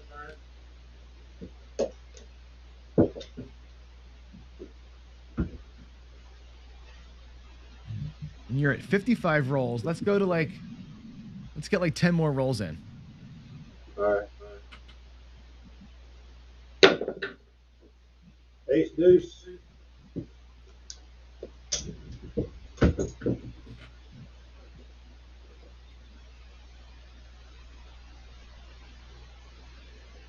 Got 9 more to go. Oh, here's the porn stars again. Ace deuce. Oh boy. 2 shockers in a You're row. hurting somebody. Yep. You're hurting somebody. Well, if they're in the field, if somebody's iron crossing you, they're all right. Yeah.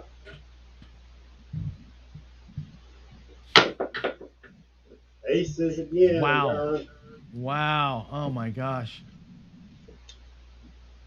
Now I have changed sets I changed to a 2-3-2-1 when I started that string.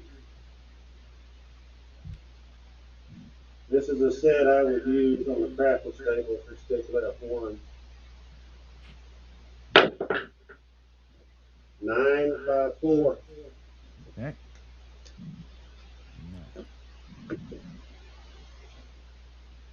The antenna's back. Hey. How many more shots? We got 5 more. 5-3-8. All right.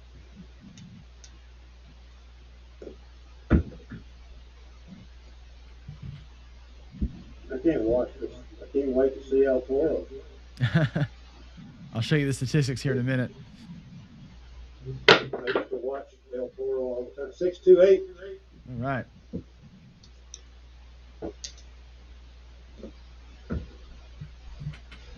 How many more we got?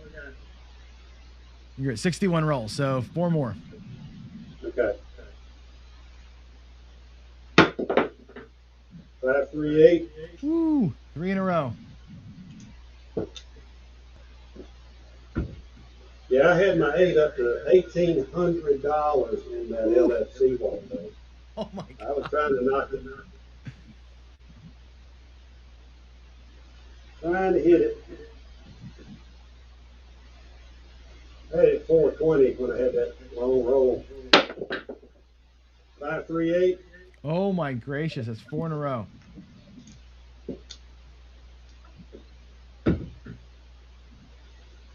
So you can't repeat numbers or something like that. The math says, right? That's what the math says. Yep.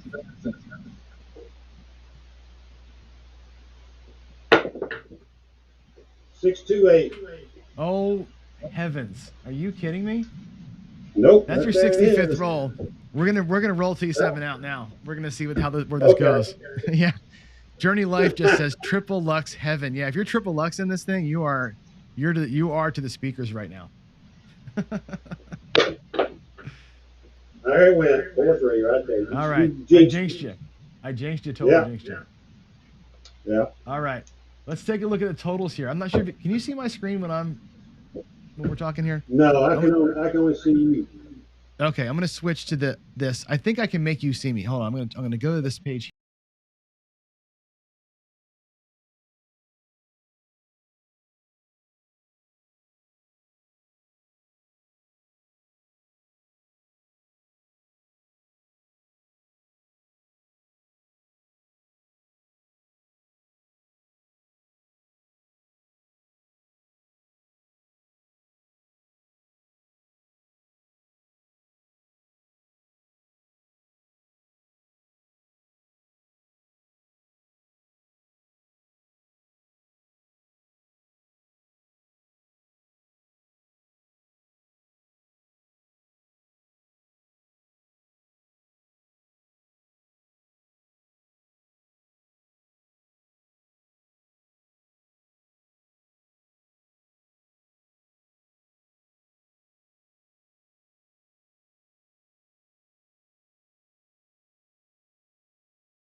You know what?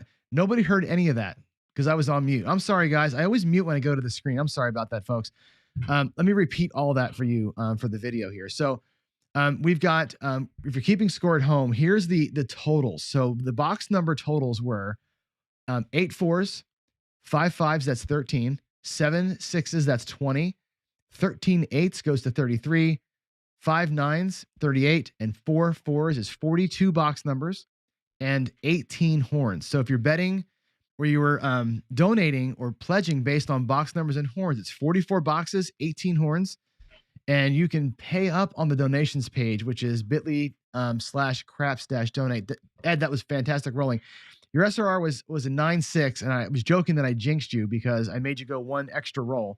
But hell, that's what happens, right? Nothing like seeing 5/8 in a row in real time. That was really cool and fun to watch. So, Ed, you're a pleasure, man. Thanks for jumping in here with me today. Yeah, that was awesome. Fun to roll, fun to watch, great talk, and I appreciate you breaking all that stuff down, bud. All right, we're gonna switch over now to I'm gonna go back to the main screen here. Let's get to I'm on the wrong scene. Hold on one second. We're gonna go here. We're gonna go there. All right, now I'm back. Let me hit that and then hit this again. All right, so we're back. Thanks to Ed. That was great. Man, that was good. Fun to talk. And it's good for me, like, and I know I've got a lot of folks that join these things and we talk about dice influence, dice control, all the things. And I've had Ed and I've had George and I've had, Michael Shackelford, who certainly doesn't believe in it. A lot of folks in chat. It's good to go back and forth, right? And get some perspective and really get some definitions around words that we throw around a lot, right? So we talk about on axis and what does on axis actually mean? And I'm starting to get a better definition of it. This helps me in that dice control series that I'm doing. So selfishly, these interviews are going to provide us some good content for that. And I think that's actually really, really good. So I'm pretty happy about that. So with that said, let's take a quick look at the tally and see if we've done any better since Ed started. I'm going to go back and show you the donations screen real quick.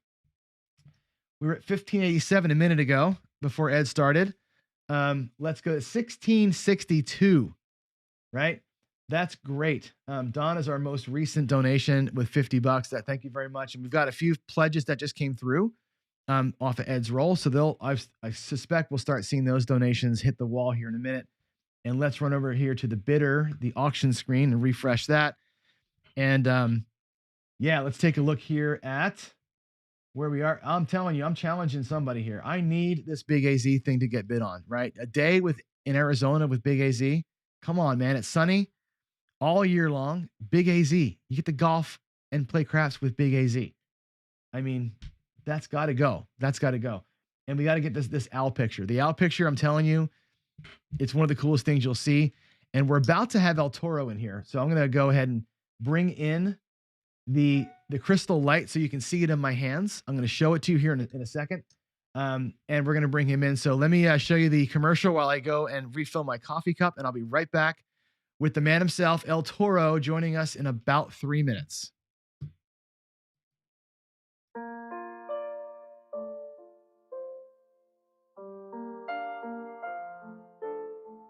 Our National Problem Gambling Helpline is like a 911 service.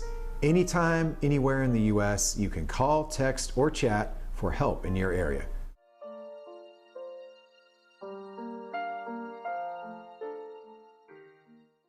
I just learned how to play at a really young age, and then I started playing in junior high and high school, and it was just such a part of my life.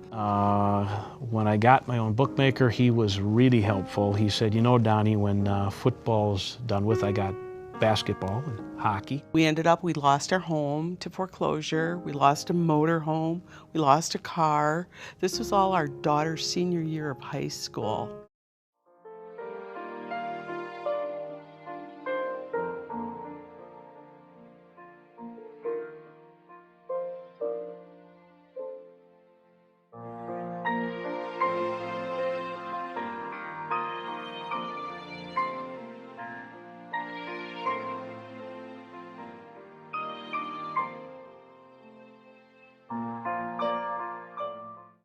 I started going to meetings and got that feeling of hope, which is so important because I just identified so much of myself as a gambler.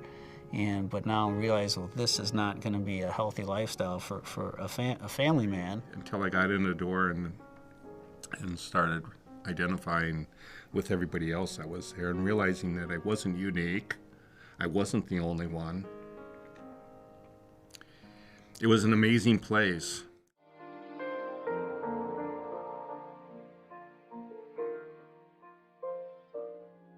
Life in recovery, is a way to experience the world. My marriage to Diane is selflessly giving, not selfishly taking. And that is awesome. You have a choice to be brand new today. You can start your day over whenever you want. You're brand spanking new. It doesn't make any difference what you said or what you did in the past. The only thing that counts is today. In fact, the only thing that counts is this moment. Please consider making your tax-deductible gift of $25 or more today. Just visit ncpgambling.org to give help and hope this holiday season. No gift is too small, and every gift helps. Thank you.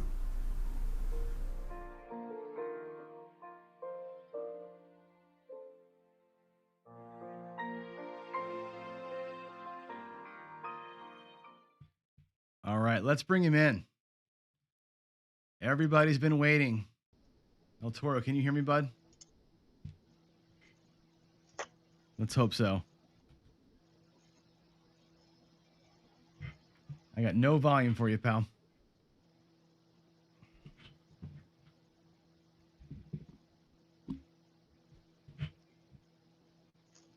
Check, check. Nope, not yet. Send him a text message here. John, can you hear me? Oh, there you go. Hey, man, how you doing? You're loud.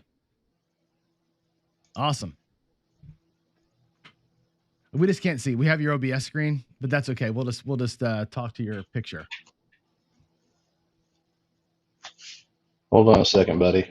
All right, no problem.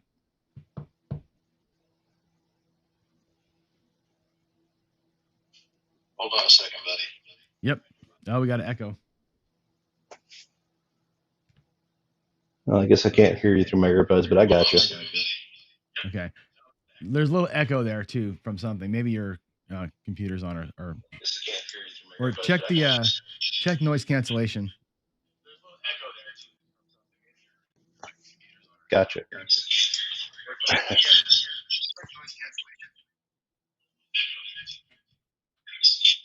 I think I got you right there. Yep. And I'm not echoing now. Good.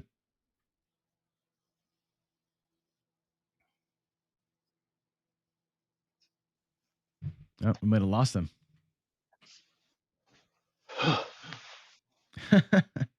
Is there that big of a delay with us?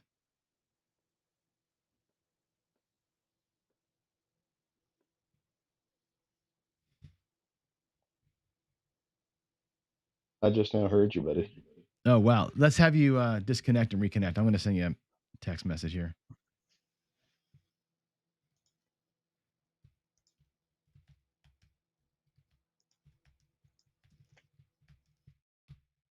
There he goes. Okay. Yeah, it seems like for some reason when folks are in here, let's go ahead and turn these things off. Close that. Let's close this. Yeah, it seems like when folks are in the green room too early, we're definitely having an issue with delay. So that's okay. We'll get him back in here. We'll start it back up again.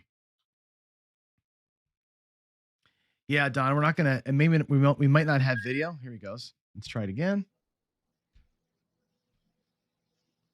All right. You're back. Do we have? I'm right here, buddy. On this? All right. Can you hear me in real time now? Looks like it. Good. All right, cool. Yeah, we're not gonna have your video, but we can hear you, and I can tell you that the chat's going bonkers because you're back, right?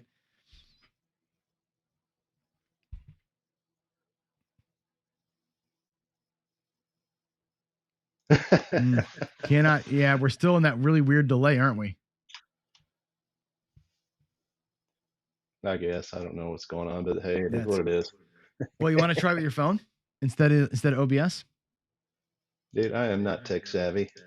I barely got this to work. Well, as long as you can hear me and we can have a conversation, it's all good. I just want to make sure that we're timing up. All right, cool. How are you? The world wants to know. Oh, I'm doing good, buddy. Yeah. So let's talk. We we're doing this thing obviously for reasons of gambling problems and that kind of thing. And you do this, right? You play for purpose. Yeah. I'd like to know a couple things. One would be, what have you seen, heard, experienced in the world of gambling addiction or problem gambling? And then, because you're doing it for reals, what is your way to not get sucked into that? Discipline. Buddy, this is not for everybody. And I think really what I see a lot of is, a lot of people go out to have fun, which is great. But then you see a lot of folks out there that are thinking that this is going to be their means to having a short month, let's say financially. Kind of like that guy that plays the lottery ticket and says, golly, I hope I get a scratch off and win. Yeah. That's not the answer to their problem. If folks would really look deep into themselves, they'll figure out that they're, let's see, how can I say this properly, right? Their outgoing is greater than their ingoing. Totally. Yeah. Right. Yeah, We talk about budget. You and I talk about budget when we're offline a lot. Yep. And too many of these folks, whether they're like me, I'm an alcoholic and I'm an addict, right? So I have to make a choice, and that choice is to not start because I don't have that off button. Well, other folks have this addiction, which is to gamble. They're never-ending optimists. They think that, hey, I'm going to get to the table and it's finally going to happen to me. It doesn't. It doesn't. Uh, you know, when you and I talk about budgets, we talk about, you know, what's your goal, right? My goal is if I can double up my money, that's a great day. Mm-hmm. But if I walk away 20, 25%, 30%, I'm happy as can be. Me too. You know that. The thing is, you Absolutely. know, when you talk about, man, that's a good way to say it. Like when you're an addict, and thanks for sharing, by the way, that's big Oh, deal. you are too, though.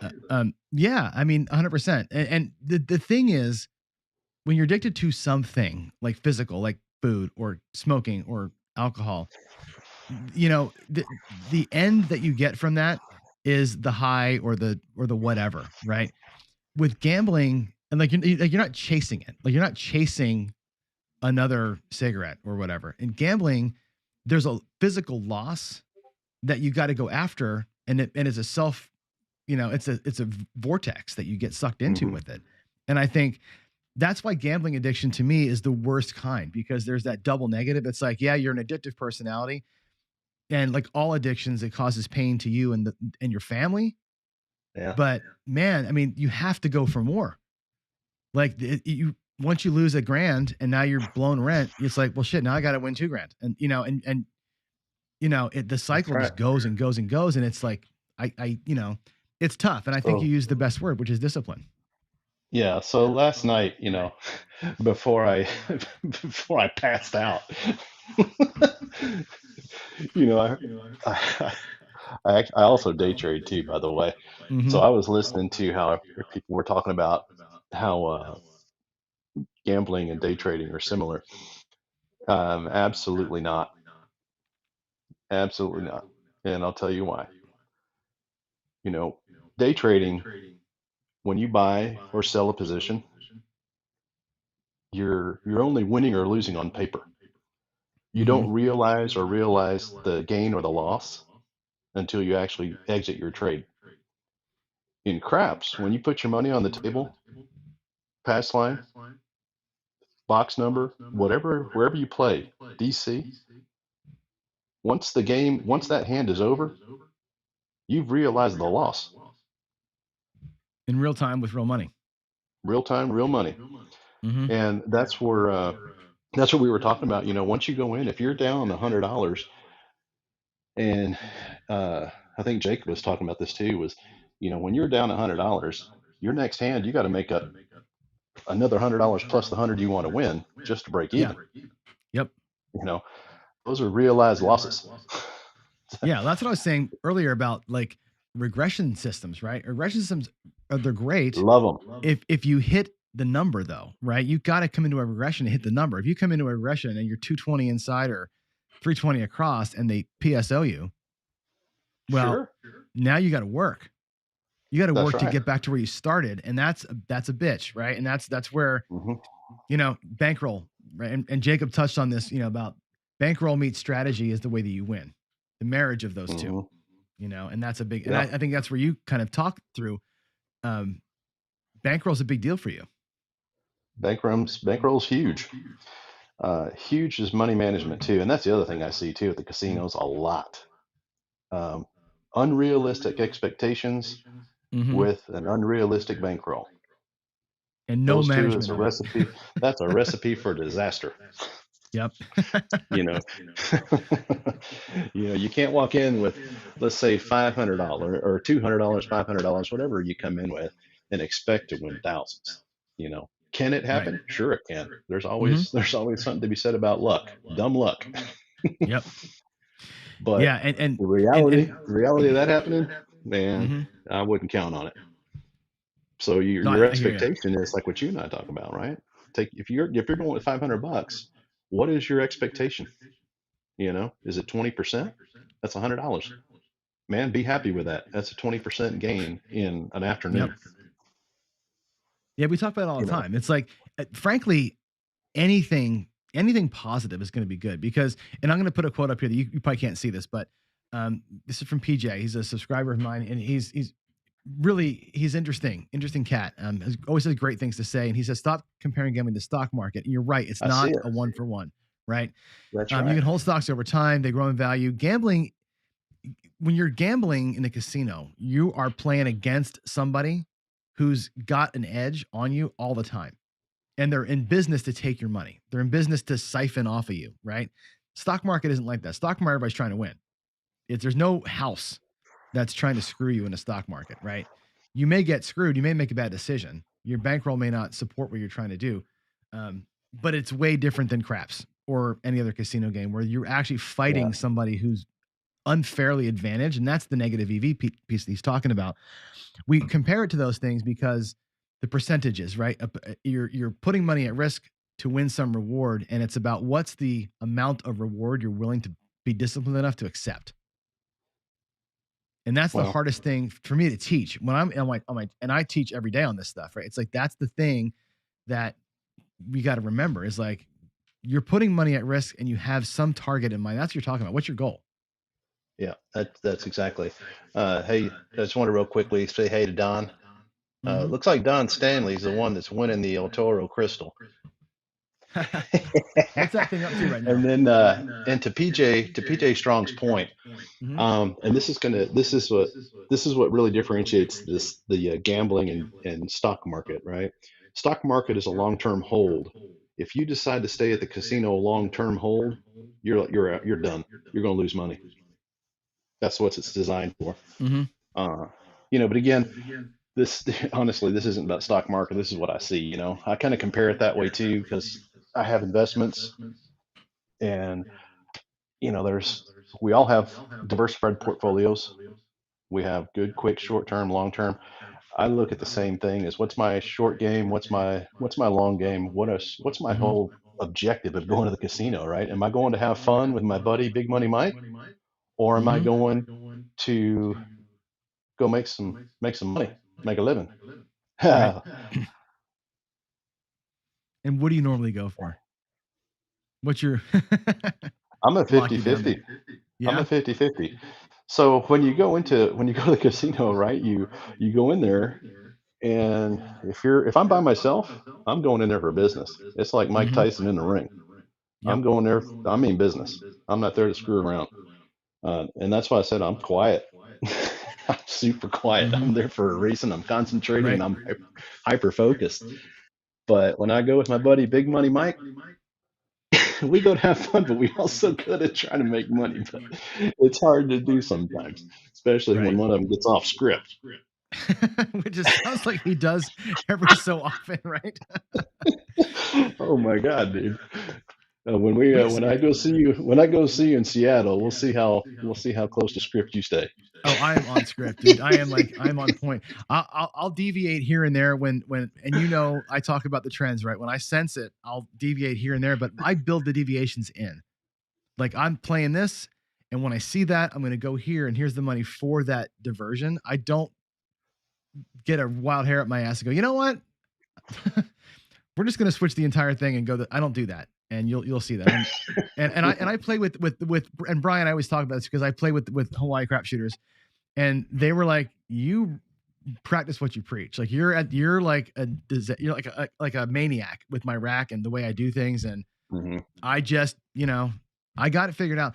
I treat it like a business trip, right? And I think having this channel has helped me. And I say this quite a bit where I like the channel keeps me accountable to myself and to everybody else, right? And when I was in Vegas this last time, I met up with somebody, one of our subscribers, and played with him. And we were talking, and I said, what I do at the table is I actually pretend I'm on camera. Now that I have a show, I do that. And I actually recite to myself what I would say.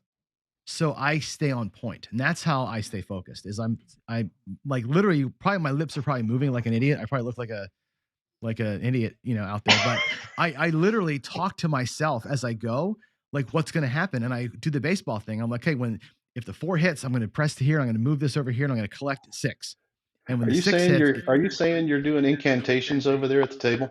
All like a Harry time. Potter? If people seriously, if people saw me now, and I know that they don't, right? But if I was literally on, like if they were zoom the camera in on me, right, and watch my face because I'm sure my mouth is moving when I'm doing this. It'd be like the people from the 21 show. Like they're like, where's the microphone? Who's he talking to? Like it might Oh my look like God. that. But I literally do that. I say to myself, in this roll, if the 4 hits, we're gonna go up to 15. I'm gonna pull 6. If what, and I got the whole thing figured out. No matter what number hits, and I got my chips or my rail are ready to drop. Yeah. And I have them in a row. And so if the 8 comes, I've got whatever, $2 sitting in my rack. I drop it in. I say go to 30. And I've got my presses figured, and I'm just on. And that way I can talk. And if I feel like if I'm a machine, we can have fun, and I can still not fuck it up. And that's Yeah. kind of how I look at it. You know what I mean? And it's Yeah. Well, it's see, fun, that's but the it's difference also work. that's the difference between you and I and others, right? So once we figure out that, hey, we've got these addictive personalities, and we like to just I don't even know what the word for this is, right? Where we go all in on something, right? Mhm. Thank goodness it's not gambling, because you were probably the best of the best chain smokers. Oh my God, dude, I was 3 I packs a was the day. best of the best. I was the best of the best drinkers. Oh man, I was 3 packs a day, and if I could have stayed awake longer, I would have smoked more. Yeah, right. Like But seriously, I I I smoked a feel lot. sorry for, but I don't feel sorry for them. It's so tough to realize when you're dealing with real Mhm. dollars to get Mhm. out of that cycle. Yeah. And that's the tough part. And that's why I really just kind of like what you're doing here. And I think we could raise a lot more money. And I saw a bunch of chats. I know they were, some of them maybe a little bit off color about some of this, what it was, but the Mhm. reality is that the innocents, the spouses that are the ones having to deal with it, if Mhm. that families have children, those kids are the ones that are having to watch as this Yeah. thing goes on. They're the ones that are the real, they're the ones suffering. Oh yeah, And I think that's what this is about. it's collateral damage, right? And that's a big deal, And I Huge. said this earlier. You might have been asleep because I've been talking now for 20 straight hours. It seems like. I don't know how you're doing it, Yeah. bro. Not me neither. It's just just on fumes, right? But the collateral damage of the family and all that is a part of it. But I think I lost my train of thought now with the addictive personality. It's like you. I think there's a piece that doesn't connect, right? And whatever, and it takes logic out of the equation, and it takes the ability to make a decision out of the equation when you're in that mindset. If you have that kind of a mind, right? If you are addicted to food or whatever it is, right? There's definitely a piece of you that doesn't work, right? In some cases, there's medication. In some cases, there's counseling, but there's a bit of personal responsibility has to come. You have to make the decision to not want to be that way, but you need help to not be that way. I don't think you can just go, I'm good. Well, If everybody could that's snap the their fingers and do the right thing, we wouldn't be burning our fucking cities down, right? well, That's the yeah, thing. that's exactly right. And I'll Sorry for say the this, language, but I've been up too long. YouTube. No, I mean you're passionate about it, just like I am. Mhm. And I'll say this: this is some of the good and the bad about YouTube. Mhm.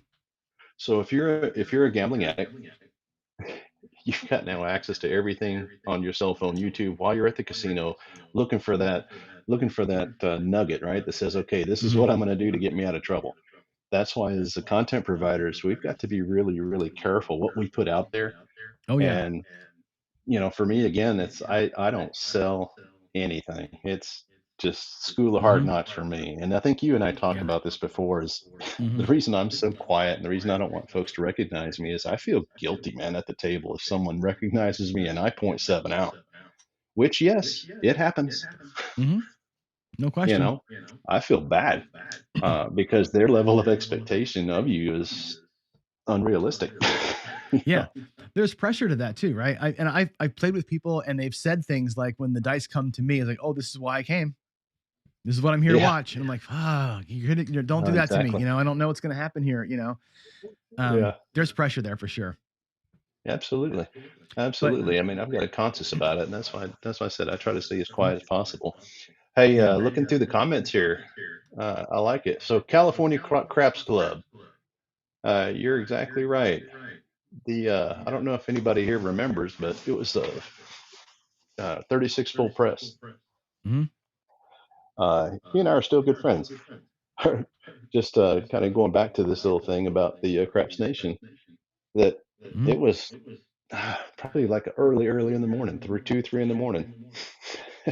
Dex and I were chatting it up and came up with the idea of having a Craps Nation. And then, of course, neither one of us were tech savvy or technology savvy. So that's where George came in and started putting it all together, Mm-hmm. which was great, you know, and it kind of evolved into this. So it started out with, I think, a group of 9 of us kind of getting together on a Sunday and playing. And we were testing out softwares and whatnot, which was pretty cool. And now it's grown into something It's it's big. big. I mean, it's pretty good sized. It's Yeah. pretty good I sized. mean, you look in the Craps Nation, the Skype and all that stuff, there's 160 people in there now. You know, and Yeah, I don't. we said this when Dave Carlin was on. You know, not everybody's got to have a YouTube channel and be some expert, Yeah, right? That's the yeah, but point it's a of it. place. It's a place you can go. 100%. And there's the meetups are, you know, I haven't been yet, right? Because I've missed 2 of them because of travel and family and other stuff. But it's, you know, it's a collective, and it's like, you know this, the community that you've got with your subscribers. I'm starting to build that. I have a smaller, obviously much smaller group, but with Craps Nation and everybody kind of coalescing around it, it's really cool. It's like a miniature family. You know, Yeah. my wife calls you all my crappy friends. Can somebody maybe stop the spammer again? But yeah, you're all my crappy friends, and I think that's great. And I think it's one of these things that I didn't expect to have happen. Right when I started the channel, I expected to kind of, you know, just do a thing, and here it comes. Right. I never thought I was going to have a following at all. I never, Yeah, never I even. wouldn't call That's it. not even when I started it. Yeah, I wouldn't call it a following. It's following sounds like you got disciples or something like that, right? It's just people that are, you know, like-minded, and Well, there it's a you go. community. It's a I community, never and it's thought I like, was going to have I never thought I was going to have 1 subscriber. Period.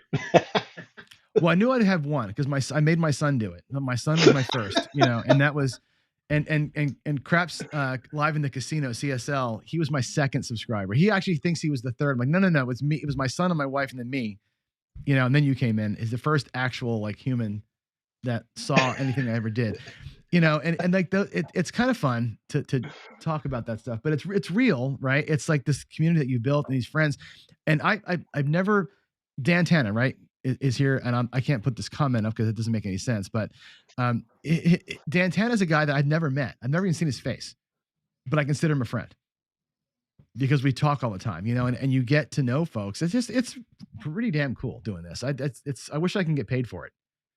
Yeah. You know what I mean? I wish Well, it actually paid money. Like it no, doesn't pay I any see money. all Dan Tanner's comments. I mean, he's making sense. You know, He's chance great. favors a prepared mind. Yeah, it sure does. You know, Yeah. when luck happens, be ready. Sure. You know, Mhm. and then to me, that to me is the basis of the regression strategy for me. Yeah. You know, and it's kind of when I started out my, you know, I did an El Toro 200 for what was the minimum, because I had a lot of folks always ask me what's the minimum I can walk up to a table with. Mm-hmm. You know, I never really thought about it since I don't walk in with a minimum, right? I was like, well, let me see. And to me, that was like, oh wow, that was my oh wow moment. Yeah. How It's do I make hard. this? And then my wife and I talked about it, and you know, we were talking. She says, you know, whatever you do, she says, whatever you do, remember that everyone has a budget. So, and I owe a lot of this to my wife anyway. She's so strong. She says to me, you know, make sure that all your strategies, whatever you put out there, is scalable from the entry level craps player with a small budget to someone who has your budget, right? It's all the Mhm. same. A loss is a loss is a loss. And that's Yeah. one of the things that you got to look at is uh, no matter what, try to keep it where it's scalable to the comfort level of the player. Um, you know what I mean? Does that make Mhm. sense? Totally. Uh, And I talk that's about the other units feed. a lot. Yeah. I've seen a lot of guys in here. Smart guy, 5552, I think 555 craps. Mhm. I don't know his name, but Greg. you know he talks Greg. Okay, so Greg, sorry about that, buddy. Um, I think I've seen him say people usually bet way above their means, and I know you and I talk about that too. Mhm. Uh, that's so damn true. Well, That's they so bet above damn their true. means. They bet above their means, and Jacob said this again. You got to have bankroll to make your strategy work. It's a marriage there. They bet above their means, Absolutely. and what Greg and I talk about offline a lot is people betting above their skill level. And I know that people will say there's no skill. I'm looking right here at Ooh, here, you know, wee. there's no skill, right? A lot of folks will say that. But you can look at like somebody who thinks they can throw the dice. Me, I'm not a great dice thrower yet, right? Short into my career of learning how to actually throw the dice correctly. I certainly would never bet on myself high Well, because I you know don't I ain't outbet there your yet. skill. I'm not going to outbet my skill, which my skill is 0, right? And the folks who No, think, come you know, on, don't say it's that. well, it's all right. It's a 6 out of 10, right? Which Well, that's I'm a better 6 than out of table 10 minimum. anyway, right? I'm matching it all, right? But if that's your skill level, then you bet below that. You don't bet above you don't, you know, when I was in high school, here's the story for you. And this is actually a sad story, another sad John story. When I was in high school, I wrestled, right? My sport was wrestling because I'm short and I'm wide, right? So I was always a wrestler. I tried playing football. It didn't work because I didn't weigh enough. I played catcher in baseball. So that's my body type. So I wrestled and I always wrestled overweight, right? I always wrestled. So when I was in high school, I weighed like 165, What does that 170. mean? I wrestled 188. Oh, okay. And I did it for 2 reasons. One is I wanted to never I never wanted to have to hold back. I always felt like, and this is cocky, right? I always felt like I was going to, you know, if I wrestled at my weight, I was too strong and I wanted to be able to go all in. But I also didn't want to have to cut weight. And I always felt like if you cut weight wrestling, and those of you out there who coach and know wrestling, if you cut weight, I feel like that make you weak. So I always wrestled above weight. And I think that was a mistake in some respects. I had a good time eating and working out as hard as I wanted to and building muscle. But I lost a lot of matches because it turns out the guys that weigh 15 pounds more than you, pretty much going to be stronger than you. And a lot of them are longer and bigger than you and can tie you in in a knot, right? Yeah. So outplaying your weight in that sport didn't help. I actually broke my back wrestling. That's why my back is bad. And well, it's not good for you in craps either. Right? Not good for you in craps either. Don't outbet your bankroll, and you got to look, and that's kind of what I look at too. So I have a different approach to bankroll and bankroll management. Think about it like this, right? And this is something you and I talked about. I want to say like 4 or 5 nights ago. You asked me, you know, how do you play your strategies? And I was telling you, hey, you know, like if I play the ATS, that's a strategy. And if I play it at, let's call it $5 a spot, right? That's a $15 in action just for that strategy times 10 shooters is, you know, $150, right? Add that to my next strategy. So what's my total net all in? Add how many different strategies I'm going to play, and that's what it's going to be. And then from there, I've got that, you know, I bring additional money that I call that I lost my mind money because I didn't follow my strategy, or my big money Mike bailout money. Like, damn it, Mike! Now I got to put this extra in, right? It's funny because and somebody asked me earlier today about that same thing because I do the rule of tens, right? I got my 10 shooters up there. I usually bring an extra 300 when I'm playing at a bigger, you know, I'm there for a win that I play my 212 strategy with, right? And that's a separate little bankroll just for that, like you're doing for the ATS. I do it with the 2 and the 12, which I parlay those things up. It's actually kind of fun, but it doesn't affect anything else. That's a side bet. And that's like the ATS to me is a side bet. It's like if you throw 150 at it, I'll throw 300 at the 12, and that's fine. And I do have a little bit of extra money too. I call it my hedging stack, which is like if I feel like I need to hedge or I want to drop an extra lay or an extra odds, I have this extra thing. It's not part of every shooter, but it's just here, you know. Oh, I can't stand hedging. Sorry, Vince. Yeah, I know. Hey, Vince. I can't stand hedging. Scotty, how you doing, bud? Yep, Scotty free. Talking to you, buddy. Yep. No, I don't like I don't do hedging at all. I just kind of choose to play my box numbers and that's it. Yeah, I don't hedge a lot. I do a lot of transition strategies. So I'll do a lot of, I'll play the don't and the box for a little bit, but I'll remove one or the other based on the trend that I'm feeling. So I use them in tandem for a couple of rolls, and then I make a choice, but I want to make sure I hit that first number. Yeah. Well, I'm a regression king. I love to regress. Yes, I put more money out front, but to me it's the amount of losses I've sustained are a lot less than the wins. Mhm. Now that kind of Well, goes back to one of the other comments there. It says be prepared. When you regress down to table minimum on that point, I'm prepared. I'm ready, because from there I'm just boosting it. right. Which is what you want to do anyway. So, And I've given this yeah. example a lot, but when you get down to table minimum and you get the good roll, doesn't matter. You're Yeah. you're 3 presses behind on a 60 roll or a 40 roll. Big deal. Yeah. And that's Yeah. what I never if worry you're about what I miss. right. Yeah, FOMO is a real thing for a lot of people, and you can't play that way. Yeah. Oh, yeah, just for free beer. Come on. Yeah, there you go. Right. Well, if you do the do we don't, you're gonna get or you hedge it, you're gonna get all that all the what do you call it? You get to stay there forever, and you get the little bit of comp action and stuff like that. You don't get A lot any of people comp are. action. Yeah. No. Well, I don't care about comps. I'm the anti comp person because I could give a crap. I don't need a room or your food. I just feel like that's kind of a suck job. I know people factor that in. I don't, and I'm probably wrong No? about that, but I just don't worry about it. I don't even have players cards. Yeah, I just comps don't are even nice have to them. have. Comps are Yeah, nice to have. they're cool. But yeah, I don't. It doesn't do anything for me, so I just ignore them. Yeah.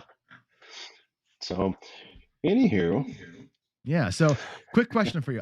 A lot of people are asking, and I don't know why we're going down this road here, but I'm going to ask you the dice control question because everybody keeps asking me. I'm doing the big series, right? Which everybody has said you're crazy to do the series, right? Greg said to me when I first said, "Hey, Greg," I called him and I'm like, "Dude, I'm going to do a dice control." He's like, "That's channel suicide. What are you doing? You're gonna piss off half your audience no matter what." no, Right? you're not. And I told him I'm taking a 60 minutes approach to it. Like I practice throwing, right? Because I think 2 things, right? I think number 1, it's something to practice, which that's what I do. And number 2, I feel like if you're not trying to improve or trying to increase your edge, you may as well play a slot where they tell you if you win. And I know that's baby sounding, right? But that's kind of like I want to feel like I'm trying. Like I want to, I'm going to practice free throws because I might get on the foul line someday, right? That's how I look at it. Do I believe in it now after I've seen the slow-mo, after I've done the series, and I've really taken, I think, you can correct me if I'm wrong, a pretty down the middle approach to it. Like my videos, I'm trying to sell both sides, the truth. And having seen the slow-mo, and you've seen the videos too, and you're a thrower. I've seen right? my own. You've seen your own on the slow-mo. I'm sure you have. Where do we land on it? Where do we land on that? And I think there's dice control, dice influence, controlled shooting, experienced shooter, and what I try, which is energy. I'm an energy control guy. Where do you land on the whole thing? And I'll give my answer as well. All right. I love it. Love the questions, right? Yep. So dice control, I think, is a term that is misused, probably misunderstood. I call myself a dice influencer, and I call myself that for a reason, or an advantage player. That's really what I am. Now, regarding the dice, I can control the dice from the time from the time they're given to me to the time they hit my landing zone. That's my control. I can control my controllable. That's it. After that, I can't control the reaction of those dice. I can't control what they're going to do given on any given pyramid at the back. What we try to do is it's like I was telling you, I try to toss them low with just enough energy to get down there so that it reduces the explosions and the randomness that that comes with hitting that back wall. If you can get them close to that little the bottom piece where there's no pyramid, you're gonna have a little bit more success, about that stuff, about those dice. I mean, it's such a tough question to answer, right? It really Controlled, dice controllers. I don't believe that. Can you sharpshoot? Yeah, you can. But am I there? No, not with the ability to say, yeah, I'm 100% sharpshooter and I can call out my numbers within 2 or 3 every 5 minutes. Right.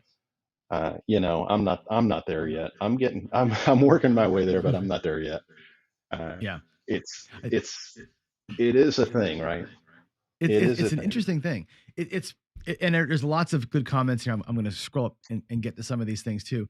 And PJ saying what you're saying, right? Everybody's does control until they hit the wall, and then it's random. And I always say there's degrees of random. And by what I mean by degrees of random is if they hit the wall with low energy, not every face is available to appear. You reduce the number of possible combinations. That's reducing the degree of randomness. That may thicken the number of sevens. It may loosen the number of sevens, but that's the low energy thing. You can't, even with the slowest energy to the wall, and I've slow mode myself like with almost no action on the wall, you'll still see 4 or 5 faces on each die show up. It's almost impossible to control. But you do this, and somebody is gonna put this out here. California Craps Club says El Toro was the first to talk about dominant numbers. And and again, even in my infancy in this world of trying to learn how to do it, I find dominant numbers. I'm finding that when I throw a certain way, and I end up with like, hey, why am I getting so many nines? Like, what's up with the nines? And it just seems to. And again, I can't explain it. I look at the slow mo and go, that was a disaster. The slow mo to me, and I showed all those shots in the video were my slow mos looking like car accidents, right? And I'm like, there's no way I'm controlling the dice. Yet my clusters of numbers end up being, the 6 and the 9. I throw a ton of those things and it's like, don't know why it happens. And I can turn a die. I can turn one die and go, now I'm throwing 4s and 10s. And it's still the same car accident at the end of the wall. I don't know why it works. And that's why, to answer PJ's question, do I believe in it? I believe in God too, and I can't prove it. It's childlike faith, right? And that's how I feel about it. It's a childlike faith. I just know in my being that I'm not alone here. And I know in my being that somehow those damn things are coming out 9s. And I don't know how it works. Mm-hmm. Well, there's another thing too, John. So dice control also has to do with your mechanics and controlling your mechanics and really honing in your skills to your mechanics. There's a video I put out a long time ago. There's a video I put out there that actually had nothing to do, and I even told everybody on the video, this has nothing to do with dice sets. It has everything to do with your mechanics and how you hold true to those. If you can practice your mechanics of how you toss the dice and be consistent with your grip, your landing zone, whether you like to rotate the dice forward, backwards, or toss knuckleballs, if you can be consistent with all of those things, it doesn't matter what that dice set's going to be. Because when they scramble up at the end, they're going to scramble. Now, how much they scramble is determined on a couple things, right? And this is probably where your physics guy comes in. Velocity times what is it? I can't remember the dang formula from my old physics day, but it has something to do with velocity. It has something to do with the angle that the dice are coming in at, and then how much energy is dispersed when they hit the table. That's right. Now I know this. I'm not a physicist, right? But I do know this. No. And it's what percentage of the die hits the table? Yeah, right? The less surface area of the die that hits the table, the more explosive they're going to be. Yeah, and it hits the back wall with that much with like no energy reduced. When they hit flat, it sucks 40% of the energy off on a flat hit. If it hits on the edge, nothing got reduced. And it hits the back wall. Full steam ahead hits the back wall, That's right. And so that's the thing where I look at it and go, okay, you're right. You can control it to the table hit, and then hopefully you've set them up to like not go completely all over the place. That's the best you can hope for. And like I said, I can't explain why I see clusters. When I look at slow-mo, it blows my mind. I'm like, there's no way I'm doing anything positive here, but it seems to because you're not looking at what your dice are doing at the end. So being a little random is like being a little pregnant. I love that one. I love that. Yeah, isn't that great? So what you got to look at, John, is this, and is every time you throw the dice, right? It depends what your dice are doing. It's how they're ending up overall. How Right. they're ending up. Is your right die always double pitching? Is it, exploding, imploding? What's happening there, right? At the end result.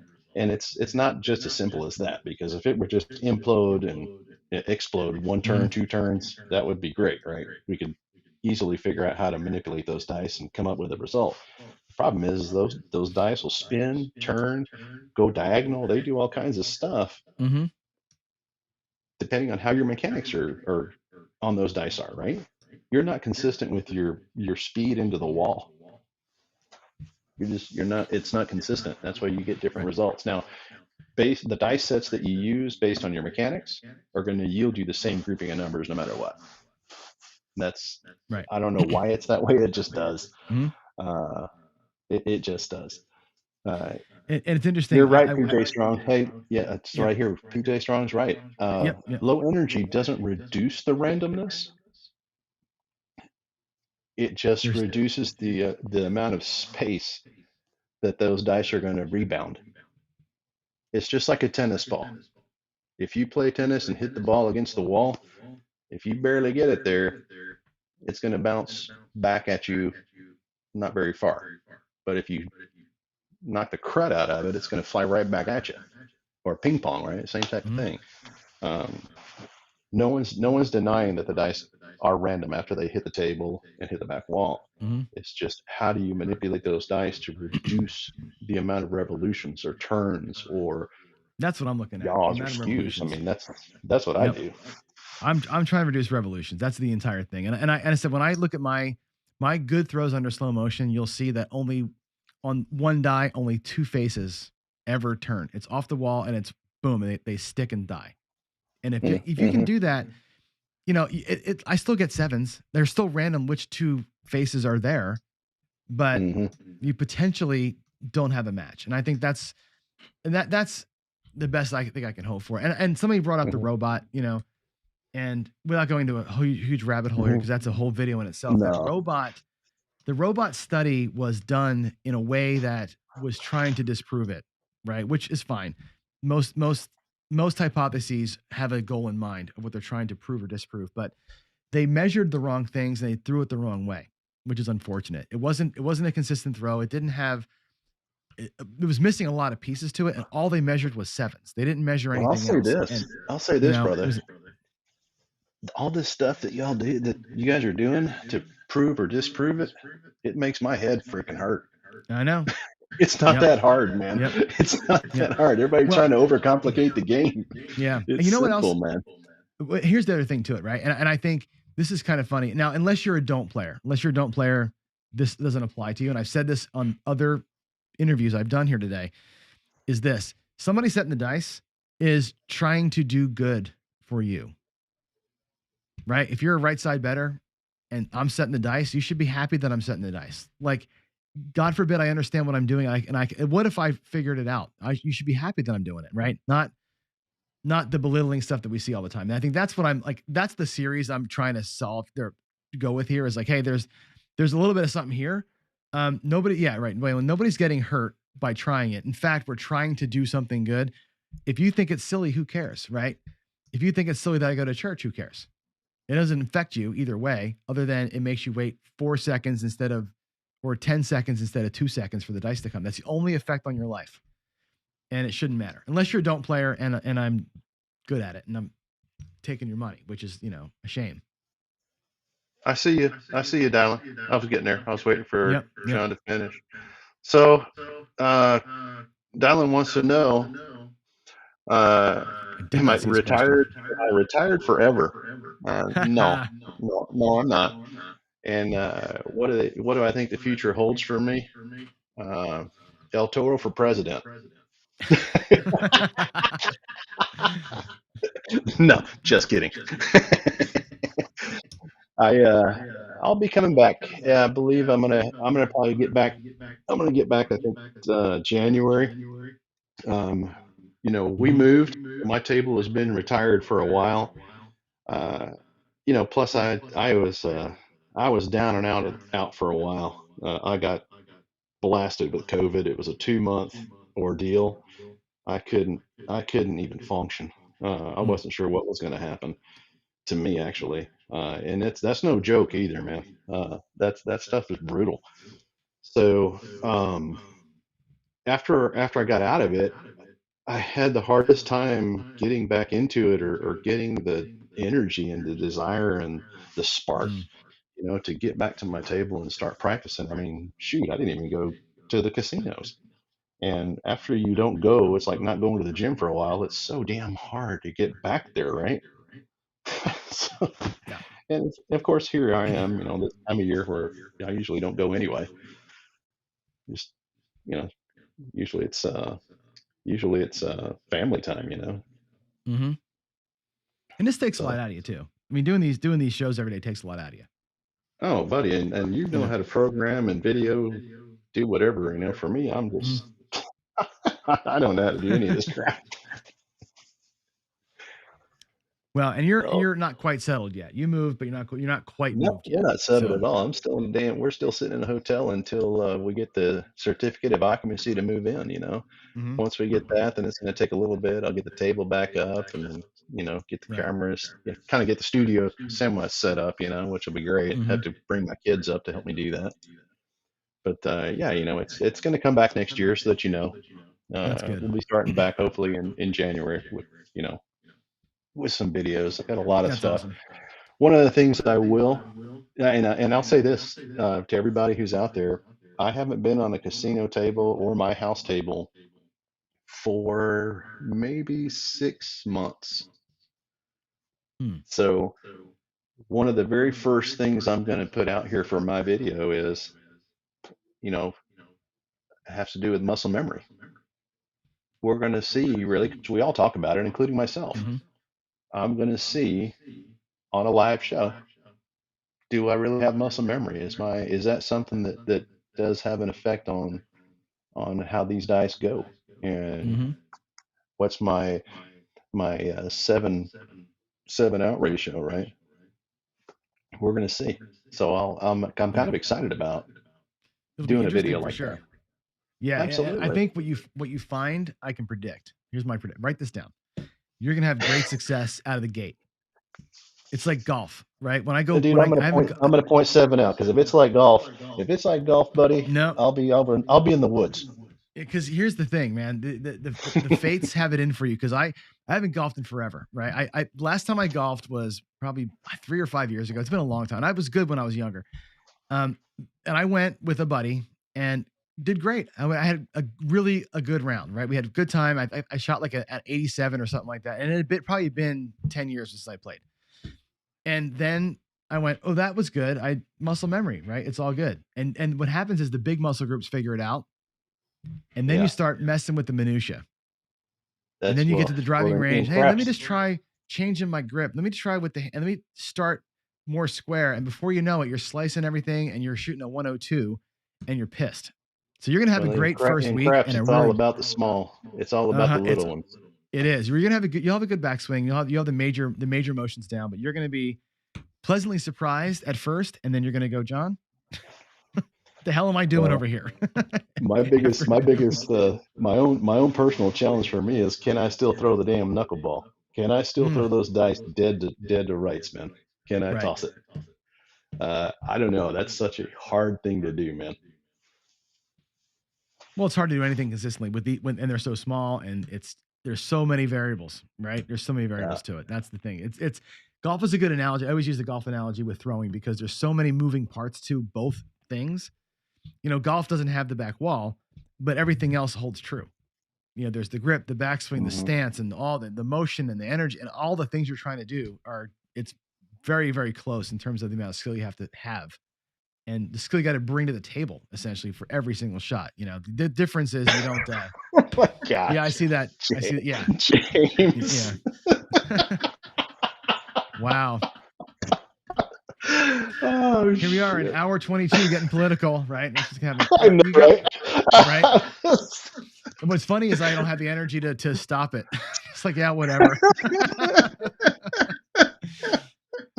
Oh my God. I guess we know where your audience stands, man. Yeah, that's funny.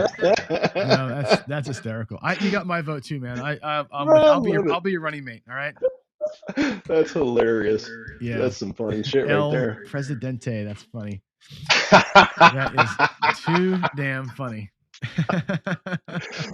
I love the community, man. It's just something Yep. else, you know. Oh no, let's go, I Brandon. think Now we're oh now we're God, is it rolling now? It's now it's rolling. we're You guys starting. have got to stop this. It's gonna get out of hand soon. Oh my God, Yeah. let's go, Brandon. I love it. Yeah, William, this is a great thing. I love this. The goal of golf is to play as little golf as possible. That's right. The goal of DI Back when is I to play played as golf, much it was as drink. possible. That's right. That's funny. Oh my gosh, that's a really good way of saying that. But yeah, I think the goal of golf, different goals, but all the Hey, so one of the things I tiny do want to muscles, touch on, man. one of the things I want Go to for touch it. on you and I talked about was, Yep. and I know you talked about it, and with some of the other guests was the team play. Yeah, that was you know what? It's on my list of my next things. Can you go a little longer? Do you mind? I think Jeremy's going to be a little I late don't getting mind. in. He's at the airport, so You know yeah. me. You know me. Yeah. You and I talked for 2 hours, and it felt like 10 minutes. 100%. Let's talk team play because you and Big Money Mike play as a team. I have done probably 5 shows on this, right? Where I'm like, if we were sharing a bankroll, how would we play? Because I don't think if we're both doing the same strategy, that'd be stupid, right?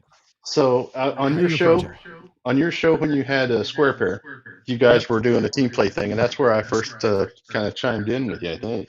Mhm. And everybody was playing the same or wanted to play the same strategy. So to me, that is not the way to do team play because everybody loses on the exact same rolls, just different levels of bankroll. That's all. Yep, that's right. So if one loses, everyone loses. If one wins, everyone wins, right? That's kind of the baseline of it, right? Now, the way Big Money Mike and I, when we do it, it's kind of fun. So Big Money Mike is I've known Mike for God, years, man, years, best friend, and we'll drive up, and we live in Dallas, so we'll drive up to Choctaw, right where Dan I think is, Don, where Don is. So we'll drive up to Choctaw, and on our way up there, it's about an hour drive. We'll talk about, hey, how are we going to play? How are you going to play? Blah, blah, blah, blah, blah. What's your dice set going to be? What do you think my dice set should be? And, we have all this, the pregame play. We get there and we kind of start out that same way. I'm pretty dedicated to how I play because I do it so often, right? So to me, it's like second nature. If I'm playing one strategy, I'm just going to play it. And if I see the table turn, I'm going to flip to a different strategy to make sure that I maintain. I'm not a one strategy kind of guy. But so my buddy Mike will tell me, hey, I'm going to play this strategy and this is what I'm going to do. And we go in and we'll say we buy in for, X amount of dollars each.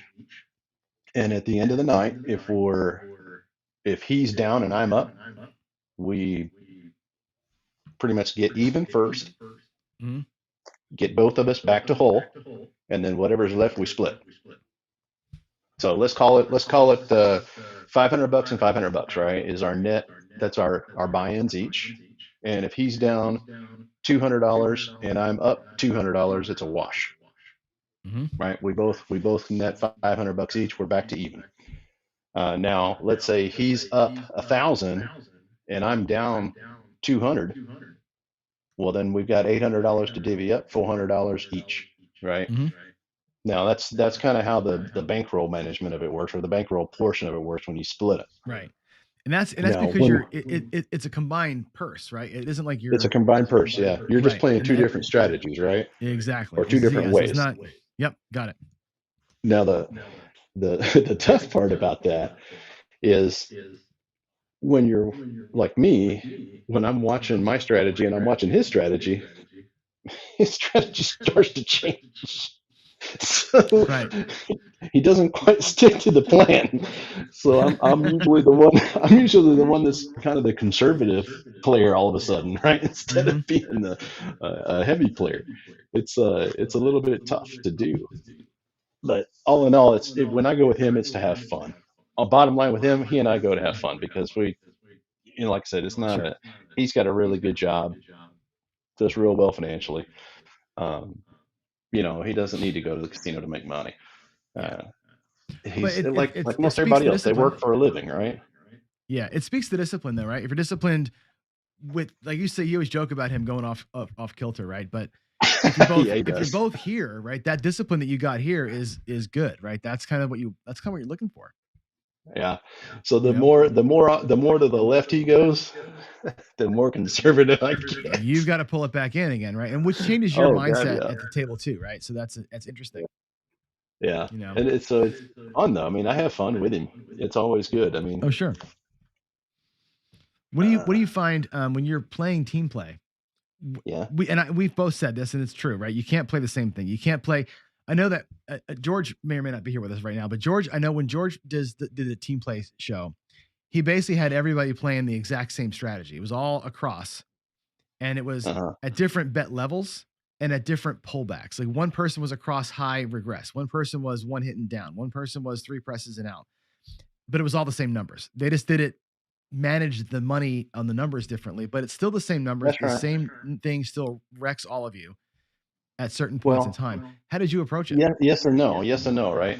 If you put more money down, then you're going to be winning a lot more money per point hit. Mm-hmm. You're offsetting the losses of the other guy, right?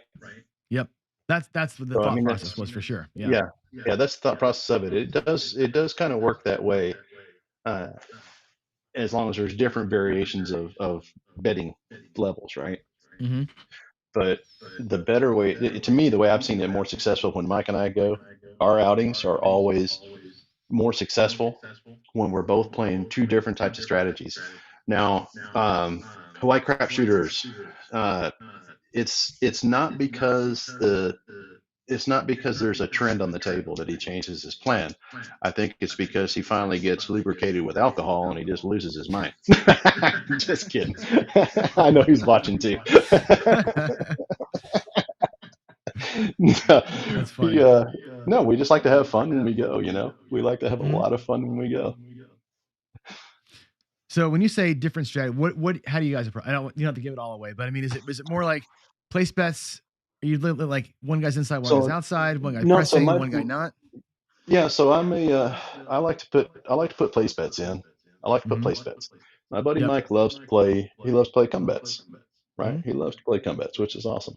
And he does his own come bet strategy. He'll do, I guess it's you do 3 come bets and then down. He does pretty good at that. I'll play the hard ways whenever I get to a certain level, you know, on a place bet. So if my even numbers are at, let's call it a black chip, then a quarter's going on the hard ways each, because it's a no brainer to lose the $25 on the off chance that you hit it, right? It's worth the risk.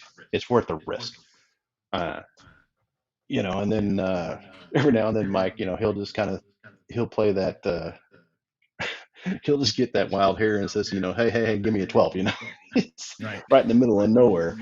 And he'll do that a few times. And then we'll both decide who's playing. You know, we'll figure out who's going to play the ATS. We may do that. I'll play it one guy and then he'll play it the next guy. So our bankroll stretches for our ATS strategy, right? At different levels. Or when I'm shooting, I will typically hit the smalls first. So I'll usually go super heavy on the ATS small, throw a quarter up there, you know, and then quarter 5-5 or quarter, you know, 5-10, whatever. Interesting. So that we'll play it that way too. But then again, my budget. Interesting. Yeah, I cluster them down at the bottom for some weird reason. You know, the 5 is down on the small side too. That's your number, right? I'll bang out that 5, man. I don't know why. I just bang it out. But that's kind of what we do, is we make our bankroll set up a certain way so that it stretches us to a particular period of time. And then after that, we're back at the cashier's cage and off we go. We're done, you know. Then we'll hang out, have dinner, and hang out and just shoot the shit for a while. Right. Then eventually I get a text from my wife, says, "Are you coming home today?" Ever? Yeah, right. That's awesome. Yeah. No, I see it the same way. I definitely see place bets and come bets as being the way to approach at least a 2-person team. And I can see leveling between that the way that you'd work it. And I can actually see people playing come bets staggered. Like I'll take the first 2, or I'll take 3 and you wait 2 and then take 3 after me. And you're going to kind of catch where you're going to catch as they come. I think that's actually an interesting way of approaching like a 7 to 9. Everything I do is 7 to 9 rolls, right? I figure that's it's also another way that we beat the table max. Sure. So, and you and I you asked me a conversation one time we had at night was how do you beat table max? Yeah. That's how you do it. We've talked about it, right? And I've talked to David about it once too. It's like, or what can you do? Because if my casinos here, when you come out here, you'll see they're $500 table max, right? So if you're got a decent bankroll and you're coming out a little bit hot, you can hit table max in a couple of shots. And then what do you do? Right? Yeah. Where are you going next? Well, the best you can do is do a put bet. And once that's maxed out, the best you can do is the big 6 and 8. And then you're like, at least you got like, here comes the porn stars again. I told at least you that's what I did, right? You know, yeah, that's exactly the way you do it. But the interesting thing is with the put bets here, I asked a dealer friend of mine, you can't go max bet on the put and then also put odds on it. The total bet has to be. So the best you can do is like $100 flat and then $400 in odds or something along those lines, depending on the number. Oh, for the table max, you mean? Yeah, for table max on a put bet, you have to basically, as low as you can on the flat and max the odds out on it. That's the only way to get there, because you can't exceed total unless I've heard of places that let you do it. Some casinos won't allow you to do that though either. Because you're the same player with the same bankroll. That's right. Well, they'll also say max dollars to a number versus max per bet. So you can do a place and a put unless they tell you can't, max to a number. Correct. And if they know you're sharing bankroll, then you certainly can't do it. That's right. Well, that's why it's better to go with a team now. Currently it's hard to find, those guys that'll be consistent or that you can trust really, that more than anything else, or just you like hanging out with. That's all in the same city. For me, Mike and I go way back, so I know he's not going to steal from me. And I won't steal from him either. It's just we just have fun, man. We just have fun. Anytime you can make a good outing, and it's kind of like what you guys did when y'all went to. I don't know if you went to Nevada or Las Vegas. Yeah, it was Reno. Yeah, Reno. Y'all had a good time, and everybody won money, and it was great.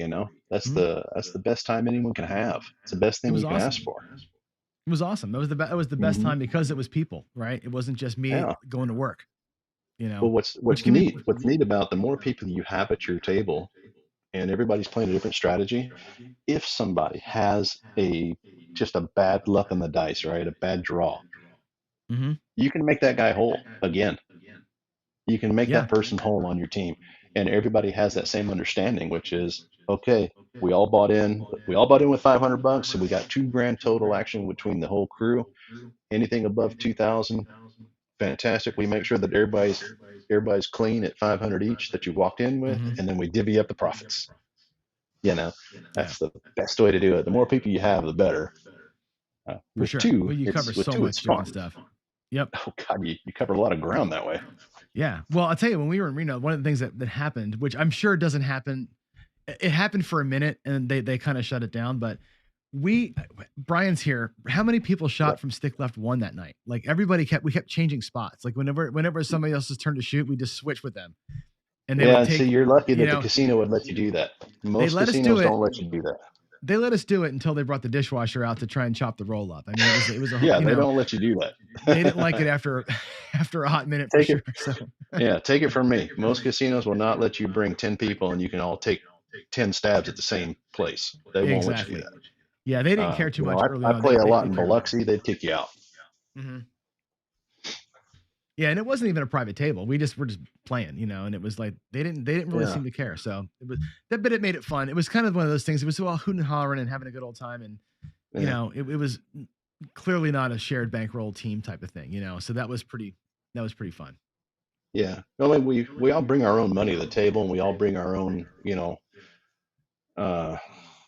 extra, which is our oh shit money. But when we decide we're going to play as a team, then we all pony up the exact same amount, and then we all play responsible, hopefully, and just kind of make it work. But if you're there to have fun and you're not pooling your you're pooling your bankroll, and you guys want to just have fun as a group, then do what we do.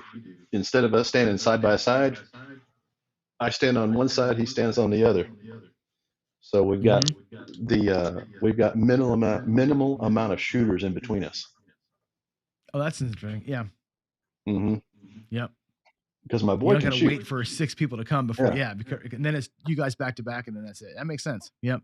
Yeah. And Ferdinand says that this is true too, right? If you're looking to control dice here, keep the landing zone clear. That's right. Yeah, it depends where you shoot. Like that's why I shoot into the mixing bowl.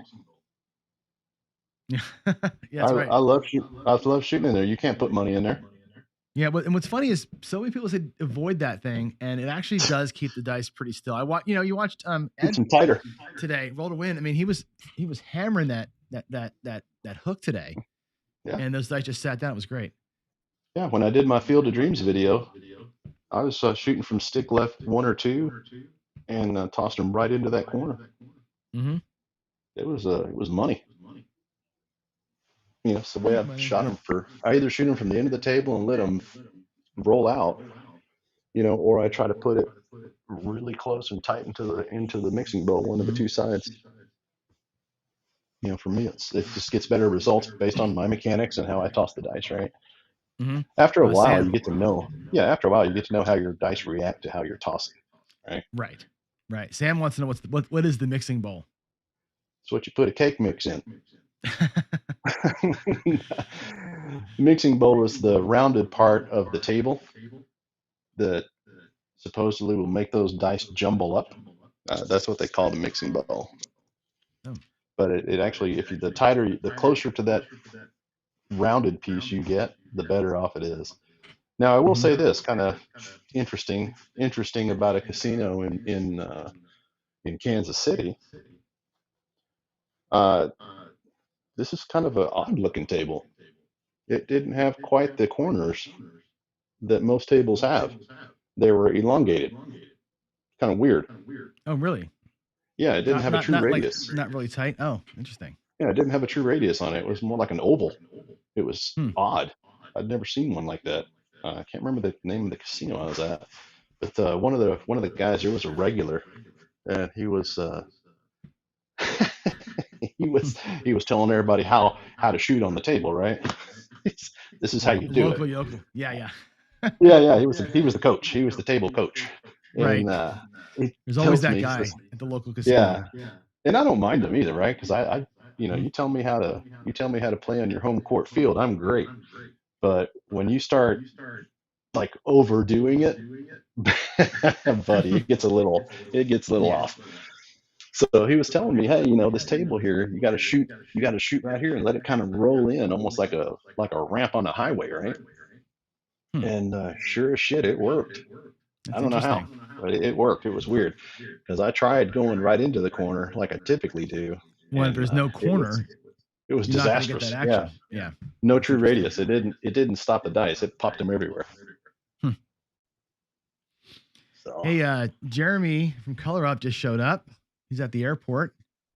Oh, all right. So you mind if we cut short here and I bring him in for a little bit before he flies out? Is that cool? Get him in. Yeah, get all him right, in. Man. Hey, great talking to you. Always great talking to you. I'm glad we got to talk in front of everybody, and now the world knows you're coming back. El Toro's back. Coming out of retirement. Yeah, man. All right, we will chat later. Hopefully I'll see you soon, bud. All right. Peace. All right. You got it. Bye. All right. We're going to go right to Jeremy because I know he's at the airport. So, Jeremy, I'm going to change your name here so people know that you're not El Toro, but you are Color. Whoops.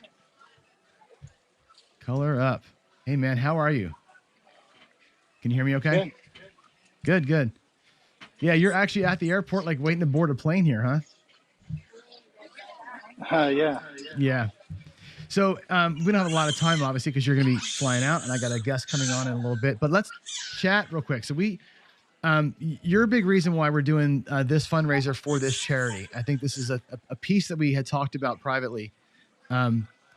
This issue of problem gambling, gambling addiction. I've been talking to everybody about it a little bit, and just kind of like it was interesting to talk to David Casino Quest as a dealer, what he's seen, what he's kind of gone through himself, and some of that stuff. And everybody's got their horror stories or things they've seen. I have as well, not me personally, but I've seen people go through this because I grew up near a casino. How about you? What is your connection to this, and what have you seen, heard, and how do you deal? I don't know. I know I'm hearing a lot of echo, by the way. Oh, it's kind of tough to. I'm not. I don't have a personality that's very addictive. So it's not really a problem for me, but I've seen it, and I know people deal with it. So it's tough because I'm obviously involved pretty heavily in in the industry, I guess you could say. And yeah, it's just a shame that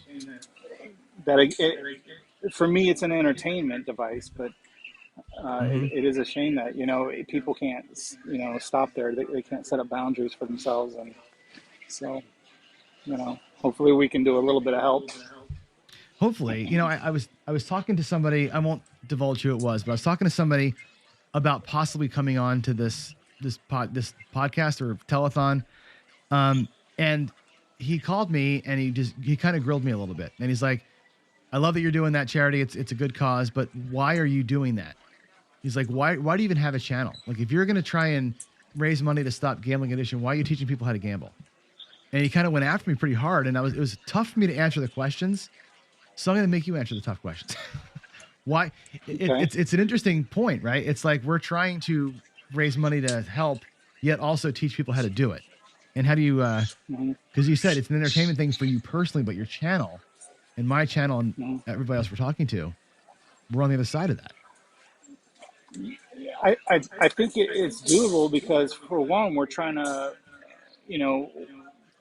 have people, whether through strategy or whatever, to try to approach the game as thoughtful and in the best position they can with as most knowledge about the game. But although it is a problem, just like anything else, it's not a problem for everybody, and it's not even a problem for a majority or maybe even a minority. It's probably a small amount that it's a problem for. It's just like actually drinking or whatever might be a bigger problem for people. But it's it's a small percentage, and we just want to help those that it does affect. But yeah, I think it is. We're not talking about huge numbers. I mean, if you look at the way that Las Vegas has transformed over the years, it's not really so much a gambling town as much anymore, right? It's like an entertainment town. Just because the money's not there, and especially these next generations that are coming up, they're not gamblers like it was. Because I think back then, prohibition and different things, people, it was that sin, that they're looking for. Now it's just like, these, the younger people growing up, they don't really care. That town has changed so much. I remember when it was a pure gambling mob run town, and then it was all about the family. Remember, they had all roller coasters and they tried kiddie that. ride. They tried that, and that did not fly. I mean, I loved it, actually. I was telling the story earlier. My wife's a camel gambler. She can gamble for hours, 8-9 hours. She can go, right. I can't. Craps is in and out sometimes. And I went to every casino. I've seen every casino in that city to go on the rides. I've seen the Sharks, the Mandalay Bay. I mean, I've just done the tour. I actually enjoyed when it was family time. Now when I do that, everything is off color now. Just, you're running around, you're running away from porn basically. So yeah, it's an adult town for sure. But it's just not, I don't know. They just don't cater as much to the just gamblers. I mean, it's still there, obviously. There's still plenty of opportunity. And, I've recently moved to Reno. It's a little different than Vegas in that it's more of like a city with casinos in it, as opposed to like casinos with a city surrounding it. But, you know, you see the couple people lounge, you know, around that you can assume have a problem, but I think it's a small percentage, and you know, you do want to look out for those. It is a problem for everybody, just like anything could be. So that's all. I don't think it's, you know, I don't think it's a huge deal, but you have to admit that it is a problem, and so that's what we're trying to do here. We're just trying to address that. Just raise some a little bit of awareness for sure. Yeah, you know, Vegas. Yeah, It's funny. I mean, Vegas is it's changed. That city's changed so much, and one of the things we joke about the mob running it. The mob ran it right, you know, except for unless you cross them, you get your knees broken or something like that. But it's so different now, isn't it? Like the comps are different. The comps are all done on a computer. It isn't like, yeah, you're doing okay, we'll give you a room, you know, because they want to keep you there. It's everything's a percentage of play, and you know, things like crapless and the 000 roulette and all that is spreadsheet calculation, like Shackleford. You know, everything there is a tweak on a thing, and that's the new rule because Spanish 21 pays 0.0002% more than regular 21, and that's the thing. It's just so different now, and it's none of it's designed to help you. No, it's corporations and they're squeezing pennies, so that's what they do, you know. Yeah. It's not like, yeah, and sometimes you think it's gonna hurt, and like these decisions, like, okay, let's all go to 6-5 blackjack or whatever. You'd think it would hurt them, but I mean, like that's my goal is, you know, I will not play a $15 table. I'm like, you know, if everyone could band together, we refuse the $15 table. Maybe they'll keep them 10, but it's just not, you know, feasible, and so the casinos will just make more money because that's what there's always they somebody. do. It's like drugs, right? It's like, okay, we all stop taking drugs, but there's somebody else in line that's going to buy the meth, right? There's always somebody that doesn't know any better or doesn't care, and they'll play the $15 table, and as long as they're full, they're going to keep them. You know, and the same old true. Like, you know me, I'm always so against. Oh, here's a comment from Greg, by the way. So awesome to see Jeremy here. He's been such a positive influence. Thanks for what you do. That's from Greg at 555. But yeah, they're nothing they do is in your favor, right? And you know me, I'm always, I'm so anti-crapless, and I'm, you know, halfway anti-roll to win for lots of reasons, you know. And I think that's more what we're going to start seeing is big time game changes like that. Yeah, I'm looking at some of these comments. I like with William. I don't know what he says. It's actually getting worse with crypto and things. I don't know if that's the case or not. I'm not sure. From what I've looked at and read, I don't think that's the case, but I don't know. Well, the interesting piece, excuse me, is like the crypto stuff and like the sports betting. That's legal almost everywhere now, and you can just, you know, grab DraftKings, which, you know, and then all of a sudden you're betting. You know, it's so easy to click a button on your phone and bet like a video game on sports. At least you can't do like casino games everywhere just yet, but sports is becoming pretty prolific, and that could be a danger for kids when it's too easy to do. I don't know. You know, maybe because it's just like playing a game on your phone. And maybe they're not making a connection, but you know, that might be the case with, you know, sports betting. I'm not connected. I'm not a sports bettor. I like to bet on horse racing, which, ironically enough, now that I'm in Nevada, I can't bet on horses unless I'm at a casino. But right, I like betting horses, but I'm not into sports betting, and I know it is. It's like everywhere, and it's on your phones. But I mean, I'm just kind of in the casino environment. I'm just not seeing as much addiction. But yeah, as far as sports betting, I mean, it's booming for sure. Mm-hmm. Oh, it's the thing now, right? It's everywhere I'm because taking this every t-shirt, state's. by the way. Yeah, right. So this is my fifth T-shirt of the night, by the way. I've been changing with because I've got everybody's swag. I'm wearing everybody's. Yeah, that's funny. Well, I'm a degenerate, I guess, right? That's my addiction is swag, and I got people's chips, and I'm showing the chips all day long, and it's like, it's fun. It's a cool community, and you know, and you were called out earlier today because, you know, you're obviously the big dog, right? You got so many subscribers, but like, it's really interesting the size of the community that you built, not just your own, but like all of us together. It's kind of cool. And you look back at like the path behind you, I guess, like you kind of let this like carved a wide path, and here we are just walking behind you in it. It's pretty awesome. And I don't know why that is. There were just when I started, there were just very few channels, and I think that's why I'm so big. Is I mean, I'm not doing anything special. I have some production ability, but I mean, there's plenty of guys that know more about the game, or they definitely play more than me. I'm not. That's part of. I don't play much. I don't. Some people might think he's in the casinos all the time, but I rarely play. So there's obviously guys that play more than me. They have more experience than me. They have more knowledge than me. I just happen to be, not the first, but one of the first. And since then, I mean, I try to follow everyone. So I'm following like over 200 different crafts channels out there. So it's fun to see everybody and everyone's little niche and different personalities. But yeah, I don't know why. I did see it was a hole in the YouTube environment, and I tried to fill it with good content. And so it's been a fun ride for me. But yeah, as far as, I mean, just seeing so many channels, coming behind and doing it has been cool to see. And I'm not sure why. I mean, I guess we're like, well, that Joker could do it. I guess I could do it too. So yeah, it's been good. Yeah, it's interesting.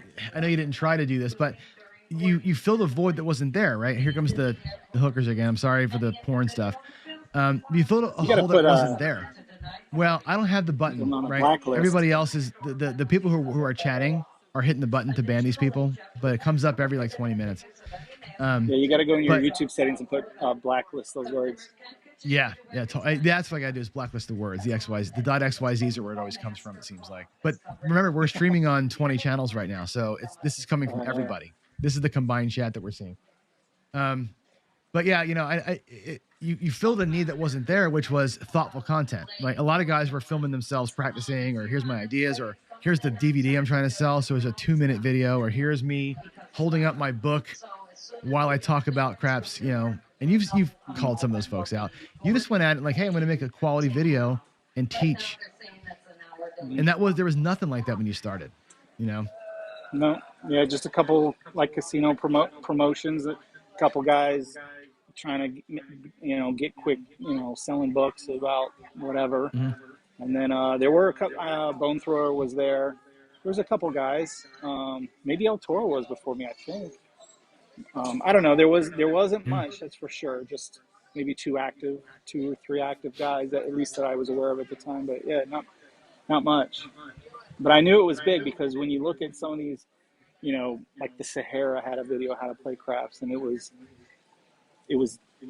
10 years old, but it had 500,000 views. I'm like, people are interested. So now, did you do the Elf channel before or after the Craps channel? Like, were you already in YouTube space? That was after, I think. I'm not sure, actually. Yeah, I was just curious because I think that could lead you to. Yeah, okay. Because one begets the other, right? Once you figure out the whole way YouTube works, then you can, I'm already, I'm such a nerd. I'm already thinking about other channels to start. This has been so much fun for me and learning like how it all works, like we're doing here. But I'm a cook, right? I'm software developer too, but I used to be a chef. So now I'm going to do a little bit of a cooking thing, and I want to do a little bit of coding, how to code with John kind of thing. And it's like, it's fun because there is a niche out there that isn't filled.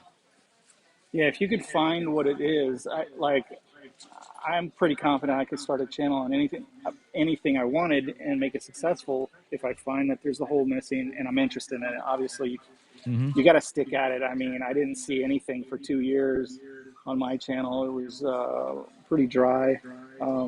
I remember it was like 3 months and I had like 10 subscribers or something ridiculous. It was a long haul for me. So if you guys out there with all your channels, hang in there, but it takes time. But yeah, I came from a production environment, and a guy told me about you. He's like, this guy makes money on YouTube. He's talking about Casey Neistat at the time. I don't know if anybody knows him, kind of a famous blogger. And I'm like, people make money on YouTube. So I always had in the back of my mind, like, if I can stumble upon an idea that there seems to be people interested in, if there's not great content out there, you could build a YouTube channel around it. And so one day I just stumbled on a Craps video, and I'm like, I love that game.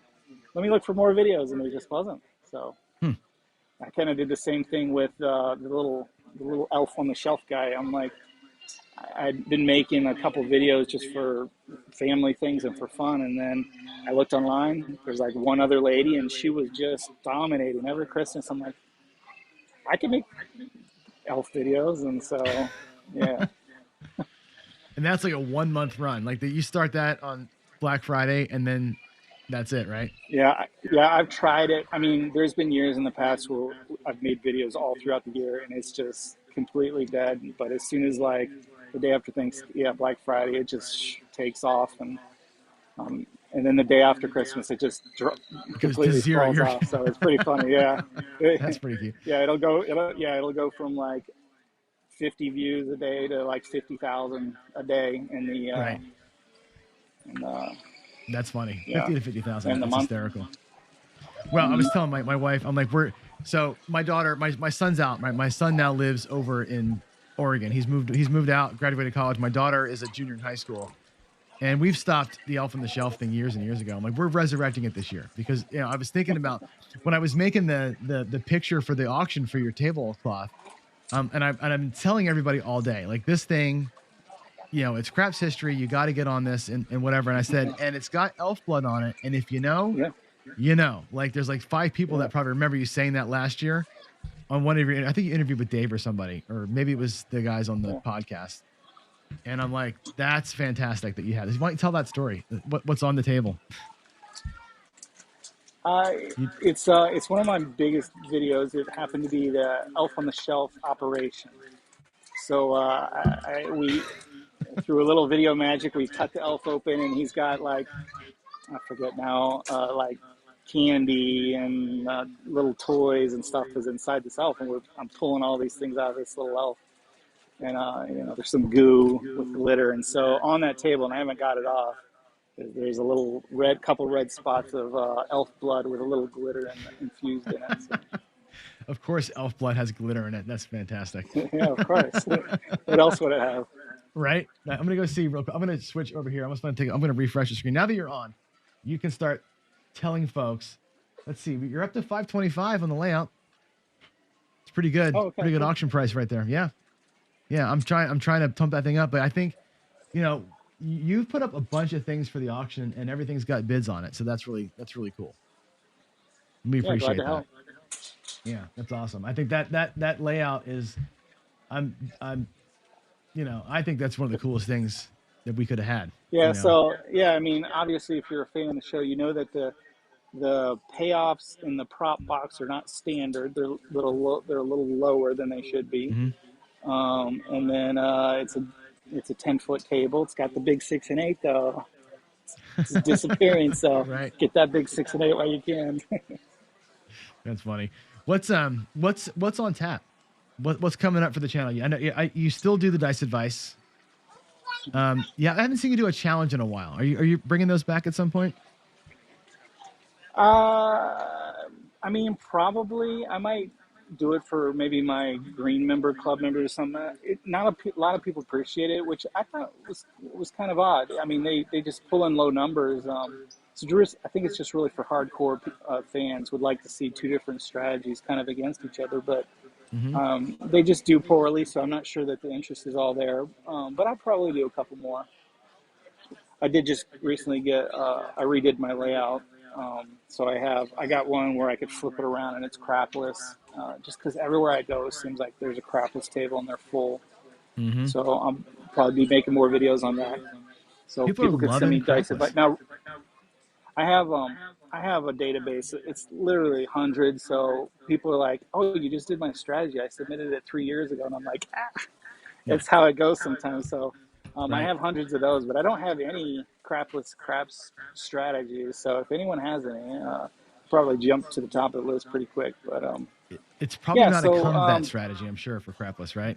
Nobody's doing a combat on a crapless table. I mean, I don't know. It's pretty high house edge, Oh man, almost 6%. But having that thing go to a 2, having to repeat that, man, that's rough. No fun, but if it hits, it pays well. So. Well, it's a flat, right? If it's a combat, it's a flat, unless you're taking the odds on it. But that's a well, rough, yeah. I mean, if you're playing the come, you should probably be adding odds anyway. So then you go with your 6-to-1 payoff. So That'd be fun if it hits. But yeah, unlikely. But you never know. Yeah, Greg, 5 my crapless strategy is to skip it. Well, Greg, you can't play crapless because you're a don't player. There's no such thing. They wouldn't even let you near the table. They'd see you come in like, nope, can't do it. Yeah, so I'll probably sprinkle that in. I mean, I'm not interested in the game too much myself. And, I want to keep the standard game alive, so I definitely keep in with the standard game. But I'll sprinkle in the crapless a little bit because there are people that play it. And I think it'll be kind of a little interesting. But yeah, I don't know. I have a list, spreadsheet of ideas that always come through. It's more of like finding time to do the ideas in my videos. Right. I'm just like anyone else. I'm not a full-time YouTuber. I got a job, so I'm just like a lot of you guys out there. So if you're in the YouTube grind, it's tough. It's tough to squeeze all your ideas in. But yeah. Well, these things take time, right? And I tell people all the time, this is hard work. Doing these videos, it's really hard. But and I have no production skills like you do, but it's hard work. It still takes time and dedication, and it's people appreciate that. Planning, and then the actual filming of it, then editing, and then just simple stuff, description and thumbnails and scheduling and planning out the next one. It's all kind of it's a lot involved, but yeah. So when someone sends you a strategy for your dice advice, what's your criteria? I know you like funny names. What is it about a strategy that kind of catches your eye and you go, yeah, I want to put that out there? Like, what makes it valuable to you? That it's different a little bit. People say there's, a couple. You could probably fit everything in a couple different categories as far as strategies go. So something that's unique and different. I've probably got 200 different, barely slightly variations on the Iron Cross, and I think people might be sick of that, but. If you're trying something different, I'm not a hedge player myself, but I know people have fun thinking that it might give them a better chance, and so they like watching hedge strategies, where you're playing this to offset this and kind of going around in circles. But I always say it's more about what your goal is at the game. If you want to win, it's probably not the way to go. But if you want time at the table and a chance to win $20, then yeah, let's hedge. But yeah, so I think it's something unique if you can, and then a catchy name that kind of explains it quickly, is always helpful, and just an easy way to describe it. When it's a couple of them, they just get so complicated. That I think I pride myself a little bit on being able to explain things and break things down in an easy way for people to understand. But some of these strategies I get are, I can't explain them in an easy way, and so they kind of get skipped over.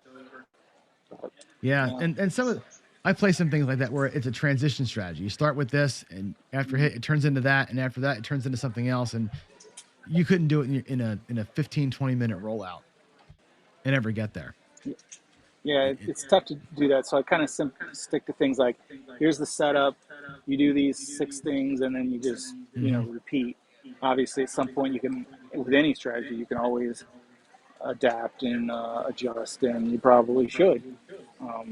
But that's kind of I look for ease of use, kind of simplicity, a good name, and I know some strategies I get in, I'm like, these people have never played craps, and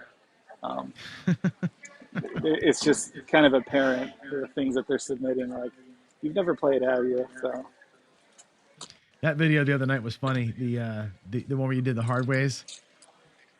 That was one of your worst rollouts ever. Oh yeah, I mean, hard 8. Yeah.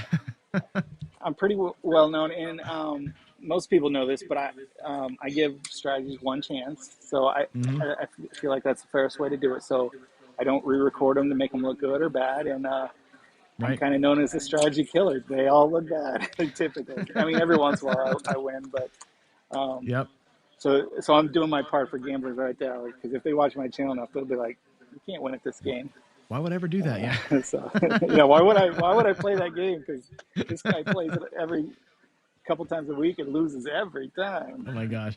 I think it's good when they lose. I do a live stream every day, and I'm like, I don't love losing because you want to be like, here's a strategy that can is a good idea. Let's try it, and then it gets whacked.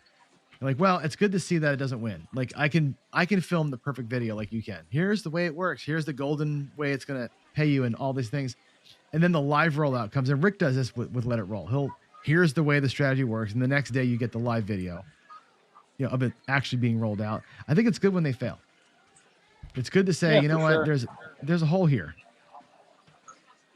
Yeah, and sometimes I not too bad, but I do feel bad sometimes whenever a strategy just hits on all cylinders and it's a perfect roll and it weaves through the trouble areas, which all strategies have a trouble spot, and it looks like amazing, and I'm like, people are probably gonna take this and think like, that it's like the magic formula. And I don't say it in every video, but I definitely try.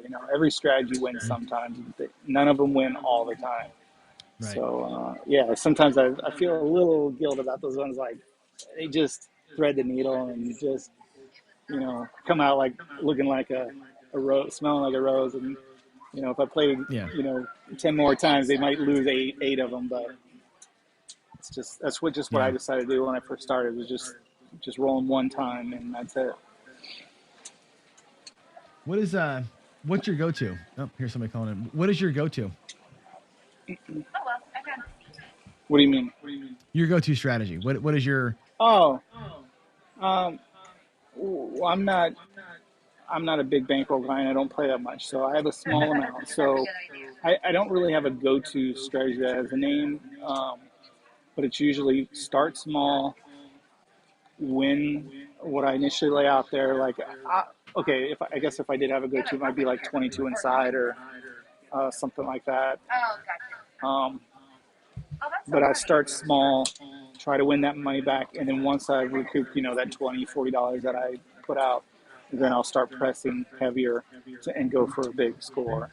And that's kind of it. That's kind of how I find my enjoyment is, pay it real conservative at the beginning just to get that. I don't, they call it house money. I don't, obviously, I think that's been beat to death. I think most of us know it's not house money, it's our money. But it is a little more comfortable when it's money that didn't come from your pocket and you can press. I feel comfortable pressing that money. The money that I saved up for the last 2 months to go to the casino and have fun with, not so fun for me pressing or playing really big for the 2 rolls in regress. It's not me. Sure. So I'm usually start small and slow and then move fast once I got some winnings. So you're building, not regressing and going. That's more your style. Yeah. I mean, I kind of do every once in a while. We'll play kind of in the middle a little bit, but it's kind of the same. I'm trying to get the same, reach the same goal of, get that money off the table, get it back into my pocket, and then with any winnings, then I'll press, play big. So that's the only time I wouldn't play and just regress and then watch the table. Usually if it's regressing, it's to recoup that money so then I could, with any other further winnings, press big. Right. Cool. So I guess a couple of other things I want to chat with you about is, well, we talked a little bit about the channel. What's up next for the channel? Anything new and exciting you want to launch here or talk through, or different directions No, maybe? I moved to Reno for a specific reason, and that's to find a partner with a casino. So I'm working on that. I got a couple, I don't know, what's the term, pokers in the fire or whatever. So I got some interest, and so that's moving along, and we'll see where it goes from there. I don't want to say too much, but I'm not the type that announces, and I'll just wait until it's in place, and then I'll let you guys know. But yeah, that's what I'm working on. But you're digging Reno. Oh yeah. I couldn't, like, for me, Vegas, I love it. It's a favorite place, but 3 days and I'm done. But Reno's different. It's got a small town feel, and it's just it's a nice place to live. And then it does have this Vegas style resorts. There's a couple really nice ones that are worth going to. So small town feel, but you still have access to that Vegas weekend if you want. Yeah, you're not that far from Vegas. Yeah, and it's not. When I was there, I really enjoyed, like you said, like the casinos are smaller, which is nice. You're a little more personal. And I loved how you said it's like it's a town that happens to have some casinos in it, versus the casino with the city around it, kind of thing. I went and looked at Mesquite, and it's the same sort of setup. Mesquite's got 3 or 4 casinos, little tiny town. It's same sort of deal, which is nice and comfortable. It's Yeah, fun. yeah, you got the 3 downtown like connected, like so you can walk to all of them. But I avoid those actually. They're El Dorado or Caesar casinos, Yep. just because they're $25 tables and they're just more corporate-y. But there's the Peppermill and the GSR and the Nugget and the Atlantis, and that might be it for tables. And then there's the Lake Tahoe ones. But yeah, they're just they still free parking. They're still kind of that. They're all individually owned places except for the ones downtown. So they can do things. I think the comps are better if you come up and visit.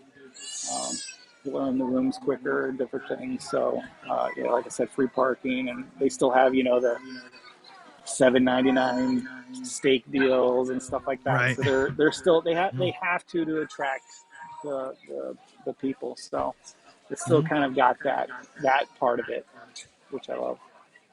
That's cool. And you're close to Tahoe. Like I said, Tahoe's a nice little vacation spot. If you want to get away from it, but also not have to drive 9 hours to get someplace or fly.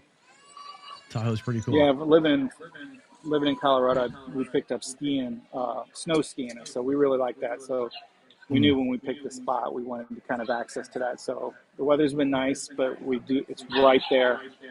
We live in the foothills, but we see the ski slopes just out our back door, and so itching to get out there this year. That's pretty cool. Yeah. Brian just says that it was cool playing with you and me at this GSR. That was fun.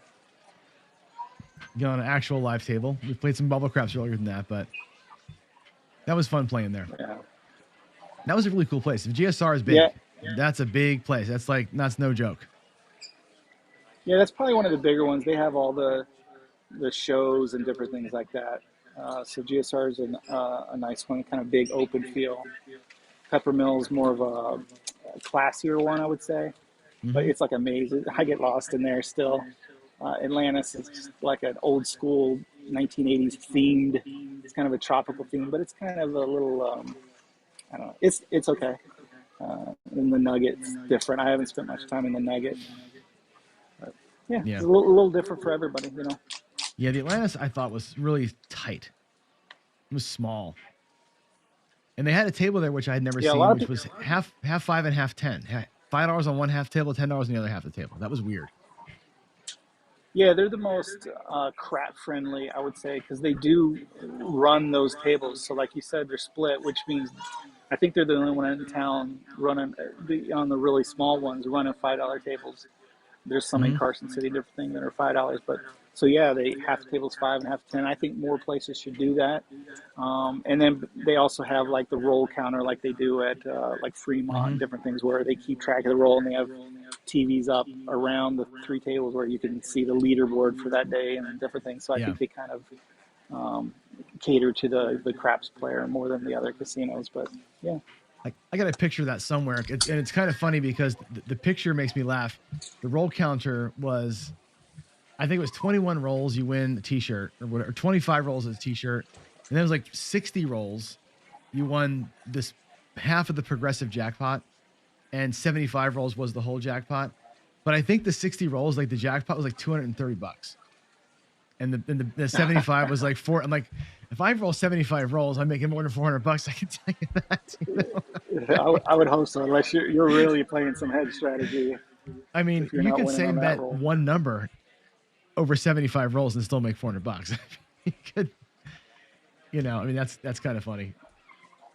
No, it's cool. It's cool. I love the town. It was actually a lot of fun being there. It's an interesting place, and I think for people looking for a place to go, that's a little different. A smaller city, Mesquite, Reno, Tahoe, there's other places to go than all of that. Because Vegas is a lot. Vegas is fun, but it's a lot. You're right. It's one of those things where it can be overwhelming. And especially if you've got kind of a predilection to, some kind of a problem, it's tough. It's And you came different. It's a from different feel, different environment. whole different feel. You're surrounded. You can't get away from it, really. Now you were in Colorado, right? Compare Colorado to where you're at now, because I've never been to Colorado casinos. I hear good things about them, but compare that. Like, what is it like compared to Reno and Vegas for those of us who've never been? Blackhawk is. I loved Blackhawk. Now this is most of my time there was pre-COVID, so it's like everyone was $5 tables. Everyone. It's kind of like a almost like the old Vegas downtown. It's a little bit more spread out, but everything's walkable. So there's probably 10 casinos all within a little bit of a walking distance. So that part's really nice. You can stay at one and kind of walk to where all of them. Whereas Reno, you can't. You really have to drive around or Uber around. So it's like a little miniature thing, but it's an old ghost town. So Denver said, or Colorado said, we're going to allow gambling, but we want it pushed out. So they picked these Cripple Creek and Blackhawk, these old ghost towns with nothing going on. So it's all these couple antique houses and then just all these casinos. So they've got, most of them are smaller places, and then they got a couple, the Monarch and Ameristar are, I would say like Vegas style casinos are big and nice, but for the most part, they almost have like a mom and pop feel. Now since COVID, everything's like $10 and it's hard to find crews. So they've got, it's not a 24-hour town and stuff anymore. It's usually like a weekend town, and maybe you can, half the tables in town are open, at 8 p.m. or whatever, but it's a little hit and miss now. But before, and I hopefully it gets back to that. It was just like $5 paradise. So it's cool in that way. Now there's nothing else there. There's no restaurants. There's no shows. It's literally just half of them are decent casinos. The other half are all just slot parlors. And a couple places have food, Ameristar and different things, but it's not like a town. There's no restaurants. There's no shopping. Like if your wife's not interested in gambling, you're bringing her. There's nothing but casinos. So it's a little different in that way. Well, definitely a destination. I mean, it wanted is, to see yeah, 30, 40 minutes away from Denver, so you can obviously just go there. But yeah. But the ride sounds great. It sounds like it's a beautiful ride up there. So yeah, you go through this little canyon. If you go the right way, it's really beautiful along the river through this canyon. It's pretty cool. Reminds me of I went to Deadwood, which I had to do off my bucket list. So we went to Mount Rushmore and Deadwood, and Deadwood's kind of the same thing. It's an old Western cowboy town, but they're a little more mixed. They have casinos, but they have more touristy, shops, and they sell trinkets, and they have restaurants and stuff. So that's more of a family. Everyone could find something to do, whereas Blackhawk is more just gambling. yeah, Deadwood. I've been through. I was actually in Deadwood, but in the '90s, so they didn't have the casino when I went through it. I had more fun at Wall Drug than I did in Deadwood. But you're right. That's a bucket list thing for me. Wall Drug. Have you been to Wall Drug? In South Dakota? No, it's stupid. There's Wall Drug signs everywhere, and it's like a giant weird like curiosity shop. Alligators with human heads and that kind of thing. It's just a weird place. Okay. The South Dakota's kind of famous for that. But yeah, I want to go to Deadwood. Deadwood's definitely a bucket list thing for me too. I gotta travel and see it. So, all right, man, we're about out of time here. So you can close up here. Talk about the club a little bit.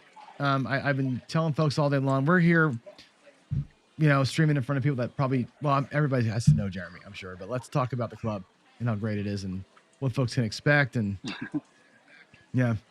No, it's just community. I'm trying to get people together. I know Craps Nation does it as well. They're bringing the community together. I charge for it because I'm a greedy bastard. Not really. I want people to. It's not a small amount. You can get in for like $5. So it's just a little something to give some investment. It weeds out people. Usually, if things are free, it brings in some unsavory stuff. But it's a friendly environment, and it's growing, and there's just a bunch of great people.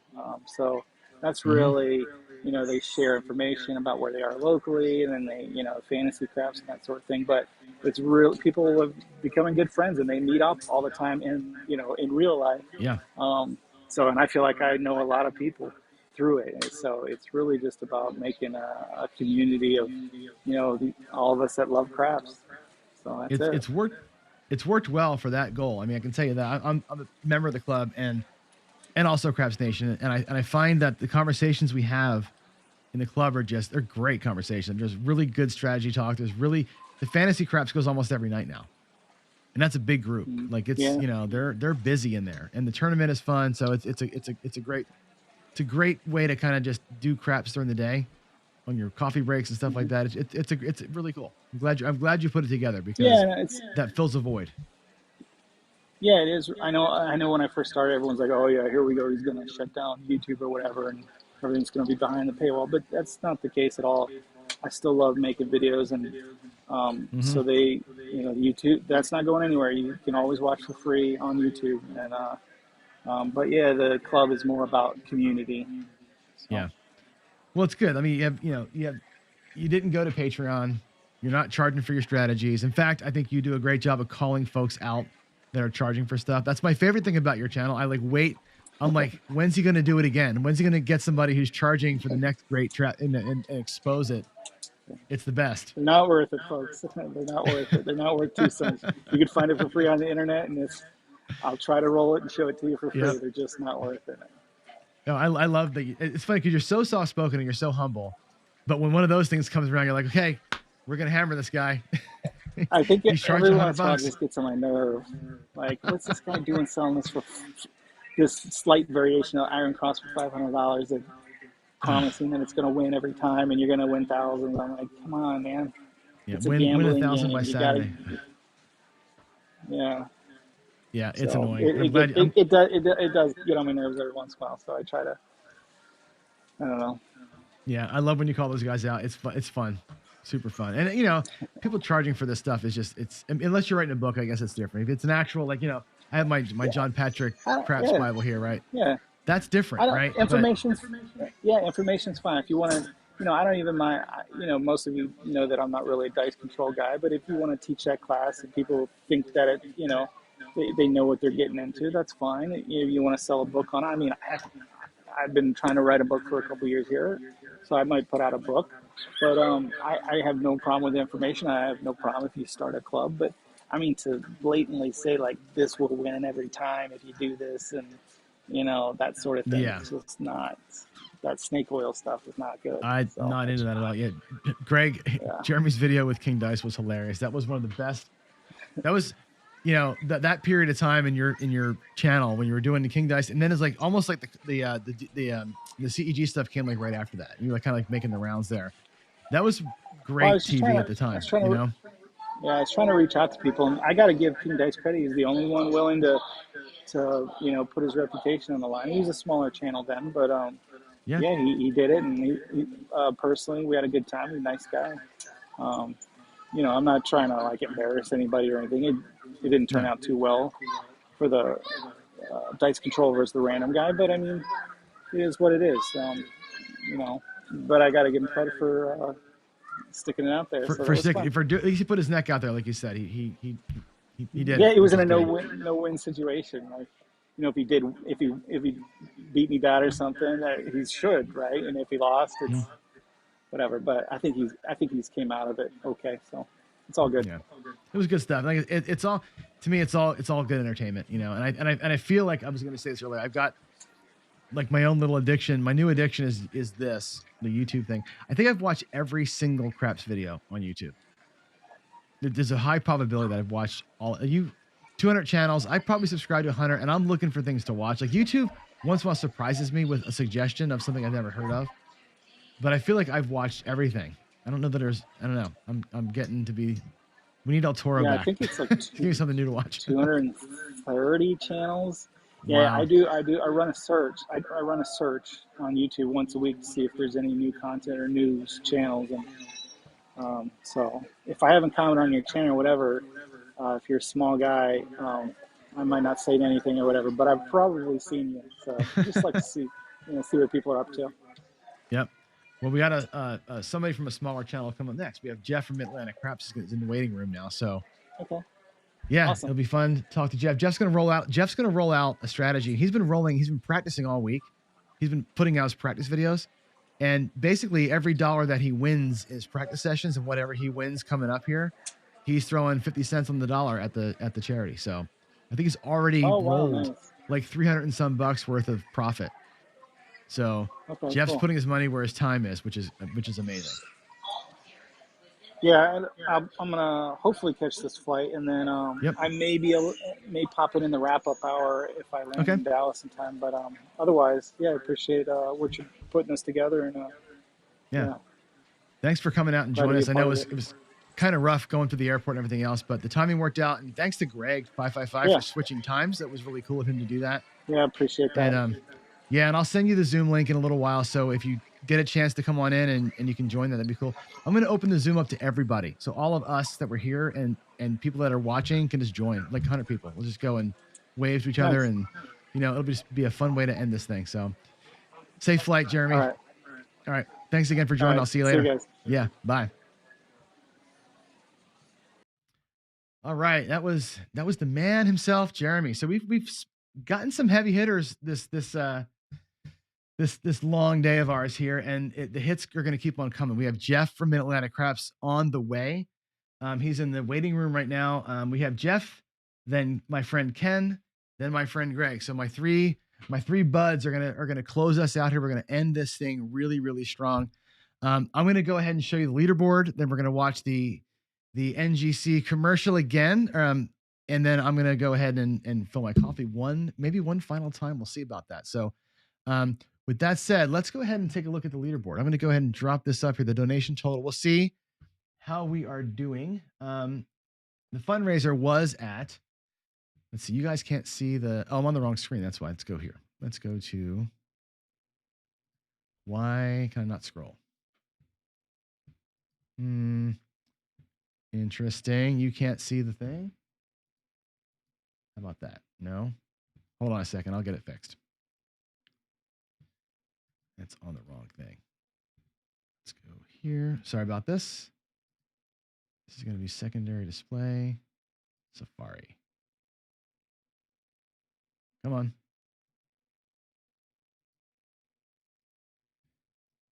I have two things going. That's why this thing has to go away. Sorry about that. Little glitchy on my part. Here we are at the auctions. Let me refresh the auction screen and see what we're doing here. I think we should be creeping up into really positive territory here. I'm still looking for a bid on the big day with AZ. I can't believe nobody's bid on that yet. That's good. That's a great thing. We're getting there, right? We need some bids on the trucker hat, the owl picture. We got a bid on Ken's shirt finally. That's great. Everything else is like it's motoring along. We need the color up mug, and I think the dice grinder hats have got some bids. That's great. Let's get on the big AZ trip, guys. That's a big one. I think that's going to be one of the more interesting stories to tell after this thing is over with. Let's go also look at the fundraiser board. We were at, let's our new total. Where are we at here? New total is 1863. We're creeping up on 2K in straight up donations, which is awesome.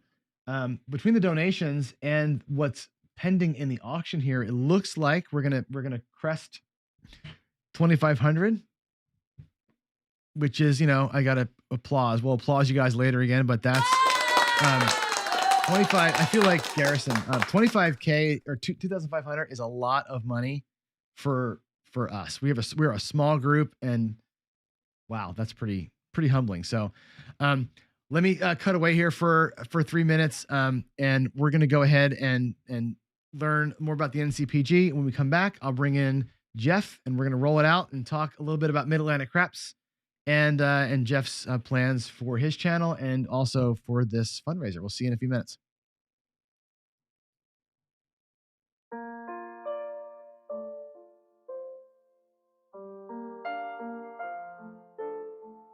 Our National Problem Gambling Helpline is like a 911 service. Anytime, anywhere in the U.S., you can call, text, or chat for help in your area.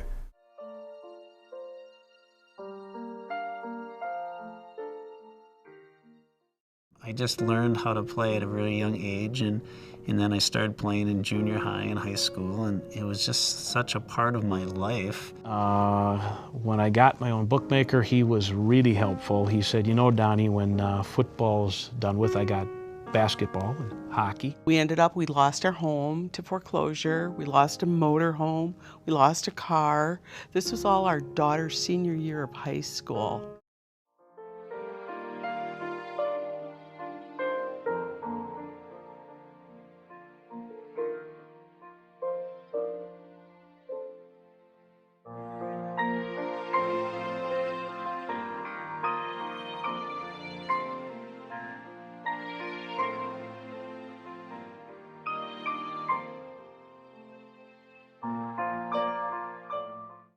I started going to meetings and got that feeling of hope, which is so important because I just identified so much of myself as a gambler, but now realize, well, this is not going to be a healthy lifestyle for a family man. Until I got in the door and started identifying with everybody else that was there and realizing that I wasn't unique. I wasn't the only one. It was an amazing place.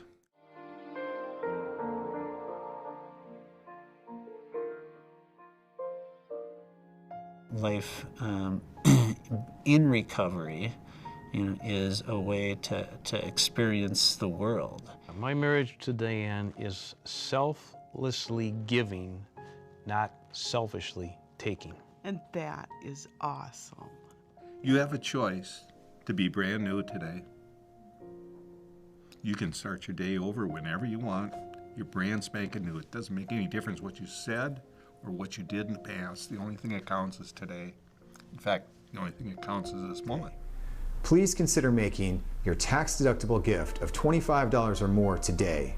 Just visit ncpgambling.org to give help and hope this holiday season. No gift is too small, and every gift helps. Thank you.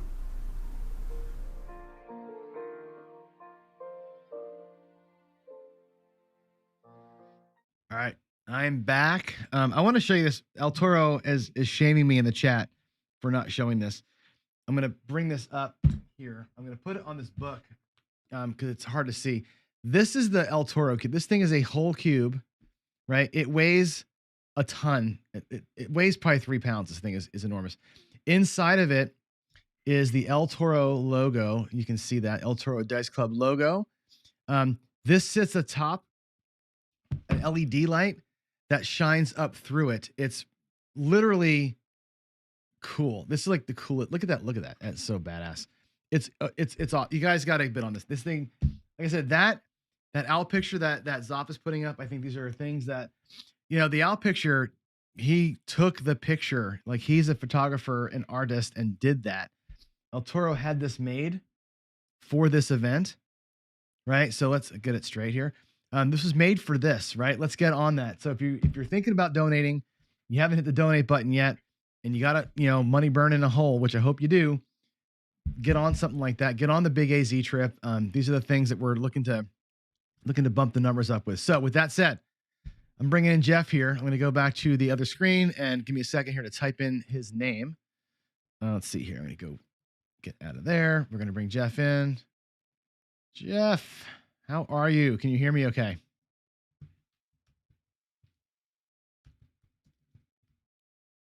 I'm not getting any. Can you hear me? There we go. Yep. All right. All right. There you go. I'm changing your name so people know who you actually are. Cool. How's it going, man? All right. How are you? Is this what you? I'm doing all right. I'm hanging in there. I'm living the dream over here. Are you tired yet? Not even a little bit. I might look. I'm sure my eyes are a little bloodshot and jacked up, but I don't feel it at all. I feel actually really strong. Well, and it's you're easy. doing a fantastic job. Well, I appreciate that. This is actually pretty easy, believe it or not. It's silly and crazy to say that, but you guys are making this easy on me because every guest, except for a couple, right? I never met Michael. I never met Steen. I getting to talk to friends. It's just like talking to friends. You and I talked on the phone. You know what I mean? It's no different than that. It's no different than that. And it's like let's just BS in front of a bunch of people. And while we're doing it, hopefully they're digging deep, right? That's what we want. So you're going to do something cool today. You're going to roll your strategy, and I'm going to let you share what you shared the other day. I been trying to follow everybody along, and I watched your last practice video, and I about crapped myself. I couldn't believe what you were saying. So why don't you share that with us? Well, what I did was I'm fortunate enough to be able to donate. I pledged $100 last weekend as we practiced this out after that week. And I said, you know what? I'm going to do a minimum of $100. So I went in to start filming videos on Monday, Tuesday, and Wednesday. And I was afraid that you and I were going to go live with this roll tonight, and I was going to be backwards. So I figured, why don't I go ahead and capture some videos, some rolls, and I can't win every time, but maybe I'll win a couple of times and be able to boost that $100 some. So lo and behold, on Monday, I don't remember the progression of the videos. I guess I should have wrote those down. I had like a 200 and some dollar winning, which I bumped up to make it an even 150 because I didn't think Tuesday was going to come, and I had another 200 some plus winning, and so I bumped that up to 125. So that took me to 275 right off the bat that I was going to donate, and then I had another session which I won just a little over 200. And when you put it all together and you break it down, it's a little over a $700 winning. You break that 50 cents on the dollar. I said, well, I've been saying that all along. Each video, you can see the rollouts. My videos are shot unedited. They're just you get what you get. And we're at $377 today as we stand. And I'm afraid when you and I head to the tables, that this might be the losing session. Well, and I hope roll, not. it might be. Yeah, right. Well, I'll roll my strategy against you because, I'm a primarily dart player, hybrid player, such as yourself. Little different style of playing. I'm not a strictly don't player. So you can't always win. And when you get on a table with a long roll, like today during Live Fantasy Craps, Ed, at first he killed me, and then he made me. And that's the power of the hybrids system.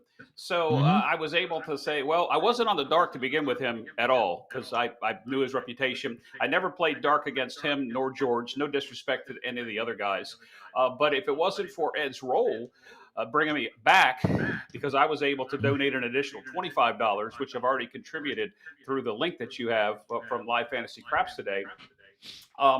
So, you take the total of both. I'm not, like bragging or anything, but I hope that you and I can add to that so that we can push you over that $2,000 mark when we get done in this hour. Actually, I think you just showed the channel. I didn't quite see it. Was it 1,800 and something? 18 and change. Yeah. It's 1863. Yeah. Well, we're going to try to get you to 2,200. So maybe if I do my math, maybe even 2,300 before we get done today, just in this hour. So, as far as what I did all week, I shot videos Monday, I shot videos Tuesday and Wednesday, and I've started pre-shooting videos because, as you know, I'm getting ready to go on vacation next week, and I'm going to be doing some cruise ship craps and heading to the Bahamas to play craps, and we'll have some trip reports like I did back in October. So, with that said, I strictly played my dark strategy the entire time. I played a squeeze 4 strategy. And I got to give credit. I think Jacob said it best last night when he was talking about some of the channels that people are just continuously rolling out strategies and a little bit of a twist. So my squeeze 4, I want to give the shout out to both of these guys, both Brian over at Hawaii Crap Shooters and Jacob for how I play that strategy. It's a combination of kind of two of their ideas about what they do. So I don't want anybody to think that it's the Max squeeze 4. It's not mine. I just took something that was already there. I didn't reinvent the wheel. I just took something and used it. And so far, I'm going to say I have good success with it, especially on the shorter roll. But when you get into somebody like what Ed did earlier, oh my gosh, if you can't transition out of the dark and back into the light, and I didn't even want to go back into I didn't even want to try the dark on him because I was keeping the KPI for George. And I'm like saying 20 roll by. Then he hit 30. And then he hit 40. And I had to confirm with Troy over at 0.7 out. Troy was at 41 or 42 because I pushed the 7 so fast I wanted to look. But, that's what you wait for. And it was that roll that brought me back today. I'd love to be at the table when he's rolling. No kidding, right? I mean, he crushed it in the other thing too. He rolled 66 rolls with me and crushed it there too. He had, 2 super long. He's a dude for sure. Oh, he just impressed the heck out of me. It's the first time I rolled Live Fantasy Craps with him. But I watch his channel and I'm just impressed with what his ability is. As you know, I'm a newer, serious craps player. I've played craps recreational for many years. Traditionally, like you, I started from well, you started with your parents and on the blackjack. I started with just gambling from a standpoint of poker, and from that standpoint, my two local casinos, they closed their poker tables, poker rooms, I should say, and then COVID hit.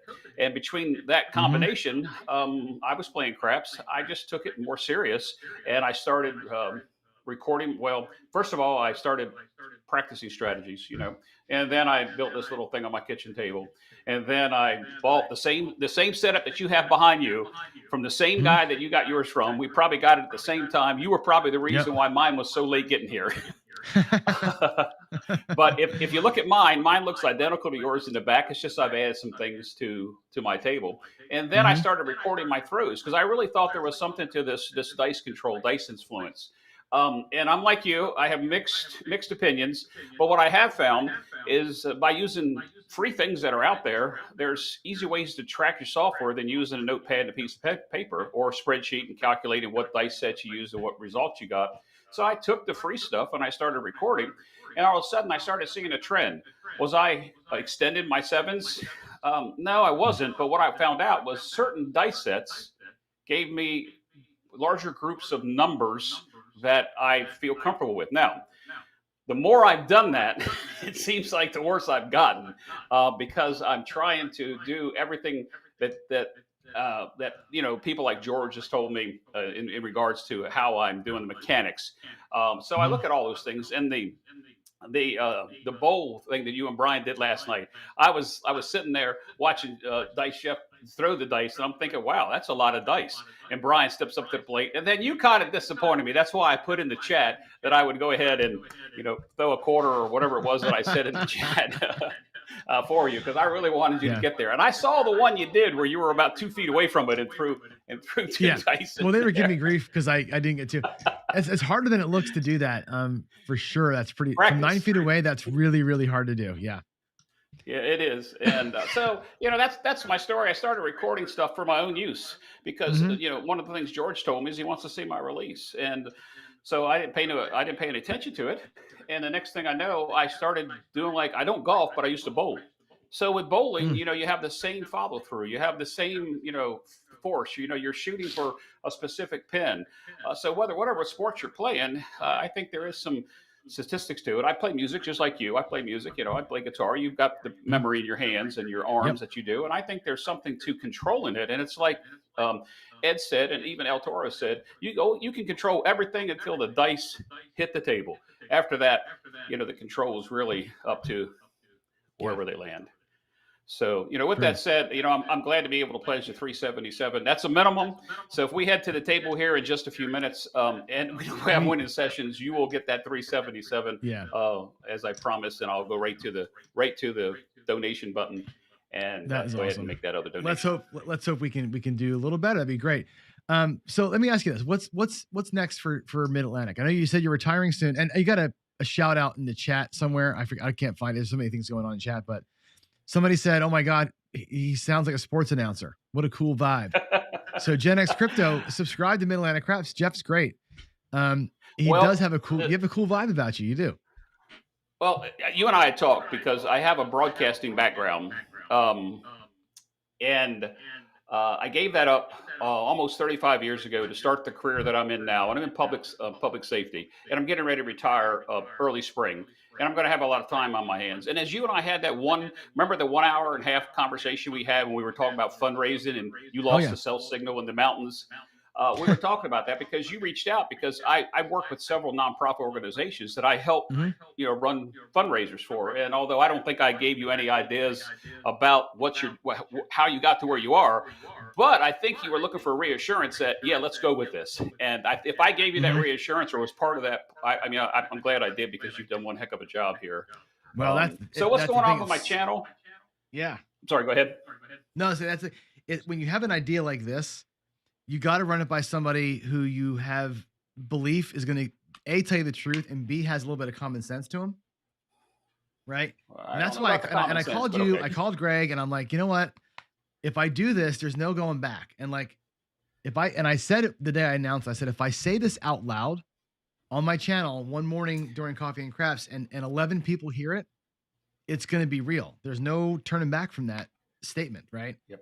And so that's why I wanted to talk to you. I'm like, man, if I do this, it's on. And what do you Yep. think? And you're like, no, well, no, you're right. And if you can stay awake, and you should do it. You know, I gave you some encouragement to be able to go ahead and try it. Your presence on screen is a natural, just like Dave Carlin's, just a natural presence on screen. You know, as far as my announcing voice, when I hear myself in recordings, I cringe. You know, I just me too. That's not me. But I just like helping people, and I know helping people and probably gambling don't go hand in hand. But we're here for calls, and the calls that you chose, one of the two, and this is the one that you chose, I thought was excellent. So here we are, and from a small channel, in my pockets, I went in and I brought out a minimum of $100 because I thought that was good. Now, I did the same thing you did when I put the challenge out there, and I said, okay, what I'm going to do is I'm going to shoot some videos all week long, and we'll take 25 to 50 cents on the dollar over what I make. Lo and behold, 3 consecutive winning sessions, and I'm sitting on 377, and I'm loving it, and I'm glad I can contribute. That's awesome. That is so cool. So we were talking about next up for Jeff. You're retiring soon. Yes, right? in the spring. And you're gonna do this not full time, but you're gonna make this a more of a priority. It sounds like, right? Priority, yes. I have a lot of hobbies, and just like you, I have some other vices that we don't want to really talk about. Nothing bad, but there's things that we like to do, and I find joy when I get comments, and especially the emails from the small channel, from people telling me that the way that I'm explaining it, the way that I'm going through my techniques, I don't get as many rolls in as some of the other channels. When they're just sitting up there rolling the dice one after the other. But I have a lot of people that play along at home. And I used to do that with Big AZ's channel. I used to do that with Jacob's channel. Just sit there and play along with them, just so I wouldn't have to roll the dice. And I was truly getting random rolls other than what my dice on the kitchen table might have been doing. So I'm moving forward. I live in a small house. I think we talked about this. And space-wise, I'm limited to about a 10 to 12-foot table. Right now, the table I have is 10 feet. And I'm split between making it larger or not, or taking the room to be able to move fully all the way around the table. And right now I can only be on one side of the table with the room that I'm in. But as you see, it's served me good. You can even see my ceiling fan up there running, and the lighting, how you got to get the lighting and the acoustics right. So there's a lot to it. So I've got this other room that I'm going to transition out sometime after the first of the year. I've got some new equipment coming. You and I have talked tech stuff for 4 or 5 different times, about equipment, and go back to a chat in one of the forums we were in, and we showed pictures of camera stands and those kind of things. But this is a hobby. I'm not looking to make, money at it. I watched the interview with Jeremy and how he started, and he was probably the first one that I ever watched.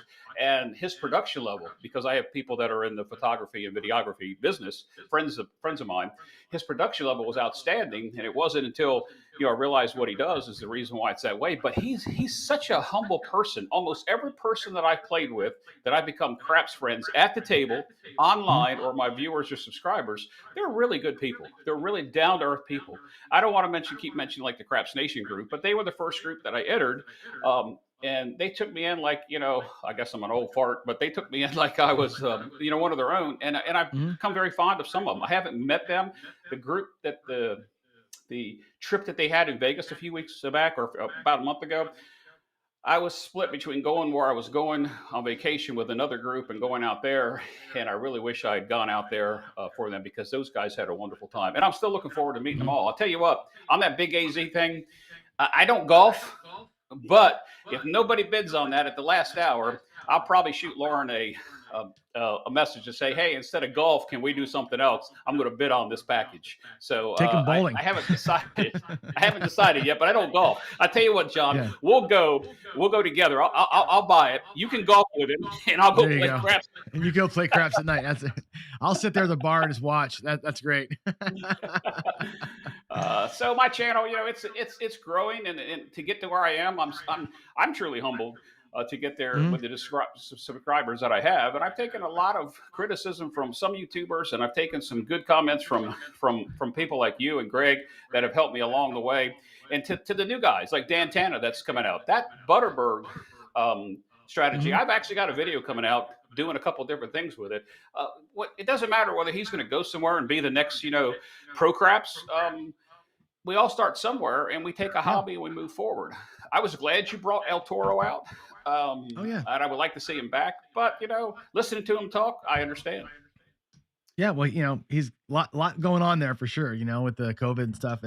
But yeah, El Toro actually, I met him, and it's like you say, you meet folks on these streams and you don't realize it. When I did the live stream with the Square Pair a few months back, the Spider Murder episode, and El Toro was on that episode. He was in the chat rooms, and I'm like, oh my God, El Toro's watching me. Like I literally had like that moment, like you walked by the prettiest girl at school kind of thing. I'm like, oh my God, he's actually here. And he said like cool things about me. So I reached out right away and like, hey, let's talk about what I'm doing here and how do I improve. And, Jeremy's been instrumental too. Jeremy's great. You talk to Jeremy, talk to Jacob. These guys are so awesome at helping you out. And that's the community. Greg was one of the first people that ever even, noticed me. So Greg, I humbled by that. And, you're the same with you right now. It's like, Greg and me, we're talking about you all the time. And it's like, you've got something going on, it's not just the booming voice, right? You got a presence about you. Voice. Oh, you got the booming, you got the, you got the gift, right? I don't have pipes. I have no pipes at all. I got nothing. I have an equalizer. Your voice is still hanging out. Your voice is still hanging 3 hours later. Yeah, no, but I have a software that makes me sound like a man. I always joke about it because my regular voice is not good. So this thing is all EQ'd up. Yeah, don't give away all your tricks. Yeah, but I understand. It's like when you put out the schedule. I joked about this, and we can get on to what we're going to do here because I know you got time aligned there. Sure. You put me in between Ken and Greg initially, and on my videos that you watched, you heard me talk about I was the rose between two thorns. Then you shuffle up, and I see Greg's video comes out that there's a change yesterday, and he's going to go on at 5, and Jeremy's coming on before me. I'm like, holy crap. I mean, what more could I ask for than to follow the man that, that is the myth of the Craps YouTube community? Not necessarily that he's the initial starter, but he's big. I mean, and I just said, wow, that's just incredible. And I know that Ken's coming on. So really, I guess it was the rose and then the thorn and the thorn, because I like Ken's personality. And I've said this many times in my videos. I even commented on a couple. He commented on one of my videos one time, and he said, hey, you and John, you IT geeks, you got it down. Me, I'm just going to continue to do it. And I told Ken, just keep doing what you're doing, because he has a personality that you cannot like it. You know what I mean? No, you can't not like Ken. Ken asked me this. He said, what should I do with my camera? And I'm like, dude, don't do a damn thing. Like me and Jeff have to work because we look like this. We got no hair. We gotta make this shit happen over here. And it's hard work. And that's why we have all the tech stuff to make it look like we know what we're doing. Ken I'm Ken, here I am. And I love that, man. It's so cool. Yeah, and although, probably when I first got started, I got a lot of advice from Greg over at Fives. And I believe he and I have become really good friends, and we've actually talked about it. Sometime when this COVID mess is over with, I go to Florida quite often, and you go to Florida because I think you said you have family there. I'm looking forward. I do. I'm going in the end of February. Don't know whether we're going to be able to get there with this new variant out, but I'm going, and I hope to be able to get there and play with him. And one time I was talking to him, and he actually said, man, it'd be great if you and John could be here and we shoot a video with the cats and all. And, yeah, right, with the cats and all. Whether we put the video up or not, that would just be a blast. I'm warning Greg now that the cats, I don't do well with cats. Cats don't seem to tend to like John very much. I don't know why that is, but February is actually a possibility because my sister got engaged last week, which is great. She lives in Naples. She got engaged. They are considering February. They're trying to figure it out with the whatever the school break is, the midwinter break, which generally speaking is last week of February. So that's a possibility. Otherwise, April. So that's the two dates that are on our radar. I'm going to be there the last week of February to the first of March, and at the end of March, I will be retired, and I can come back down there, and I'd be happy to come Mm-hmm. down and meet with you guys. I already met Yeah. with a couple of my viewers and subscribers. One of them is a big fan. Well, he's a big fan of yours. I know that because we talked about you. We went and I met Zoff, so I'm going to throw a shout out to him. We talked. We played craps for about 45 minutes. We talked for an hour and a half to 2 hours, just about craps and YouTubers, and Yeah. just the names that came out. And he bought my lunch, so I guess I owe him lunch. But just to meet these people, Mm. it's a hobby that's become.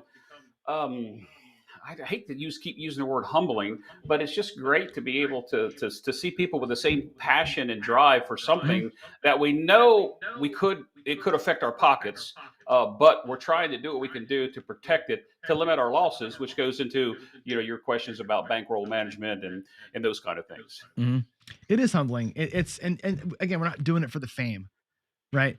But Ken will tell you, and I may even ask him this later on. He's at work right now, but you don't start the channel for the fame. You don't give a shit. You're just trying to do a thing, teach your stuff, and and I say all the time, it's a way to like make me accountable. Like if I do it on TV, I'm doing it for real, and it makes me every day get up and have to think and dive in.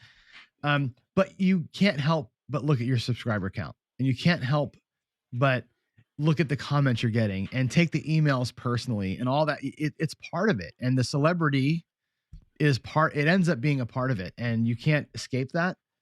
And everybody needs to know we're just two fat old guys playing craps. I mean, it's just you know It's and people. I've ran into a couple people. One of them was on the cruise ship. She's a subscriber now of my October cruise, and she referred to me. I'm not a celebrity. I'm just Jeff. People call me by my last name. I said no, that was my dad. I said I'm just Jeff, just plain old Jeff. I'm just like you. I'll sit and shoot the breeze with you, and I don't like to think of myself like that. And I'm doing this as a hobby. And if I'm going to help a more recreational player become more serious about the game, I think that's where my goal is going with my channel. I have a lot of experienced people that watch me, and I have a lot of. Greg once told me, "Hey, don't let the criticism bust you, because if you do something wrong, trust me, your viewers will let you know." And I can take criticism. I can take constructive criticism. I just don't like the sarcasm that comes along when they're being too nitpicky when I'm just being me. You come have a drink with me. I'm just me. Me too. And I'm the same. I'm unpolished, and I get to talking back there at the table, and I mess up, and thank God we have Gainer, right? Rob is out there making sure we don't screw up our math every day. Yep. Rob does that for like 5 different channels. I mean, think about that. Like that's dedication to the cause. There's a guy without a channel it's just making the rounds, making sure that we don't screw it up for other people.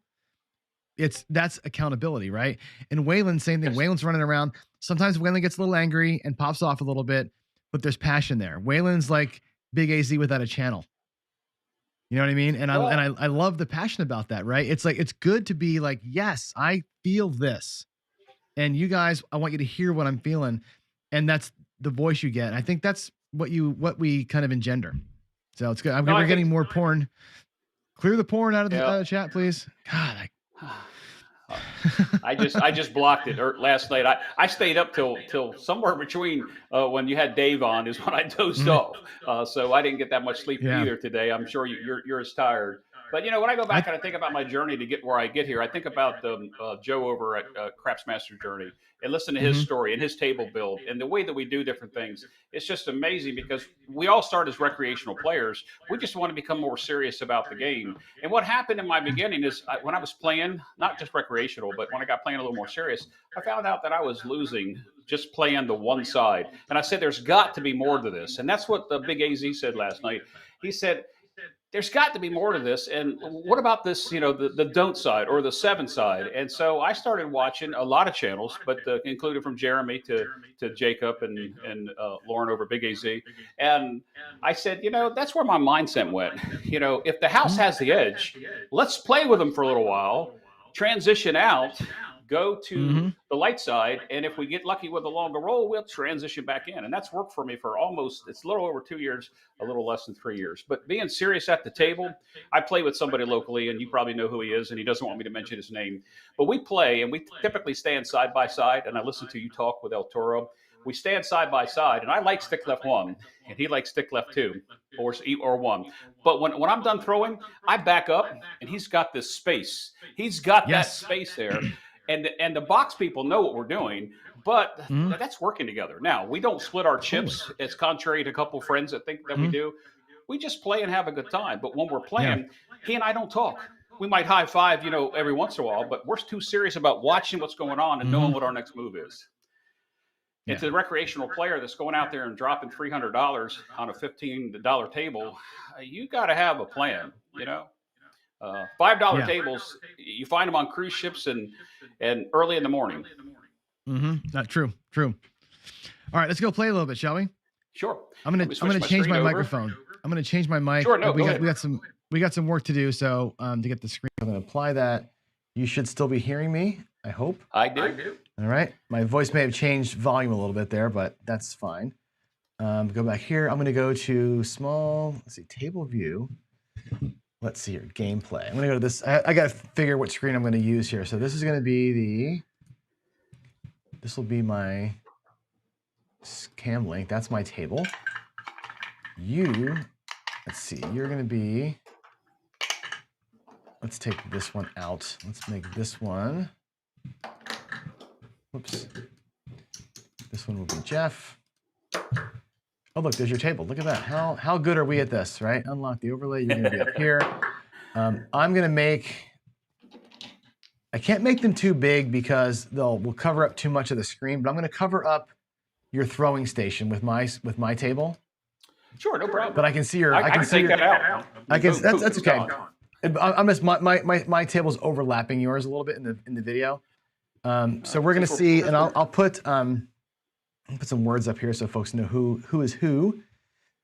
This will make sense later on. I'll let's see. And if you want to, I'll run the KPI if unless you want to do it. I will not do it because my screen doesn't have enough room. It might be too small actually. I already have it on my screen, don't I? You do, but it's tiny because if you look at what I'm broadcasting, it's in the corner of my screen. Because if I want to show both tables, then it's tough. Yeah. So I keep track of it because it keeps my rolls. And I go back in my videos and listen to what dice set I throw if I'm not throwing randomly, and I go back and I put it in Bone Tracker. So I'll keep it, and we'll just see if we hit the ATS. Not that I'm going to bet the ATS. Perfect. All right, so you're going to be upper right. I'm lower left. Everybody knows our tables by now, so let's go ahead and play it out. I'm going to play Butterberg today. I'm going to play my new version of it. I'm going to work through it. My rack is at the top of the thing. I'm buying in for 10 shooters worth. We're not going to get that far, but 10 shooters at 170 or 275 each. So I'm going to go with 100 on the don't, and then I'm going to do 160 across, and I'm going to take a hit, come down, and work. I'm going to work into the don't come with my winnings. And you'll see how I do that when we get into it. Okay. You're going to run what? I'm going to go ahead and start with the 4 squeeze. Which is a combination of anything but 4, anything but 10, along with Brian's one of Brian's strategies as well. I'm only going to use it to build the foundation, qualify the shooter, whatever you would like to call it. I believe in that philosophy. I got 50 on the don't. Although I do play this occasionally when I shoot, I typically do it against a random shooter. But I have 50 on the don't. I have 140 on the lay with the big taken out, and 20 and on the hard 4. The only thing I'm not protected against is, to come out yo. So who's shooting first, you or me? You can shoot first.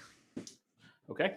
So that Butterberg that you speak of, I've recorded a video that shows me playing the back wall along with after the come out and you take the back wall down and transition to a 2-level green chip, $50 Butterberg process with just 2 hits and down. So that video will be coming out later this week. Not trying to promote myself, but I just did. But, that's cool. No, I actually like that approach to it because coming from the back wall lay into the Butterberg is a way to hedge the 7 here. I'm not hedging the 7, so I'm really exposed for the 100 on this come out roll. So that's the one piece of it that I don't like. But you weigh that against losing 30 on the outside. So let's see what happens here. Well, with the Butterberg, if you have both the pass and the don't pass, you're also not protected against the box bars coming out either. So I'm not doing the pass either. At that level. Yeah, I'm doing this straight don't. So I'm not going to do the pass don't pass because my casinos don't let me do it. So I run this to practice for my local. So I'm exposed here on the come out roll completely. Okay, you are. So I'm willing to take that shot. Yep. All right. So I'm going to throw, and Waylon's probably watching. He's going to love this. I used this set exclusively today on Live Fantasy Craps. I had a roll of 9, a roll of 10, and a roll of 4 with this set. So it's the 5, 6, 3, 5. All right, and really what I'm trying to do is I hit a lot of hard 10s with this. Not to say that I'm controlling the dice; it just seems what comes out. Watch this. I'm jinx myself. I'm gonna throw an easy 4. All right, dice are out. And there's a 5, 3, 8. Okay, so. All right, good. We're on the 8 then. Cool. All right, I'm gonna go 160 across, and I'll bet as fast as I can because we are short on time. So there's my quarter. Okay. Well, what's There's 5. right. Yep. Okay, so I've got for my shooter 15 in the rack, 160 across, 100 on the don't. Point is going to be 8. If I'm feeling froggy, I could go ahead and drop the 15 on the hard 8, but I won't. But I could.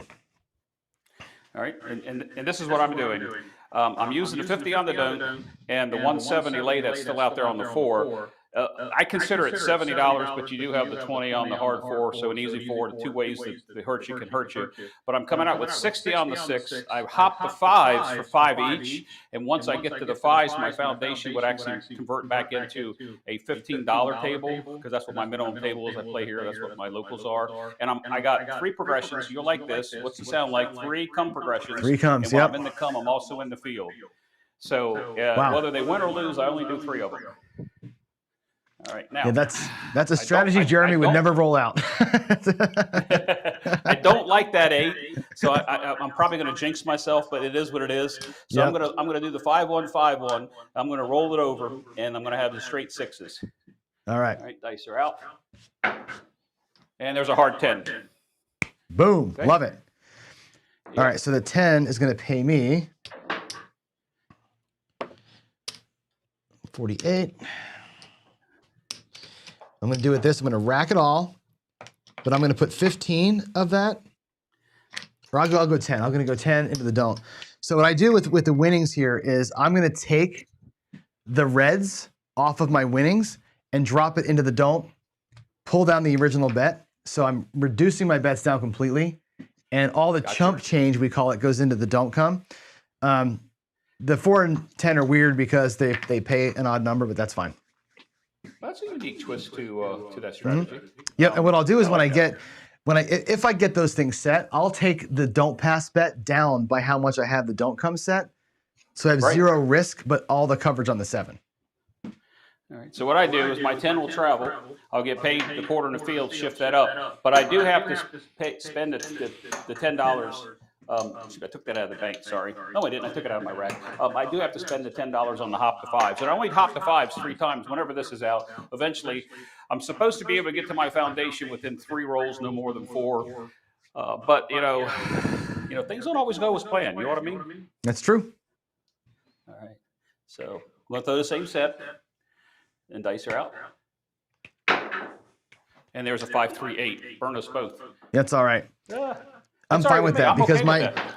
I'm not worried about that. Yeah, my don't come travels to the 8, and I get paid on that. The 8's going to pay $35 and come down. I've got $10 for my next don't come bet when we come back through, and I lose my don't. No big deal. Now, once I lost that don't on a shooter, I'm not going back to it. I know Jacob said you got to keep going back to it. The allotment for this shot is not to go back, so we got burned. I'm cool. Just going to run through it now. All right. So, same set. Dice are out. I don't think I removed my don't put it back up. I don't think I did. So, there you go. All right. Don't think I did. Dice are out. And there's a come out 7. Boom. Get paid on this. Yep. That's beautiful. Thank you. Not me. I'm backwards on this one. And I'm still owing myself a next come bet. So I'm set pretty well there. I'm going to change those 5 in for a green. Now, I'm the shooter, and I actually burned myself twice. I'm going to get the 70 for the lay, and I'm just going to change up just a little bit. I'm going to drop back down to a quarter because I can still have an opportunity to do some things. My 6, I'm going to leave there for the time being. It's off. I still owe the 3 on the big for the lay 4 that's up there, and I do have to come back for the hard 4 because I still have the layout. All right. Let's do a dial-in set. All right. Dice are out. Hard 6. There's a hard 6. Love it. I've been on and working, but I'm not. So for me, that's 35 in, 15 to the don't come, racking the greens. Oops. All right. That was easy enough for you. And actually, I forgot. I should have been in. Oh, no, that's the point, right? That was your point? What's that? 6 is the point, right? 6 is the point, yep. Okay, cool. Yep, it was a hard 6. All right. So let's see. I got 60. I got 70 against 795-ish. So I'm even on the board. These two will be, if I throw a 0.7 out, they'll pay for themselves. I have 60 and 70. I have 70 up there, a quarter down here, and I got 20 over there. So right now I'm in full hybrid mode that I've already lost on myself, but I hope that that trend doesn't continue. All right. So, all right. 5, 6, 3, 5. Dice are out. And there's aces. Okay. That pays me in the don't. That's beautiful. Thank you for that. Well, with me, what I like about that, a lot of people don't like this field bet, and you probably know who I'm talking about, but I'm going to lose the come, because of the aces, but I'm going to get paid double down there. Yeah, that actually worked out for you. Yep. I'm going to shoot this up. I have had enough of the field and the come. That's my 3 times. Pull my top 5s off. And since I want to get to the $15 level, what I'm going to do is I'll get the change from the dealer, and I'm just going to come up for my base. But I'm going to leave the squeeze 4 out just for another time or two before I take it up, because ultimately the longer you roll, the more chances that that's going to come. And I don't want to lose it unless it's the hard 4, and then it's just kind of like a push. All right, so I still do have my 8 up on the 60. Everything else is at the base. All right, let's go ahead. All right. I'm not sure where we are on time because I can't see the time, but we got about 10 minutes or so. We're good. All right, dice are out. And there's a 5, 3, 8. That's what I was waiting for. See, that 8's going to pay me 70. And although I put my foundation out because I waited too long, if I was going to stick with the shooter, I could have just stopped with the shooter, but it happens to be me, and just pulled everything off and just wait. You don't have to play every shooter. A lot of new players think you have to continue to play every shooter. All right, so I'm going to get paid 70. So my 60 here will come down, and I'll come up for the minimum. And now it'll be a half press all the way because I do like to be collecting on something from this point out. All right, we could actually squeeze the 4 out. Here's your 4 squeeze, John. We're going to squeeze the 4 out. The hard 4 is going to come down, and we're going to place the 4 as well. Nice, so nice. Love that. Just a tad bit lopsided, but I'm okay with what's happened here. One, because I have the dice, but that doesn't mean anything. All right. Dice are out.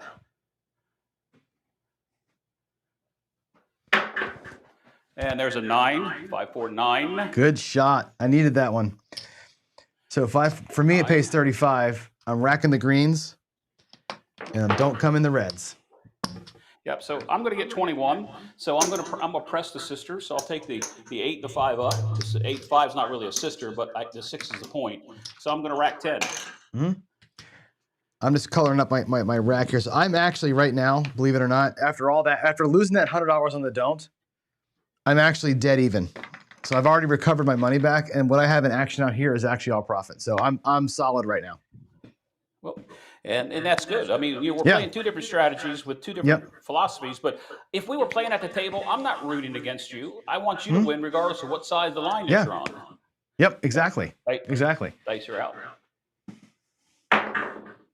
And there's an AC-doocy.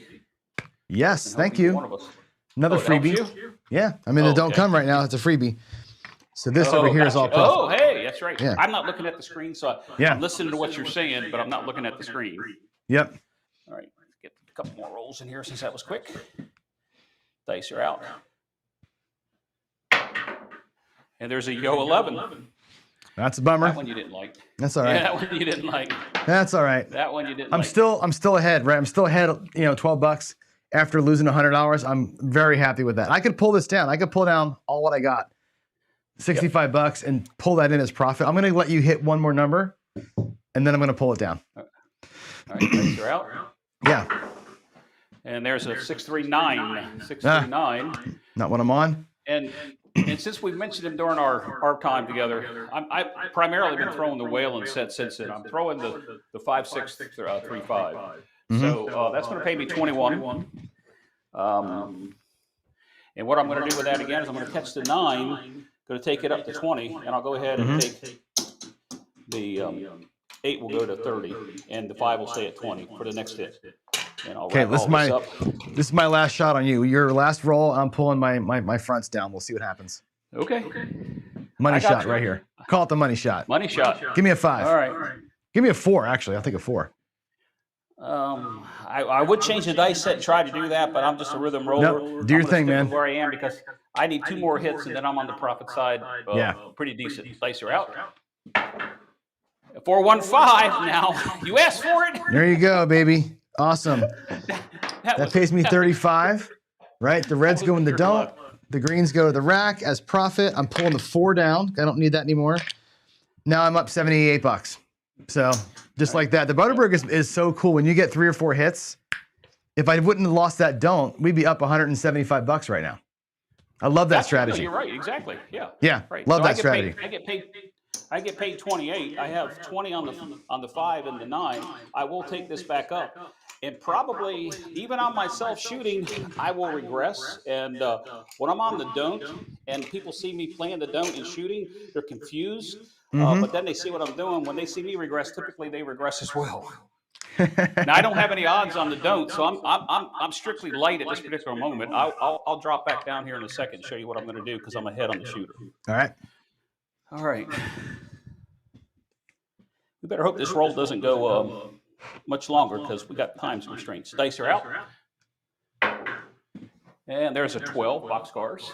Okay, Bart here. All right.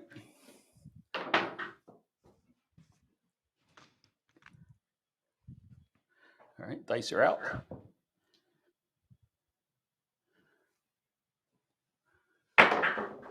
And there's a 314. Oh, I took it down, but that's fine. 4. So I had 12 and a 4. I wanted to lock that profit. I want to lock that profit in. Now I got 2 don'ts. I got a don't 8 and a don't 4. I'm happy with that. What I'm doing is I got paid $27. I'm looking at my rolls, and I would know on inside my chip rack where I would stand, and I would know that I'm above my average. I feel I'm comfortable 8 to 12, 8 to 10 shots. I'm at 12. So what I'm going to do is I'm going to take my profits here, and I'm actually going to reduce everything down back to some minimums. But I'm gonna transition him to something that you really don't see on my videos that much. I'm gonna do a little bit of a hybrid side portion of the Iron Cross because I want to be able to catch those other numbers because I've been missing the 2, 3s, 11s, and 12s. You know, I've rolled those and I haven't made any money. So now I'm even keel, and I know this is like bleeding money, but I've regressed and put my money in there. I think we may have made you another $50 on my rack towards your donation if and whenever I you know what out. You know what I mean? After this roll, I'm actually going to place the 6 because I don't want to lose that. I'll just place it for the same amount of money. Yep. All right. Dice are out. And there's a hard 8. Hard 8. I'm not sure what you had up then, but it didn't sound good. I had a no 8. That's okay. It was a profit bet. So those cat bets that I do here in the don't, they're fine. I picked the field up. I'm looking at the 8. I'm going to spend every bit of that money. I'm coming back in the field, and I'm going to push my 8 up just one time. And then after this roll, I will place the 6 for, I don't know if I'll do it for 24, but I'll do it for 18. It won't be that much of a loss one way or the other. 6. All right. Dice are out. And there's the 5-3. I mean, the 4-3-7 out. So okay. 4-3. So I'm going to pick up a deuce in here.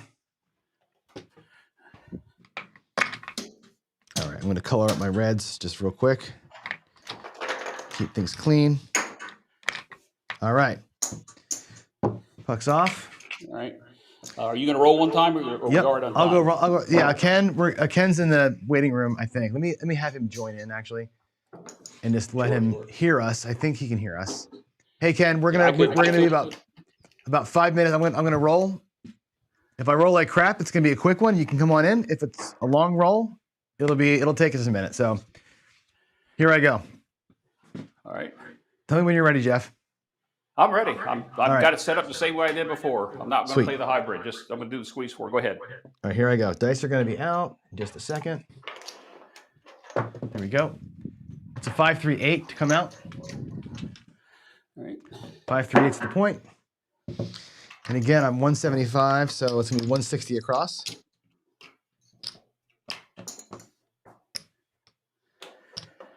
One, two, and 3 to the rack.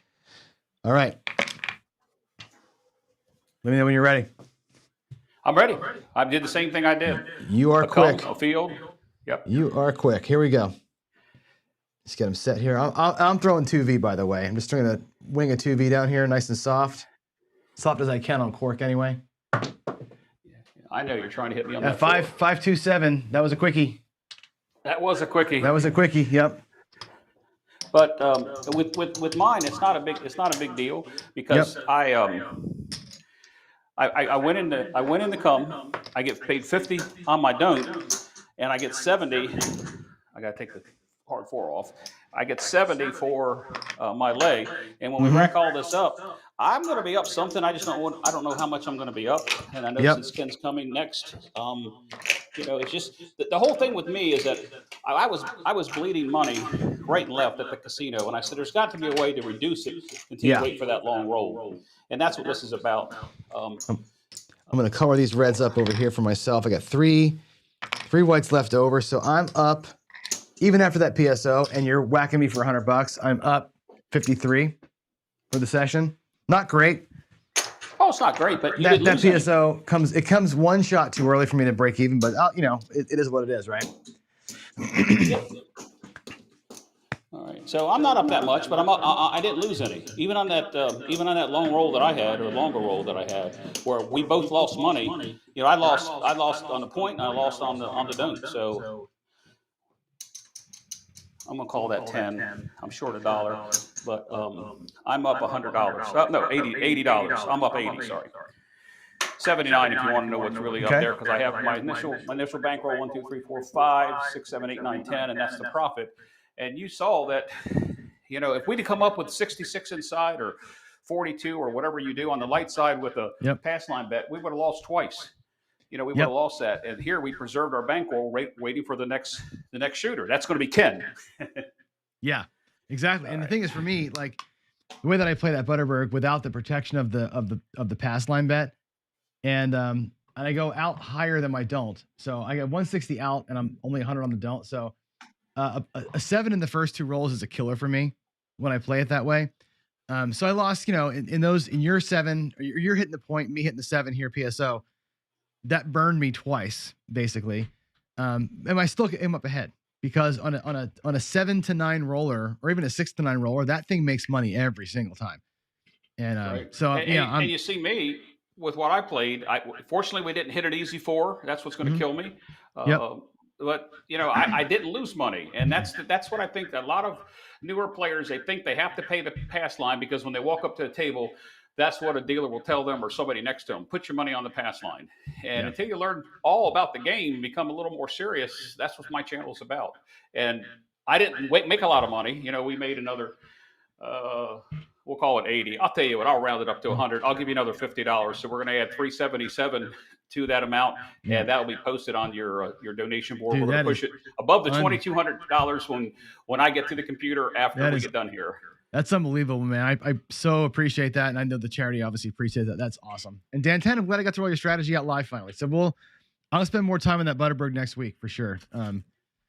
With warm rolls. Jeff, thank you for that. That was great. No, thank you. I look forward to coming back when you're on your last hour. Absolutely. Yes, that'll be fun. And then we should do I keep telling everybody the same thing, but we should come back one of my evening lives, and we'll just do like an evening live and just kind of do this kind of thing and just hang and roll. Well, People love seeing I think that. if newer players, let alone experienced players, if newer players could see several players that play the hybrid system, and not just the don't and not just the light, I think if we all did our little variation at one time, I think people would see that there is something to the hybrid. You might not make a lot of money. The key is we preserved our bankroll and we're not out. Yeah. Well, what does John Patrick say, right? It's how little do you lose, not necessarily how much you win. That's the thing, right? That's the thing. So anybody out there, I'm looking at some of the chat. I'm trying to remember the chat. There's a lot going on there.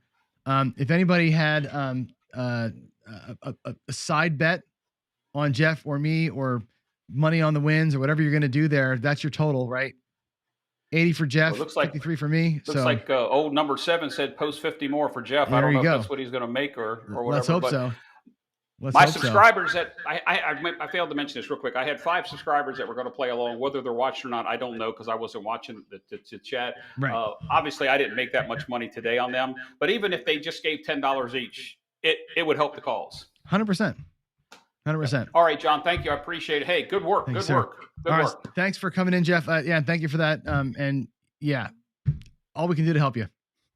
Yep. Thank you. See you later, sir. Thank you. Yep. Bye. God bless.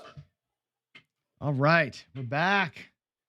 Boy, we're creeping into this thing, aren't we? We are at 3:00 p.m. my time. Ken Knows Gambling is kind of in the guest room. Oh, there he is. He comes out of the darkness and just sits on up like that. That's fantastic, man. I love it. Here we come. I'm going to bring Ken right in. We're going to go to Talking Heads. Here we go. Let's change this to your video. Let me go to Ken. I'm going to go to stop the recording, start the recording. Okay, Ken's in, and I cannot hear you. How's the volume? There you go. Now I got you. Can you not hear me? I got you. Yep. Change your name to Ken. Okay. Just Ken. Is there a delay like there was last night? Yeah, it's is there a delay like there was last night? There's a little bit of a delay, yeah. You want to try disconnect, reconnect again? That seemed to work. Well, I've switched to my phone. No, it didn't. It really didn't. I'm on my phone versus my computer this time. Yeah. Yeah, but we can do sign language. Yeah, right. You know, it's like, hey, huh? Yeah, what I found is that if you leave and come back, it'll hook your mouth. What happens is that your mouth is not matching your voice, like on bad TV. So. Oh crap! Believe me, come back. Oh, there you go. Wait, no, it's fixed now. Now it's fixed. What is it fixed? Yeah, you're good now. It fixed itself. Now we can see. Perfect. I wonder if I just got closer to the mic. I don't know. Now you're good. You're on time. There's no delay. Yeah. Well, good. You're in your Ken Unfiltered chair, which is great. I love that. Whenever you're in the Ken Unfiltered chair, there are, I don't know how many people are online right now. I'm going to check the stats here. I got 54 people on my channel watching it. There's 13 other channels streaming this thing. There's probably 100 people watching. Buckle up. Because Ken is unfiltered. You know, don't be Jeff totally over at Mid-Atlantic guy, he was saying, hey, how can you help but not like Ken? I said, well, I got some relatives to argue with you. Yeah, so Ken, we got to talk. So last night you were on a little bit. We of course do what we do. We meander a little bit. You want to tell your story, right? You want to tell the story, and I think it's important for this talk because gambling professionally is not achievable for lots of reasons, right? You did it, right? You did it to see if you could do it. Oh wait, I gotta stop. Skill Luck says, love Ken's shirt. If you love Ken's shirt, bid on the damn thing. Right? Ken is auctioning off one of his shirts, right? I saw somebody, I don't know who did it, but somebody finally, I said, oh man, I'm going to be the one that don't have no bids on it, man. I'm going to be the behind tip. Yeah, Rick Sowers. Yeah. Somebody did. If y'all love Ken's shirts, get on them. Get on one of them shirts for sure. They're awesome. It's a 3X too for fat people, man. It's a great shirt. Gen X Crypto, by the way, just dropped $80 in on Jeff, the voice from Mid-Atlantic. That's great. I love it. All right, back to you, Ken. Let's talk about the gambler's journey and what it's like to try and be a pro gambler. And what did you experience? How did it go? Microphone, floor is yours. I'm gonna go turn that light off back there. When I did it in about the mid 80s, 86-ish maybe. And I wasn't married. I was in between marriages. I had no kids. And me and my dad would sit at a kitchen table when I was 12, 13, 14. And we just, I mean, I've known how to gamble forever. Okay. But I wanted to see if it could be done. There was no time limit on it. I didn't go out to set out to go 2 years, even a year. I was prepared to come home in a week. I just wanted to see if I could do it. It was just one of those things on my brain in my 20s. And I said, I got the skill. And true enough, before I even knew about John Patrick, man, I had sessions down. I had the rules. I had, win goals, loss limits, even before I even knew who John Patrick was. So when John Patrick came about later in my life, it just reiterated what, I thought I invented some of this shit, but I didn't. So anyway, now listen, don't try to emulate it, man, because you're going to get killed. So I had $1,100 when I decided to make the jump. I had 4 days at the old Aladdin Hotel, which I think is gone now, right? And I had that paid for. So I got off the plane, and oh, by the way, I was so confident in myself, one-way ticket. All right. So I am now in Vegas with $1,100 in my pocket and no way to get home. It was just like, if I'm going to jump, I'm going to jump. Now, here's the touchy part. I started my journey on a 9-step blackjack martingale. That's how I started. I don't do that anymore because I just figured out over the years there's no reason to do that. You can eke out profits without having to risk a whole bunch. But back then, I'm just telling people that's how I started. But when I played, you could play with silver dollars. So it was 1, 2, 4, 8, 16, 32. I could go up to $256. Limits were there. I didn't have to worry. But it's how I did it. Because I know you mentioned John Patrick, and he said it's not what you bet on, it's how you bet on what you bet on, right? So I got off the plane and I immediately hit the tables. But what I did was, it was all sessions back then. Here's one thing that was a rule of mine. Now, nobody was there to watch me. I could have done whatever the hell I wanted to do. But while I was in mode, no drinking allowed. Zero. Not a whiff of it, okay? Because that'll get you off. You'll do something that you ain't supposed to do. So I played sessions between 10 and 15 minutes at a time. I clocked it. I don't care, up, down, deep in 10, 15 minutes.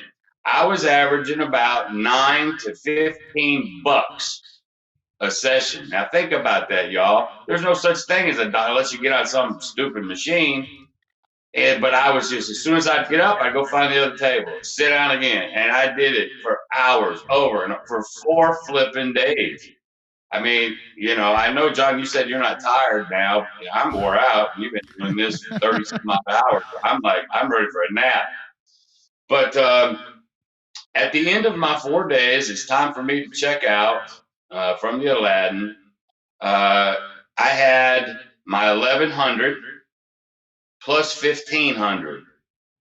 So again, why I did blackjack, because there's a lot of times I may have been on 5 or 6, bet, hit the blackjack, I get a 50% payout on top of it. So sometimes I'd win 30, 40, $50 on that session. But I also did this too, very, very important when I did it. If I got over the 4th bet, 1, 2, 4, 8, if I was betting 16 ever, the next win I was done. Did not care. Okay, it could be the first time. I just sit down the first time and get to the 5th hand, and I win $1. Up, gone. I just didn't want to give them the shot to get there. And let me tell you something, y'all. Playing like that, I had enough to do this twice. If I'd have got whacked early, I had another one sitting there. But that's it. and you're 1,100. I lived in Tennessee, 1,100 miles away from home, and you're toast. That was tough, mentally tough. That's insanity, man. Oh my God. And that's where I started eating my mom's Valium. I became a Valium addict. To be honest with you, by the end of my run, I had to come home to get off that shit. But it was, and that's the part that I learned in the first week. The stress level that I was under to try to make this work. And I'm thinking, where's all the glitz and glamour and hoopla? Baby, it ain't there. Anyway, so I had 1,500 extra bucks, had my 1,100, so I had enough to move out, and I went downtown. You have the Four Queens and the Golden Nugget, whatever, and you just go down about 10 blocks south. Little dumpy, in the hood, little efficient. It was like on the bottom, it was like a hotel room with a little kitchenette. And on the top row of it, they had one bedroom. My goal was to move from the little one to upstairs. I mean, you know, moving on up to the east side, right? So my first night there,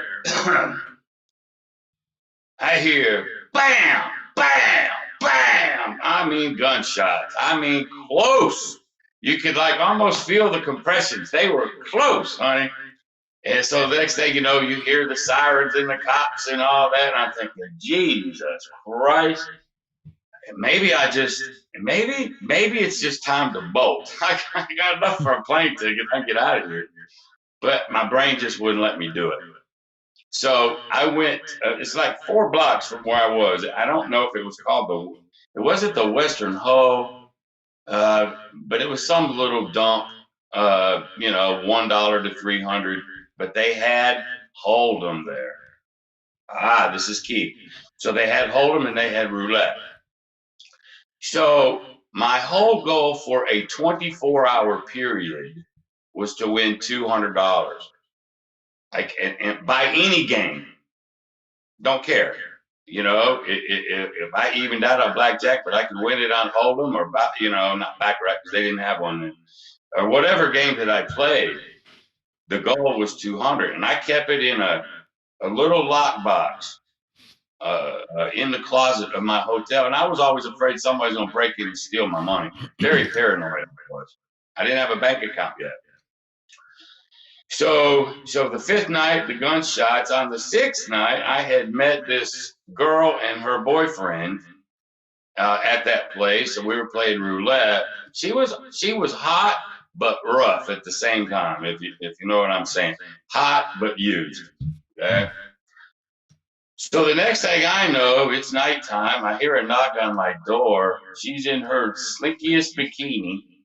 She comes in. She had one of them bottle of 50-cent Wild Irish Rose wines. Mm-hmm. And she didn't even play. She said she wanted me. She wanted to have sex with me right then. And I'm like, ho, time out. Your boyfriend's just right here upstairs. Well, he can't satisfy me. Blah, blah, blah. Oh my God. And I'm like, oh my God, man. She got naked and all that. I didn't do anything with her. Actually, I politely kicked her out because Ken don't play that. And plus, security was on my mind. She gonna drug me? Do they want my money? You know, what do they want? Nobody, unless you're reading the Playboy Forum, nobody comes knocking on your door going, here I am. Nobody. So I thought there probably was some underlying things. But here in 1 week, I went through all that in 1 lousy week. All right. So I'm like, gee whiz. But anyway, my day would start whenever I got up, okay, and it would end when I had the $200. It could be 2-3 hours. It could be 15. It is what it is, and so every night I would put my money in my little lock box, and anything over the 200. There were several days I had over 200. I used that to learn. I actually was a pro gambler because I was doing it for the living. That's the only reason you could call me a pro gambler, because it wasn't because I have the knowledge then that I do now, because I didn't. But I did it for a living, so thus you could call me a pro gambler, right? Is that right? Yeah. So I took whatever extra money to learn, be it baccarat, be it other crap. I didn't throw a pair of dice for my first 3 months there. That's true. It was a few games. That's it. I stuck to it. I mean, discipline out the wazoo, boy. And but funny thing happened about this martingale thing. Now I still played the martingale 9-step with blackjack only. I did a video about that. If you're going to do a martingale, do it with the blackjack, and I gave the reasons. But I was talking to my brother, my older brother. He goes, "Well, Ken, if the martingale works with blackjack, it'll work on anything." Now, my pea brain, listening to my older brother, because back then my older brother was just smart. And so we were looking at the roulette, and he says, "Well, if the columns are 2-1, that's actually a better payout than blackjack at 3-2, right? So, and we could go with 50 cents. So I could go 50 cents a dollar. It gave me an extra shot, 10, all right? So I forget what column I played. And on the first flipping series, it popped me 10 in a row. I lost 500 and some odd dollars. Now, boys and girls, you know, by then I might have had $2,000 or $3,000, $4,000, but lose 25% of your bankroll in one shot. Height, man, talking about the kick, and there comes some more psychological to this whole thing. It's the gut shot, man. I can't even explain what that felt like. I mean, it's different when you go to the casino now and you just have a bad run and you get whacked. $1,000. You got to go home, tell your wife, and cry in your beer. But you had a home to go to, a job, whatnot. Boy, when that's it, it just amplified that gut shot. Okay. So anyway, over the course of the next year, I made 0 friends, and that's another thing. I got very, very lonely out there. I refused to let myself make friends. I didn't want to let anybody close to me because my dad always told me, trust no one. And even to this day, it's very, very difficult for me to trust anyone. I always think somebody has ulterior motive. But I didn't have any friends. So at about that year mark, I was thinking about giving it up then. I said, a year is a long time. But I looked at the life of it and I was like, really? Is this what it is? Hey, I made a living. I started a bank account. You call it a 401g. I just opened up a little checking account, dumped money in it, and that's how I, paid rent and da-da-da. But see, I used gambling back then to pay bills, where now I just use it to keep putting money in my master bankroll. I don't pay anything out of it. So it was way different back then. I was paying everything from that. So I couldn't quite do it like you talk about, right? So after about a year of it, now this is funny as hell. I almost went home because I said, hey, I did it. A year's a long time, I did it. But I still wanted to learn some things. I still wanted to accomplish some things in that life, because I'm never going to get to do it again, more than likely, because I didn't want to do it. Anyway, so I thought, well, what I'm going to do is I'm going to go get me a little part-time job somewhere. I didn't have to. I want you to know that. I didn't have to. But I needed companionship. I was lonely after a year. I'm not kidding you. So all these emotions are going. So I got a job. Anybody been to Vegas? Have you ever been to a place? I don't even know if the damn thing even still exists. It was called Pluto's. Open sex and nudity. They had the orgy room and whatnot. Well, come to find out what this place was, It was a highly legal, but barely legal joint to trap men into spending a lot of money. Here was the concept behind this place. Open sex and nudity, completely legal, okay? You could actually have sex with somebody as long as no money was exchanged, okay? I ended up being a bouncer there, just to start knowing people, man. I just needed human contact other than the casino. So, I mean, you'd have people come up to you, hey, man, you want to bang my wife? You know, and she's in her leopard outfit and he wants to look like a referee while you're banging her. I mean, I'm in one of those. But here was the key to this place. You had a lot of girls that technically didn't work for them. They were independent contractors. This is how he skated the law. And so here was their job. They're in there showing their titties and they're drinking and all that. And they would come to a guy like me and say, hey, I see a private room. How do we get one of those private rooms? And I tell them, well, you got to go up to the bar, talk to the bartender.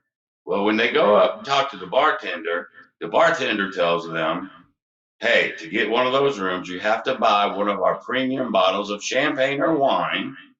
And then you two could go in there and do whatever you want.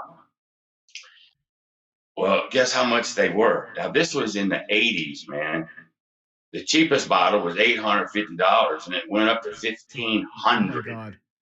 All right. Now, here's even the kicker to that one. This was the world that I was in. The kicker to that one was it was all non-alcoholic. That's how that guy stayed legal. And so it was so flippin' dark in this bar area. Now, he had to post it on the wall. You know, when we put the lights on, you can see it clear as day. Hey, all of this stuff is non-alcoholic. But when we're in business, you can't read that. There's no way.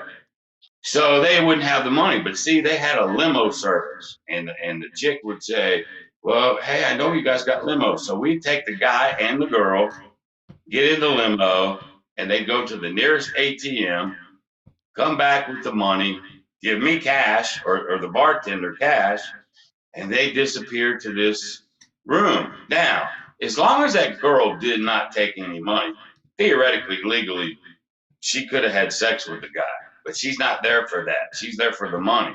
So after a little while and things get a little hot between them, she excuses herself to go to the bathroom.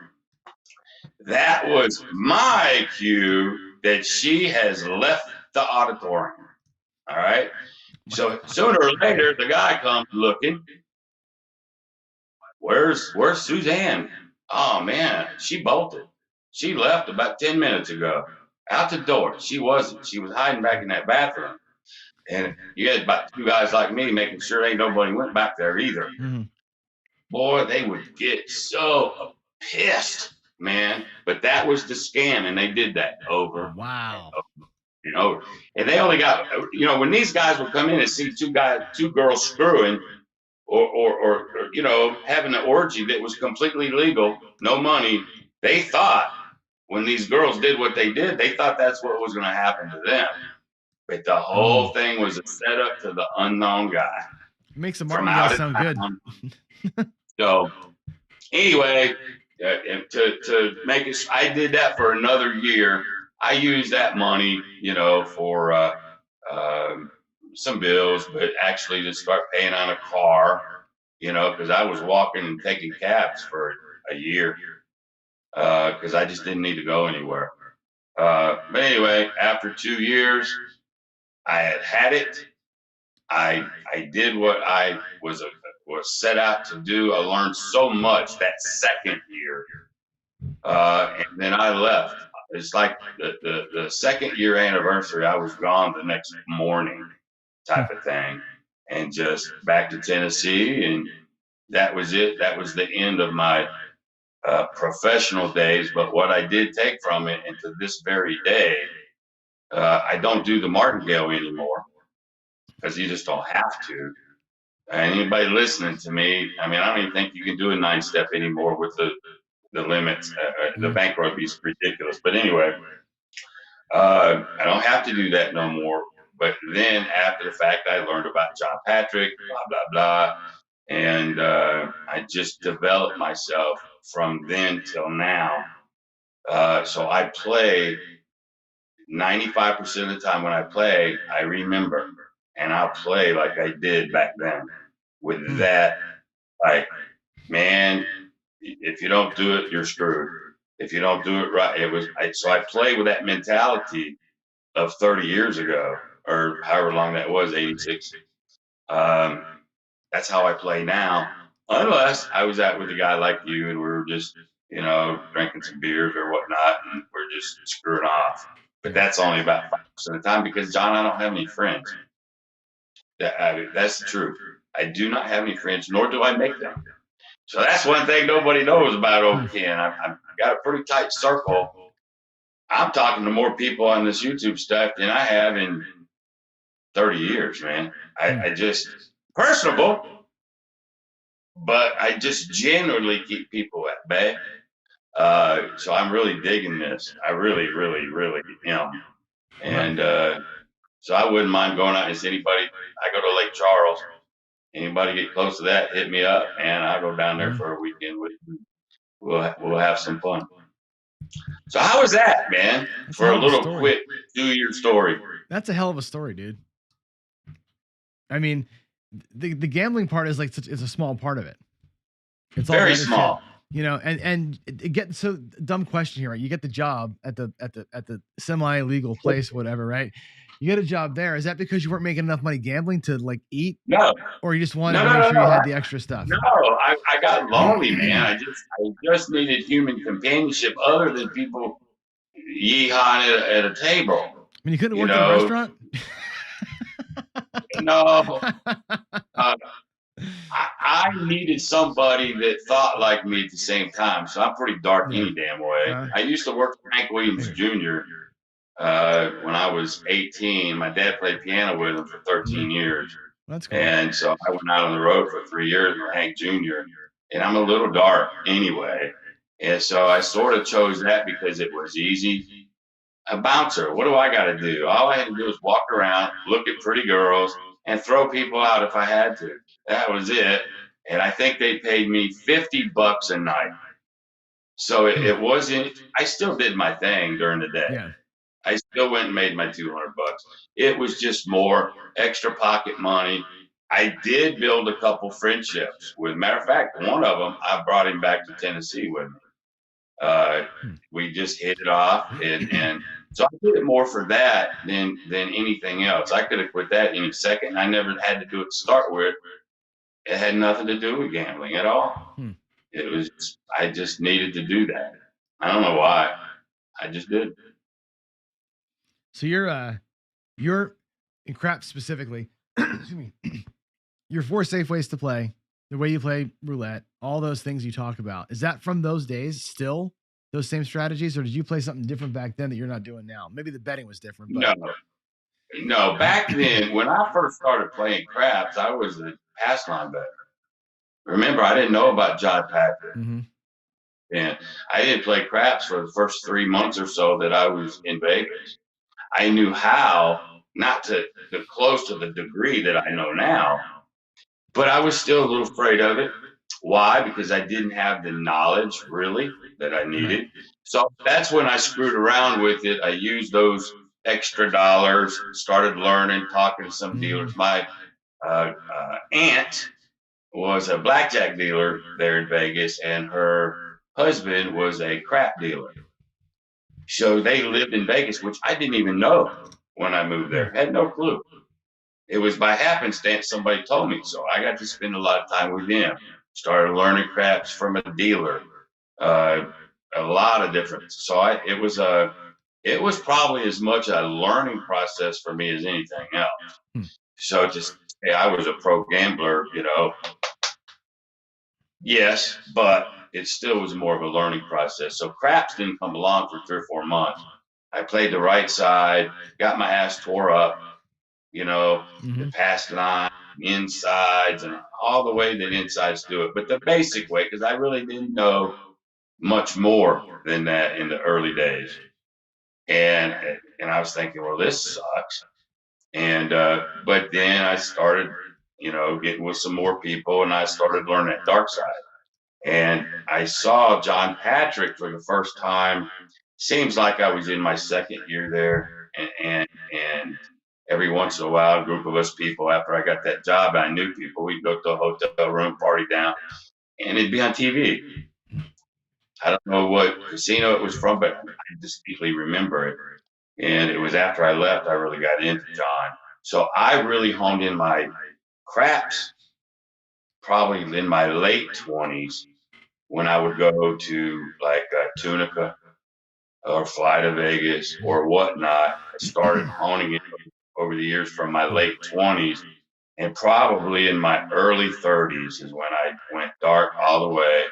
I knew John at that moment, and that's the way I stayed. So it was a development over time. Yeah. The craps.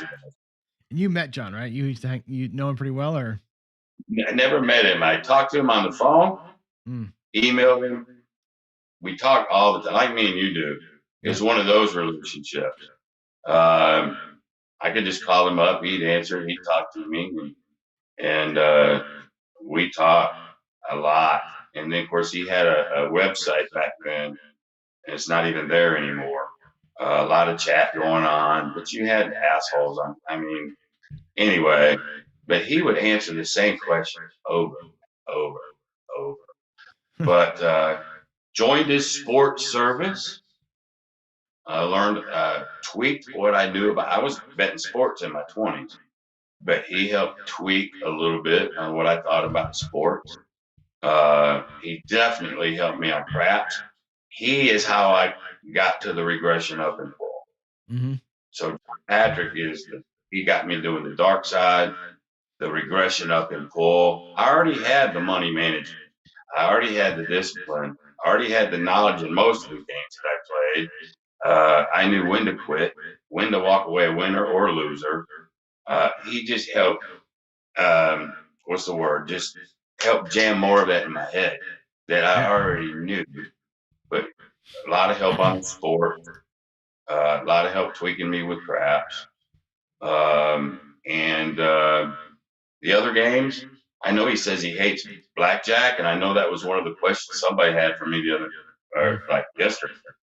I still like blackjack. I know he hates it, but I didn't say I agreed with everything that he says. Right? A lot of it, but not everything. I still like it. Now I haven't martingaled any of those things since I left Vegas in my late 20s.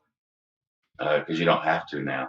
And I'm never going to do it for 100% living ever the rest of my life. So there's no need to have to. See, back then, I would take my whole bankroll to that table. I got to go 9 shots. I mean, I might have half of it left in the hotel room.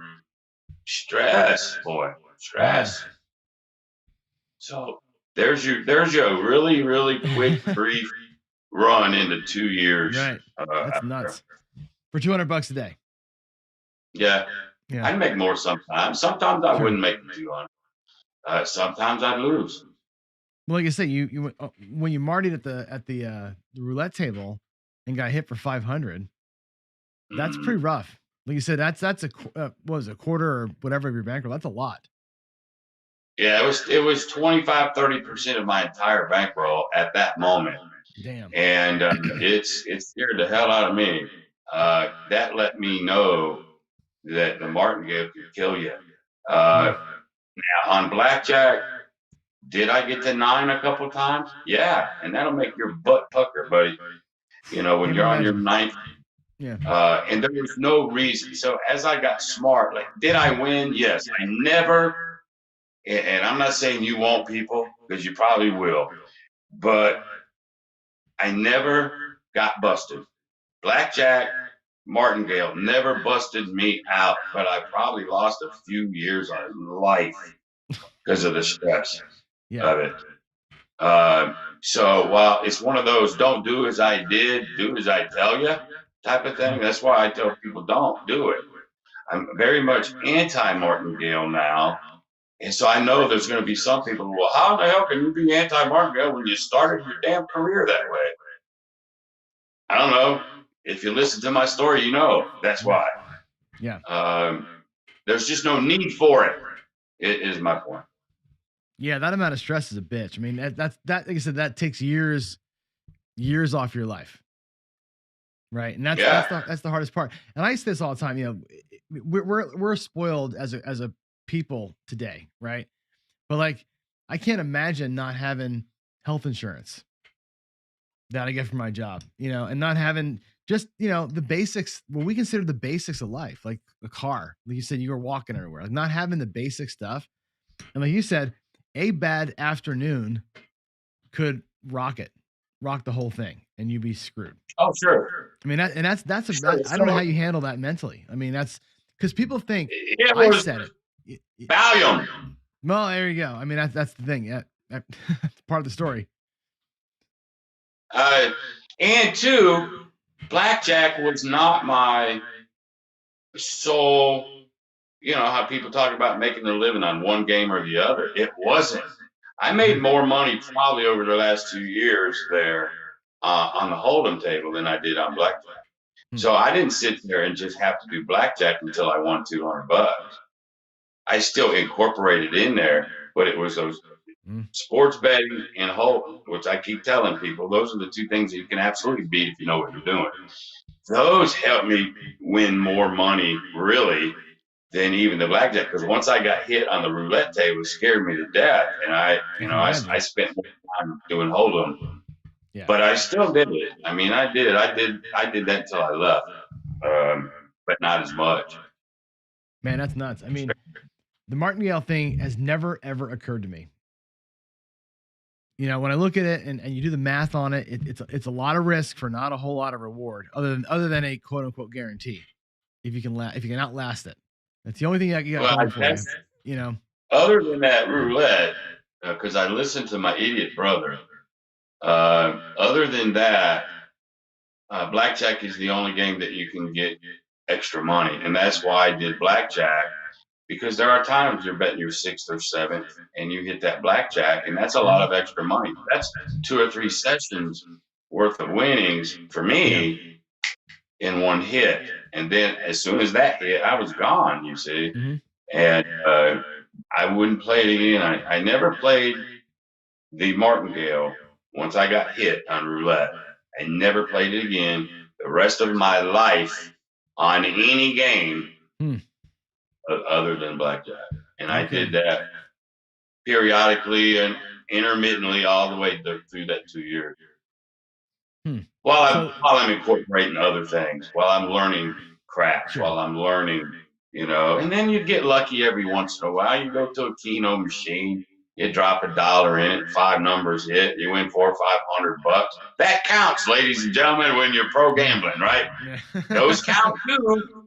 And then I guess yesterday that I told you how I picked those 8 teams on that football yesterday.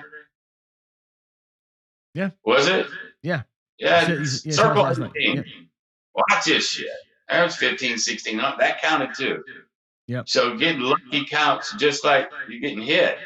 You know, when you're doing this for 100% of your money, all of it counts.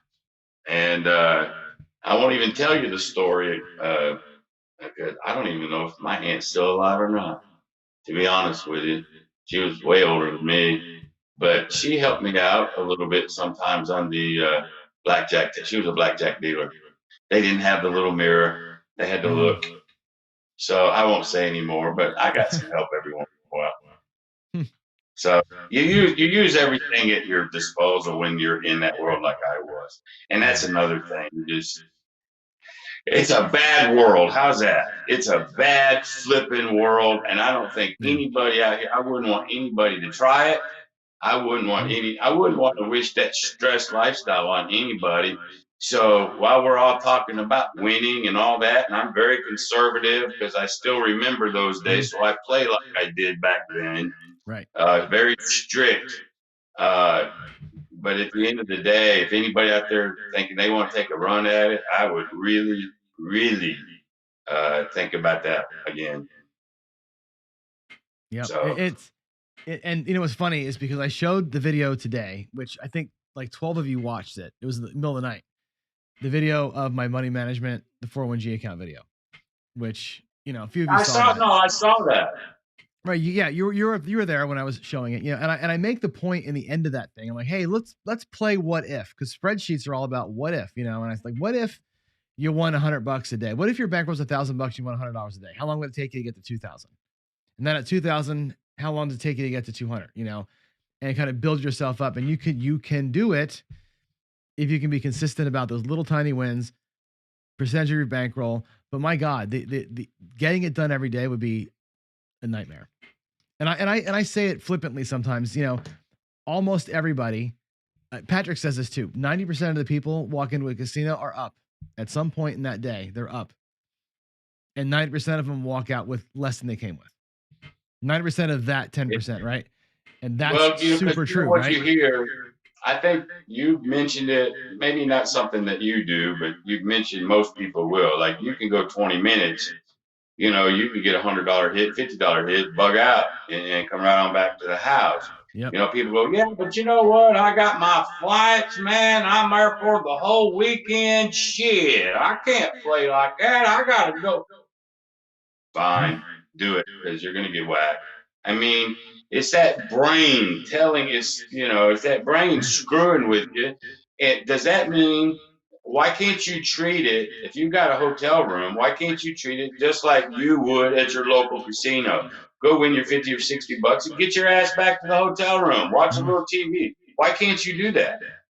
I spent all year waiting to get to here. All right, then, you know, go do your thing. And I get passionate about it, and I get a little opinionated about that stuff when I talk on my channel about how conservative I am. It's only because of what I went through in that 2 years. I mean, that is locked and loaded, man, in my brain. It'll never, ever leave me.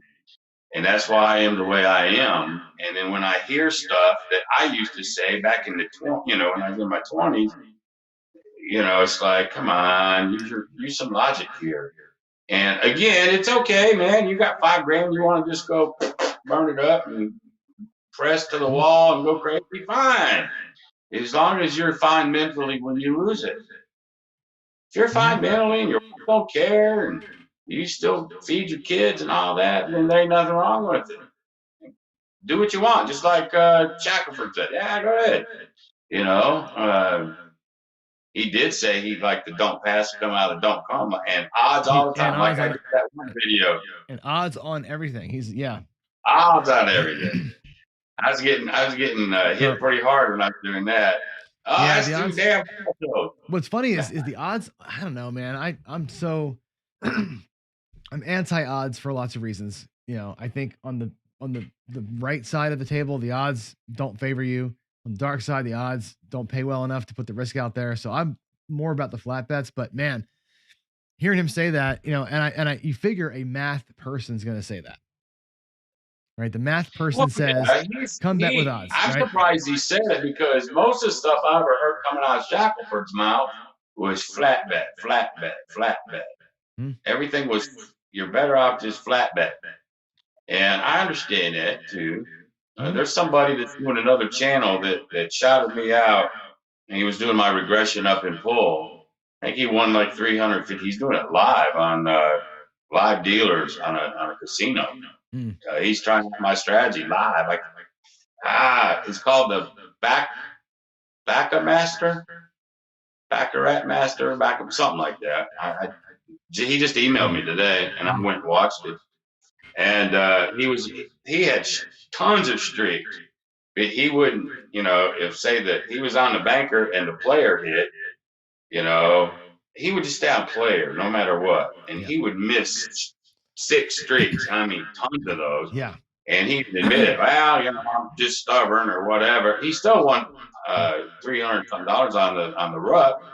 And I was glad that he shouted me out and all that. But as I'm watching the video, I don't know if you've ever done a strategy or watched somebody do it, and you're watching them, you go, no. Yeah. Go to the player now, and you're yelling at the TV. No, you don't stay on banker. You go to the, you know. So I'm doing that while I'm watching the video. No, man, look at this streak you're missing, you idiot, you know. And I shouldn't do that, but you know, but he still won, and I was happy for him. And I told him the regression up and pull back rate is only to keep you in the game until the streak happens. It's not you ain't gonna get rich at it. Right. I don't care. You're not. I mean, it's just slightly maybe better than flat batting if you can get up in that fifth, sixth, you know. Yeah. But if you're just wavering like that, it's going to keep you in the game while you're waiting. That's all. It depends on the game, right? And here's the way I view that thing, because at Baccarat, you can do it. You can regression up and pull once, take the next hit, and when you get back to your original bet level with your profits, at that point you can go with a progression. You can go, 3, 4, back to 2. You can do some work. In craps, you can't really do that. Like on the place bets, there's no way. There's not enough. In Baccarat, you can get 5 bankers in a row. In craps, and we saw it today, 5 8s in a row, but that never happens. Like that's so rare that happens. You can't make enough money doing it to make it make sense, right? And that's why I think the regression up and pull works better in this game than trying to progress a place bet. I know that some people out here, I know they progress their place bets, but I don't think that's a winning strategy. I mean, I don't really necessarily regress up and pull on my don't pass. My don't pass is I know what I'm going to bet wherever I'm going to bet it. It's there to protect whatever I'm going out there. That's all it's there for.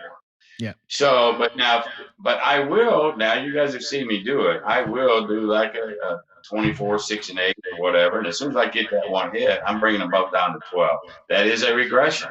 And so then I can go up and spread from there. So that's technically still a regression up and pull, or up and spread even.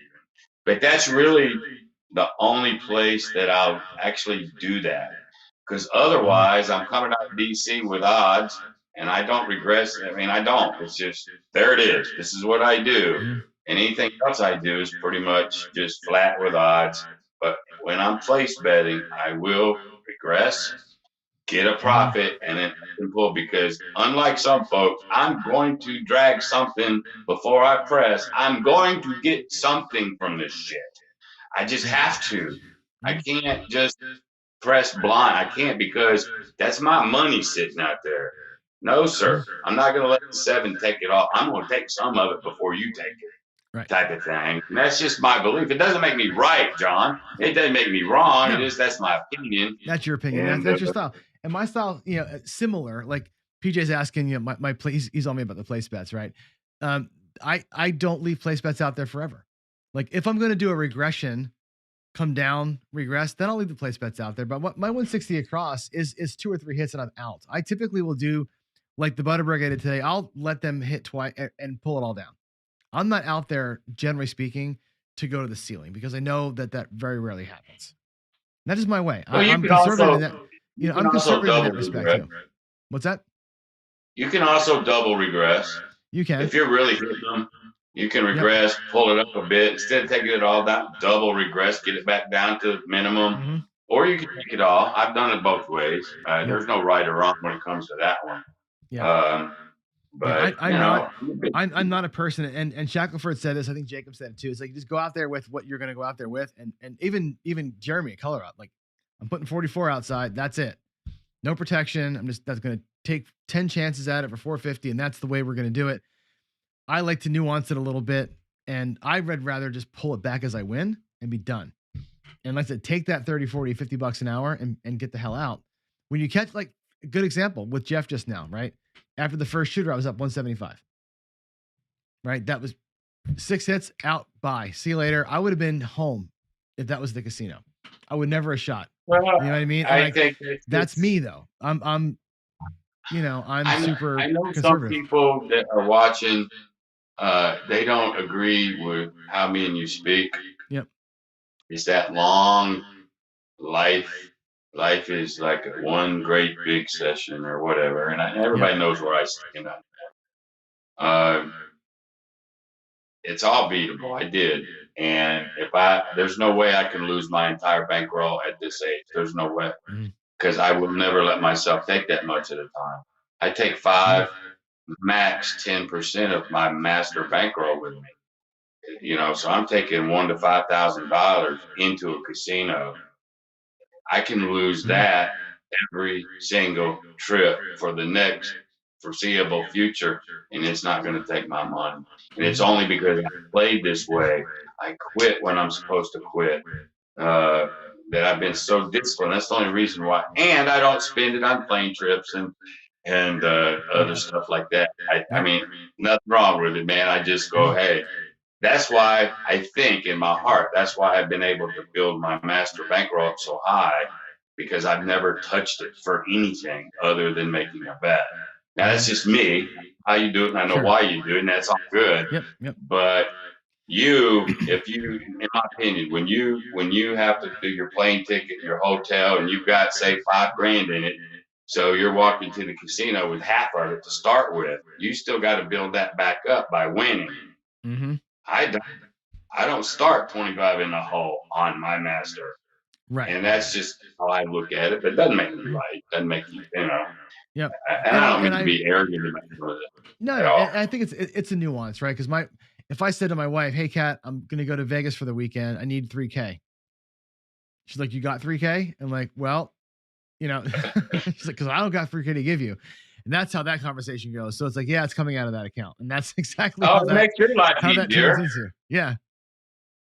I mean, no, I get it. Listen, I get and understand more than people think I understand. But no, nonetheless, it's all good. I'm surprised you're still up, man. Hey, I got 2 hours to go. I'm fine. I didn't, when I left this morning to go sell some water heaters, not one call did I get all day long.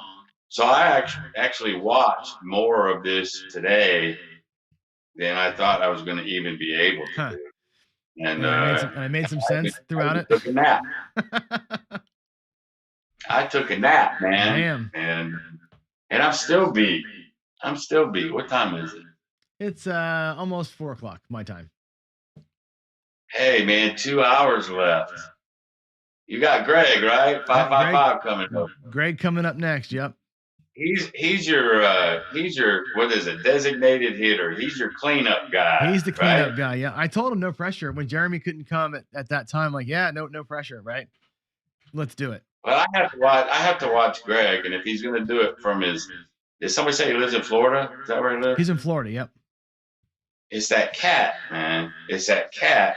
He's got a cool cat. I mean, I like Greg. I really do. I like he just flips it on and talks too.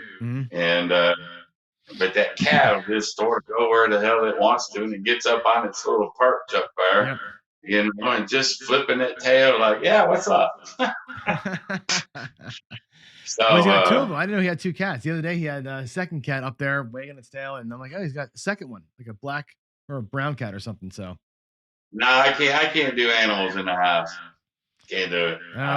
My dog is like my child. Like, our dog is like, you see, now you know how good like the cameras are, because when I get the close up on the table and all that kind of stuff, it's like there's dog hair on there. Like, yeah, can't get rid of it.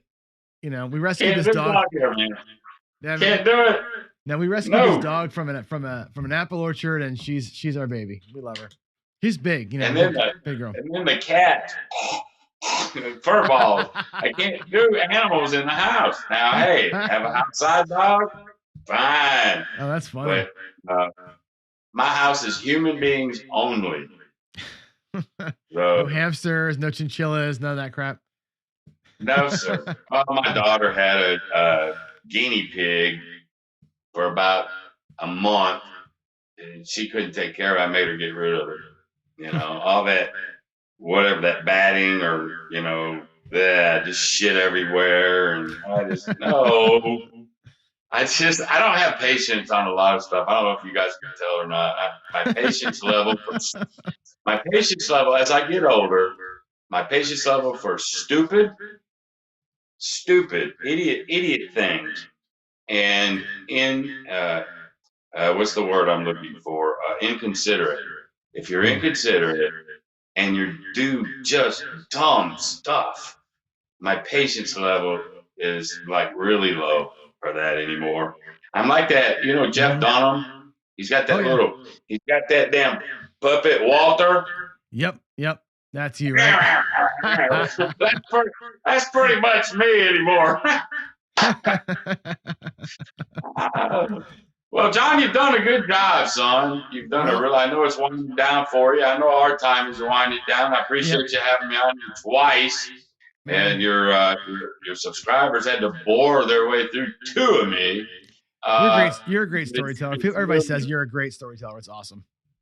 Well, it was. Thank you for having me twice. And I mean, you still look like you did 24 hours ago. And I'm dragging ass.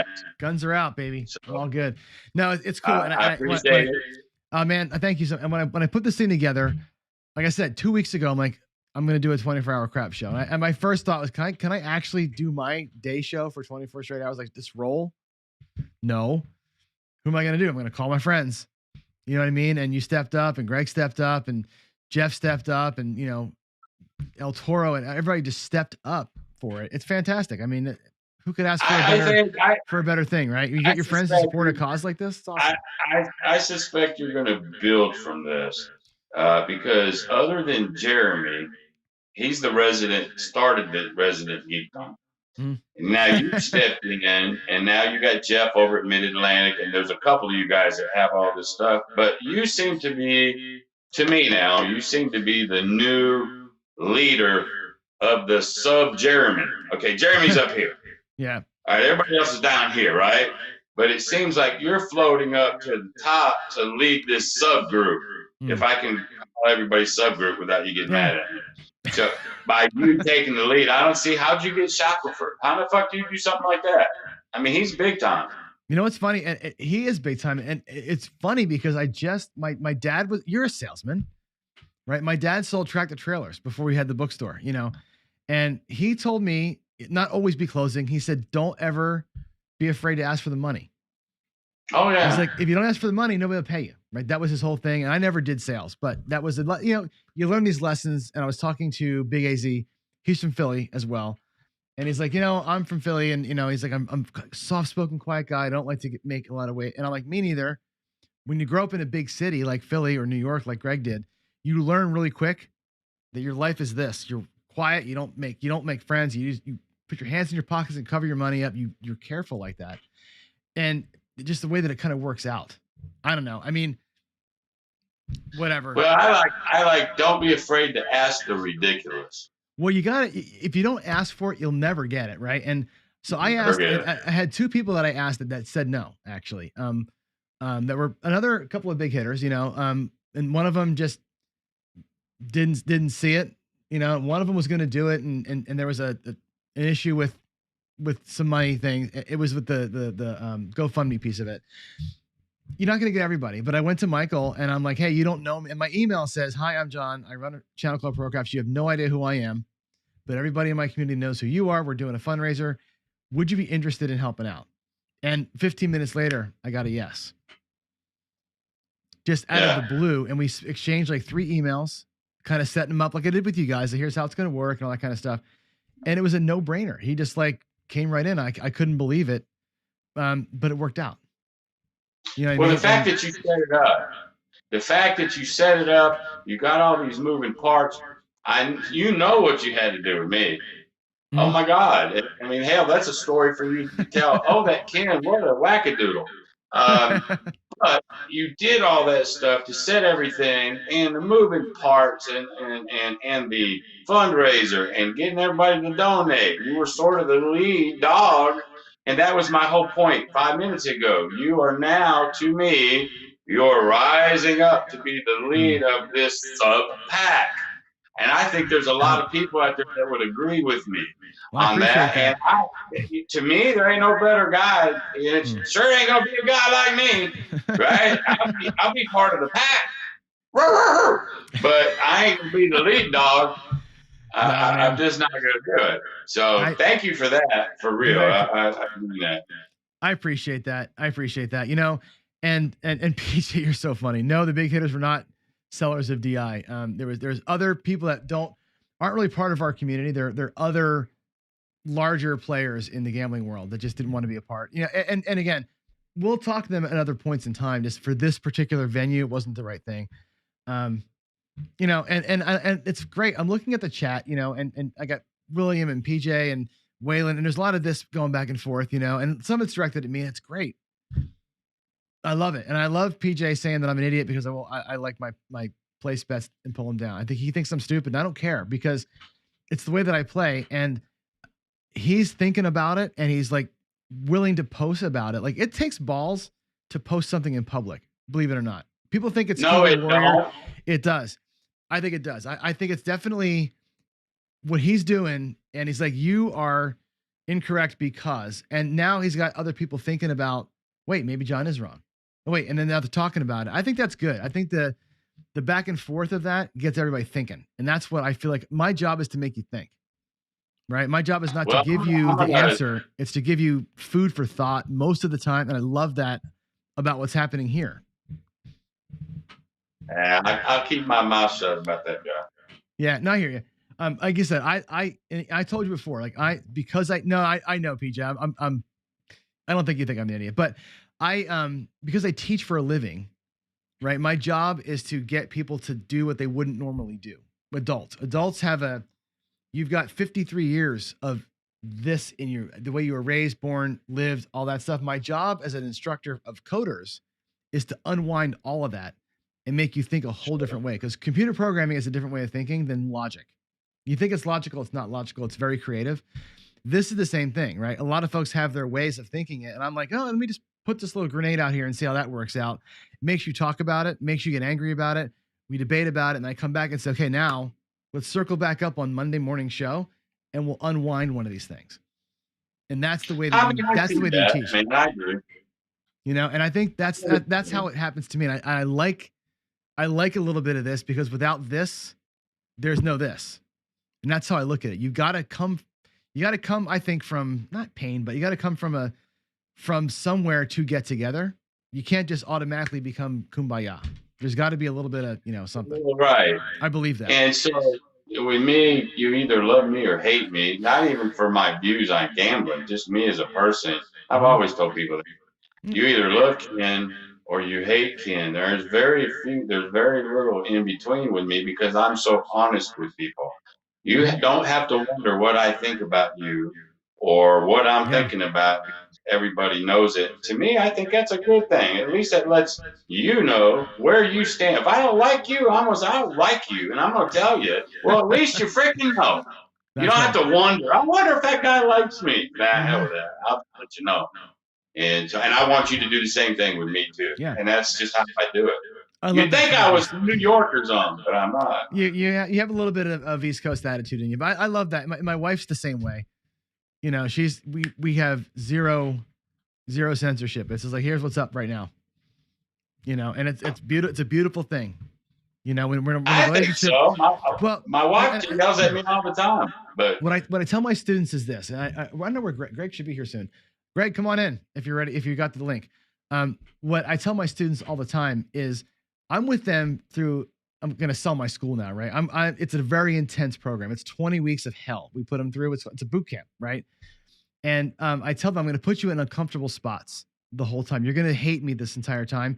You're going to cross a line where you feel like you can say what's on your mind to me, right? At the beginning of the class, it's everybody loves everybody else. It's thank you for being a great teacher. Partway through the class, you're like, this is insane. And there's a point where you can say what's up. My wife and I crossed that point about a year into our marriage. We were we were kind of dancing around it, got married, and then it was like, okay, dude, here's what's going on, right? When you cross that point, the relationship changes and it accelerates, right? With a student teacher, it happens. YouTuber to subscriber, that happens at some point where people feel like, okay, John and I, Ken and I, Greg and I, whoever it is, we're here now. I don't agree, and I'm okay with telling you that. Whereas the earlier I don't agree is more of a reaction. This is more of a, hey, let's get together on this, whether they realize it or not. That's a beautiful thing. When that worm turns, that's when it's different. And I think that's where my channel is now. I'm at this point now where, no, I don't see you, Greg. You're in the wrong room. You're in the wrong broadcast. I'm going to send you a new link and make sure you've got it. Well, it took me a while before I could call you a techno geek and you take it. I didn't do that from jump. But now that's you know because where it's coming from. you didn't call me that until I started doing the camera flip thing, right? It's all right. I still think it's cool shit. I really do. I'm in that comfort zone with, I guess, what you're talking about. And in the beginning, you don't know you can do that. Is Greg there yet? Not yet. I think he's on the wrong link. Greg, I just emailed you the right link. That old one. The old link is a dead one when I had to restart the stream. So, Greg, there's a new link in your email. So we'll wait for you to come on in. And yeah, it'll be great. Let's see here. Let me get back to this. I lost my screens. Where's Waldo? I don't know. Gaynor Mason. Greg will be here soon. I gave him he had the morning link. So, yeah. Remember, I want to get you guys on together for 5 minutes, and maybe I'll just do this while you guys talk and tell stories. Hey, Greg. Here he is. The two greatest storytellers in the internet are right here with me right now. Right, Greg is here. Greg, can you hear me? I'm going to try this. Hold on a second, Ken. I'm going to make you a little smaller. Just because I can. Greg Ken is going to. Hey, I don't want Ken on my freaking hour. You're going to be tiny. Here comes Greg. I'm going to bring Greg in, and this is going to be fun because I can do it. I'm the geek, right? Here we go. Let's bring in a camera. That's that one. This will be Greg's camera. Hold on. Where is Greg? Cam link. Greg. There's Greg's camera. Greg, can you talk to us? Yeah, I'm here. Hey, there you are. Greg. You see me? Oh, look at that. Greg and Ken all at the same time. I don't see. We're seeing. Guys. We're seeing Greg's there ear, we which go. is great. All right, that's awesome. Dan Tana says, "Don't mention dice setting around Greg. Greg can set the dice. Greg's got his own toss. Do you know that? Greg has perfected a toss. You want me to get into that? Whenever you want to. I know."